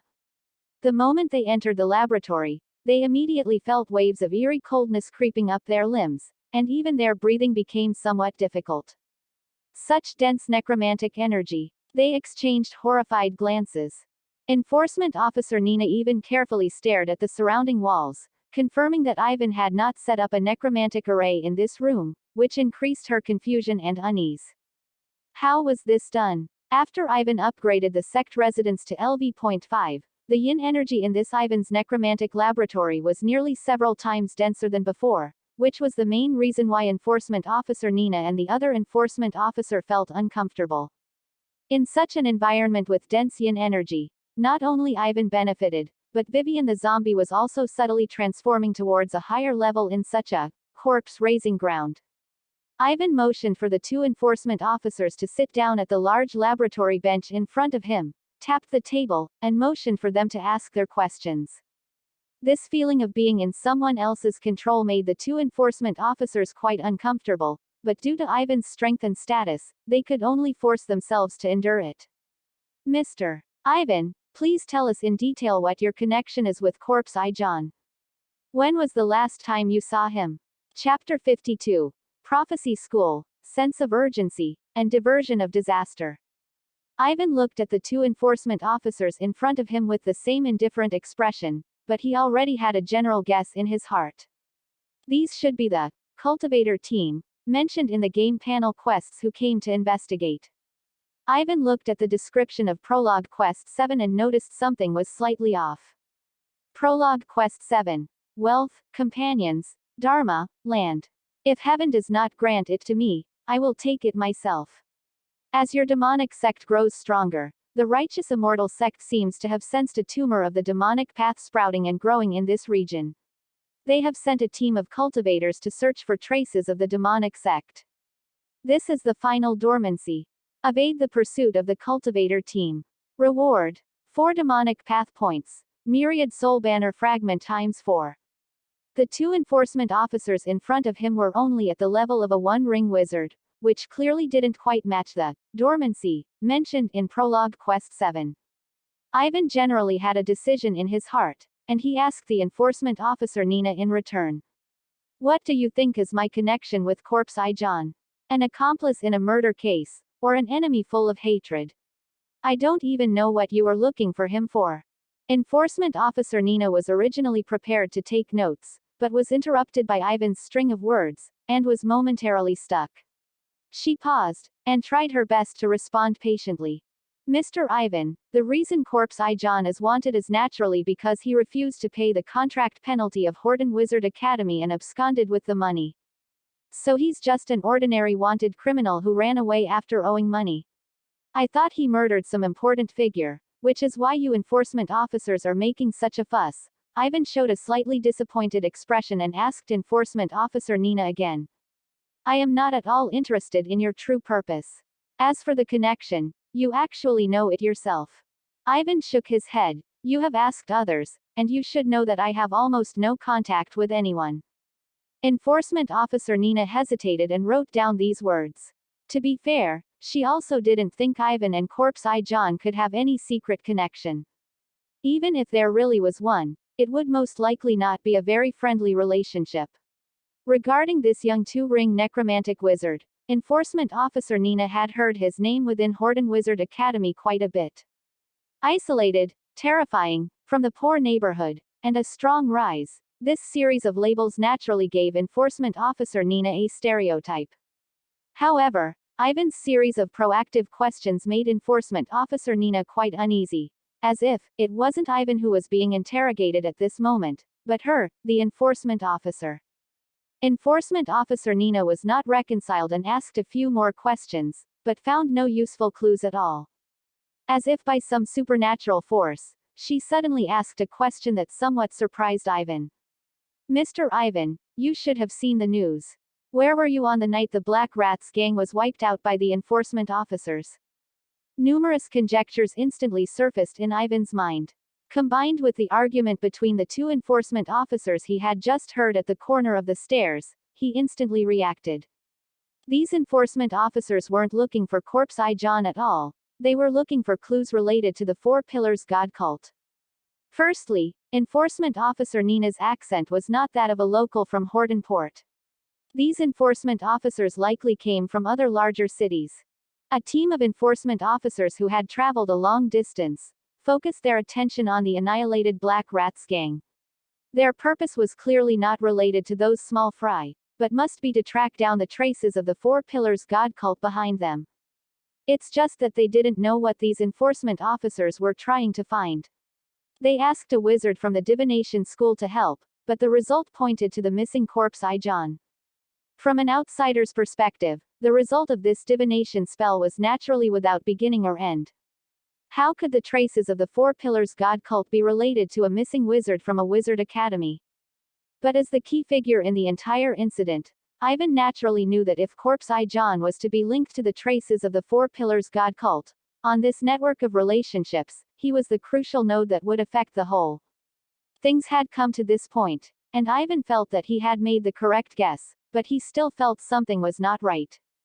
Ivan and Corpse Eye John were only casual acquaintances, and they didn't even exchange many words.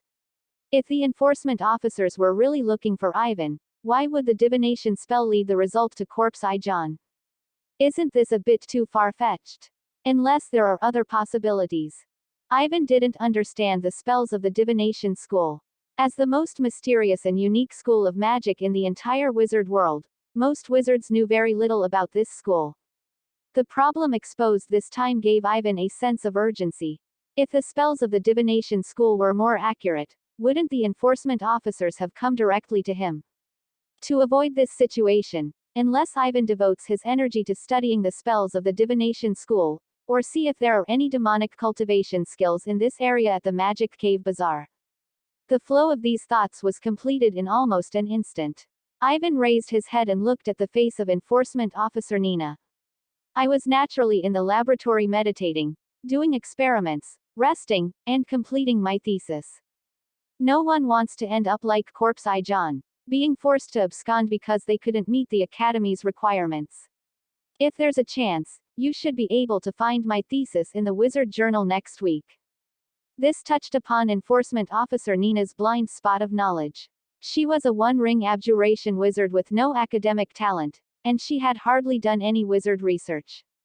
She could only write down these words and suddenly heard Ivan in front of her say, "As for the last time I saw Corpse Eye John, it was at the door of Dean Roosevelt's office at Horton Wizard Academy.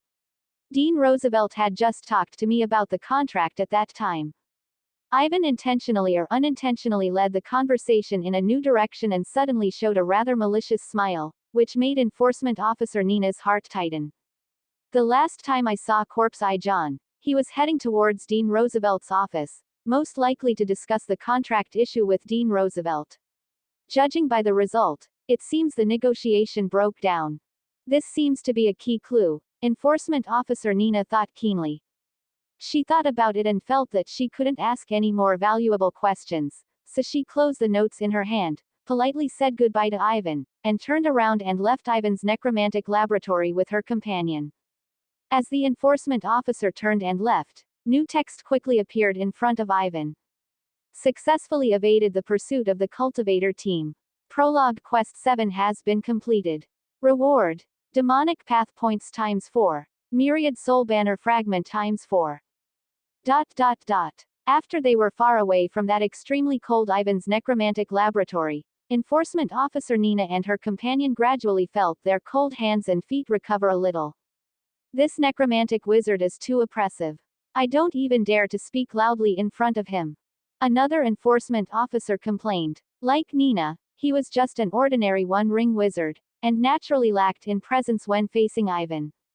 Enforcement Officer Nina also felt the same way, especially the feeling of being interrogated, where the roles of attacker and defender, cat and mouse, were reversed, which made her quite uncomfortable. At this moment, she suddenly cast a burning spell, burning the notes in her hand into ashes. If there were others around her, they would inevitably find it strange. Why burn the notes that were painstakingly taken? Just then, Enforcement Officer Nina made a startling move. She unbuttoned 2 buttons on her collar, and a silent eyeball was wriggling on her collarbone. "Captain, I'm done here. Do you think this necromantic wizard named Ivan is suspicious?" "At present, not much suspicion can be seen. As for Dean Roosevelt, I have already sent a wizard from the enchantment school to steal his memory." The eyeball wriggled and made a muffled sound, and Enforcement Officer Nina couldn't help but sigh. After investigating a large circle, it seems that not many useful clues have been found. Who reported the actions of the Four Pillars God cult, and who killed Rat King Knock? If we can find this person, we might be able to understand the intentions of the Four Pillars God cult. "Captain, are your injuries better?" The wriggling eyeball slowly spoke. "I've recovered a bit. Kane's attack was too sudden, and by the time I realized it, I was already at a disadvantage. No need to worry. Bring the people back. Those mystical guys from the divination school have informed me of a new message. Next, perhaps there is a lead." Chapter 53 Prologue Mission 8. Return to the secret realm of Subspace. Prologue Task 7 completed. Reward: Demonic Path Points ×4. Myriad Soul Banner Fragment ×4.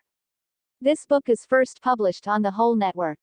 Prologue Task 8. Hibernation is over. You have successfully concealed your demonic cultivation aura, deceiving the patrols of the Righteous Path cultivators.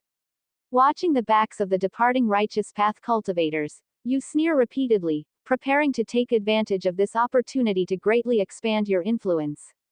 1,000 miles of mountains and rivers, all turned into demonic soil. The demonic cultivation patriarch is born, capable of stopping children from crying at night. Cause a cumulative total of 5,000 people to develop fear towards you. Current task progress: 315 5,000.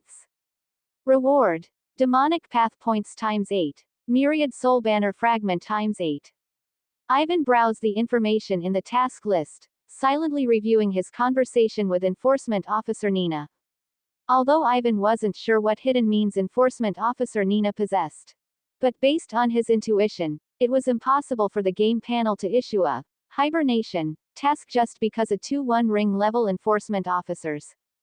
Therefore, there must be higher-level wizards behind the scenes, silently observing this conversation. Regardless of who was backing the enforcement officers, judging from the task completion prompt, he was clearly not listed as a suspect. This was undoubtedly good news for Ivan. The content of Prologue Task 8, however, caused Ivan's brows to furrow completely. The population of the entire Horton port was only tens of thousands, making 5,000 people feel fear towards him. Perhaps massacring an entire street could achieve this. Ivan had a vague premonition that the opportunity to complete this task might lie elsewhere. No laws, no order, life cheaper than weeds. There seemed to be only one place suitable for Ivan to spread fear and quickly harvest souls. Soul Eater C. The following evening, reporter Pintus stood nervously at the entrance of Safeman Manor, waiting for the appearance of that familiar figure. Ivan, Your Excellency, had sent a letter stating that he planned to deal with the haunting commission at Safeman Manor tonight, which was good news for reporter Pintus. Upon completing this commission, not only would Ivan, Your Excellency, receive compensation, but reporter Pintus himself would also receive a considerable commission. Most importantly, reporter Pintus also wanted to use this opportunity to continue maintaining his relationship with Ivan, Your Excellency. Soon, a carriage gradually stopped, and Ivan, accompanied by the zombie Vivian wrapped in a black robe, walked towards reporter Pintus. Ivan, Your Excellency, the old butler of Safeman Manor is already waiting for you. Besides that, the mistress of this manor also wishes to see you. Ivan calmly glanced at reporter Pintus. Not quite normal. Did you reveal to them the news of me becoming a two-ring wizard? Absolutely impossible. Mr. Ivan can trust my work standards. Reporter Pintus's expression changed, clearly startled.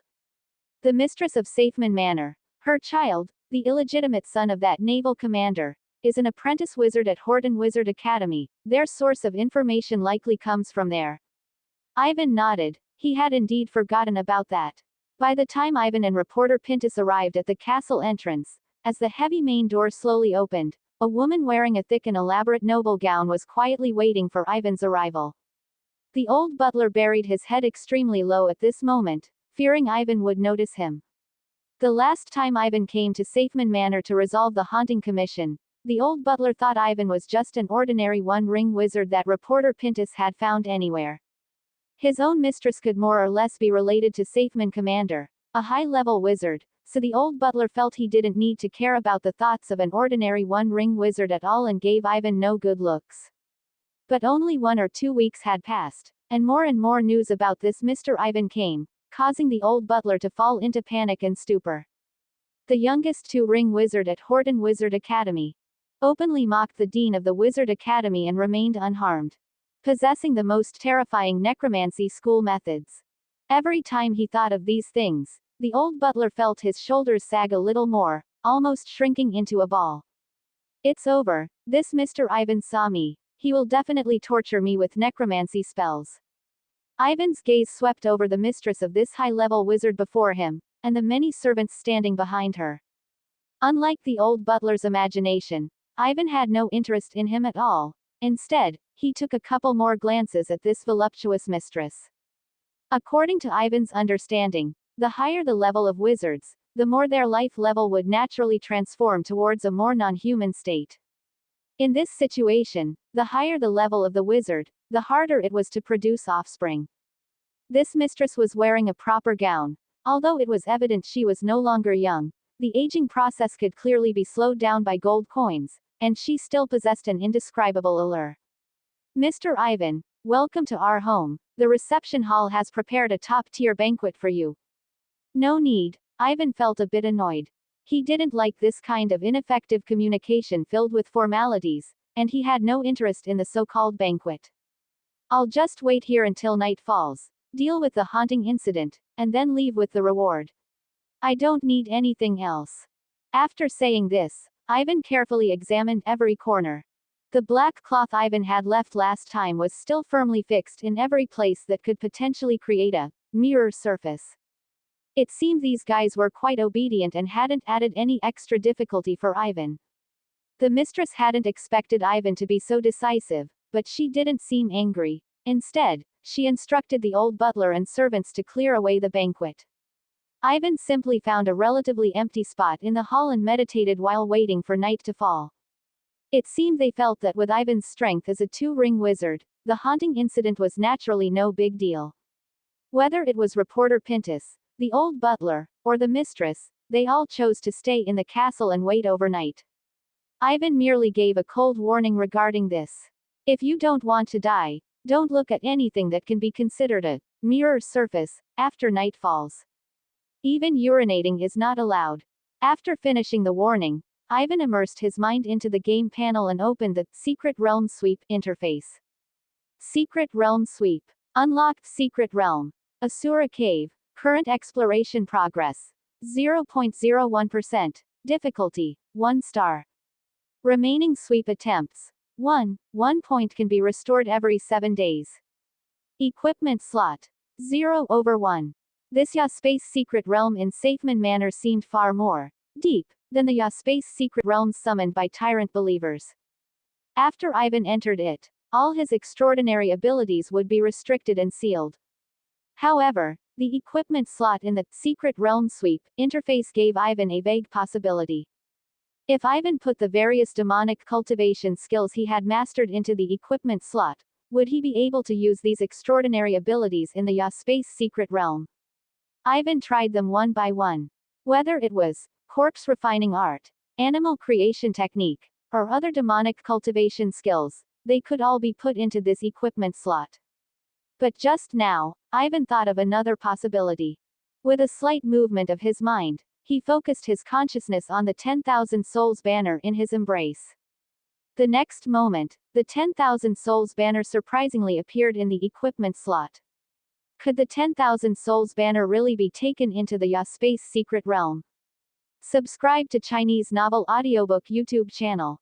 Chapter 54. Tyrant Snake Demon, Daughter of Meat Mountain.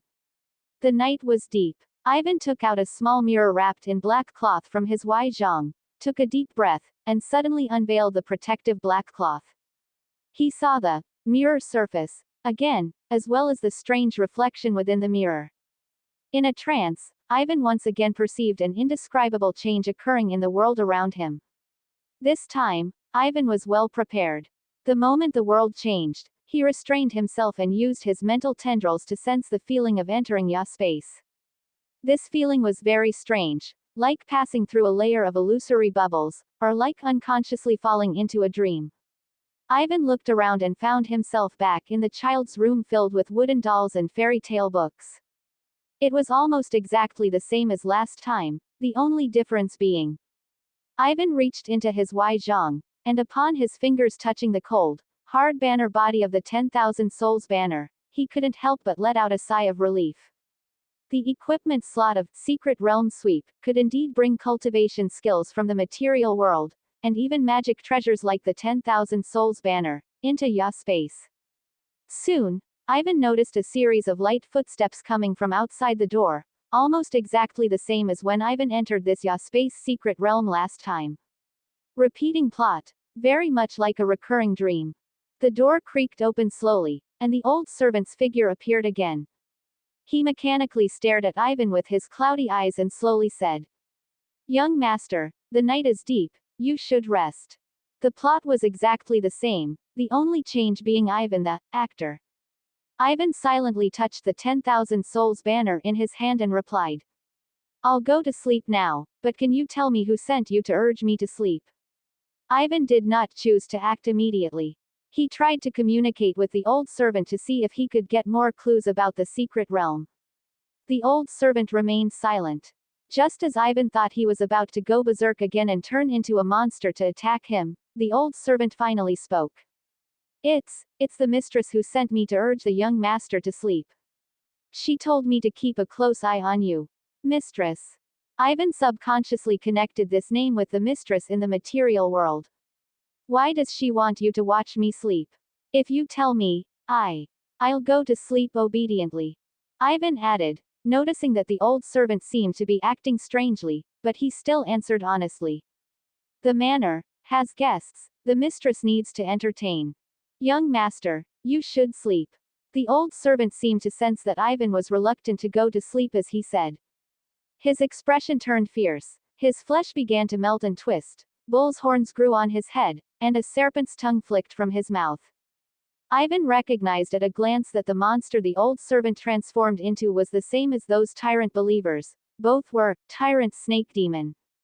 Cruelty, slaughter, countless emotions surged into the soul of this tyrant snake demon. It breathed greedily, wanting to sense the fear of the young master before it. Fear was the best food for space monsters like the tyrant snake demon. But unexpectedly, it did not extract any fear from the person before it. Instead, there seemed to be a peculiar pity. All right, you won't talk when I ask. Just honestly confess inside the 10,000 souls banner. Ivan shook his head in disappointment. The small white cloth banner in his hand rose with the wind, instantly spewing out rolling black mist. Figures of yin souls, some standing, some walking, some crawling, appeared faintly in the black mist. Their dead-like eyes stared intently at the tyrant snake demon, causing the tyrant snake demon's remaining limited consciousness to feel fear and confusion for the first time. What is this? Who exactly is the space demon? This tyrant snake demon was weaker than Ivan had imagined. But thinking about it, it was quite reasonable. Although the tyrant snake demon transformed from tyrant believers was indeed much stronger than most wizards of the same rank, compared to Ivan, it was still like a minor wizard meeting a great wizard. Furthermore, as an ordinary person in life, the tyrant snake demon he transformed into was naturally much weaker than those from the cultists. Ivan looked at the soul of the old servant inside his 10,000 souls banner, only to find that the soul of this ordinary person had been so eroded that it was almost corrupted into an empty shell by space. Even searching for memories only yielded scattered, useless information. It seems that when encountering other monsters in the space secret realm later, it would be better to disguise oneself first and ask for some clues. The old servant's soul had become like this, not even qualified to be refined into pills. Ivan was too lazy to look at it again and directly use the refining function of the 10,000 souls banner, refining its remnant soul into bursts of yin energy to nourish other yin souls. As for the tyrant snake demon's physical body, Ivan did not waste it either, directly throwing it into the consumption slot for upgrading, sect station. This process of using the physical body as consumables and the soul returning to the soul banner was already quite familiar to Ivan. Ivan pushed open the door of this room. What met his eyes was a pitch-black, long corridor leading to an endless distance. According to Ivan's understanding, space is a dimensional space constructed by emotions, memories, and the subconscious, and this space secret realm does not seem to be a scene summoned by cultists for battle. Then, it is very likely that this space secret realm represents someone's memory or dream. The emotional impact brought by this memory was too chaotic, so much so that it opened a rift in the material world, thus causing the haunting incident at Safeman Manor. Ivan gradually walked to the end of the corridor and finally heard some sounds breaking the silence. A strange window appeared on the wall, very unreasonably. No. God. I'm going to die. You're not allowed to stop. You're finished. Who allowed you to finish? Keep going. Ivan showed a strange expression. The sound became clearer as Ivan approached, mixed with the sounds of flesh colliding. Listening to this sound, it seems they are playing quite roughly. Ivan looked inside through the window, only to see two huge mountains of flesh monsters rolling on the bed. They had countless organs that were difficult to look at directly, and layers upon layers of obese limbs like surging tides. This scene was too horrifying. Even Ivan felt a tremendous emotional impact. Moreover, Ivan faintly felt that the voice of one of the monsters seemed somewhat familiar. Was it the voice of that mistress? So the mistress outside is actually some kind of monster covered in disgusting organs. Ivan frowned. He had carefully sensed the mistress's physical body with his mental power in the material world. She was just an ordinary person, absolutely not some kind of monster. Therefore, this should be a segment of memory from the dream owner of this area. The mistress was materialized into a monster that only knew pleasure in this memory. A name flashed through Ivan's mind. Anthony Safman, the illegitimate son of the naval commander, a genius wizard apprentice of the energy shaping school. Perhaps, this is his space dream. Chapter 55.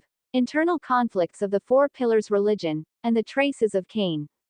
Two lumps of flesh mountain seemed to finally fall into exhaustion. They snuggled together, like two gigantic maggots. Anthony, you did great. Much stronger than your father. The more feminine lump of flesh mountain gently comforted. Her voice carried some lingering charm. It was indeed the voice of that mistress. While the relatively rougher, more masculine lump of flesh mountain silently panted, he awkwardly wriggled, but suddenly cast his gaze towards a certain direction, howling in terror. Who is it? Ivan thought he had been discovered. Just as he silently pulled out the 10,000 souls banner from his Zhang, he suddenly found that things seemed to have undergone some unexpected changes.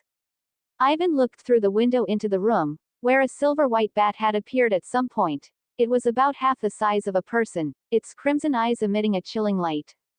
The silver-white bat spoke with interest. Please continue. I didn't expect that Guy Safman's illegitimate son would actually play such games with his own mother. The lump of flesh mountain with the voice of the mistress cried out in panic.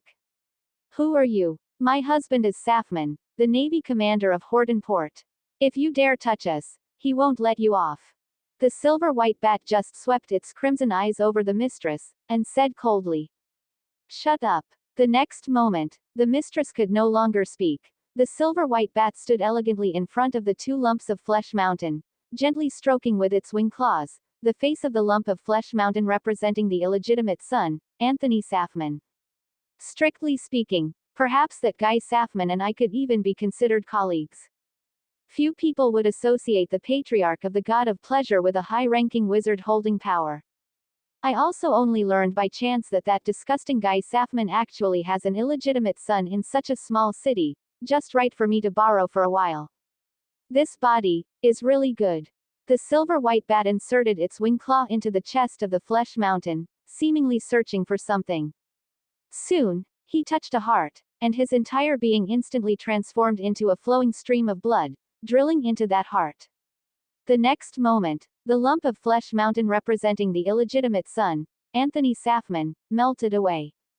In its place was a young man with an indifferent expression. His appearance was exactly the same as the noble young master Ivan had seen on the Horton Wizard Academy enrollment day. A sense of horror suddenly exploded in Ivan's heart.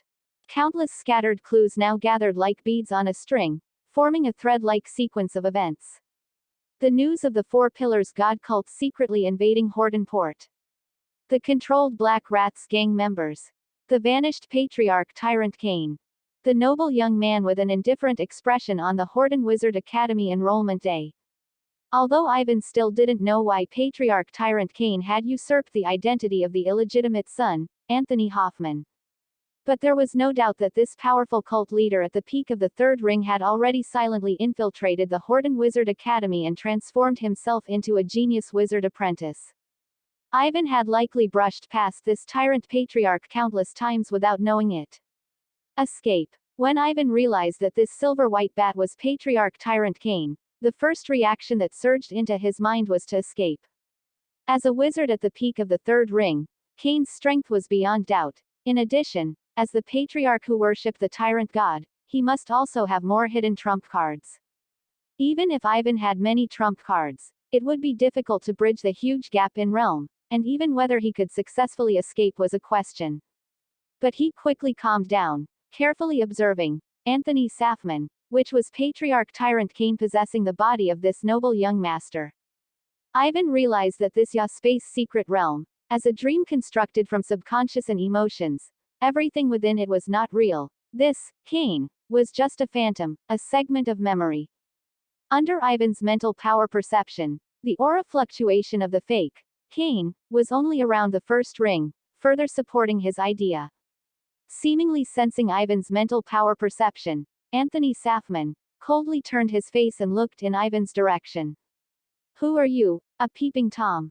Countless thoughts raced through Ivan's mind, but in the end, he slowly walked into the room. At this moment, being in the Subspace secret realm, he still had one secret realm sweep attempt left, serving as a life-saving pass. Taking this opportunity to gather information was undoubtedly the choice for maximizing benefits. Even if he were truly killed by Cain, in the Subspace secret realm, Ivan could completely choose to escape towards the Horton Port Law Enforcement Department upon leaving the secret realm. It was obvious that if there was only one place in the entire Horden port that could stop Kane, this third ring wizard, it would probably only be the cells of the Law Enforcement Agency prison. Ivan cast his gaze towards Anthony Safman, in front of him, took a deep breath, and tentatively asked. Saan. Anthony Safman's brow suddenly furrowed, revealing a look of confusion. Who is Saan? As expected, the sense of oppression in Ivan's heart instantly dissipated with the appearance of this sentence. This, Kane, was indeed just a segment of memory, an afterimage. Kane had never revealed his identity in front of the real Anthony Safman. Therefore, the master of this Subspace dream realm, the real Anthony Safman, didn't know anything related to Kane at all. This also led to the Kane in the Subspace dream realm being just an empty shell with a false appearance. Anthony Safman suddenly sensed something. He felt Ivan casting some extremely uncomfortable gazes towards him. Soon, under Anthony Safman's gaze that seemed to want to devour people, terrifying figures emerged from the corners. Those missing servants, detectives, wizards, now one by one walked out from the shadows. Each of them had different degrees of distortion, and even the strongest among them, the missing first ring evocation wizard, had completely transformed into a tyrant snake demon. Ivan looked at these extremely terrifying Subspace demon figures, and couldn't help but let out a sigh of relief. It seems these are all the demons contained within this Subspace secret realm. Perhaps because the master of this Subspace secret realm was just an ordinary person with wizard aptitude, the upper limit of power it could contain was not high. These monsters, no matter how strong, still hadn't touched the threshold of the second ring. What should I say? Ivan looked at these mindless Subspace demons with a headache, and slowly sighed. Alright, I just invited one into the banner. If you're in such a hurry, then go join him and keep him company. Chapter 56. Solving the Commission, Soul Search, Blood God Book. Mr. Ivan, has the problem been resolved just like that? The hostess of Safeman Manor, that mistress, had clearly not slept all night. Her eyes were slightly dark, showing a hint of confusion and bewilderment. In her eyes, Mr. Ivan had merely meditated quietly all night, and that unsettling dark night had passed. Following that was the news that this second ring Necromancer wizard had announced the haunting commission was resolved. An incident that so many people were helpless against, and Mr. Ivan solved it just by meditating for one night. Mr. Ivan responded indifferently. Perhaps for the sake of the check for a full 1,500 gold pounds in his pocket, he added slightly. If you don't believe it, you can send someone to look in the mirror late at night, that's how those people died before. In any case, the haunting incident will not occur again. That mistress seemed surprised by this news. She subconsciously moved closer to Mr. Ivan and said softly, Mr. Ivan, I believe you. Please feel free to visit my manor often when you have time. As she said this, she wanted to lean close to Mr. Ivan's ear and softly tease. I think I won't disappoint you. But before she could finish speaking, Mr. Ivan had already stood up, looking at the woman before him, who couldn't suppress her desires, with pity. She had most likely had her memory wiped by Kane, and had no idea that her child had already been replaced by a powerful cultist. No need, I'm very busy. You should look for someone else. Before he finished speaking, Mr. Ivan had already walked out the castle gate. The iron-gray sky hung oppressively overhead, like the color of dead skin. The storm is coming. Mr. Ivan returned to Ivan's necromantic laboratory. He sat cross-legged and immersed his mind into the 10,000 souls banner. A young, complete soul was wandering confusedly within the 10,000 souls banner. After Mr. Ivan had completely digested all the Subspace demons, he found that this Subspace dream had not dissipated. This likely meant that the owner of the Subspace dream was not actually dead, but was still lurking somewhere within the dream. Mr. Ivan naturally turned his gaze towards the two piles of flesh. As expected, on the body of one of the piles of flesh, Mr. Ivan found a weak, complete soul. For some unknown reason, Kane seemed not to have assimilated Anthony Hoffman's soul into the form of a Subspace demon. Mr. Ivan guessed that Cain was likely worried about the other four pillars god cult patriarch, who was Safeman commander, tampering with the illegitimate son's soul. The death of the illegitimate son Anthony could immediately alarm that patriarch of joy. To prevent his plan from having any accidents, Cain chose a more secure option. It was precisely for this reason that Subspace secret realm was more like a soul prison, used to confine the soul of the illegitimate son Anthony. Mr. Ivan grabbed the soul of the illegitimate son Anthony, nourishing his soul with the yin energy within the banner while also sifting through his memories. The truth of the matter was not much different from what Mr. Ivan had guessed. In the illegitimate son Anthony's memories, he had barely met his biological father a few times. Safeman commander, as a notorious playboy with overly excessive desires, would practically take his fleet to every location and toy with local women of varying identities and races before leaving with boredom. Even so, countless women still willingly threw themselves into his arms. Whether it was power, money, or physical pleasure, Safeman commander could satisfy any woman's desires. Few people remember the process of spending the night with Safeman commander, only recalling fragmented memories of ecstasy, to the extent that for several months afterward, all pleasures felt dull and tasteless to them. And the illegitimate son Anthony was an unexpected anomaly. His mother was a famous socialite. For some unknown reason, this mistress actually became pregnant with the offspring of a high-level wizard, so his mother received some preferential treatment. Safeman commander left a sum of money and then left without hesitation. To Safeman commander, this high-level wizard, the mother and son were like two stray dogs he had grown tired of playing with. Over the past decade or so, Safeman commander had only returned to this manor twice, and each time he merely stayed briefly before leaving without hesitation. And the illegitimate son Anthony's mother was not someone to be trifled with either. At first, she still feared the reputation of a high-level wizard and honestly acted as a dignified lady for a while. However, once she realized that Safeman commander had almost no feelings for her and her son and didn't care at all, she confidently began living a decadent life. She brought different men back almost every week, then caused some intense commotions filled with the scent of hormones. This was also reflected in the illegitimate son Anthony's Subspace dream. Such childhood memories caused him emotional trauma that was difficult to heal. The scenes Mr. Ivan encountered in the Subspace dream, such as being locked in a room and told to sleep, and guests visiting, were all related to this period of memory. Until the illegitimate son Anthony gradually grew up, this mistress finally extended her claws towards this illegitimate son. This also shaped the illegitimate son Anthony's twisted personality. But the illegitimate son Anthony was, after all, just an ordinary person. If not for the night Cain appeared, he might never have come into contact with Subspace in his entire life. Cain seemed to have some friction and unpleasantness with the Patriarch of Joy, Safeman commander. So much so that when he heard there was such an illegitimate son in Horton Port, he came to Safeman Manor and happened to stumble upon their actions.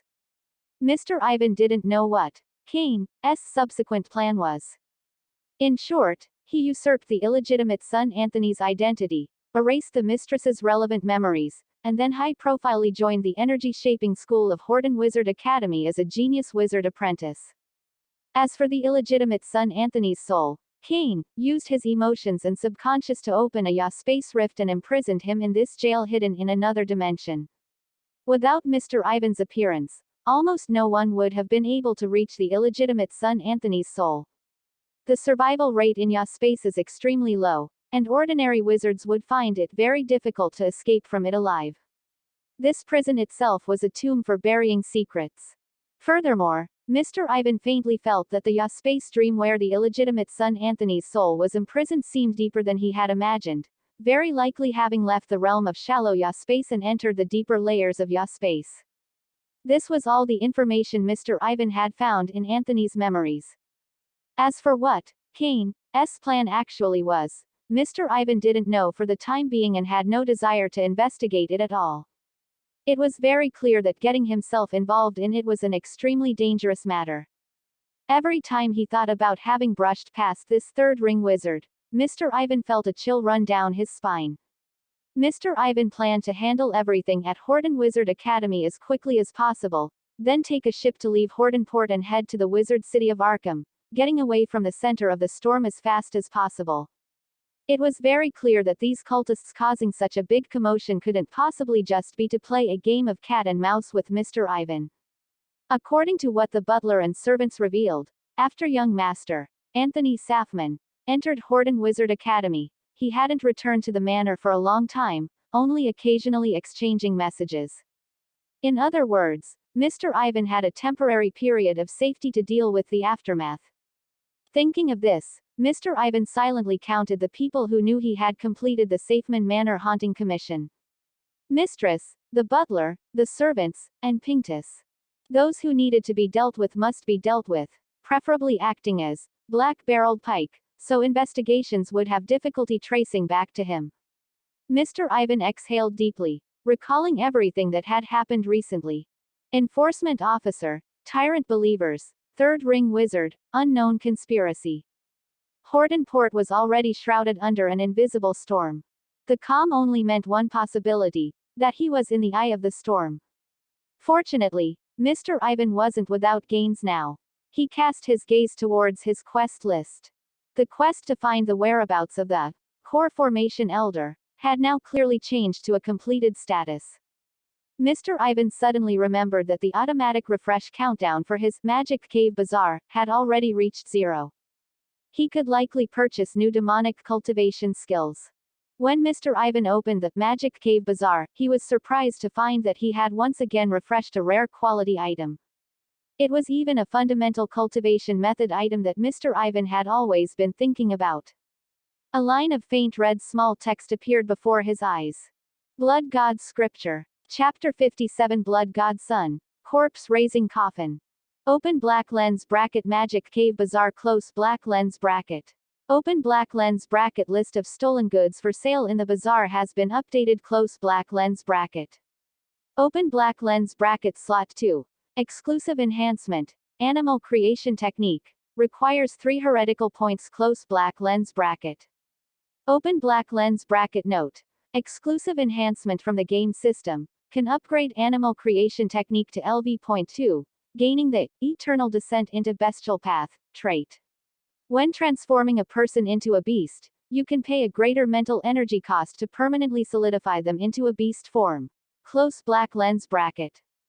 Open black lens bracket slot 2. Rare, Blood God Scripture, incomplete, requires 8 heretical points close black lens bracket. Open black lens bracket note. The fundamental cultivation method from the rogue heretical cultivator, Taoist Blood Sea. Blood Rebirth, Blood God Child, Blood Sea Golden Core. The world avoids this heretical cultivator like a plague. Everyone says he does not follow the righteous path and cannot attain longevity, yet they do not mention his dominance across the seas, his carefree and unrestrained life, close black lens bracket. Open black lens bracket slot 3. Corpse Raising Coffin. Requires 1 heretical point close black lens bracket. Open black lens bracket note. Exclusive treasure from the corpse raising sect. Can nurture corpse chi and yin chi within the coffin, strengthening the zombie's physique and breaking through corpse Tao realms. The coffin is the clothing of the corpse. Those without a coffin are zombies. Those with a coffin are baleful corpses. This is the corpse Tao. Close black lens bracket. Ivan surveyed the 3 items, the most appealing of which were naturally the Blood God Scripture and the Corpse Raising Coffin. The Corpse Raising Coffin and the Corpse Refining Art originate from the same source, both being derivative products of the Corpse Raising sect, a heretical cultivator faction. He didn't even need to think about it, he would definitely acquire it.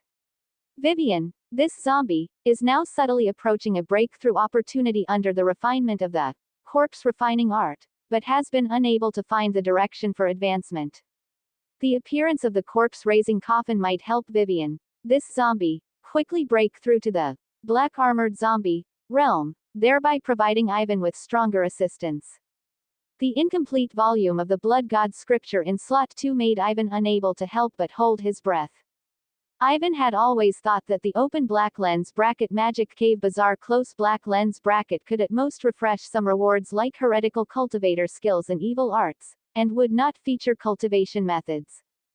Just when Ivan had basically given up hope for cultivation methods, this incomplete volume of the Blood God scripture gave him a huge surprise. Although it was only an incomplete volume, although the price was expensive, this basically meant that Ivan could try to open up a cultivation path completely different from mental energy. The exclusive enhancement for the animal creation technique was also a powerful supplement to Ivan's current methods. Ivan immediately stopped hesitating and acquired all three rewards at once. Suddenly, Ivan felt the blood within his body seem to flow rapidly. This blood, as if possessing sentience, swirled and roared, circulating along an extremely profound trajectory. A slightly incomplete cultivation method inheritance appeared in Ivan's mind. It was an ancient, blood-red incomplete scripture, visibly torn out of many pages, as if someone did not want this extremely brutal heretical cultivation method to reappear in the world. As Ivan's consciousness swept through, page after page of the scripture unfurled, and the incomplete inheritance of the Blood God scripture began to merge into Ivan's memory. Blood is the river where the fate of the living condenses and surges. What the Blood God scripture does is to develop, refine, and sublimate this river of the living's fate to the extreme. Ivan slowly raised his hand. He could feel that under the enhancement of the Blood God scripture, the blood within his body was like soldiers standing in formation. With just a thought, streams of condensed blood chi, like blood snakes, condensed and coiled around Ivan's palm. This was a unique power completely different from mental energy. The chi within the blood naturally represented Ivan's fate and vitality. As Ivan cultivated blood chi through the methods in the incomplete volume of the Blood God scripture for a long time, this blood chi would also further develop and grow. It was also fundamentally different from the flesh and blood magic mastered by low-level blood races in the wizard world. According to the incomplete inheritance of the Blood God scripture in Ivan's mind, besides providing the fundamental method for cultivating blood chi, there was also a great divine ability called Blood God Child. Open black lens bracket heretical cultivation skill. Blood God scripture LV.1 close black lens bracket. Open black lens bracket current nurtured blood chi. 12 streams close black lens bracket. Open black lens bracket effect 1. Blood Dao Chi refining. Using vitality and fate. Condense creation blood chi, endlessly regenerating. Blood chi is the foundation of all blood Dao divine abilities. Close black lens bracket. Open black lens bracket effect 2. Blood God Child. Can plant a Blood God Child within the recipient's body when their mind is completely without resistance. The Blood God Child can nurture the host's chi and blood, enhance physique, and cause rapid progress in cultivation. When the host dies, the Blood God Child will plunder their essence blood and soul, feeding back to the caster. Close black lens bracket. Open black lens bracket effect 3. Unlocked close black lens bracket. ... It must be said, the Blood God scripture is indeed the most astonishing heretical cultivation skill Ivan has seen so far. As the fundamental method of the Blood Dao, its opening up of a cultivation path for blood chi has completely met Ivan's expectations. On this basis, the great divine ability, Blood God Child, attached to the Blood God scripture also far exceeded Ivan's imagination. Although there was the strict limitation that the recipient's mind must be completely without resistance, the benefits it brought were astonishing enough. The recipient diligently cultivated and nurtured blood chi, yet at the moment of death, their soul, flesh, and blood would all be plundered by this Blood God Child, transforming into Ivan's own blood chi. This kind of blood Dao divine ability, amidst its sinister viciousness, carried a hint of grandness. The Blood God scripture indeed wants your flesh and blood, your soul, everything you have. Every bit of gain you diligently cultivate becomes part of me in the end, but so what? Without the Blood God Child, how can you compare to prodigies? How can you contend with the sun and moon? Or are you just content to be an ordinary mortal? Ivan suppressed the turbulent emotions in his heart. Research on the Blood God scripture could be temporarily postponed. Ivan still had other things to do at the moment. Ivan temporarily couldn't find a suitable test subject for the exclusive enhancement of the animal creation technique and couldn't test its eternal descent into bestial path trait, but Ivan did feel that his understanding of the animal creation technique had deepened further. Finally, there was the corpse-raising coffin, this exclusive treasure of the corpse-raising sect. Ivan's gaze swept across his front, where an ancient bronze coffin of simple design, about a jong in length, lay quietly in Ivan's necromantic laboratory. The corpse-raising coffin can only be placed in a corpse-raising area with dense yin qi, and Ivan's necromantic laboratory is likely the most yin qi dense place in the entire Horton Port, making it perfectly suitable as a corpse-raising area. Vivian's figure was not large. After Ivan placed her in the corpse-raising coffin, he slowly closed the lid. Ivan wouldn't need this zombie for the time being. It was better to nurture her inside the coffin, hoping she would break through to the second-tier black-armored zombie realm as soon as possible. Ivan was also preparing to conduct a simple experiment on Vivian to see if the blood chi cultivated through the blood god scripture could have some effect on this zombie. Having digested the gains from this time, Ivan slowly exhaled. He thoughtfully tapped the side of the corpse-raising coffin with his finger. Although the matter of Safeman Manor had come to a temporary close, this incident was far from over. Perhaps to avoid any flaws in his disguise, Kane did not have much contact with the mistress and Safeman Manor, often only contacting them once every half a month. This gave Ivan a brief period of safety. This was also the reason why Ivan did not directly silence them when leaving the Subspace secret realm. He didn't want the identity of necromantic wizard Ivan to be targeted by enforcement officers or cultists. His leaving the alias, Black-Barreled Pike, at the wizard shop was not a whim, but a long-term consideration. A false identity disguised through the skin-peeling disguise technique could completely become Ivan's black hand. So next, Ivan must deal with everyone who knows that necromantic wizard Ivan solved the Subspace secret realm. The mistress, the butler, all the servants of Safeman Manor. Ivan's eyes flickered slightly. And Reporter Pintus. Chapter 58 Kidnapping. Black-Boned Peak. When Reporter Pintus woke up from the severe pain and coma, all he smelled was the salty scent of the sea breeze. He didn't know what had happened to him, only remembering that he was preparing for a peaceful nap at home when he lost consciousness in a sudden burst of pain. When Reporter Pintus woke up again, he found himself tied up in the bottom cabin of a boat. The oppressive, damp, cramped space, along with the hemp ropes on his body and the dirty cloth in his mouth, plunged him into complete confusion. "You're awake." A malicious voice sounded in Reporter Pintus's ear. Reporter Pintus struggled to sit up, and only then did he see the face of an ordinary man, who sat on a chair, scanning Reporter Pintus's body without restraint.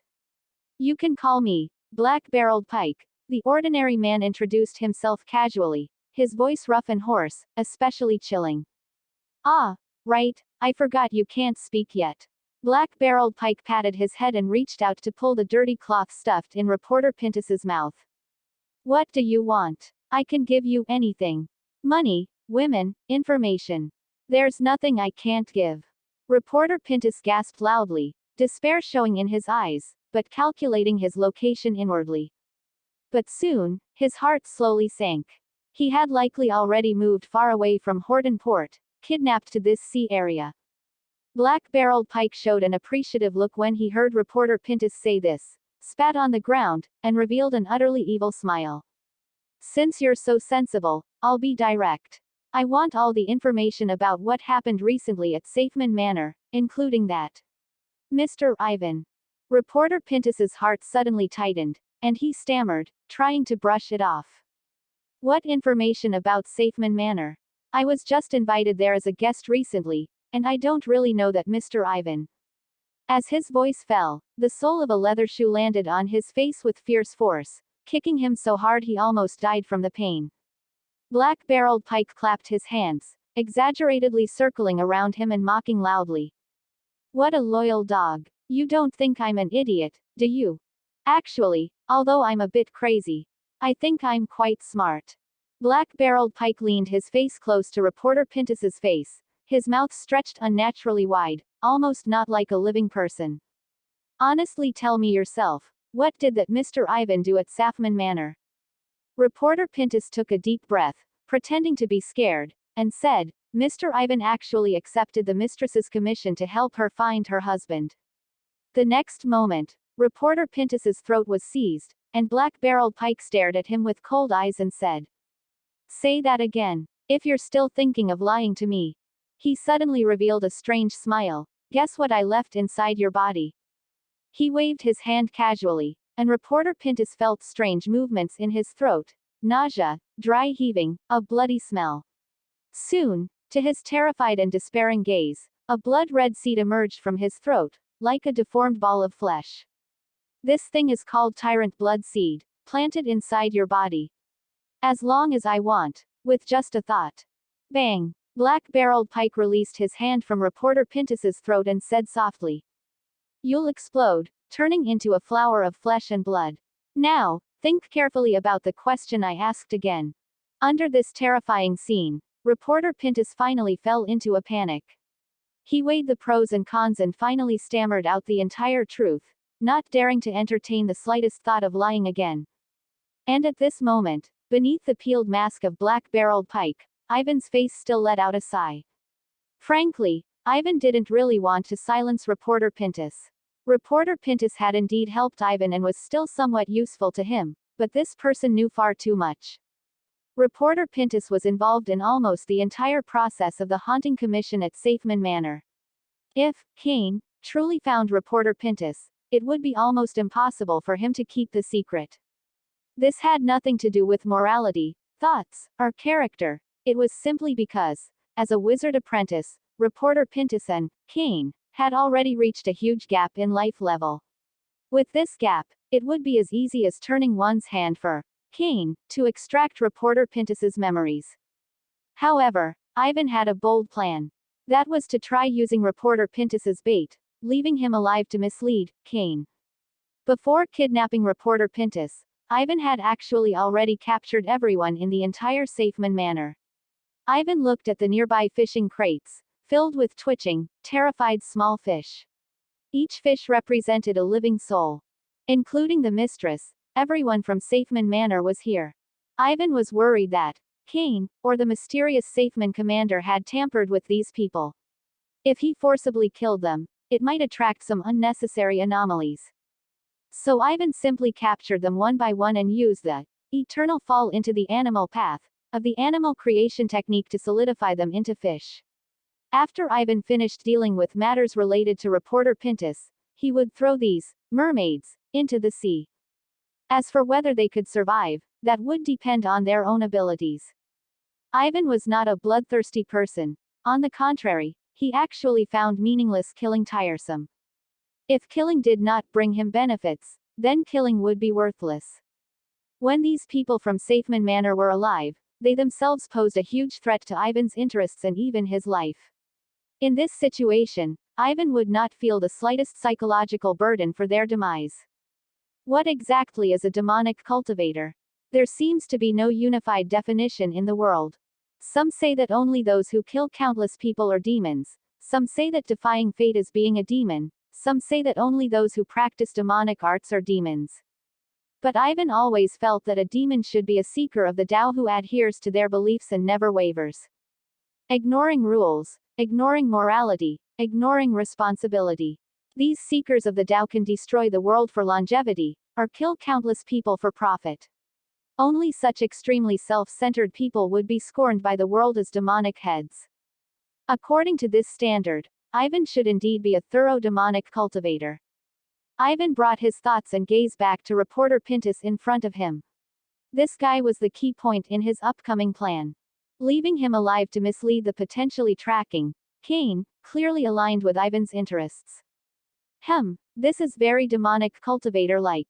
Chapter 59 Weaving Lies. Who would be willing to live a mediocre life? I've told you everything I know. Reporter Pintus's face was pale as he weakly argued, not knowing why he had been targeted by this evil wizard named Black-Barreled Pike. But he was certain of one thing. This Black-Barreled Pike was countless times more cunning and evil than any wizard he had ever encountered. Ivan sneered and said contemptuously, "You mean that good-for-nothing named Ivan claimed he solved the haunting at Safeman Manor, and even used it to swindle Safman's mistress out of payment. A small place like Hortonport would actually treat a swindler like that as a genius. Kane running off to a godforsaken place like this, he's really going backwards in life." Even though reporter Pintus was currently in a state of panic, he was left somewhat dumbfounded by the string of words from the black-barreled pike in front of him. Swindling payment. Mr. Ivan Kane. This string of unfamiliar terms plunged reporter Pintus into deeper confusion.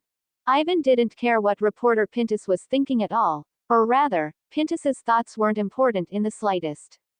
Ivan, or rather, black-barreled pike, showed an expression of losing interest in reporter Pintus, which immediately caused reporter Pintus to fall into a state of unease. To this day, he still hadn't figured out why this evil wizard in front of him had captured him, torturing him for information about Mr. Ivan. But, black-barreled pike seemed quite disdainful of Mr. Ivan. Then there was only one possibility. Black-barreled pike had come for something within Safeman Manor. What was the deal with Kane that he mentioned? Just as reporter Pintus was lost in wild thoughts, black-barreled pike seemed to finally make some kind of decision, revealing a strange smile. I originally wanted to just throw you into the sea to feed the fish, but that would be a bit too boring. Since that's the case, you can pass a message for me to that disgusting bat. Under reporter Pintus's bewildered gaze, black-barreled pike slowly made a throat-slitting gesture towards him. Wearing black-barreled pike's flayed mask, Ivan maintained a cold expression on his face, feeling his acting skills were improving. Kane, I've returned from hell, and your life is mine. The soul of that bastard is in my hands, and your plan is also within my sight. I will keep watching you. Guess when your death day will be? Ivan had to admit, being a riddler felt pretty good. Especially when he thought about a certain moment in the future when Tyrant Patriarch Kane, who had put great effort into investigating, would be confused by the information Ivan had just fabricated. By then, let him puzzle over it himself, and he wouldn't make a sound no matter how much he thought. Ivan felt that the smoke signal he had released was pretty much sufficient. Under reporter Pintus's terrified gaze, he didn't hesitate to kick him off the boat. Splash! The cold seawater submerged reporter Pintus's head, and a strong sense of suffocation surged over him. Reporter Pintus struggled desperately, but still inevitably sank towards the seabed. Suddenly, he vaguely felt that the ropes binding his body seemed to have loosened a bit. Finding hope of escape, he struggled harder. Finally, reporter Pintus shed the ropes on his body, swam upwards with all his might, and suddenly surfaced. He gasped for air, his eyes filled with the relief of surviving a disaster. Afterwards, he shakily managed to cast 2 zero-ring spells, underwater breathing, and vigor surge, to ensure he wouldn't drown or freeze in the seawater. By the time reporter Pintus finally climbed onto a coastal rock, it was nearly an hour later. He lay on the ground, panting to recover his mental energy. After a brief rest, he figured out the direction and fled towards Horton Port without looking back. Throughout this process, a pair of cold eyes constantly watched his figure. Only after confirming that reporter Pintus, this smoke bomb, had safely returned to Horton Port did Ivan withdraw his gaze. Ivan had already planted a blood god seed inside reporter Pintus's body.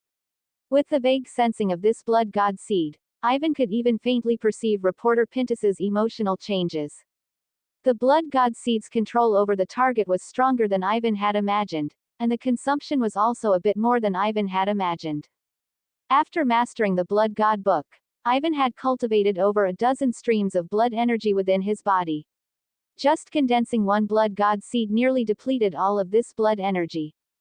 To refine more blood god seeds, he needed to refine more blood energy within his body. This was clearly not something that could be accomplished in a short time. Ivan shook his head, opened the fish cage, and ignoring the terrified looks of the fish, dumped all those merfolk who had fallen into the animal realm into the sea. This matter could be considered temporarily concluded. After reporter Pintus returned to Horton Port in a sorry state, his first thought was to report his kidnapping by the evil wizard, Black-Barreled Pike, to the Horton Port Law Enforcement Department. But every time he tried to say the name, Black-Barreled Pike, out loud, he could feel a faint illusion of the blood-red fruit inside his chest about to explode. Associating this with Black-Barreled Pike's mysterious and unpredictable methods, reporter Pintus lost the confidence to resist. After hesitating, The only person reporter Pintus could think of who might be able to help him was Mr. Ivan. This also made him feel a little more uplifted. Mr. Ivan could definitely help him. But soon, he heard bad news from Ivan. Ivan looked at the expectant reporter Pintus in front of him with a strange expression. This blood-red fruit in your body likely comes from a 3-ring or even higher level wizard. Unfortunately, I can't help you either. Reporter Pintus slumped onto the chair, a sense of powerlessness and fear immediately rising in his heart. Just then, he heard Ivan in front of him suddenly ask. Mr. Pintus, what do you think the effect of this blood-red fruit in your body is on you? I don't know, it doesn't seem to have any effect so far. Reporter Pintus said dispiritedly, then he hesitated and said. I feel that my mental perception talent seems to be more active, and this strange blood-red fruit seems to have strengthened my control over mental energy. I also feel that my strength seems to have increased a bit. Mr. Ivan, is this normal? Ivan answered reporter Pintus's question without hesitation. Of course it's not normal. Do you know how many people want to improve their mental energy talent? Reporter Pintus said hesitantly. But, I don't know what harm this strange blood-red fruit will ultimately cause me. Instead of thinking about that, why not first think about how much benefit you can gain from it? Ivan interrupted reporter Pintus, stood up and left, leaving only his back for reporter Pintus. If my guess isn't wrong, Mr. Pintus, if you maintain a period of diligent meditation, you might be able to touch the threshold of a 1-ring official wizard. Without this strange blood-red fruit, you might never have a chance to see the threshold of a 1-ring wizard in your entire life. Are you just willing to be a wizard apprentice? Hearing Ivan's words, reporter Pintus couldn't help but feel a bit dazed. Could he, really, have a chance to become a 1-ring wizard? Longer life, higher status, more wealth. Various imagined futures intertwined in his heart, finally turning into clenched fists. Perhaps, this might not necessarily be a completely bad thing. I understand, Mr. Ivan. I will cultivate diligently. Who is truly willing to be a wizard apprentice their entire life? Chapter 60 News Headlines. The unknown genius Ivan Atrox. Esida called out fiercely, and the dark figure in front of her suddenly revealed a ferocious face and quickly pounced towards Esida's opponent. That was a zombie dog. Corpse refining art can usually only refine human corpses, transforming the deceased into ferocious zombies. The possibility of refining animals into zombies is almost non-existent.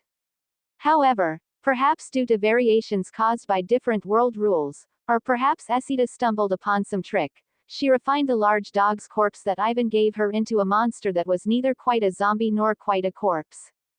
Undoubtedly, this zombie dog's strength was extremely weak, inferior by more than a notch compared to a proper zombie like Vivian. The reason being, this zombie dog was ultimately just a failed half-finished product. But for Esida, wizard apprentice, this was already completely sufficient. Her opponent, a senior wizard apprentice from the Transformation School, was now covered in cold sweat. The Transformation apprentice reluctantly mobilized his mental energy and transformed himself into a wild boar. Being able to complete the wild boar transformation so smoothly indicated that this wizard apprentice from the Transformation School was quite a capable student, with good prospects of becoming a formal 1-ring wizard after graduation. But it was clear that a wild boar with nothing but brute force appeared clumsy and unwieldy in front of Esida's zombie dog, and was quickly bitten with several wounds, leaving it no choice but to reluctantly concede defeat. Necromancy School. Esmeralda Conti wins. As the referee wizard announced the result of the battle, the other wizard apprentices around began to discuss amongst themselves.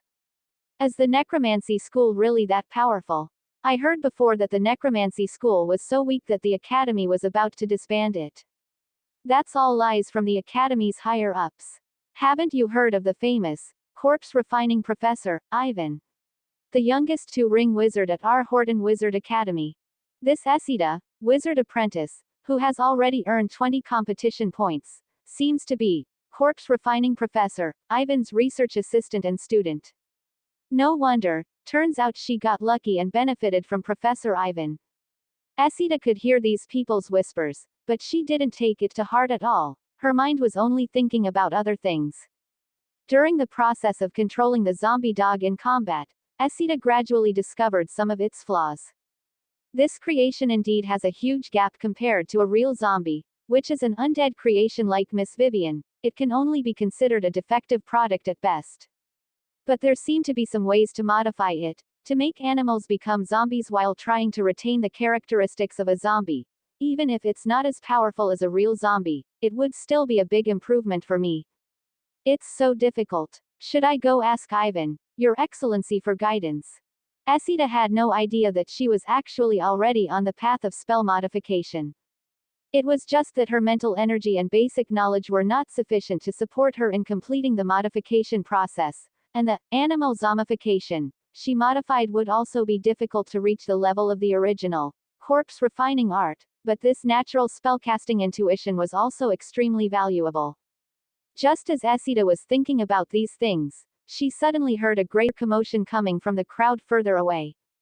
This commotion affected her thinking, making her return from her focused thought process in confusion. What happened? Soon, Esida learned the reason for the commotion and went over in surprise, wanting to know more related information. A wizard apprentice was holding the latest issue of the Horden Wizard Daily that day and excitedly shouting everywhere. Horden Wizard Academy has produced a paper that has been accepted by the Wizard Journal. The author of the paper is Mr. Ivan Atrox. Such explosive news almost quickly reached everyone's ears. The Wizard Journal. Anyone who has seriously studied academic papers and conducted wizard research knows its difficulty of publication and its value. Almost every scholar who can publish wizard research there is a sought-after high-level wizard, constantly occupying the headlines of wizard newspapers. Although Horden Wizard Academy often has some wizard research output, at most, it is published in regional journals such as the Horden Wizard Journal and Voice of the Horden Region. Since its establishment, Horden Wizard Academy has not yet published any research articles in journals of the wizard level. Therefore, the explosiveness of this news can be said to have shocked everyone's eyes. Esida squeezed desperately for a long time before finally buying a copy of the Horden Wizard Daily that had been passed through who knows how many hands, and saw the headline on the newspaper section, where Ivan, Your Excellency's name prominently occupied most of the headline area. The title of this news was Original Spellcasting, The Unknown Necromancy School Genius Ivan Atrox. For some reason, Esida became completely excited. She quickly rolled up the newspaper and ran towards Mr. Ivan's necromantic laboratory. Along the way, almost everyone who brushed past Esida was discussing this matter. No one could have imagined that corpse refining professor Ivan, who had openly fallen out with Dean Roosevelt, had quietly achieved such a great accomplishment. Discussions, doubts, envy, rushed into Esida's ears like weeds. Esida didn't care about any of that. She ran in one breath to the entrance of Mr. Ivan's necromantic laboratory, only to find a stranger with a somber face who had just left there. Esida scratched her head. She knocked on the door of Ivan's necromantic laboratory and only heard Ivan's voice. Come in. Esida walked into Ivan's necromantic laboratory, and before she could excitedly tell Mr. Ivan what she had seen and heard, she found that in the middle of Ivan's necromantic laboratory, there was a huge coffin. What is this? Ivan looked at Esida, who was staring blankly at the corpse-raising coffin, and took the newspaper in his hand. As expected, it was the news of his paper's publication. Ivan knew this news earlier than these people. Chief Editor Howard had already informed Ivan a day earlier about his paper being published in the Wizard's sub-journal, Voice of the Undead. Therefore, Ivan appeared particularly calm. Mr. Ivan, your paper.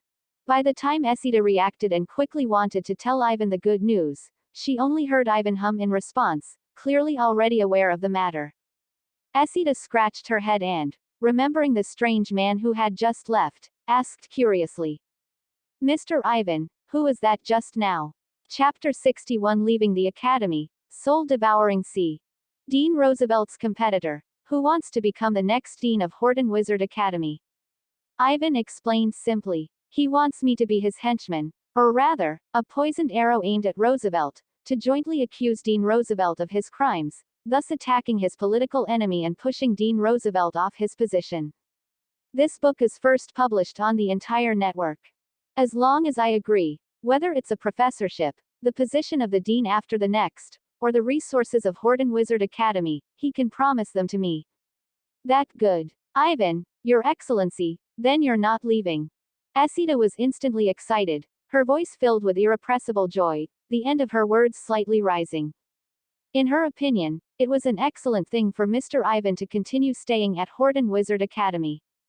That way, she could continue following Ivan, Your Excellency, to study wizard knowledge. But Esida saw Ivan shake his head.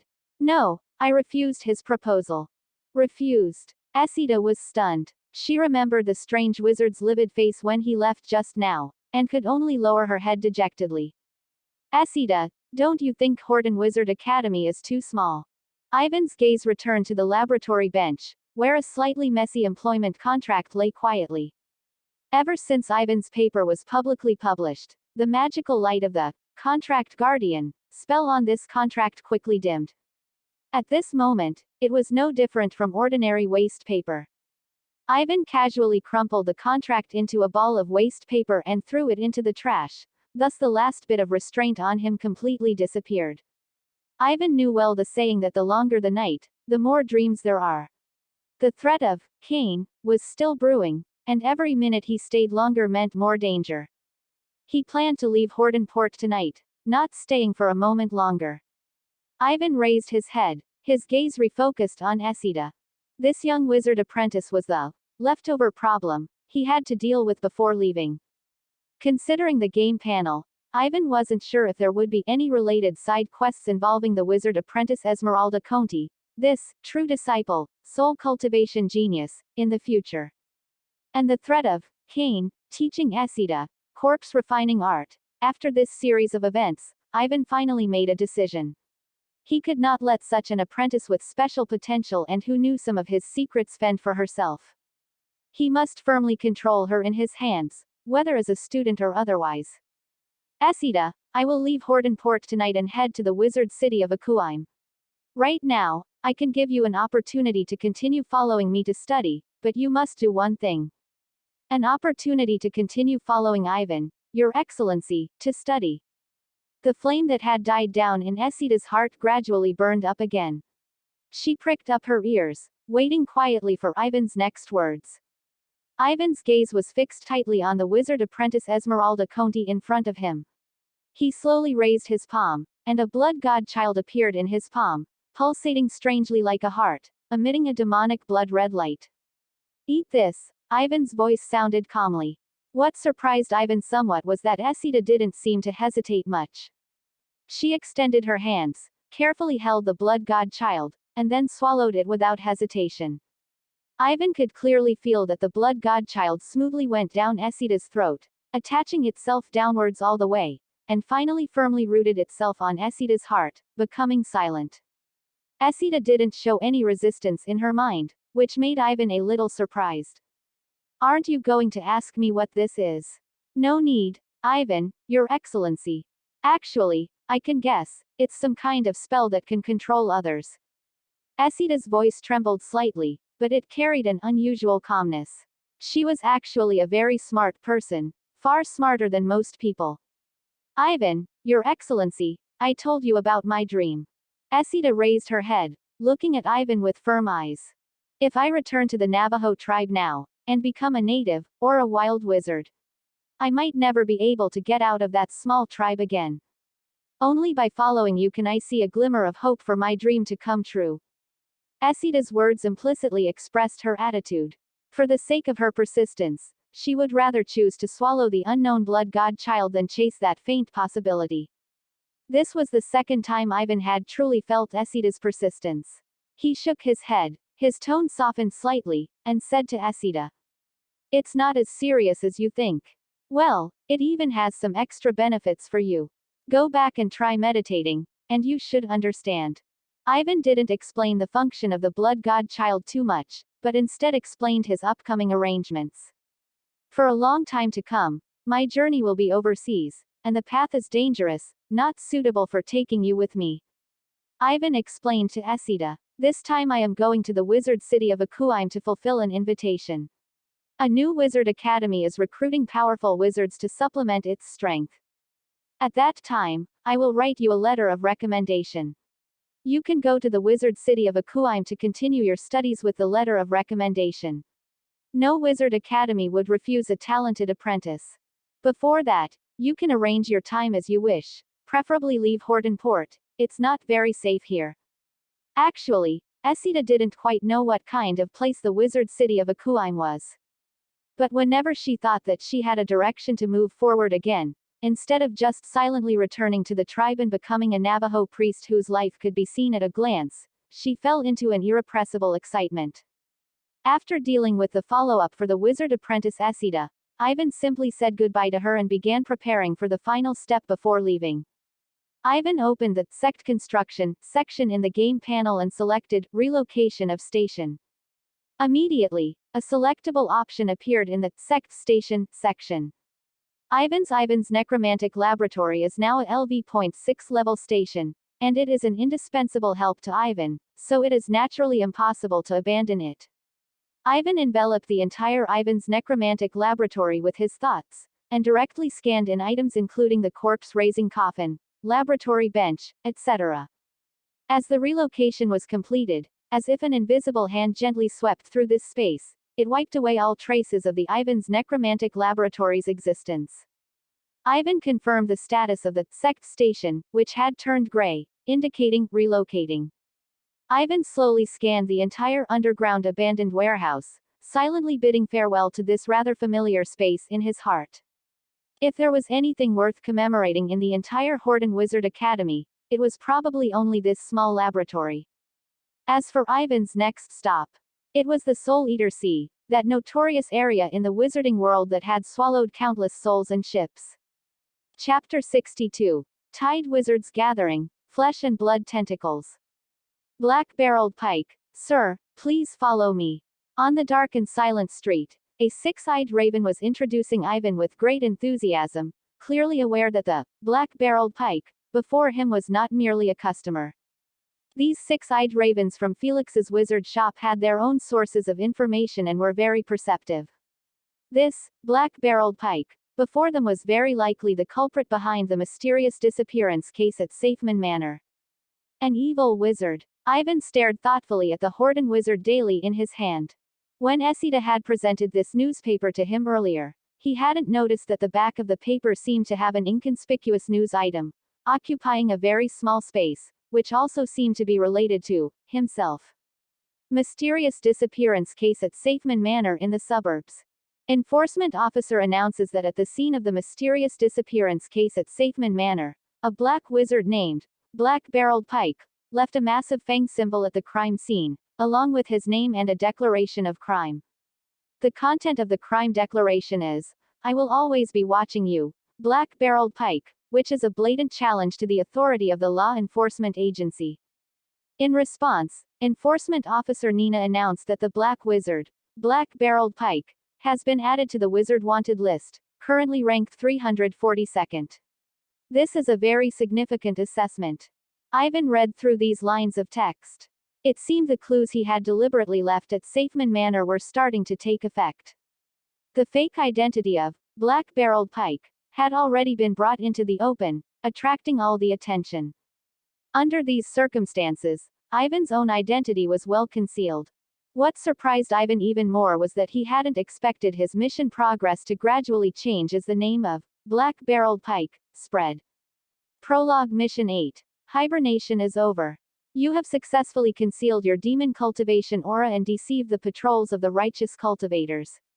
Watching the backs of the departing righteous cultivators, you sneer repeatedly.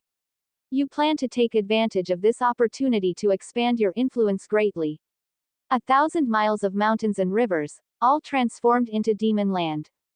The ancestor of demon cultivation has appeared, capable of stopping children from crying at night.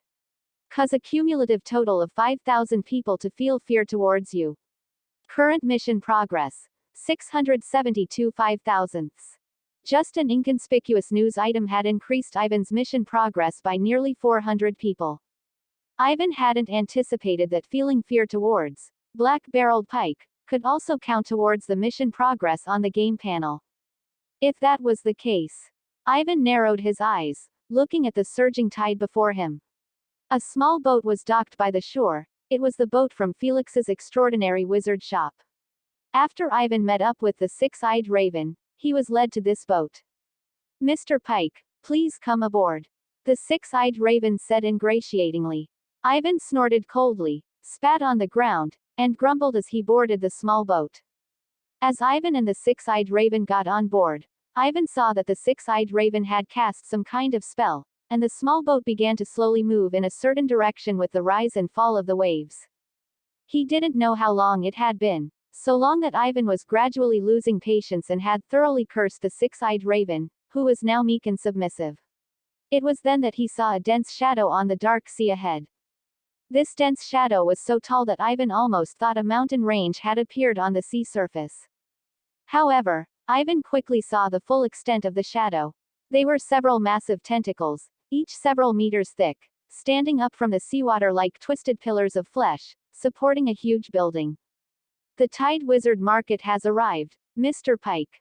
Allow me to introduce you to the flesh limbs before you." The six-eyed raven became energetic and began to explain the flesh limbs incessantly. The flesh limbs are the base of the great pirate, Arm Tiger. He raises a powerful sea monster, and very few people have been able to see the full form of this powerful sea monster. It is said that this sea monster has reached the level of a three-ring extraordinary creature. Without the realm of a three-ring wizard, it would probably be difficult to even break through its defense. This Tide Wizard gathering is also organized by the great pirate, Arm Tiger, attracting the participation of many pirates and black wizards. "That's really good," Ivan suddenly exclaimed. The six-eyed raven thought Ivan was exclaiming about the strength of the great pirate, Arm Tiger, and his sea monster, and immediately began to explain even more excitedly. But in reality, the reason Ivan made such an excited exclamation was because he smelled the aura of disorder and chaos. Indeed, a place like the Soul Eater Sea, filled with pirates, slaughter, and black wizards, was the environment most suitable for Ivan. While in Horton Port, Ivan constantly felt the invisible pressure from order. No matter what he did, he had to constantly consider the consequences. This kind of environment was undoubtedly a great restriction for Ivan, who possessed demon cultivation methods, to the extent that Ivan had to hide and conceal whatever he did. However, the feeling the Soul Eater Sea gave Ivan was completely different: disorder, freedom, chaos. This was where he, Ivan, should be. Amidst the incessant chatter of the six-eyed raven, a suspended basket was lowered from the building supported by those fleshy tentacles, motioning for Ivan to enter. When Ivan was slowly pulled up by the suspended basket and officially entered the building, he realized that the entire structure was a massive ring. This ring was divided into several layers, each seemingly having a different function: shops, inns, auction halls, trading places. If Ivan hadn't just come from the sea, he would have almost thought he had walked into the commercial district of a bustling city. "What's your name?" When Ivan was hoisted up, he saw several pirates around him, eyeing him covetously. They were basically all wizard apprentices. "Pike. And while I'm asking, where's the tavern here?" Ivan revealed a smile. Perhaps because his peeled face was a bit stiff, this smile was particularly terrifying. The pirates exchanged glances. They saw the six-eyed raven on Ivan's shoulder, and only then did they reluctantly register the name, Pike, and let Ivan pass. "Mr. Pike, you should know that other pirates who want to enter Arm Tiger's gathering have to pay an entrance fee," the six-eyed raven said proudly. "And we, Felix's Wizard Shop, have a trading channel with this great pirate. Our distinguished guests who are invited by us are completely exempt from the entrance fee. We have also secured the best auction spot for you." Ivan listened absent-mindedly, then suddenly his gaze sharpened. In the crowd before him, a figure wearing a black cloak suddenly raised his head, revealing half of his profile. This half of his profile was somewhat familiar. It was the Necromancer who had been missing from Horton Wizard Academy for a long time. Corpse-Eye John. Chapter 63. The Hall of the Round Table, Waiting and the Insect Shepherd. How could Corpse-Eye John appear here? Ivan was only startled for a moment before many conjectures flashed through his mind. Ivan didn't know much about this former colleague. If the enforcement officer team hadn't come looking for information a while ago, Ivan would have even completely forgotten about Corpse Ijon's existence. Ivan only remembered this guy. During the enrollment day battle, his stitched corpse was shattered by an energy-shaping school wizard, and he thus lost the chance to negotiate with the academy. As for when Corpse Ijon escaped, Ivan had no idea. Encountering Corpse Ijon in this flesh tentacle was indeed beyond Ivan's expectation. Besides this, Ivan felt a faint unease in his heart. He noticed that Corpse Ijon didn't seem to be alone. There were several other wizards beside him, also shrouded in black robes and silent. Although their appearances weren't clear, they were clearly a group. Ivan stared coldly at Corpse Ijon until the group disappeared around the corner of the building before turning to leave. These people always gave Ivan a strange feeling, with a hint of the tyrant believer's shadow, secretive and unlike living people. The six-eyed raven on Ivan's shoulder, unaware of the many thoughts that had crossed Ivan's mind in that short moment, continued to chatter and explain. Mr. Ivan, is your potion ready? The auction will start in 2 hours, located in the round table hall. Before then, you can wander around on your own. All right, I get it, Ivan grinned, speaking to the six-eyed raven on his body with a half-smile. Are you finished talking? Get off me. You wait for me here, I'll go wander by myself. Ivan didn't want this six-eyed raven to know where he was going to wander. The six-eyed raven originally wanted to argue a bit, but upon thinking of Black-Barreled Pike's fierce reputation, it immediately wilted, only able to land awkwardly on the ground, watching Ivan's figure walk away. Ivan wandered around casually for a while and found that this wizard gathering indeed had many good things that were rarely seen on the market. Some dark wizards even openly displayed and sold certain prohibited materials. However, these things were not of much use to Ivan. The things he truly wanted to find were nothing more than two casting materials containing the burning rule, and items related to the insect herding school. Soon, Ivan found a wizard cottage in a corner of one of the rings, bearing the sign, Adam's Insect House. It seemed to have some connection to the insect herding school. Ivan slowly paced into this wizard cottage. He noticed that the entire cottage was filled with the smell of some strange secretion, sickly sweet like grease, which made him feel a bit nauseous. The owner of this insect house was a robust man, exuding a sickly sweet and nauseating smell. Seeing Ivan enter, he proactively greeted Ivan. Ivan roughly sensed it. This was actually also a two-ring wizard. Guest, what do you need? While the robust wizard was talking to Ivan, a pale green worm suddenly crawled out of his ear, then quickly crawled along the fat wizard's face and drilled into his nostril. This scene made Ivan couldn't help but frown. The robust wizard even thoughtfully explained. Guest, please don't mind. This is our insect herding school's spell, Insect Nest Body Transformation. Every wizard of the insect herding school learns this.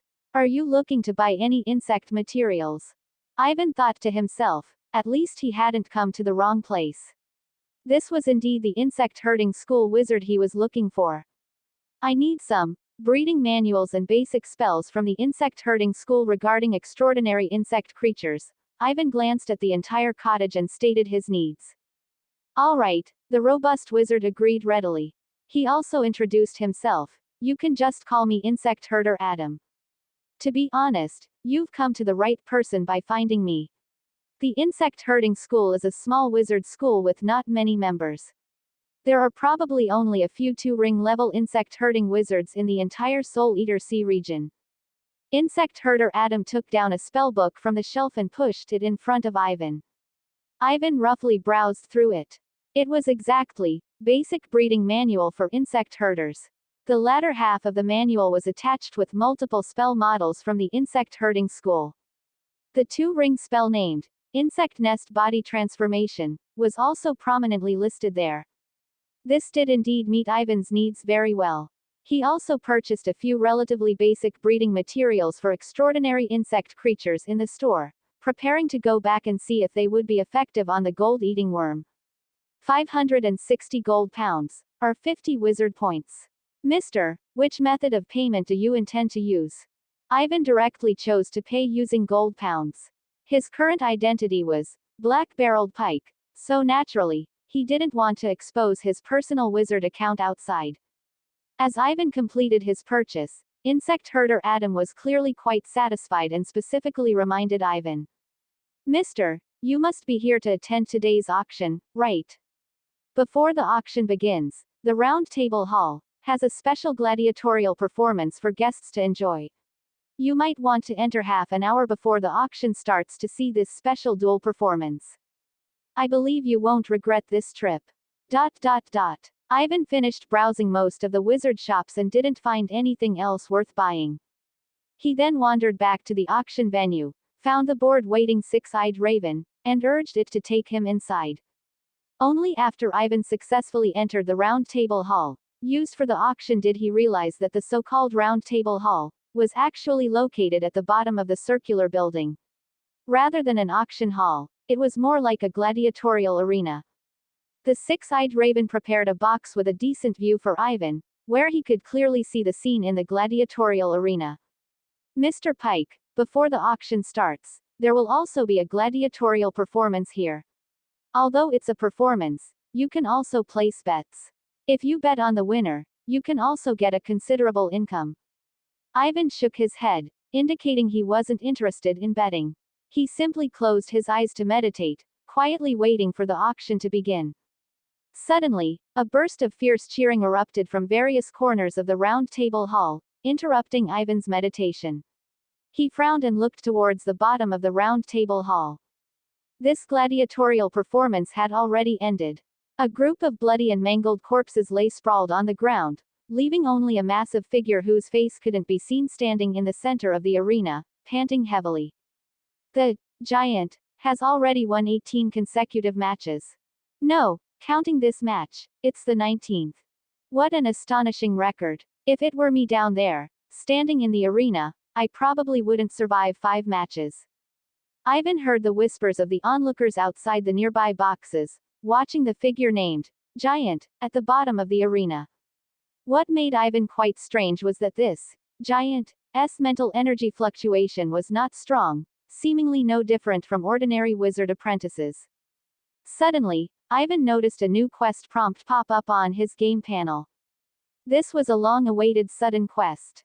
Chapter 64. Body Refiner. Bloodline Transformer, Giant. Open black lens bracket sudden event. Body Refiner close black lens bracket. Open black lens bracket in an immortal Dao market. You unexpectedly discovered an immortal slave who was being kept for entertainment, possessing astonishing talent in the path of body refinement. If properly nurtured, his future achievements in the path of the physical body are immeasurable. Close black lens bracket. Open black lens bracket. How can a talent with the potential of a great emperor be easily let go? Nurture him into a demonic sect disciple. Or, a physical body puppet would also be quite good. Close black lens bracket. Open black lens bracket. Reward. Demonic Dao points ×3 close black lens bracket. The reward for the task itself was not generous, but the information it revealed was immense. Wizard World, how to refine the body. Just at this moment, a mechanical, cold, and emotionless broadcast sound resounded throughout the entire noisy gladiatorial arena, overpowering the clamor of the crowd. The next gladiatorial match will continue immediately. Defender, Gladiator, Giant. Challenger, 21 Ring Black Wizards. It was only then that Ivan realized the silence after the previous match was merely a brief respite before the start of the next slaughter. That gladiator named Giant had only just caught his breath for a moment before he had to plunge into another bitter fight. Ivan quickly noticed the whispers from the surrounding audience seats, filled with greedy excitement. They waved their arms and shouted loudly at the servants who were weaving through the crowd, responsible for collecting bets, eager to make another profit. Ha ha, just 21 Ring Black Wizards.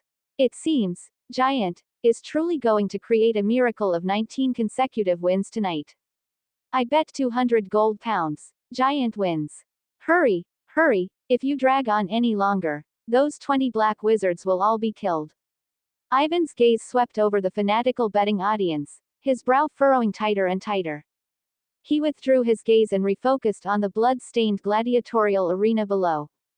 The gladiator, giant, was indeed much more violent and ferocious than Ivan had imagined. If not for his facial features and physique still being recognizable as human characteristics, Ivan would almost have thought he was a ferocious transcendent creature. As the gate rose, 21 ring-black wizards dressed in various colored wizard robes were driven into the arena. The battle erupted fiercely and tragically. In just 1 or 2 minutes, the battle turned into a one-sided slaughter. Several black wizards who were too slow to dodge, or who tried to resist with protective spells, were smashed into blurry chunks of flesh and blood by giant, the crisp sound of bones shattering clearly audible within the arena. And the spells released by those black wizards mostly failed to stir up any waves on giant's physical body. Ivan keenly noticed that the gladiator, giant's, skin surface seemed to be covered with a layer of faint scales. These scales seemed to grant him astonishing spell resistance. Whether it was evocation spells or force field spells, it was difficult to cause effective damage to him. This seemed to be bloodline modification. Some vague impressions surfaced in Ivan's mind. Among the complex wizard schools, there indeed existed a group of wizards who were unconventional. They often did not have a strong thirst for knowledge, instead dedicating their energy to the research and grafting of various powerful transcendent creature bloodlines. Even more so, they would not hesitate to use themselves as test subjects, forcibly integrating alien bloodlines into their bodies in the hope of obtaining the strange and varied transcendent abilities possessed by those creatures. This school was usually referred to as bloodline wizards by outsiders. So, was the gladiator, giant, a bloodline wizard? But this thought was quickly dismissed by Ivan. His spiritual power perception clearly fed back that giant's spiritual fluctuations were pitifully weak, only equivalent to the level of an ordinary wizard apprentice. It was more like a deformed product, born after some kind of bloodline modification experiment. In the blink of an eye, more than half of those black wizards had already been lost, and the gladiator, giant, was clearly about to win this match. However, Ivan felt a subtle sense of unease. He carefully examined the remaining black wizards and finally discovered some clues.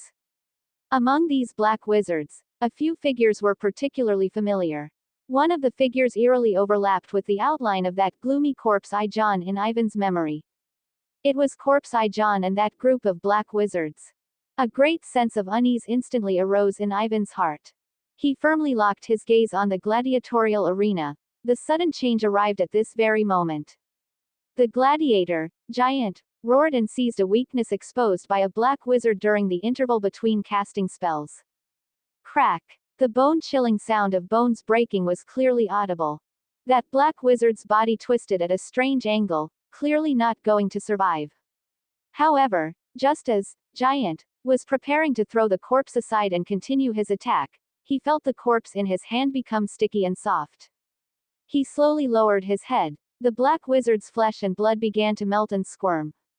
Finally, from the bloody and mangled remains, a completely new, blurry humanoid monster actually grew out. The form of that monster was incredibly familiar to Ivan. It was a tyrant snake demon. It was that group of tyrant believers again. Ivan slowly exhaled. This group of tyrant believers was simply as disgusting as maggots. Although they were not difficult to deal with, they always managed to pop up unexpectedly from the most unforeseen corners, sickening Ivan. So, has Cain arrived? Ivan quickly denied this possibility. Before he left Horton Wizard Academy, he had specifically inquired about the whereabouts of that bastard Anthony Safman, from Diana, and was very certain that Cain, under this false identity, was still honestly staying within the academy. He watched the situation in the gladiatorial arena and saw that those black wizards had basically all revealed their tyrant snake demon forms, completely overwhelming the gladiator, giant, like a tide. Although giants' spell-resistant scales could withstand the attacks of most spells, facing the pincer attack of multiple tyrant snake demons, at this moment, he could only fall into the desperate situation of being surrounded. Soon, Giant was torn down by the tyrant snake demons and fell silent. The cold, mechanical broadcast voice of the gladiatorial arena arrived as expected, announcing the death of the gladiator, Giant. Giant, fallen in battle. Black wizards, victorious. Ivan heard angry cursing coming from the nearby audience. Many of them had lost money, and some had even lost their entire capital, their eyes red as they clamored for the auction house to refund their money. More people were discussing and speculating about the origin of the spell that transformed those black wizards into monsters. Someone swore that this must be a powerful spell from the Transfiguration School, with astonishing power. Ivan sighed. He decided to leave this place of trouble immediately for safety. I've changed my mind. Ivan suddenly pulled the six-eyed raven, who was standing trembling beside him, and said in a cold tone. I'm not selling the potions anymore. Go find whoever you want to find. Now, I want to leave here. The six-eyed raven showed an expression of disbelief, but under Ivan's murderous gaze, the six-eyed raven wisely chose to shut its mouth and nodded repeatedly, indicating that it would immediately arrange for Ivan to leave the venue. Unexpectedly, when they reached the exit of the round table hall, they were informed by the pirates that the auction had officially begun, and no one was allowed to leave without necessity. Ivan's brow furrowed instantly. He was silent for a moment, but ultimately chose to return to his private box. His gaze swept towards the corpse of the gladiator, Giant, in the gladiatorial arena. He suddenly turned around and asked the six-eyed raven in a calm tone. If I want to buy the bodies of these gladiators, how much would it cost? Chapter 65. Blood, Arms, Legs, and Ghoul Ashes. Ivan learned two pieces of news from the six-eyed raven.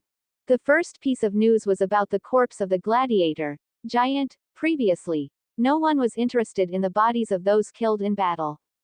These battle-dead bodies would often be thrown into the sea in the end, feeding the giant beast at the bottom of the ocean. If Ivan was interested in the gladiator, Giant's corpse, the six-eyed raven could ask about the price for Ivan. The second piece of news was that Corpse Ijan and the cultists who had transformed into Tyrant Snake Demon did not seem to be coming for Ivan. Mr. Peak, that winning black wizard team just now was actually people under Wrist Tiger. The news the six-eyed raven spoke of surprised Ivan quite a bit. He continued to gather information from the six-eyed raven's mouth without showing any change in expression. These black wizard are Wrist Tigers, people. They don't look like normal wizard. Of course, the six-eyed raven boasted. These people are the guards under Wrist Tiger, basically all tyrant believers. Gladiator performances are Wrist Tigers, means of making profit. In order to manipulate wins and losses, Wrist Tiger often throws his own guards into the arena to reap a sum of bets. Besides that, the guards composed of tyrant believers can also please their god through killing and battle, improving their strength. The six-eyed raven was showing off his knowledge, but was abruptly interrupted by Ivan. You said, Wrist Tigers, guards are all cultists of the Four Pillars God cult. What about himself? Wrist Tiger, himself is also a patriarch of the Four Pillars God cult, although the god he believes in is the God of Merciful Father, not the Tyrant God. The six-eyed raven looked like he had seen this sort of thing before. There are plenty of evil wizards on the soul-devouring sea. Although followers of the Four Pillars God cult are rare, it's certainly not something new. Only then did Ivan nod thoughtfully. What the six-eyed raven said was not without reason. For cities like Hortonport and Wizard City, which are shrouded in order, the appearance of cultists is naturally a big deal. But placed on the chaotic and disorderly soul-devouring sea, these cultists of the Four Pillars God cult are merely wizards who are stronger and more ferocious. According to the information provided by the six-eyed raven, these cultists do not seem to be the same group as those under Cain. The two groups belong to different patriarchs, and have little contact with each other. Therefore, these people were not coming for him, which made Ivan change his mind and no longer be in a hurry to leave, but instead study the items being auctioned in the auction house. The arena, originally used for fierce life and death battles, quickly changed its appearance after the gladiatorial combat ended. The bloody and mangled corpses were carried away, but the bloodstains and traces left behind were not cleaned up. In this filthy venue, several auctioneers had already walked in, orderly advancing the progress of the auction. Items appeared one by one, were struck down, and sold. Ivan paid attention to these auction items, but found that very few of them were useful to him. Most were still limited to the wizard apprentice or one-ring wizard stage. Even on the soul-devouring sea, two-ring wizard are not common. Wizard apprentice and one-ring wizard are still the mainstream among pirates and black wizard. The six-eyed raven was sent by Ivan to inquire about how to buy the gladiator, Giant's corpse. When it returned, it brought Ivan a piece of news that was not bad. Mr. Peak, if you need it, the arena is willing to sell the gladiator, Giant's corpse for 1,000 gold pounds. The six-eyed raven hesitated for a moment, but still confessed to Ivan. As far as I know, that Giant's body should have been implanted with flesh tentacles, which is part of the bloodline of the deep-sea behemoth beneath our feet. For the arena, a gladiator's corpse is not something particularly valuable. Their asking price of 1,000 gold pounds is clearly to make a large profit from you. Ivan neither confirmed nor denied this. The reason he took a fancy to the gladiator, Giant's corpse, besides completing the sudden quest, was that he wanted to refine another zombie. Ivan already somewhat looked down on ordinary human corpses. If possible, Ivan wanted to directly refine a zombie of the second tier, black armored zombie, level. This puts an exceptionally high requirement on the source material for the corpse, and this gladiator, Giant's corpse is clearly the most suitable material Ivan has seen so far. Besides refining zombie, Ivan also had some other ideas for modifying corpses, which he would need to confirm after getting his hands on the corpse. Ivan still had about nearly 3,000 gold pounds left in his hand, part of which came from the reward for the haunted house commission, and part was the gain when Ivan silenced the mistress. 1,000 gold pounds. I'll pay this price, deducting it from the auction amount for the magic potion. Ivan motioned for the six-eyed raven to go and negotiate this matter, while he himself continued to pay attention to the situation of the auction. Soon, finally one auction item caught Ivan's attention. The ashes of a second-tier ghoul possess extremely strong spell spirituality. Whether it's for summoning undead creatures, or conducting necromantic spell research, they all have extremely powerful effects. Besides that, the ashes of this powerful ghoul are themselves a weapon. They possess an extremely strong burning characteristic.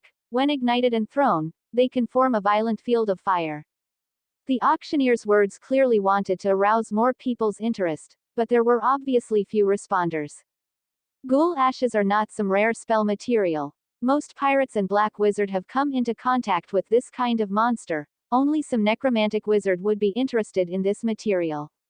The only thing worth mentioning is that this portion of ashes comes from a rare second-tier ghoul. Its rank is higher, and its effect is also stronger.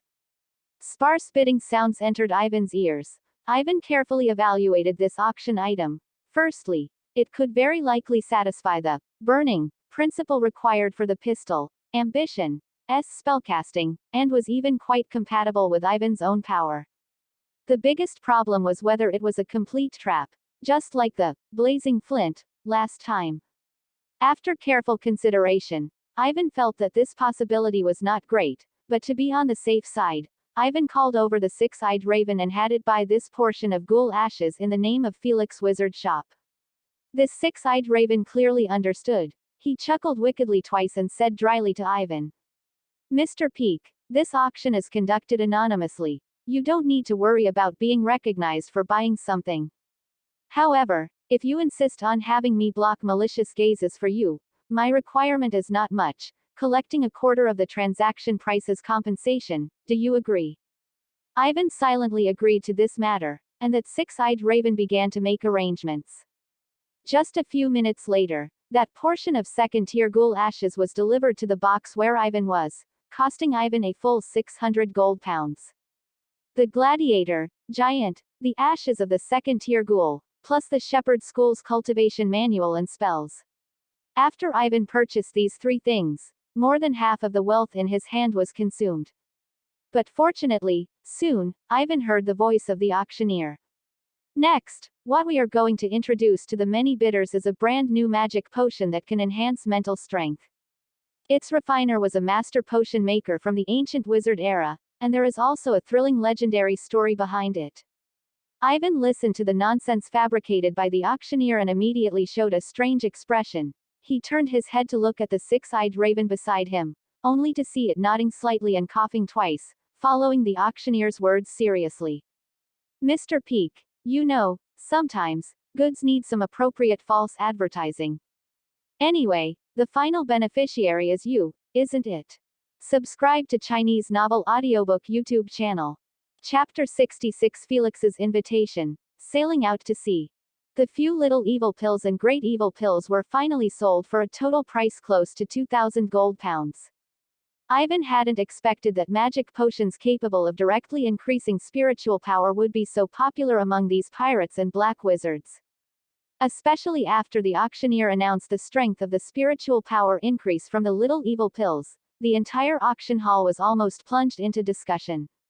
Ivan's own spiritual power growth had not encountered too many obstacles. Precisely because of this, Ivan didn't have a very clear concept of the speed at which low-level wizards progressed in spiritual power. Most wizard apprentices at Horton Wizard Academy would never break through the realm of one-ring wizard in their entire lives. And from one-ring wizard to two-ring wizard was another insurmountable chasm, yet these few pills combined could forcibly push a one-ring wizard's spiritual power to the brink of breakthrough. Even the top-tier magic potions produced by potion masters were only about this effective.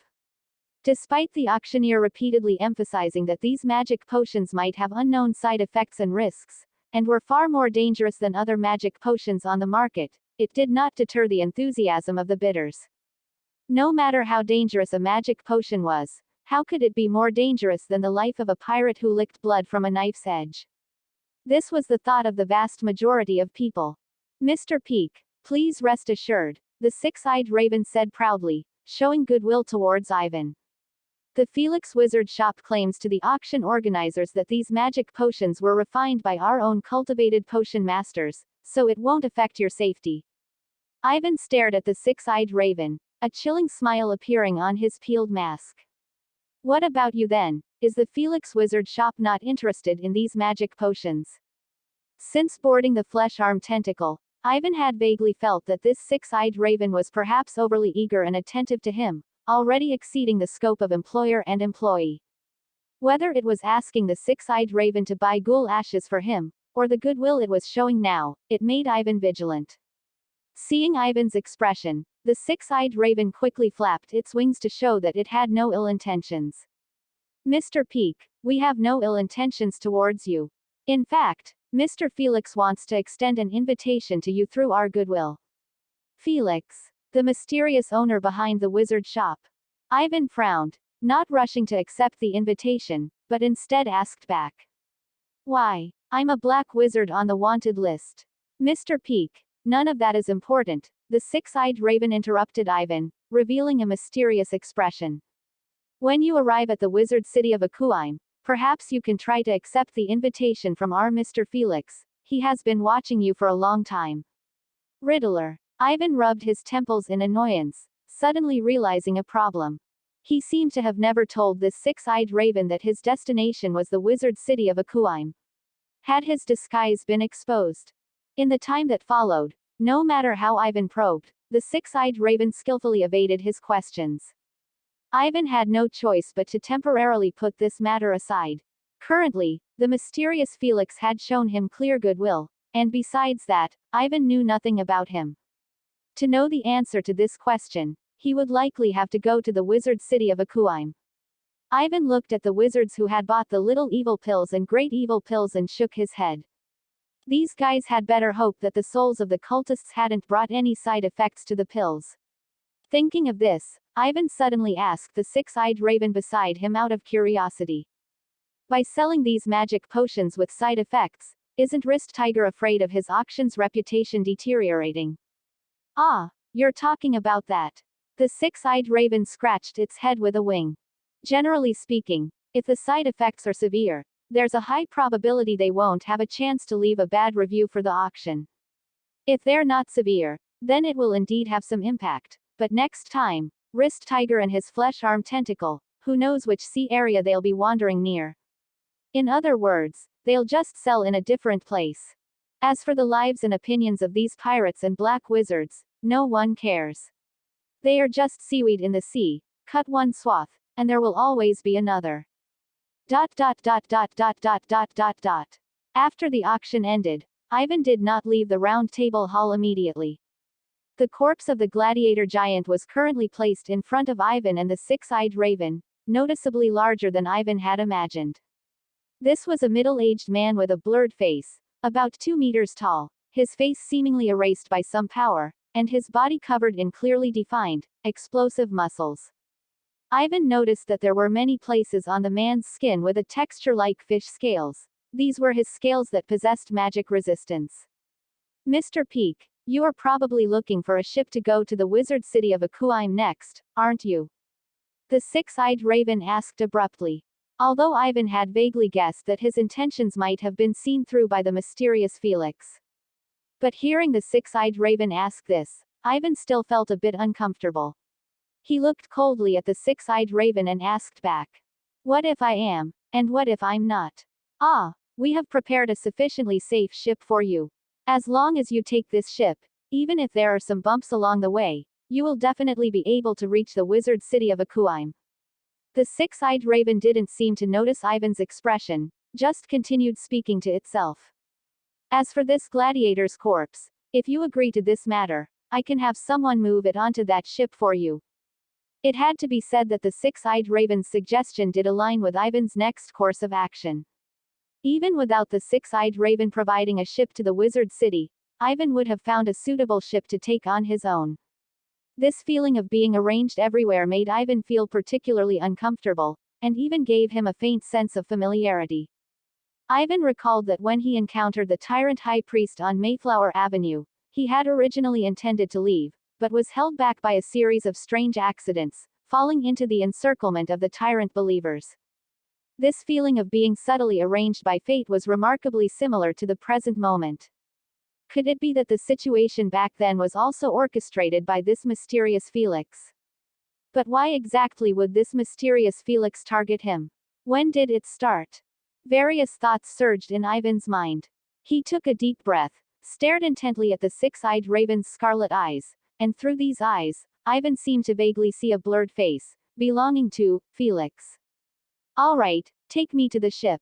Chapter 67. Grey Duke, Refining Zombies. The Grey Duke was a medium-sized wizard ironclad ship, its entire hull riveted with wrought iron armor plates, exuding a cold, matte gray under the night sky. The ship was docked near one of the flesh-armed tentacles, surrounded by numerous single-masted and three-masted ships of various shapes and sizes, quietly moored in the waters near the tentacles. Ivan guessed that the owners of these pirate ships were most likely still indulging in revelry in the flesh-armed tentacles brothels, casinos, and taverns at that moment. On the deck of the Grey Duke, the six-eyed raven and Ivan met the ship's captain. The captain seemed to be a retired veteran, with a spiritual power level roughly equivalent to a one-ring wizard. His expression and attire were quite rigid, and he simply shook Ivan's hand in silence.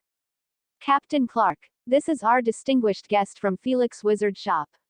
He will travel on your ship all the way to the wizard city of Akuaim, and someone will naturally pay you when you arrive. Captain Clark nodded, silently leading Ivan into a certain cabin, where the body of the gladiator giant had already been placed. After arranging all of this, the six-eyed raven politely flapped its wings, intending to bid farewell to Ivan. Mr. Peak, this sea journey will take about 2 weeks. The wizard city looks forward to your arrival. At this point, Ivan suddenly interrupted the six-eyed raven, his words causing the six-eyed raven to be somewhat stunned.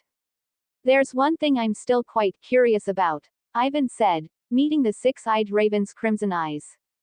It's almost impossible for normal extraordinary creatures to possess human-level intelligence before advancing to a high rank. This is unusual. So, what about you, Mr. Raven? Or should I call you Mr. Felix? The six-eyed raven awkwardly flapped its wings. It didn't offer any reply, simply turning its head and flying into the vast night. Ivan returned to the cabin prepared for him on the Grey Duke and began to examine the body of the gladiator giant.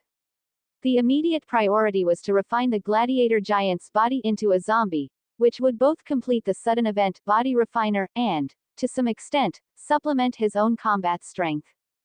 This time, Ivan intended to directly refine the gladiator giant's body to the realm of a second-tier black armor zombie. Directly refining a black armor zombie not only requires extremely high concentrations of yin energy, but also necessitates placing the body in a corpse-raising coffin for nurturing and transformation during the final stages of refinement. In any case, it was much more complex than the first time Ivan refined a zombie. Ivan thought carefully for a moment.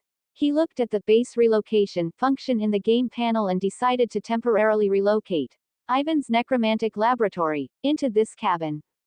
Ivan's necromantic laboratory could provide the yin energy needed for refining zombies and also temporarily release the corpse-raising coffin and Vivian. According to the Six-Eyed Raven, the Grey Duke would arrive at the wizard city of Akuime in 2 weeks, and might even dock for supplies midway, meaning the journey would take longer than 2 weeks. Ivan could confidently move the necromantic laboratory into this spacious cabin and withdraw it when it was time to leave. As Ivan's necromantic laboratory slowly overlapped and merged with the space of this cabin, Ivan noticed that the cabin suddenly gained a large number of items. The corpse-raising coffin, the experiment table, and the gladiator's body and other items originally in the cabin were not covered. It was more like a spatial fusion than a simple overlay. Ivan also felt a rush of dense yin energy, which even made his spiritual power slightly more active. The spatial changes couldn't help but make Ivan feel a little puzzled. How exactly did the game panel achieve such bizarre changes? This kind of spatial fusion was even more unheard of. This was a real material world. How could it be like a game, where you could conjure wonders and buildings out of thin air with a flick of your finger? Ivan suppressed these doubts in his heart, planning to research them when he had the ability to do so. He cast the zero-ring spell Mage Hand, lifting the gladiator giant's body and placing it on the experiment table, beginning to study the gladiator giant's flesh using the corpse refining art. The complexity of this body far exceeded Ivan's imagination. Whether it was the muscle texture, connective tissue, or even the bone structure, it was vastly different from a normal human body. Ivan had a vague understanding in his heart that this was due to the implantation of the bloodline of the extraordinary creature, the flesh-armed tentacle, which caused the gladiator giant's body to undergo changes different from ordinary people. This was a great challenge for Ivan. If he hadn't previously analyzed the corpse refining art and had a deep understanding of this secret method of the corpse-raising sect, Ivan would likely have been on the verge of failure as soon as he began refining the corpse. Studying the structure of this bloodline-modified body bit by bit, Ivan gradually entered a state of focus, fully immersed in the process of refining the zombie. It wasn't until footsteps and an untimely knock on the door sounded that Ivan was forced to withdraw from his state of concentration. Mister, I'm here to inform you. The low voice of the retired veteran, Captain Clark of the Grey Duke, came from outside the cabin. The pirate ships around here are moored too densely, leaving not much space for navigation on the sea surface. We might not be able to set sail until tomorrow morning. Just for this. Ivan frowned. This kind of thing didn't seem to require a special report to him. He quickly figured out the reason for Captain Clark's late-night visit. The captain was a one-ring wizard and would surely be able to detect the extremely dense energy fluctuations in his cabin. He was uneasy and had specifically come to investigate. Ivan chose a simple response. He didn't even open the cabin door, just said a calm, to the outside of the cabin, indicating that he had understood.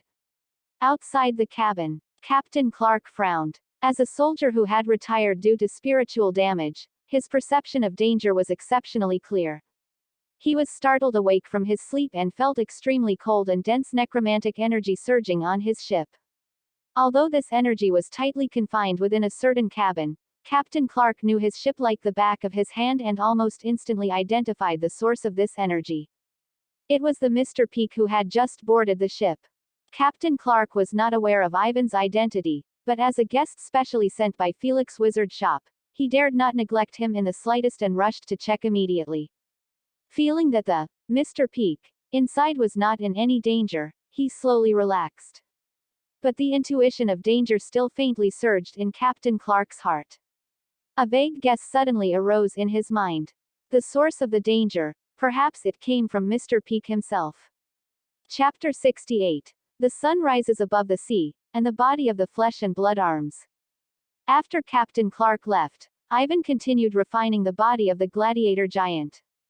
After an unknown amount of time passed, Ivan finally walked out of the cabin, took a few breaths of the salty sea air, and relieved the fatigue from the depletion of his mental energy. It was around 3 a.m. at this time, the darkest part of the night, and even the noisy sounds from the circular building supported by the flesh-armed tentacle had fallen silent.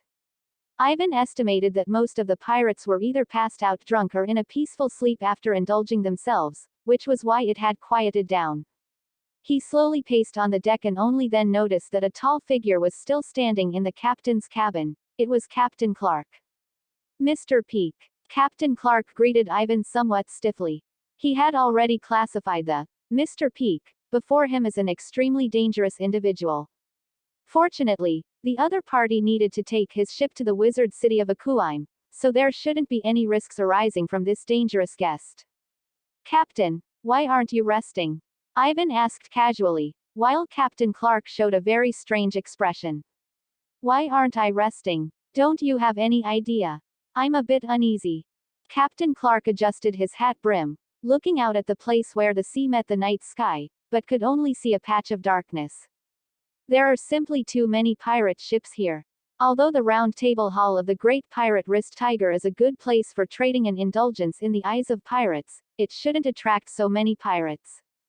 This is the first time I've encountered a situation where the ship can't even move. Ivan wasn't familiar with this, but out of caution, he still said to Captain Clark. If that's the case, perhaps we can find a way to get those ships to clear a passage for us. Just as Ivan and Captain Clark were talking, Ivan suddenly noticed that in the darkness where the sea met the night sky, some blurry shadows seemed to appear. As the shadows gradually became clearer, a bad premonition rose in Ivan's heart. What is that? The next moment, a violent sun rose on the sea, carrying light that almost blinded people, and terrifying scorching energy. In almost an instant, it penetrated the core of the round table hall. Next came the second shot, the third shot. A total of 5 sun-like bombardments turned the round table hall into a burning ring. Ivan even noticed that a thick flesh-armed tentacle was hit by the bombardment and instantly evaporated and broke, curling up and sinking to the bottom of the sea. 3-ring spell, Sun Ray. Ivan could identify this spell, not because he knew much about energy-shaping school spells, but because of some information in his memory. This spell is both a common offensive method among the energy-shaping school's 3-ring spells and the standard main cannon for the Hordenport Navy fleet. Soon, the burning flames illuminated a large area of the sea, and 5 wizard ironclad ships, like giant steel beasts, slowly sailed out of the shadows. Around them were dozens of medium and small law enforcement officer ships, like tightly guarding soldiers, silently revealing their dark muzzles. A term flashed in Ivan's mind. The Hordenport Navy fleet has returned from other seas. In the original owner's memory, this fleet was renowned. Hordenport is one of the Holy Ge Lan Empire's colonies in the New World, and this Hordenport Navy fleet is directly subordinate to the Holy Ge Lan Empire. Its primary duty is to clear pirates and extraordinary creatures from the shipping routes in multiple seas, including the soul-devouring sea, to ensure that trade between the Empire's mainland and the New World colonies is not threatened. Of course, it is said that this fleet also has the role of suppressing colonies and preventing rebellions, and its jurisdiction is not limited to the single port city of Hordenport. Due to its mission, this Navy fleet is composed of 5 heavy ironclad ships, each of which has many spells solidified on it, making them thorough sea fortresses. The 5 rays of sunlight that just caused the flesh-armed tentacle and the round table hall to burn fiercely came from the 3-ring spell Sun Ray solidified on their ironclad ships. But the question is, why would the Hordenport Navy return to Hordenport at this time? And even happen to encounter the great pirate Wrist Tiger and his flesh-armed tentacle? Ivan didn't have time to delve into the reasons. He hadn't forgotten that he still had a hidden danger like a ticking time bomb in his hands. The soul of the illegitimate son Anthony Safman. Naval Commander Safman is said to be a high-level wizard who has just advanced to the 4-ring realm, and according to Ivan's information, this 4-ring wizard is also privately a patriarch of joy in the 4 Pillars God cult. The area where Ivan and the Grey Duke were located was not overly central and had not been affected by the bombardment for the time being. But Ivan's gaze swept around the sea, and his heart slowly sank. These 5 heavy ironclad ships seemed to be ambushing in advance, slowly approaching from 5 directions, coordinating with the law enforcement officer ships. The entire encirclement was almost flawless. Ivan quickly rushed to Captain Clark and asked sharply, "In this situation, don't say anything else. Tell me if there's a way to escape." Ivan had prepared for the worst. If Captain Clark had no solution, he planned to jump directly into the sea to seek an opportunity to escape. With Ivan's strength and various Moshu methods, the probability of him escaping alone was still high. It's just that the body of the gladiator giant he had just acquired would probably not be saved. To Ivan's surprise, although Captain Clark's face was also extremely grim, he nodded and affirmed that he had a way. The captain quickly rushed into the captain's cabin and began to activate a certain spell solidified on the Grey Duke. Almost at the same time, Ivan clearly felt the Grey Duke begin to sink towards the bottom of the water until the surface of the water covered the entire ship. A powerful spell fluctuation swept through, repelling the seawater from the ship's hull. Ivan and Captain Clark stood inside the captain's cabin, watching the Grey Duke dive further into the deeper sea. Captain Clark even had the energy to turn his head and explain a few words to Ivan. The reason the Grey Duke can maintain a long-term cooperation with Felix Wizard Shop is because a very rare spell is solidified on it. 2-ring force field spell, Deep Sea Repulsion. With the help of this spell, the Grey Duke can dive to a depth of nearly 400 meters. While the two were talking, the Grey Duke had already submerged nearly 100 meters deep, and the roar from the surface of the sea seemed to gradually fade away. Suddenly, Ivan noticed that in his forward vision, a large blurry shadow seemed to appear again. This shadow was different from the Navy ships. It was more like some kind of living creature. The Grey Duke narrowly turned to avoid this living creature, preventing a collision. In the instant they passed by, Ivan noticed. It was a terrifying eye. The eye of the 3-ring extraordinary creature, Flesh Arm Tentacle. Chapter 69. Attracting the Dead and Escape. Ivan briefly saw the body of the 3-ring extraordinary creature, Flesh Arm Tentacle, by the candlelight in the captain's cabin. Based on his wizard knowledge, Ivan could roughly identify that this seemed to be a creature that had merged multiple bloodlines.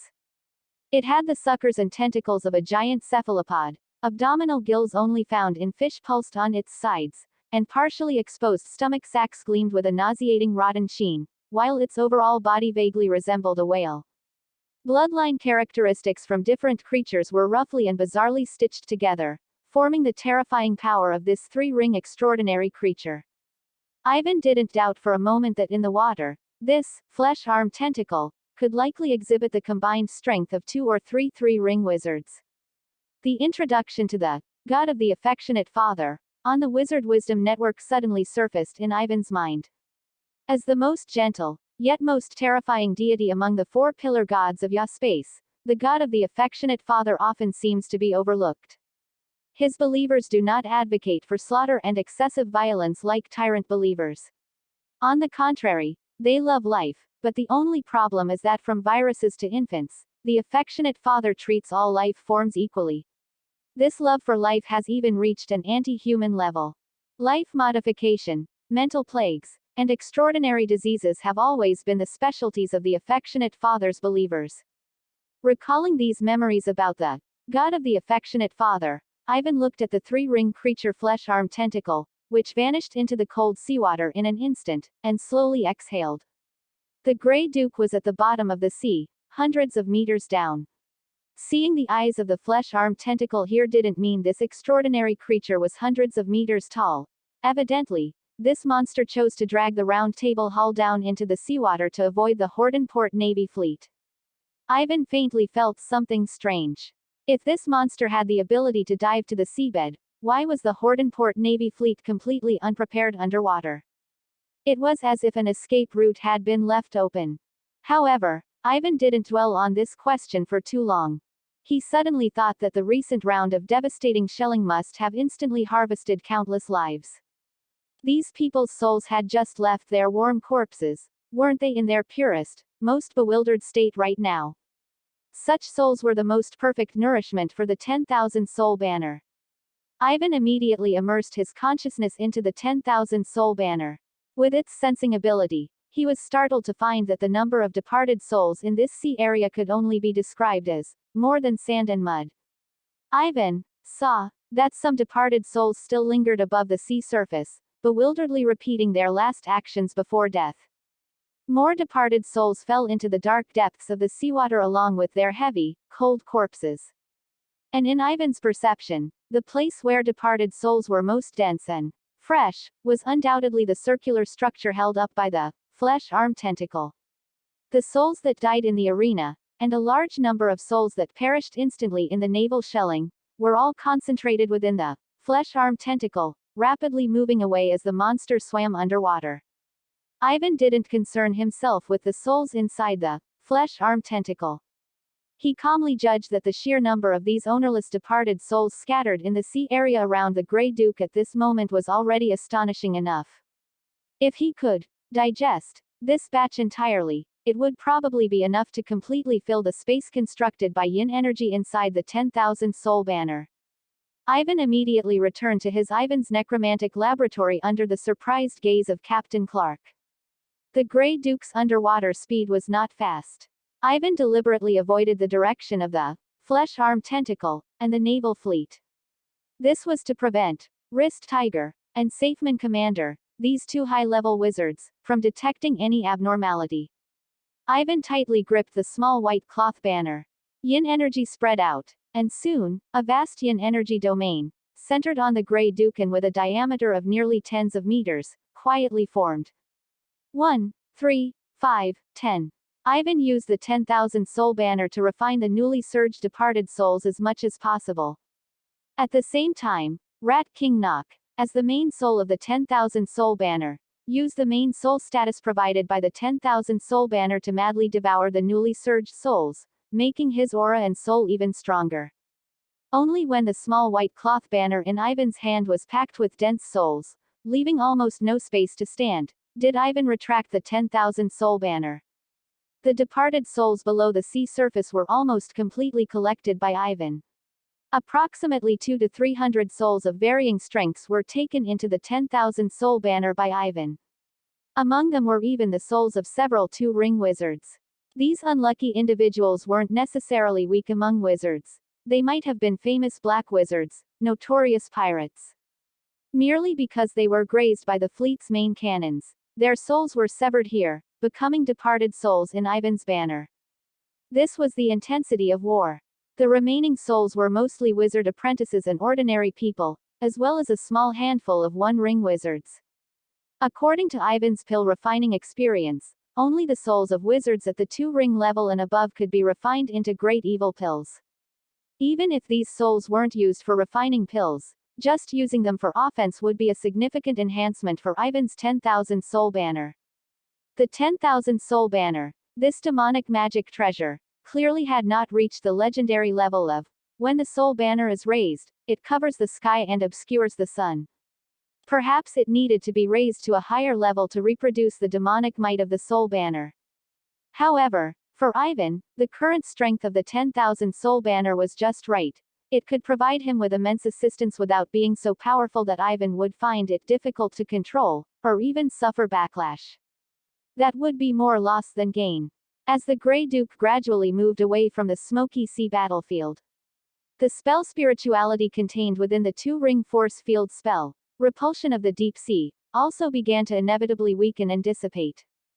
This meant that the Grey Duke would soon have to surface again. Captain Clark evidently also realized this. There was no hesitation on his pale face as he decisively made a decision to surface directly when the night was darkest and visibility lowest, and then move away from this sea area filled with death and smoke at the fastest possible speed. The flames on the battlefield not far away were still burning fiercely, illuminating half of the grey night sky. The Grey Duke went full speed ahead. The shadows of those wizard ironclad ships grew smaller and smaller.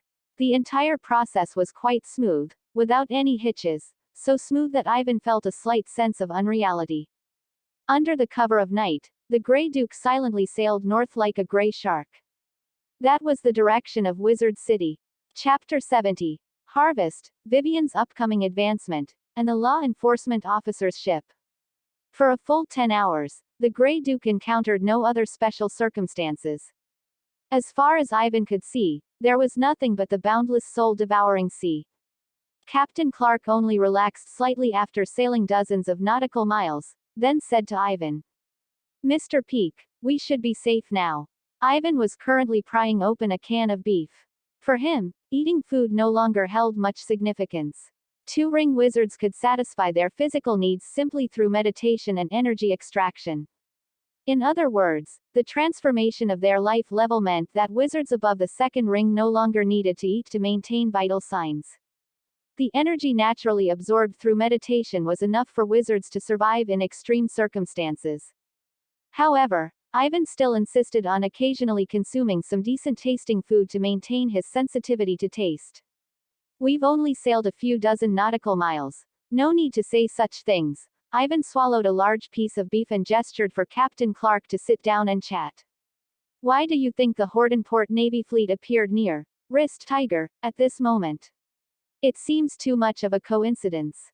Ivan hadn't expected to hear a reliable answer from Captain Clark, but to his surprise, Captain Clark gave a rather serious reply. "I think it's a deal, Mr. Peake." "A deal?" Ivan looked at Captain Clark in surprise, gesturing for him to continue. "I served in the Imperial Navy. At that time, I was still a centurion. Even among one-ring wizards, not everyone can become a centurion." Captain Clark recounted slowly, with a reminiscent expression. "Back then, I had access to the upper echelons of the Imperial Army and discovered that some things weren't as publicized in the news, like suppressing pirates. The high command of the Imperial Army would sometimes make deals with the great pirates. These pirate leaders would find ways to gather those who were disobedient or threatened them, and then provide intelligence to the army. Of course, this intelligence would inevitably come with an exorbitant price, and no soldier could refuse such temptation. Without having to clash head-on with these desperados, simply nodding could earn a considerable military achievement." Captain Clark sighed slowly. "I'm still a bit old. I should have noticed such clues earlier." Fortunately, no danger occurred. After listening to Captain Clark, Ivan was deep in thought. He possessed more information than Captain Clark, knowing that the pirate leader, Wrist Tiger, was a patriarch of the Four Pillars God cult, while General Safeman, the commander of the Hordenport Navy, believed in another of the Four Pillars gods, Joy. It was clearly quite logical for a cooperation to be reached between the two. The only thing was, Ivan had personally witnessed the 5 main cannon volleys shatter Wrist Tiger's round table hull, which would likely cause Wrist Tiger no small loss. This indicated that the cooperation between the two was probably not as close as Captain Clark imagined. Combined with Patriarch Tyrant Kane's dismissive attitude towards Safeman Commander, Ivan dimly realized that even within the Four Pillars God cult, the relationship was likely not monolithic. Even different patriarchs would have friction and dissatisfaction. However, Ivan also didn't know if General Safeman, the Patriarch of Joy, appearing in the soul-devouring sea would cause more chain reactions. The identity of Black-Barreled Pike had led to the extermination of the mistress's family, which would inevitably offend this General Safeman to the death. He could only hope that Patriarch Tyrant Kane could attract more of General Safeman's attention and wrath in Hordenport. That fellow likely hadn't yet learned of General Safeman's return. Putting these thoughts aside, Ivan began to take stock of his current gains. Although Ivan had not completed the game panel tasks during the Sea Tide Wizard Gathering and the Round Table Hall auction process, he had still gained quite a lot. First was the corpse of Gladiator Giant. This corpse had already begun to subtly transform into a zombie, but Ivan still needed some time to push it directly to the realm of the Second Order Black Armor Zombie.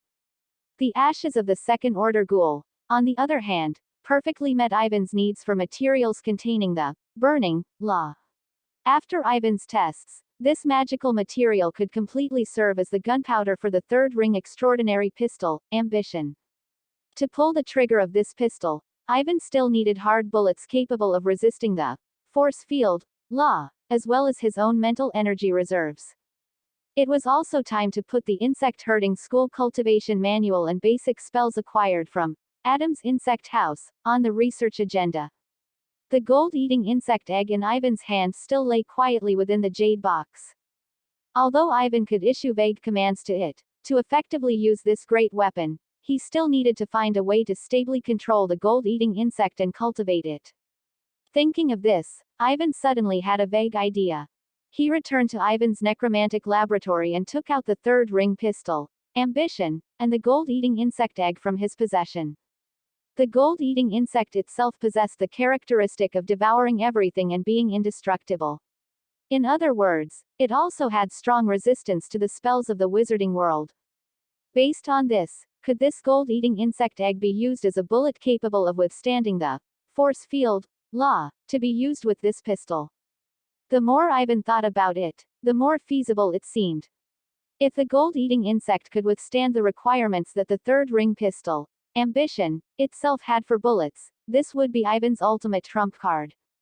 Even if the enemy could block the terrifying explosive power from the pistol, Ambition, they would surely never imagine that the intercepted bullet could transform into a swarm of insects that devours everything.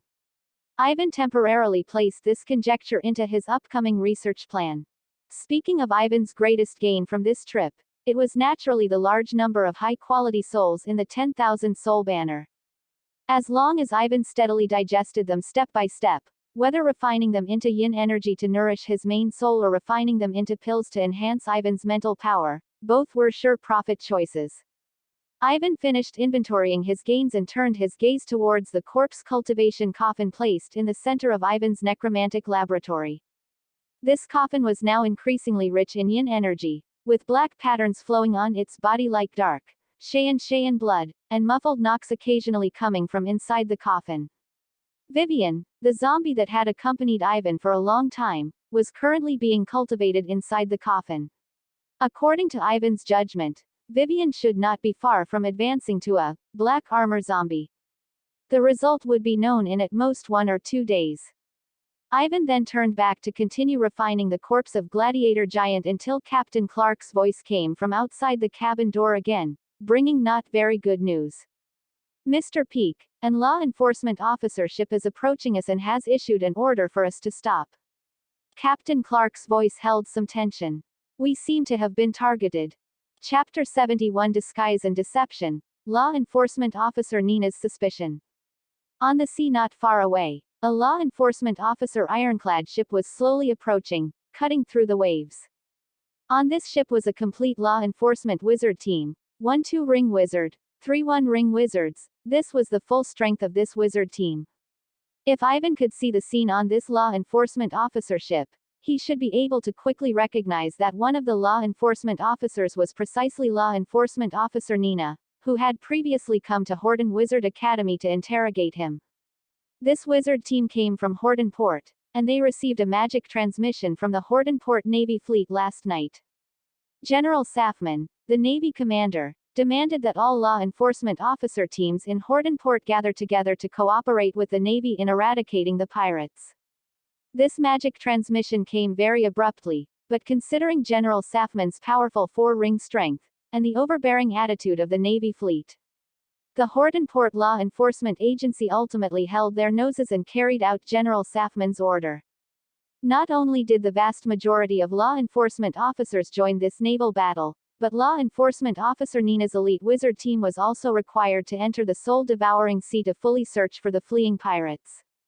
Eradicating pirates was originally a tough and tiring job, and in the end, most of the credit would likely be snatched by the Horton Port Navy. Therefore, the law enforcement officers were full of resentment, which they vented entirely on these fleeing pirates. This ship looks a bit suspicious, not like an ordinary cargo ship or merchant ship. A law enforcement officer used the 1-ring spell, Clear Sight, to remotely observe the Grey Duke not far away, and promptly reported its movements to the 2-ring wizard, Scarface, behind him. 2-ring wizard, Scarface, was the captain of this law enforcement wizard team, and he quickly made a decision. Signal the ship ahead to stop. If it doesn't stop, Nina will sink it directly. Our patience is limited. Law enforcement officer Nina showed a look of eagerness when she heard Scarface say this. She was the only evocation wizard on this ship, and also the assault force of this wizard team. As long as the ship approached within a certain distance, she was confident she could sink it directly by unleashing evocation spells. Captain Scarface, they've stopped. The wizard who had been observing the movements of the Grey Duke suddenly said this, causing everyone on the ship to stop their offensive rhythm. Could this really be a legitimate cargo ship? The law enforcement officer ship slowly stopped near the Grey Duke. To the surprise of the law enforcement officers, the other party actually took the initiative to lower the ladder connecting to the ship's hull, showing a very cooperative attitude. While disappointed, several law enforcement wizards also relaxed a bit. Although eradicating these vicious pirates and black wizards could earn considerable bounties and merit, who knew if some formidable characters might be hidden among these fellows? The number of law enforcement officers and Navy personnel who died on the soul-devouring sea every year was not small. Two-ring wizard Scarface led law enforcement officer Nina onto the Grey Duke. For some reason, Wizard Scarface felt that the temperature on this ship was a bit too low, but he didn't pay attention and instead focused his gaze on the two people in front of him. What made him frown was that these two people were also a combination of one two-ring wizard and one one-ring wizard. This made him vigilant, and he quietly sized up the appearances of the two. The one-ring wizard seemed to be a retired soldier and looked relatively safe. As for the wizard at the two-ring level, if not for Wizard Scarface being able to sense the powerful mental force on him, he might even unconsciously overlook this person. This two-ring wizard's appearance was too plain, a bit too ordinary. Ivan's skinning disguise spell had been exclusively enhanced once, which could greatly reduce the sense of presence of the person wearing the skinned mask. At this moment, Ivan was observing the two law enforcement officers who had come aboard, and he smiled and shook hands with them proactively. Mr. Law Enforcement Officers, I am Captain Clark of this ship. I wonder which law our ship has violated that requires such a large-scale interception. Captain Clark, who was standing beside him, couldn't help but twitch his mouth a few times, but wisely chose to keep quiet and play the role of a crew member. Two-ring wizard Scarface was clearly quite cautious when facing a wizard of the same rank. He spoke in as gentle a tone as possible. Recently, pirates have been rampant in the nearby waters. We just wanted to confirm the safety of your ship. What cargo are you transporting? Ivan showed a relaxed expression. We are a cargo ship belonging to Felix Wizard Shop, with legal procedures and sailing permits. If you have to nitpick, perhaps this ship has been in service for a bit too long. After saying this, Ivan motioned for Captain Clark on the side to get the identification token, while he himself chatted casually with two-ring wizard Scarface. By the time two-ring wizard Scarface had verified all the documents and found that the ship was indeed registered under Felix Wizard Shop, his last doubts were dispelled.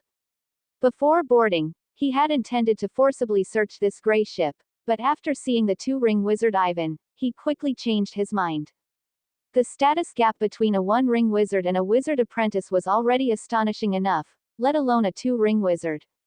Wizard Scarface intended to show sufficient respect to this wizard of the same rank. He no longer lingered and quickly left the ship. By the time two-ring wizard Scarface and law enforcement officer Nina returned to the law enforcement officer ship, law enforcement officer Nina suddenly tugged at Wizard Scarface's sleeve and said with a slightly serious tone. Captain Scarface, I think there's something wrong with this ship. Something wrong. Wizard Scarface's brows furrowed. He hadn't found anything unusual. From all indications, this ship was a normal cargo ship. As for the powerful strength of the two wizards on board, he didn't have too many doubts either. After all, some goods from Felix Wizard Shop were indeed worth being transported by a two-ring wizard. Law enforcement officer Nina slowly let out a breath. She had astonishing intuition and judgment in certain aspects. I looked at their documents, and it says that Captain Clark of this ship is a one-ring wizard of the law school, not a two-ring wizard. Wizard Scarface raised an eyebrow, trying to offer some explanation. That's also very normal. Many things are old artifacts from many years ago. Perhaps over a long period, this captain was promoted from one ring to two ring. No, there's another issue. Law enforcement officer Nina keenly grasped a certain point. and she said in a hurried tone. From the moment I boarded the ship, I sensed a strange chill. At first, I thought it was just that the ship's temperature was generally a bit low, and I didn't pay attention. But when I left the ship, I suddenly remembered, that should be a sign of particularly dense necromantic energy. I've met another powerful necromancer in Horton Port, and his laboratory also had a similar situation. This should be a common trait of the necromancy school. Law enforcement officer Nina didn't connect Ivan with Captain Clark. After all, no one would have thought that the famous corpse refining professor, Ivan Atrox, would disguise himself as the captain of a ship. But law enforcement officer Nina's words were enough to arouse Wizard Scarface's vigilance. He weighed his options carefully and said to law enforcement officer Nina solemnly, "You're right, we can follow this ship and contact other wizards. Maybe we really did stumble upon a big fish among the black wizards." Wait, did you hear something?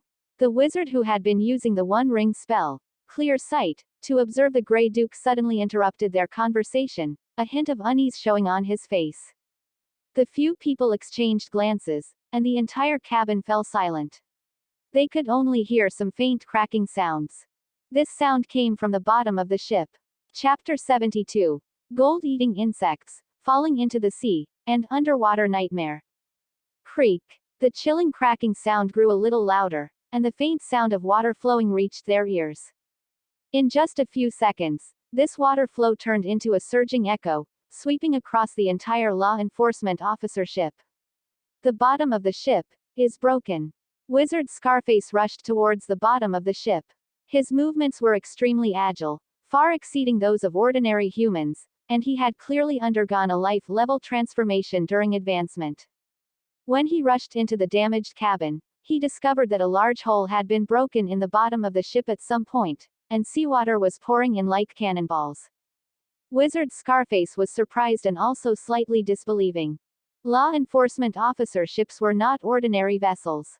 Although they were far inferior to the heavy wizard ironclads in the Horton naval fleet, the hull steel plates were also solidified with protective spells. Unless the hull was continuously bombarded with evocation spells, it was impossible to cause such heavy damage. It was clearly impossible to break such a large hole silently.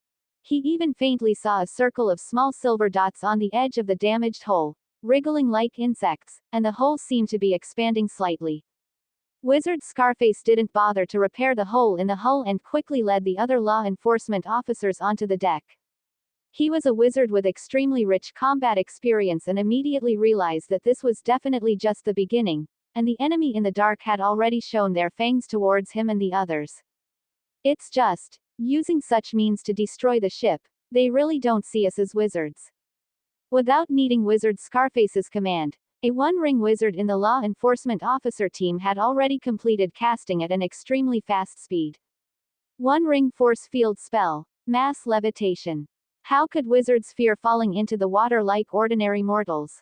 Although Wizard Scarface didn't know what kind of spell the enemy used to silently tear such a large opening in the hull. But just relying on this to make them panic was clearly too naive.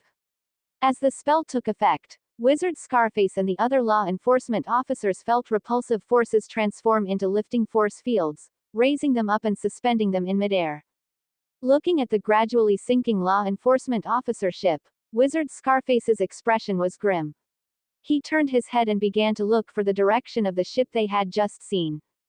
This ship definitely has a problem. That ship hadn't gone far. Wizard Scarface could even faintly see a figure standing on the deck, looking coldly towards them. Was it the two-ring wizard? Chase after them. Forget the ship, I have a feeling this is a big fish. Wizard Scarface quickly made a judgment. The enemy attacking them with such means likely had less strength than they did.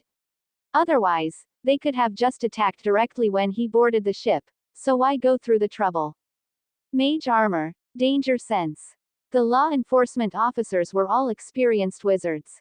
Even the youngest law enforcement officer Nina had participated in many battles. They immediately cast various protective spells on themselves to guard against the opponent's spell ambush. After all, the physique of these one-ring wizards was far less powerful than that of two-ring wizards. The biggest taboo for glass cannons as only knowing how to attack and not how to defend. These were bloody lessons for the law enforcement officers. Suddenly, Wizard Scarface faintly felt a subtle spell fluctuation sweep over, but it didn't produce any obvious effect. This spell is. Before Wizard Scarface could identify what kind of spell it was, he felt the force field around him undergo drastic changes. On the deck of the Grey Duke, Captain Clark's nostrils bled. As a wizard whose mental power had been severely injured, such a high-load mental output was a great pain for him. But the effect of this spell was immediate. One ring command spell, prohibit levitation. Command school spells were very special and extremely difficult to learn. Most of these spells could rewrite reality and affect matter on a fundamental level. And Captain Clark, as a former naval centurion, relied on his extremely proficient command school spells. This one ring spell, prohibit levitation, didn't directly affect the wizards themselves, but rather rewrote the rules of the force field environment around the law enforcement officers. Therefore, this spell bypassed the defenses of spells like Mage Armor and Danger Sense, causing the One Ring spell Mass Levitation to suddenly fail. Caught off guard, all the law enforcement officers failed to adapt to the drastic change in the force field and did not take effective countermeasures, falling straight into the seawater. Wizard Scarface was the least affected. After all, he was a two-ring abjuration school wizard. Falling into the seawater didn't cause him any panic. He quickly cast a two-ring protective spell on himself. Mental Shield. On Wizard Scarface's body, the abundant mental energy shield expanded, forcefully repelling the seawater and eliminating the possibility of being attacked underwater. But for no reason, Wizard Scarface once again felt a strange chill. What is this situation? His pupils suddenly contracted. He saw that the surrounding seawater had changed color.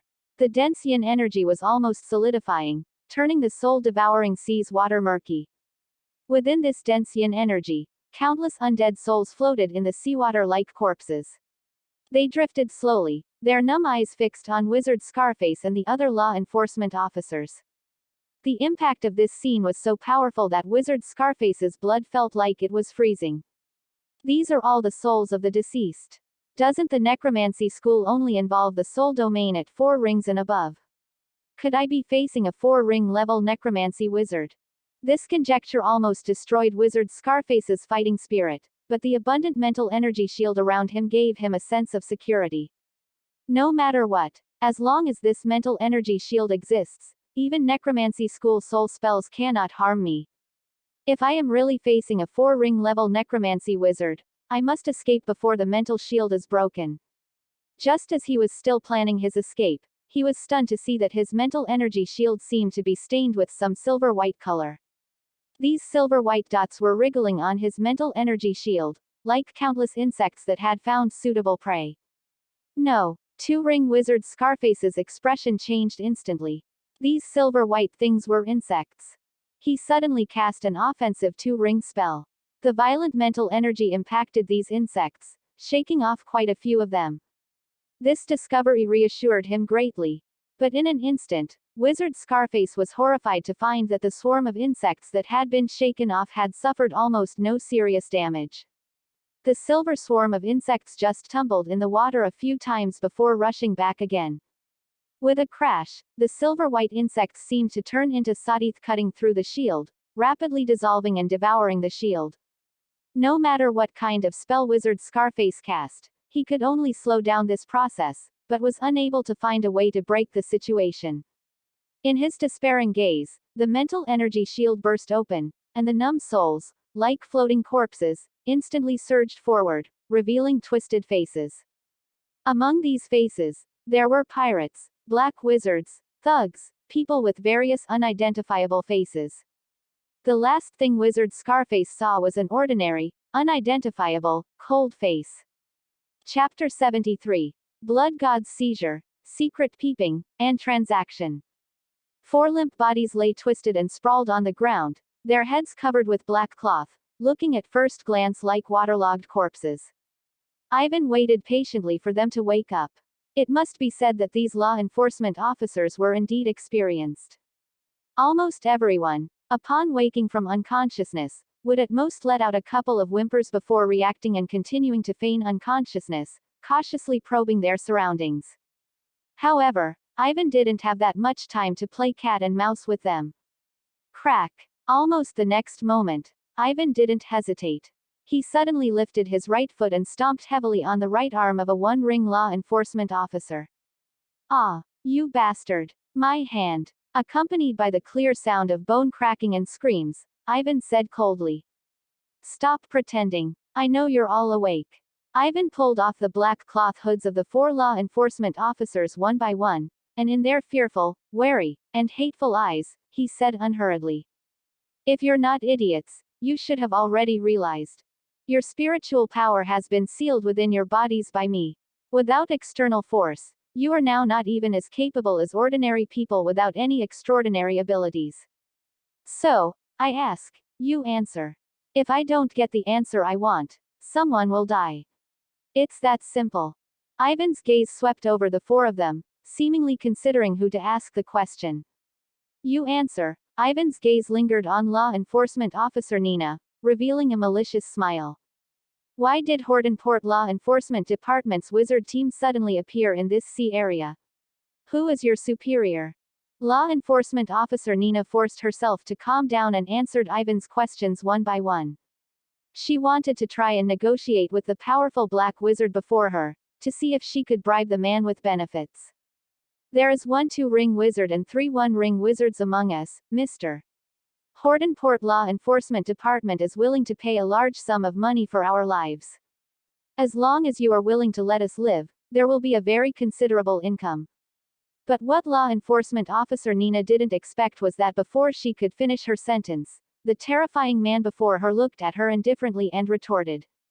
"Who asked you?" The next moment, in law enforcement officer Nina's bewildered eyes, Ivan pressed his right hand onto the head of the law enforcement officer whose arm had been broken and who was constantly wailing, without hesitation. "I said, I ask, you answer. It seems you must pay with your lives before you can understand my words." In the horrified eyes of the few people, countless bloodshot lines suddenly bulged in the law enforcement officer's eyes. He opened his throat wide, making gurgling sounds from his mouth. A blood-red fruit flew out of his mouth, seemingly having absorbed all the blood and spirit from his body. Ivan felt this blood god seed merge into his palm, nourishing Ivan's physical body and transforming into dozens of condensed blood energies. The blood god seed's overbearing absorption power was already starting to show. If Ivan's blood path cultivation wasn't too profound yet, the efficiency of refining others' essence, chi, and spirit would have been even higher.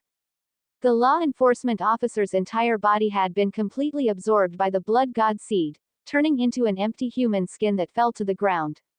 Not a single ripple arose in Ivan's heart. He had originally planned to disguise himself and Captain Clark of the Grey Duke as a regular cargo ship to get through the law enforcement office's inspection. However, Ivan also didn't expect that among the 2 wizards who came aboard to inspect, one was law enforcement officer Nina, who had previously investigated him. Upon seeing these 2 law enforcement officers, Ivan had already sentenced them to death in his heart. He didn't want to gamble, nor was he bothered to gamble whether law enforcement officer Nina would recognize his identity. On this soul-devouring sea, gambling whether others would make a move on you first was an extremely foolish thing to do. Evidently, Ivan had gambled correctly. Law enforcement officer Nina only belatedly realized what Ivan had done. Her lips trembled a few times, but she ultimately couldn't say anything more. On the other side, the 2-ring wizard Scarface's heart sank to the bottom. This evil man before him was clearly one of the most difficult types of black wizards to deal with. No, far more terrifying than any black wizard he had ever seen. Second question, what is that thing under your chest? Ivan turned his head and carefully examined law enforcement officer Nina's full and rounded chest, hidden beneath her dark uniform. Law enforcement officer Nina's face paled, and she forced out a flattering smile. "Mister, if you are interested in me, you can do anything to me. Perhaps we can go to a certain cabin. I will do my best to serve you, mister." Law enforcement officer Nina responded stiffly, trying to find a way to stall. But at this moment, a sigh came from her chest. Stop struggling, Nina, I've been discovered. Ivan looked at law enforcement officer Nina with interest. He had sensed a faint feeling of being watched from the very beginning. If Ivan hadn't taken those few little evil pills he had refined, and if the white bone contemplation method hadn't been diligently training his spiritual power day and night, Ivan's spiritual power would have already broken through the 30-point mark and would be steadily advancing towards a higher level.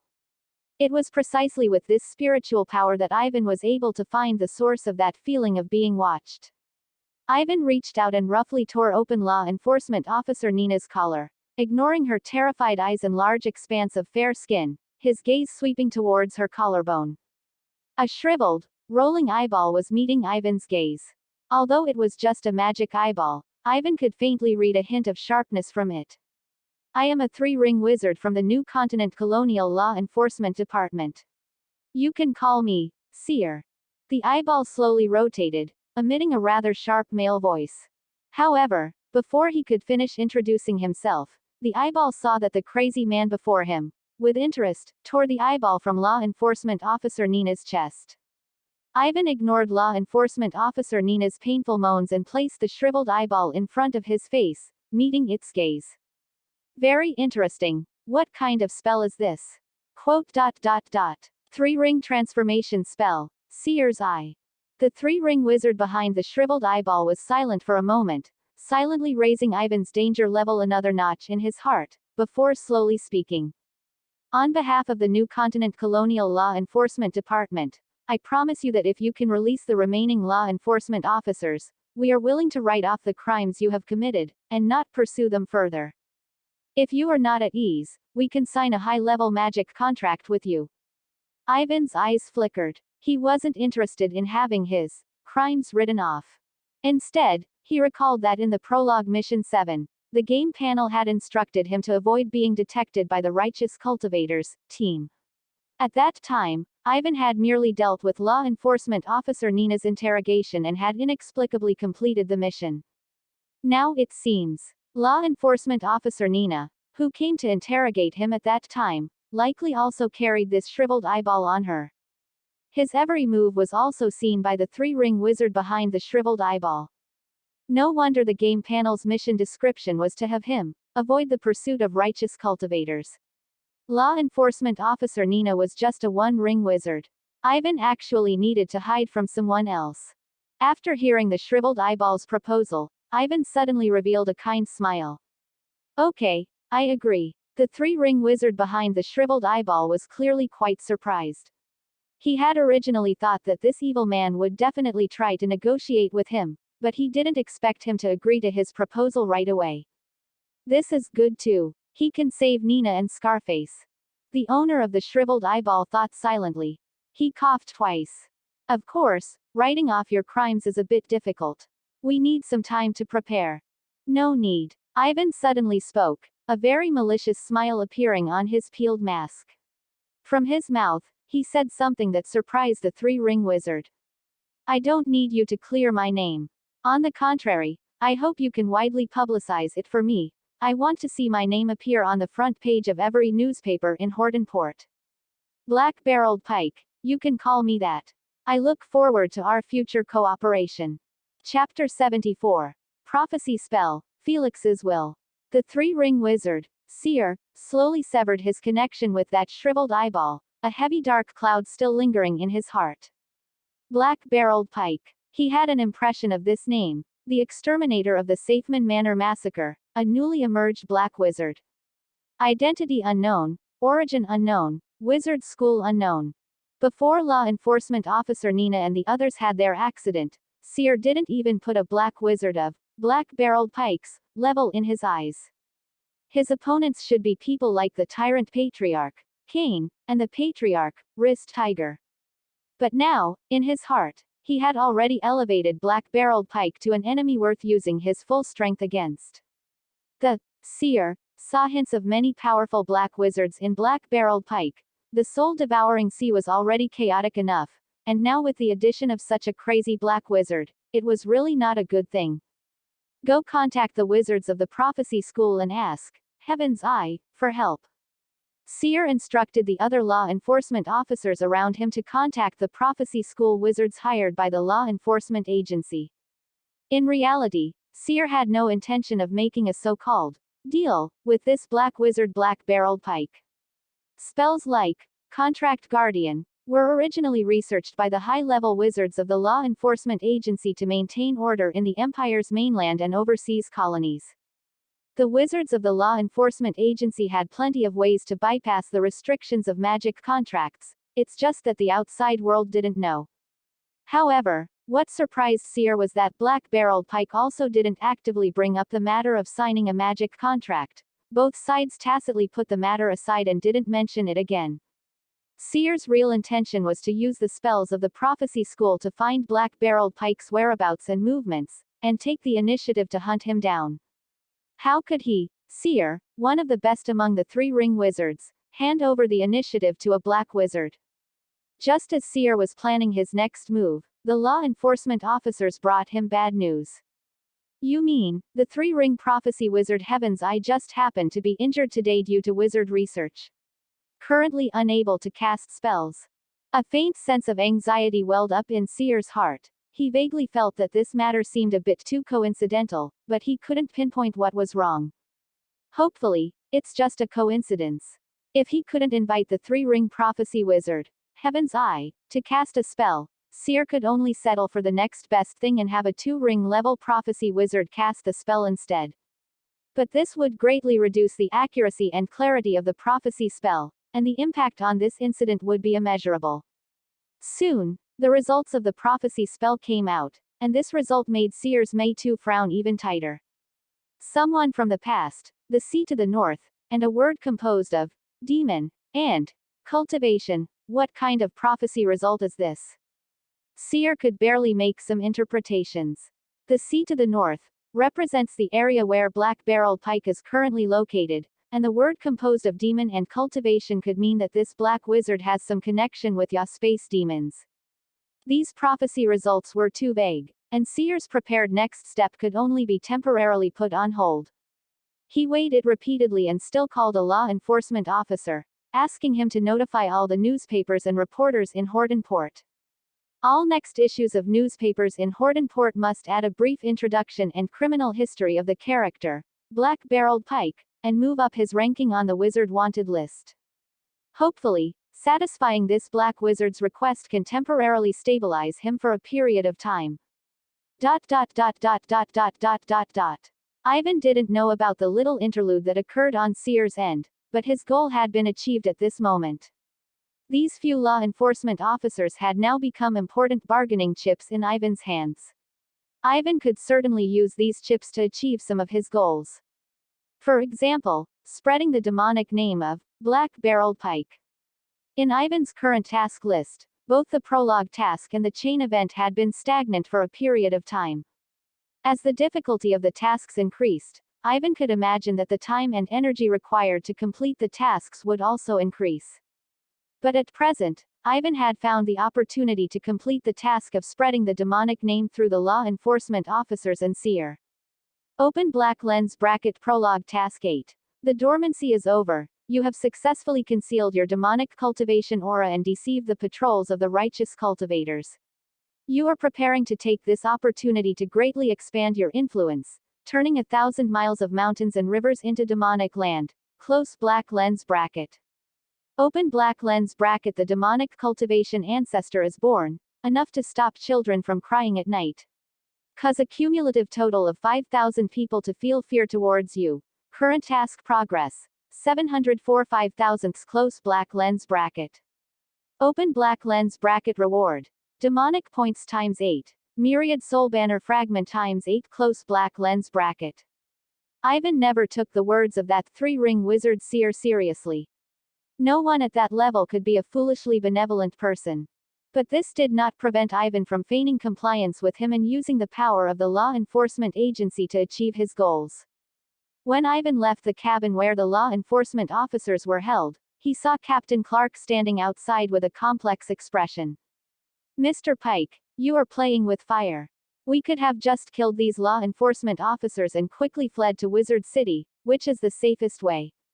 Yes, and then, Ivan frankly agreed with Captain Clark's words, patted Captain Clark on the shoulder, and said softly, "Mr. Clark, if I'm not mistaken, your connection with that Mr. Felix should be deeper than I imagined, right? An ironclad ship solidified with rare spells, a veteran who has mastered command spells. That Mr. Felix has exposed himself, he values me, or rather, he values something about me." Ivan's words were decisive. The longer he stayed on this Grey Duke, the more he could feel that something was wrong. Especially Captain Clark's command school spells and the abnormality of the Grey Duke. Ivan silently observed these things. The Grey Duke is most likely not an ordinary cargo ship, but one specially prepared for him.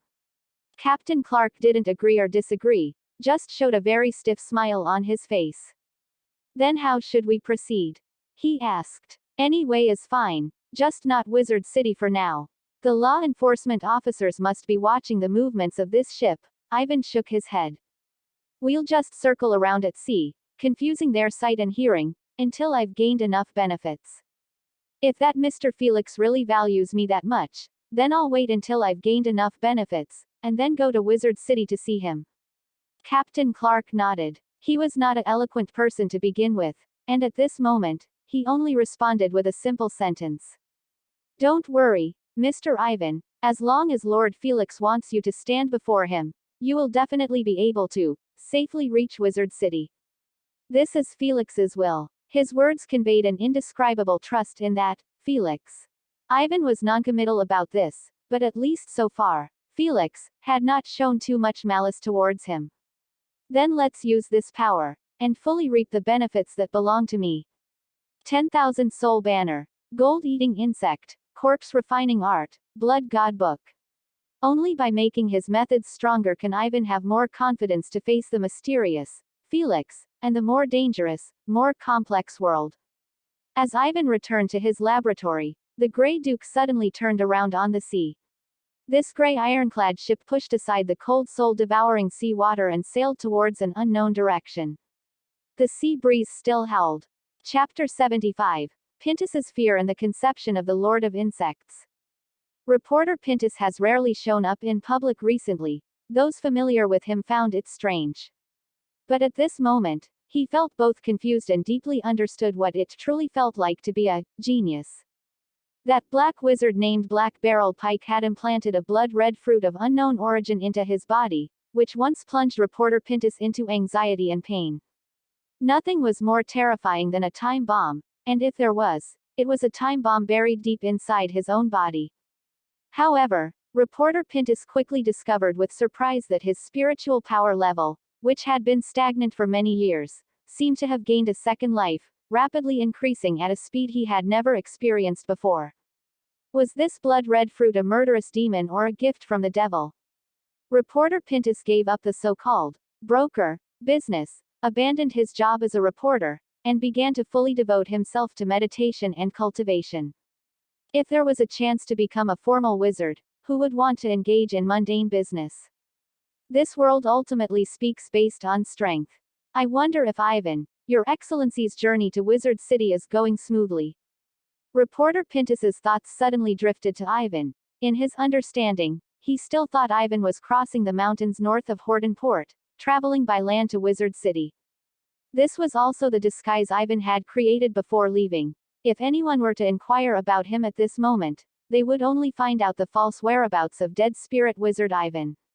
Under Ivan's meticulous disguise, his plan was very successful. So far, no one had connected Black-Barreled Pike with dead spirit wizard Ivan.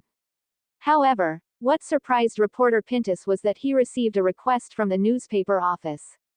"You mean, the front page news of all the newspapers in Horton Port tomorrow needs to feature a wanted announcement for a black wizard?" Reporter Pintus asked the newspaper staff in front of him in surprise, but received a positive reply. "Yes, Mr. Pintus, you are the only one in the entire newspaper office who can write a news article that meets the requirements from above. Please do not refuse." "All right, what's the name of that black wizard? What kind of person deserves such widespread attention?" "His name is Black-Barreled Pike, Mr. Pintus, a black wizard who has recently appeared on the Wizard Wanted list." Snap. A crisp sound of a pen tip breaking came from reporter Pintus's hand. His bewildered look startled the others, who quickly showed concern for him. I'm fine. Reporter Pintus, still shaken, changed to a new pen. The figure of that nightmarish black wizard appeared in his mind, and he silently prayed. He hoped he would never encounter that terrifying guy again in this lifetime. Ivan immersed his mind into his spiritual space. The cold, pale laboratory table reappeared before Ivan.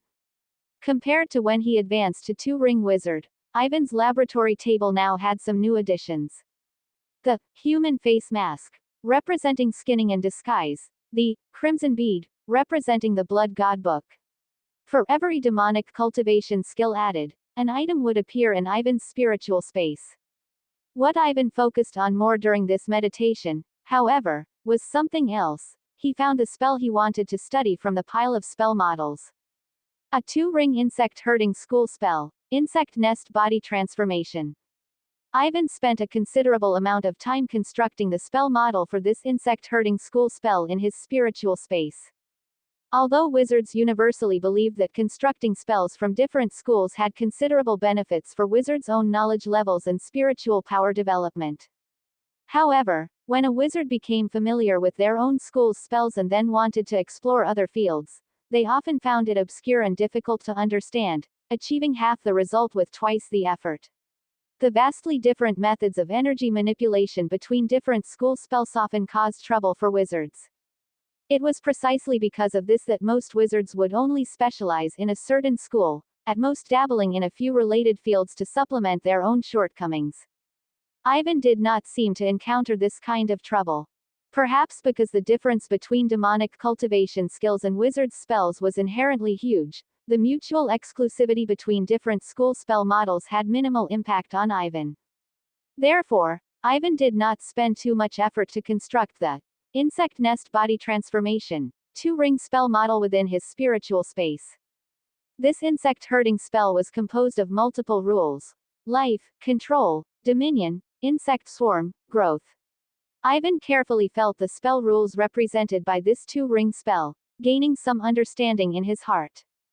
The spell Insect Nest Body Transformation could open up a brand new organ called the flesh insect nest within a person's body and transform the person's body into an environment extremely suitable for insect swarm survival. The insect-type extraordinary creatures cultivated in the flesh insect nest would subtly develop ferocity, increase their strength, and be more likely to obey the commands of the insect-herding wizard.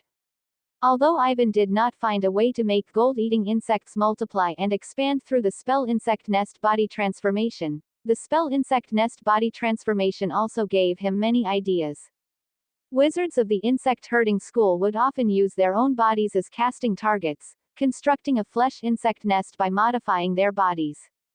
But this did not mean that the spell Insect Nest Body Transformation could only be used on oneself. Theoretically, using it on other people's bodies was also fine. There were quite a few black wizards from the insect-herding school who, after capturing their enemies, deliberately transformed their bodies into flesh insect nests, allowing the insect swarm to gnaw, lay eggs, and hatch within the enemy's flesh.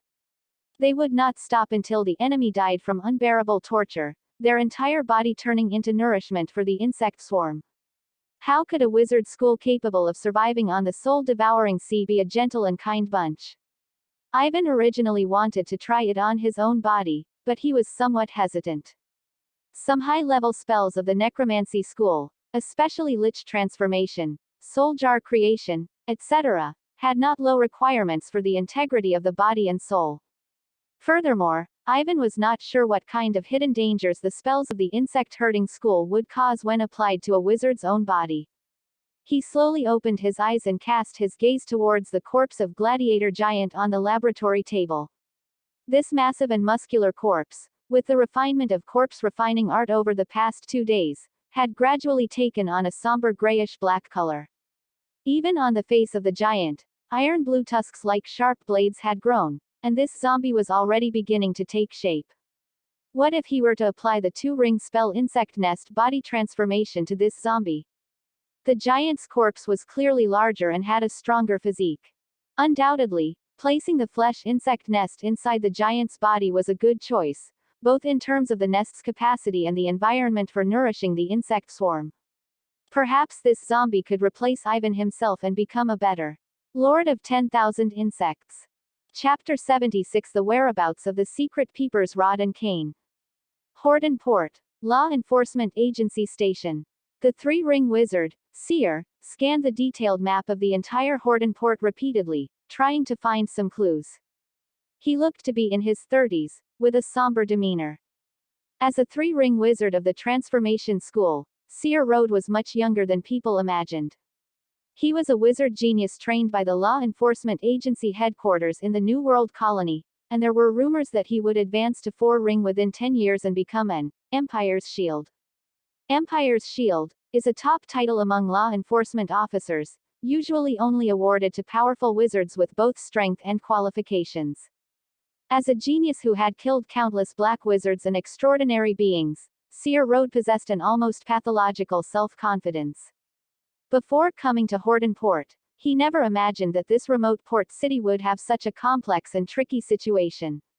An informant planted by the New World Colony Law Enforcement Agency headquarters within the Four Pillars God cult sent out a message before he died. A powerful and mysterious tyrant patriarch and his followers seemed to be brewing some terrifying plan. His destination was the remote port named Horton Port, and besides that, there was no other information. Seer Road believed that dealing with a three-ring level cult patriarch was more than enough, so he brought a team of elite law enforcement officers to Horton Port and began investigating the whereabouts of this tyrant patriarch. However, before even arriving at Horton Port, he realized that this mission was far from as simple as he had imagined. First was the attack from tyrant patriarch Cain. As the law enforcement officer team was about to arrive at Horton Port, they were attacked by a mysterious wizard. Combining the characteristics of the spells and the level of strength, Seer Road quickly determined that the attacking wizard was precisely the target of his trip, tyrant patriarch Cain. But Cain's strength was far greater than the intelligence suggested. This patriarch's use of Subspace was exquisite, and coupled with his suspected bloodline identity, the unprepared law enforcement officer team suffered a great loss at his hands. Seer Road was severely injured, and the law enforcement officer team also suffered heavy casualties, with several elite law enforcement officers lost in that battle. After that, tyrant patriarch Cain disappeared without a trace, and no matter what methods Seer Road used, he could not find the figure of tyrant patriarch Cain. This was a very terrifying matter. Just as Seer Road was at his wit's end, new developments made the situation in Horton Port even more complicated. A fleet quietly appeared on the soul-devouring sea, and the controller of this fleet issued a cold, silent declaration to the entire Horton Port. Four-ring wizard General Safman had returned with his fleet. This brought even greater pressure on Seer Road, as the law enforcement agency and the Imperial Army had always been at odds. Moreover, there were vague rumors that General Safman might have some connection to the Four Pillars God cult, but as it involved such a powerful wizard, no one dared to make a definitive statement about it. Besides that, there was also the great pirate, Wrist Tiger, who suddenly appeared on the soul-devouring sea. The rapidly deteriorating situation even made Seer Road entertain the thought of asking for help. But Seer Road's acceptance of the mission, tyrant patriarch Cain appears in Horton Port, was not for the sake of maintaining order and eliminating evil as stated. He could only obtain more resources and impact the realm of a four-ring wizard by completing this event and proving his strength. These powerful opponents already made Seer Road extremely vexed, and at this moment, he felt a trace of his spell's spirituality being touched. It was that black wizard, black-barreled pike. Seer Road felt a deep sense of disgust rising from the bottom of his heart.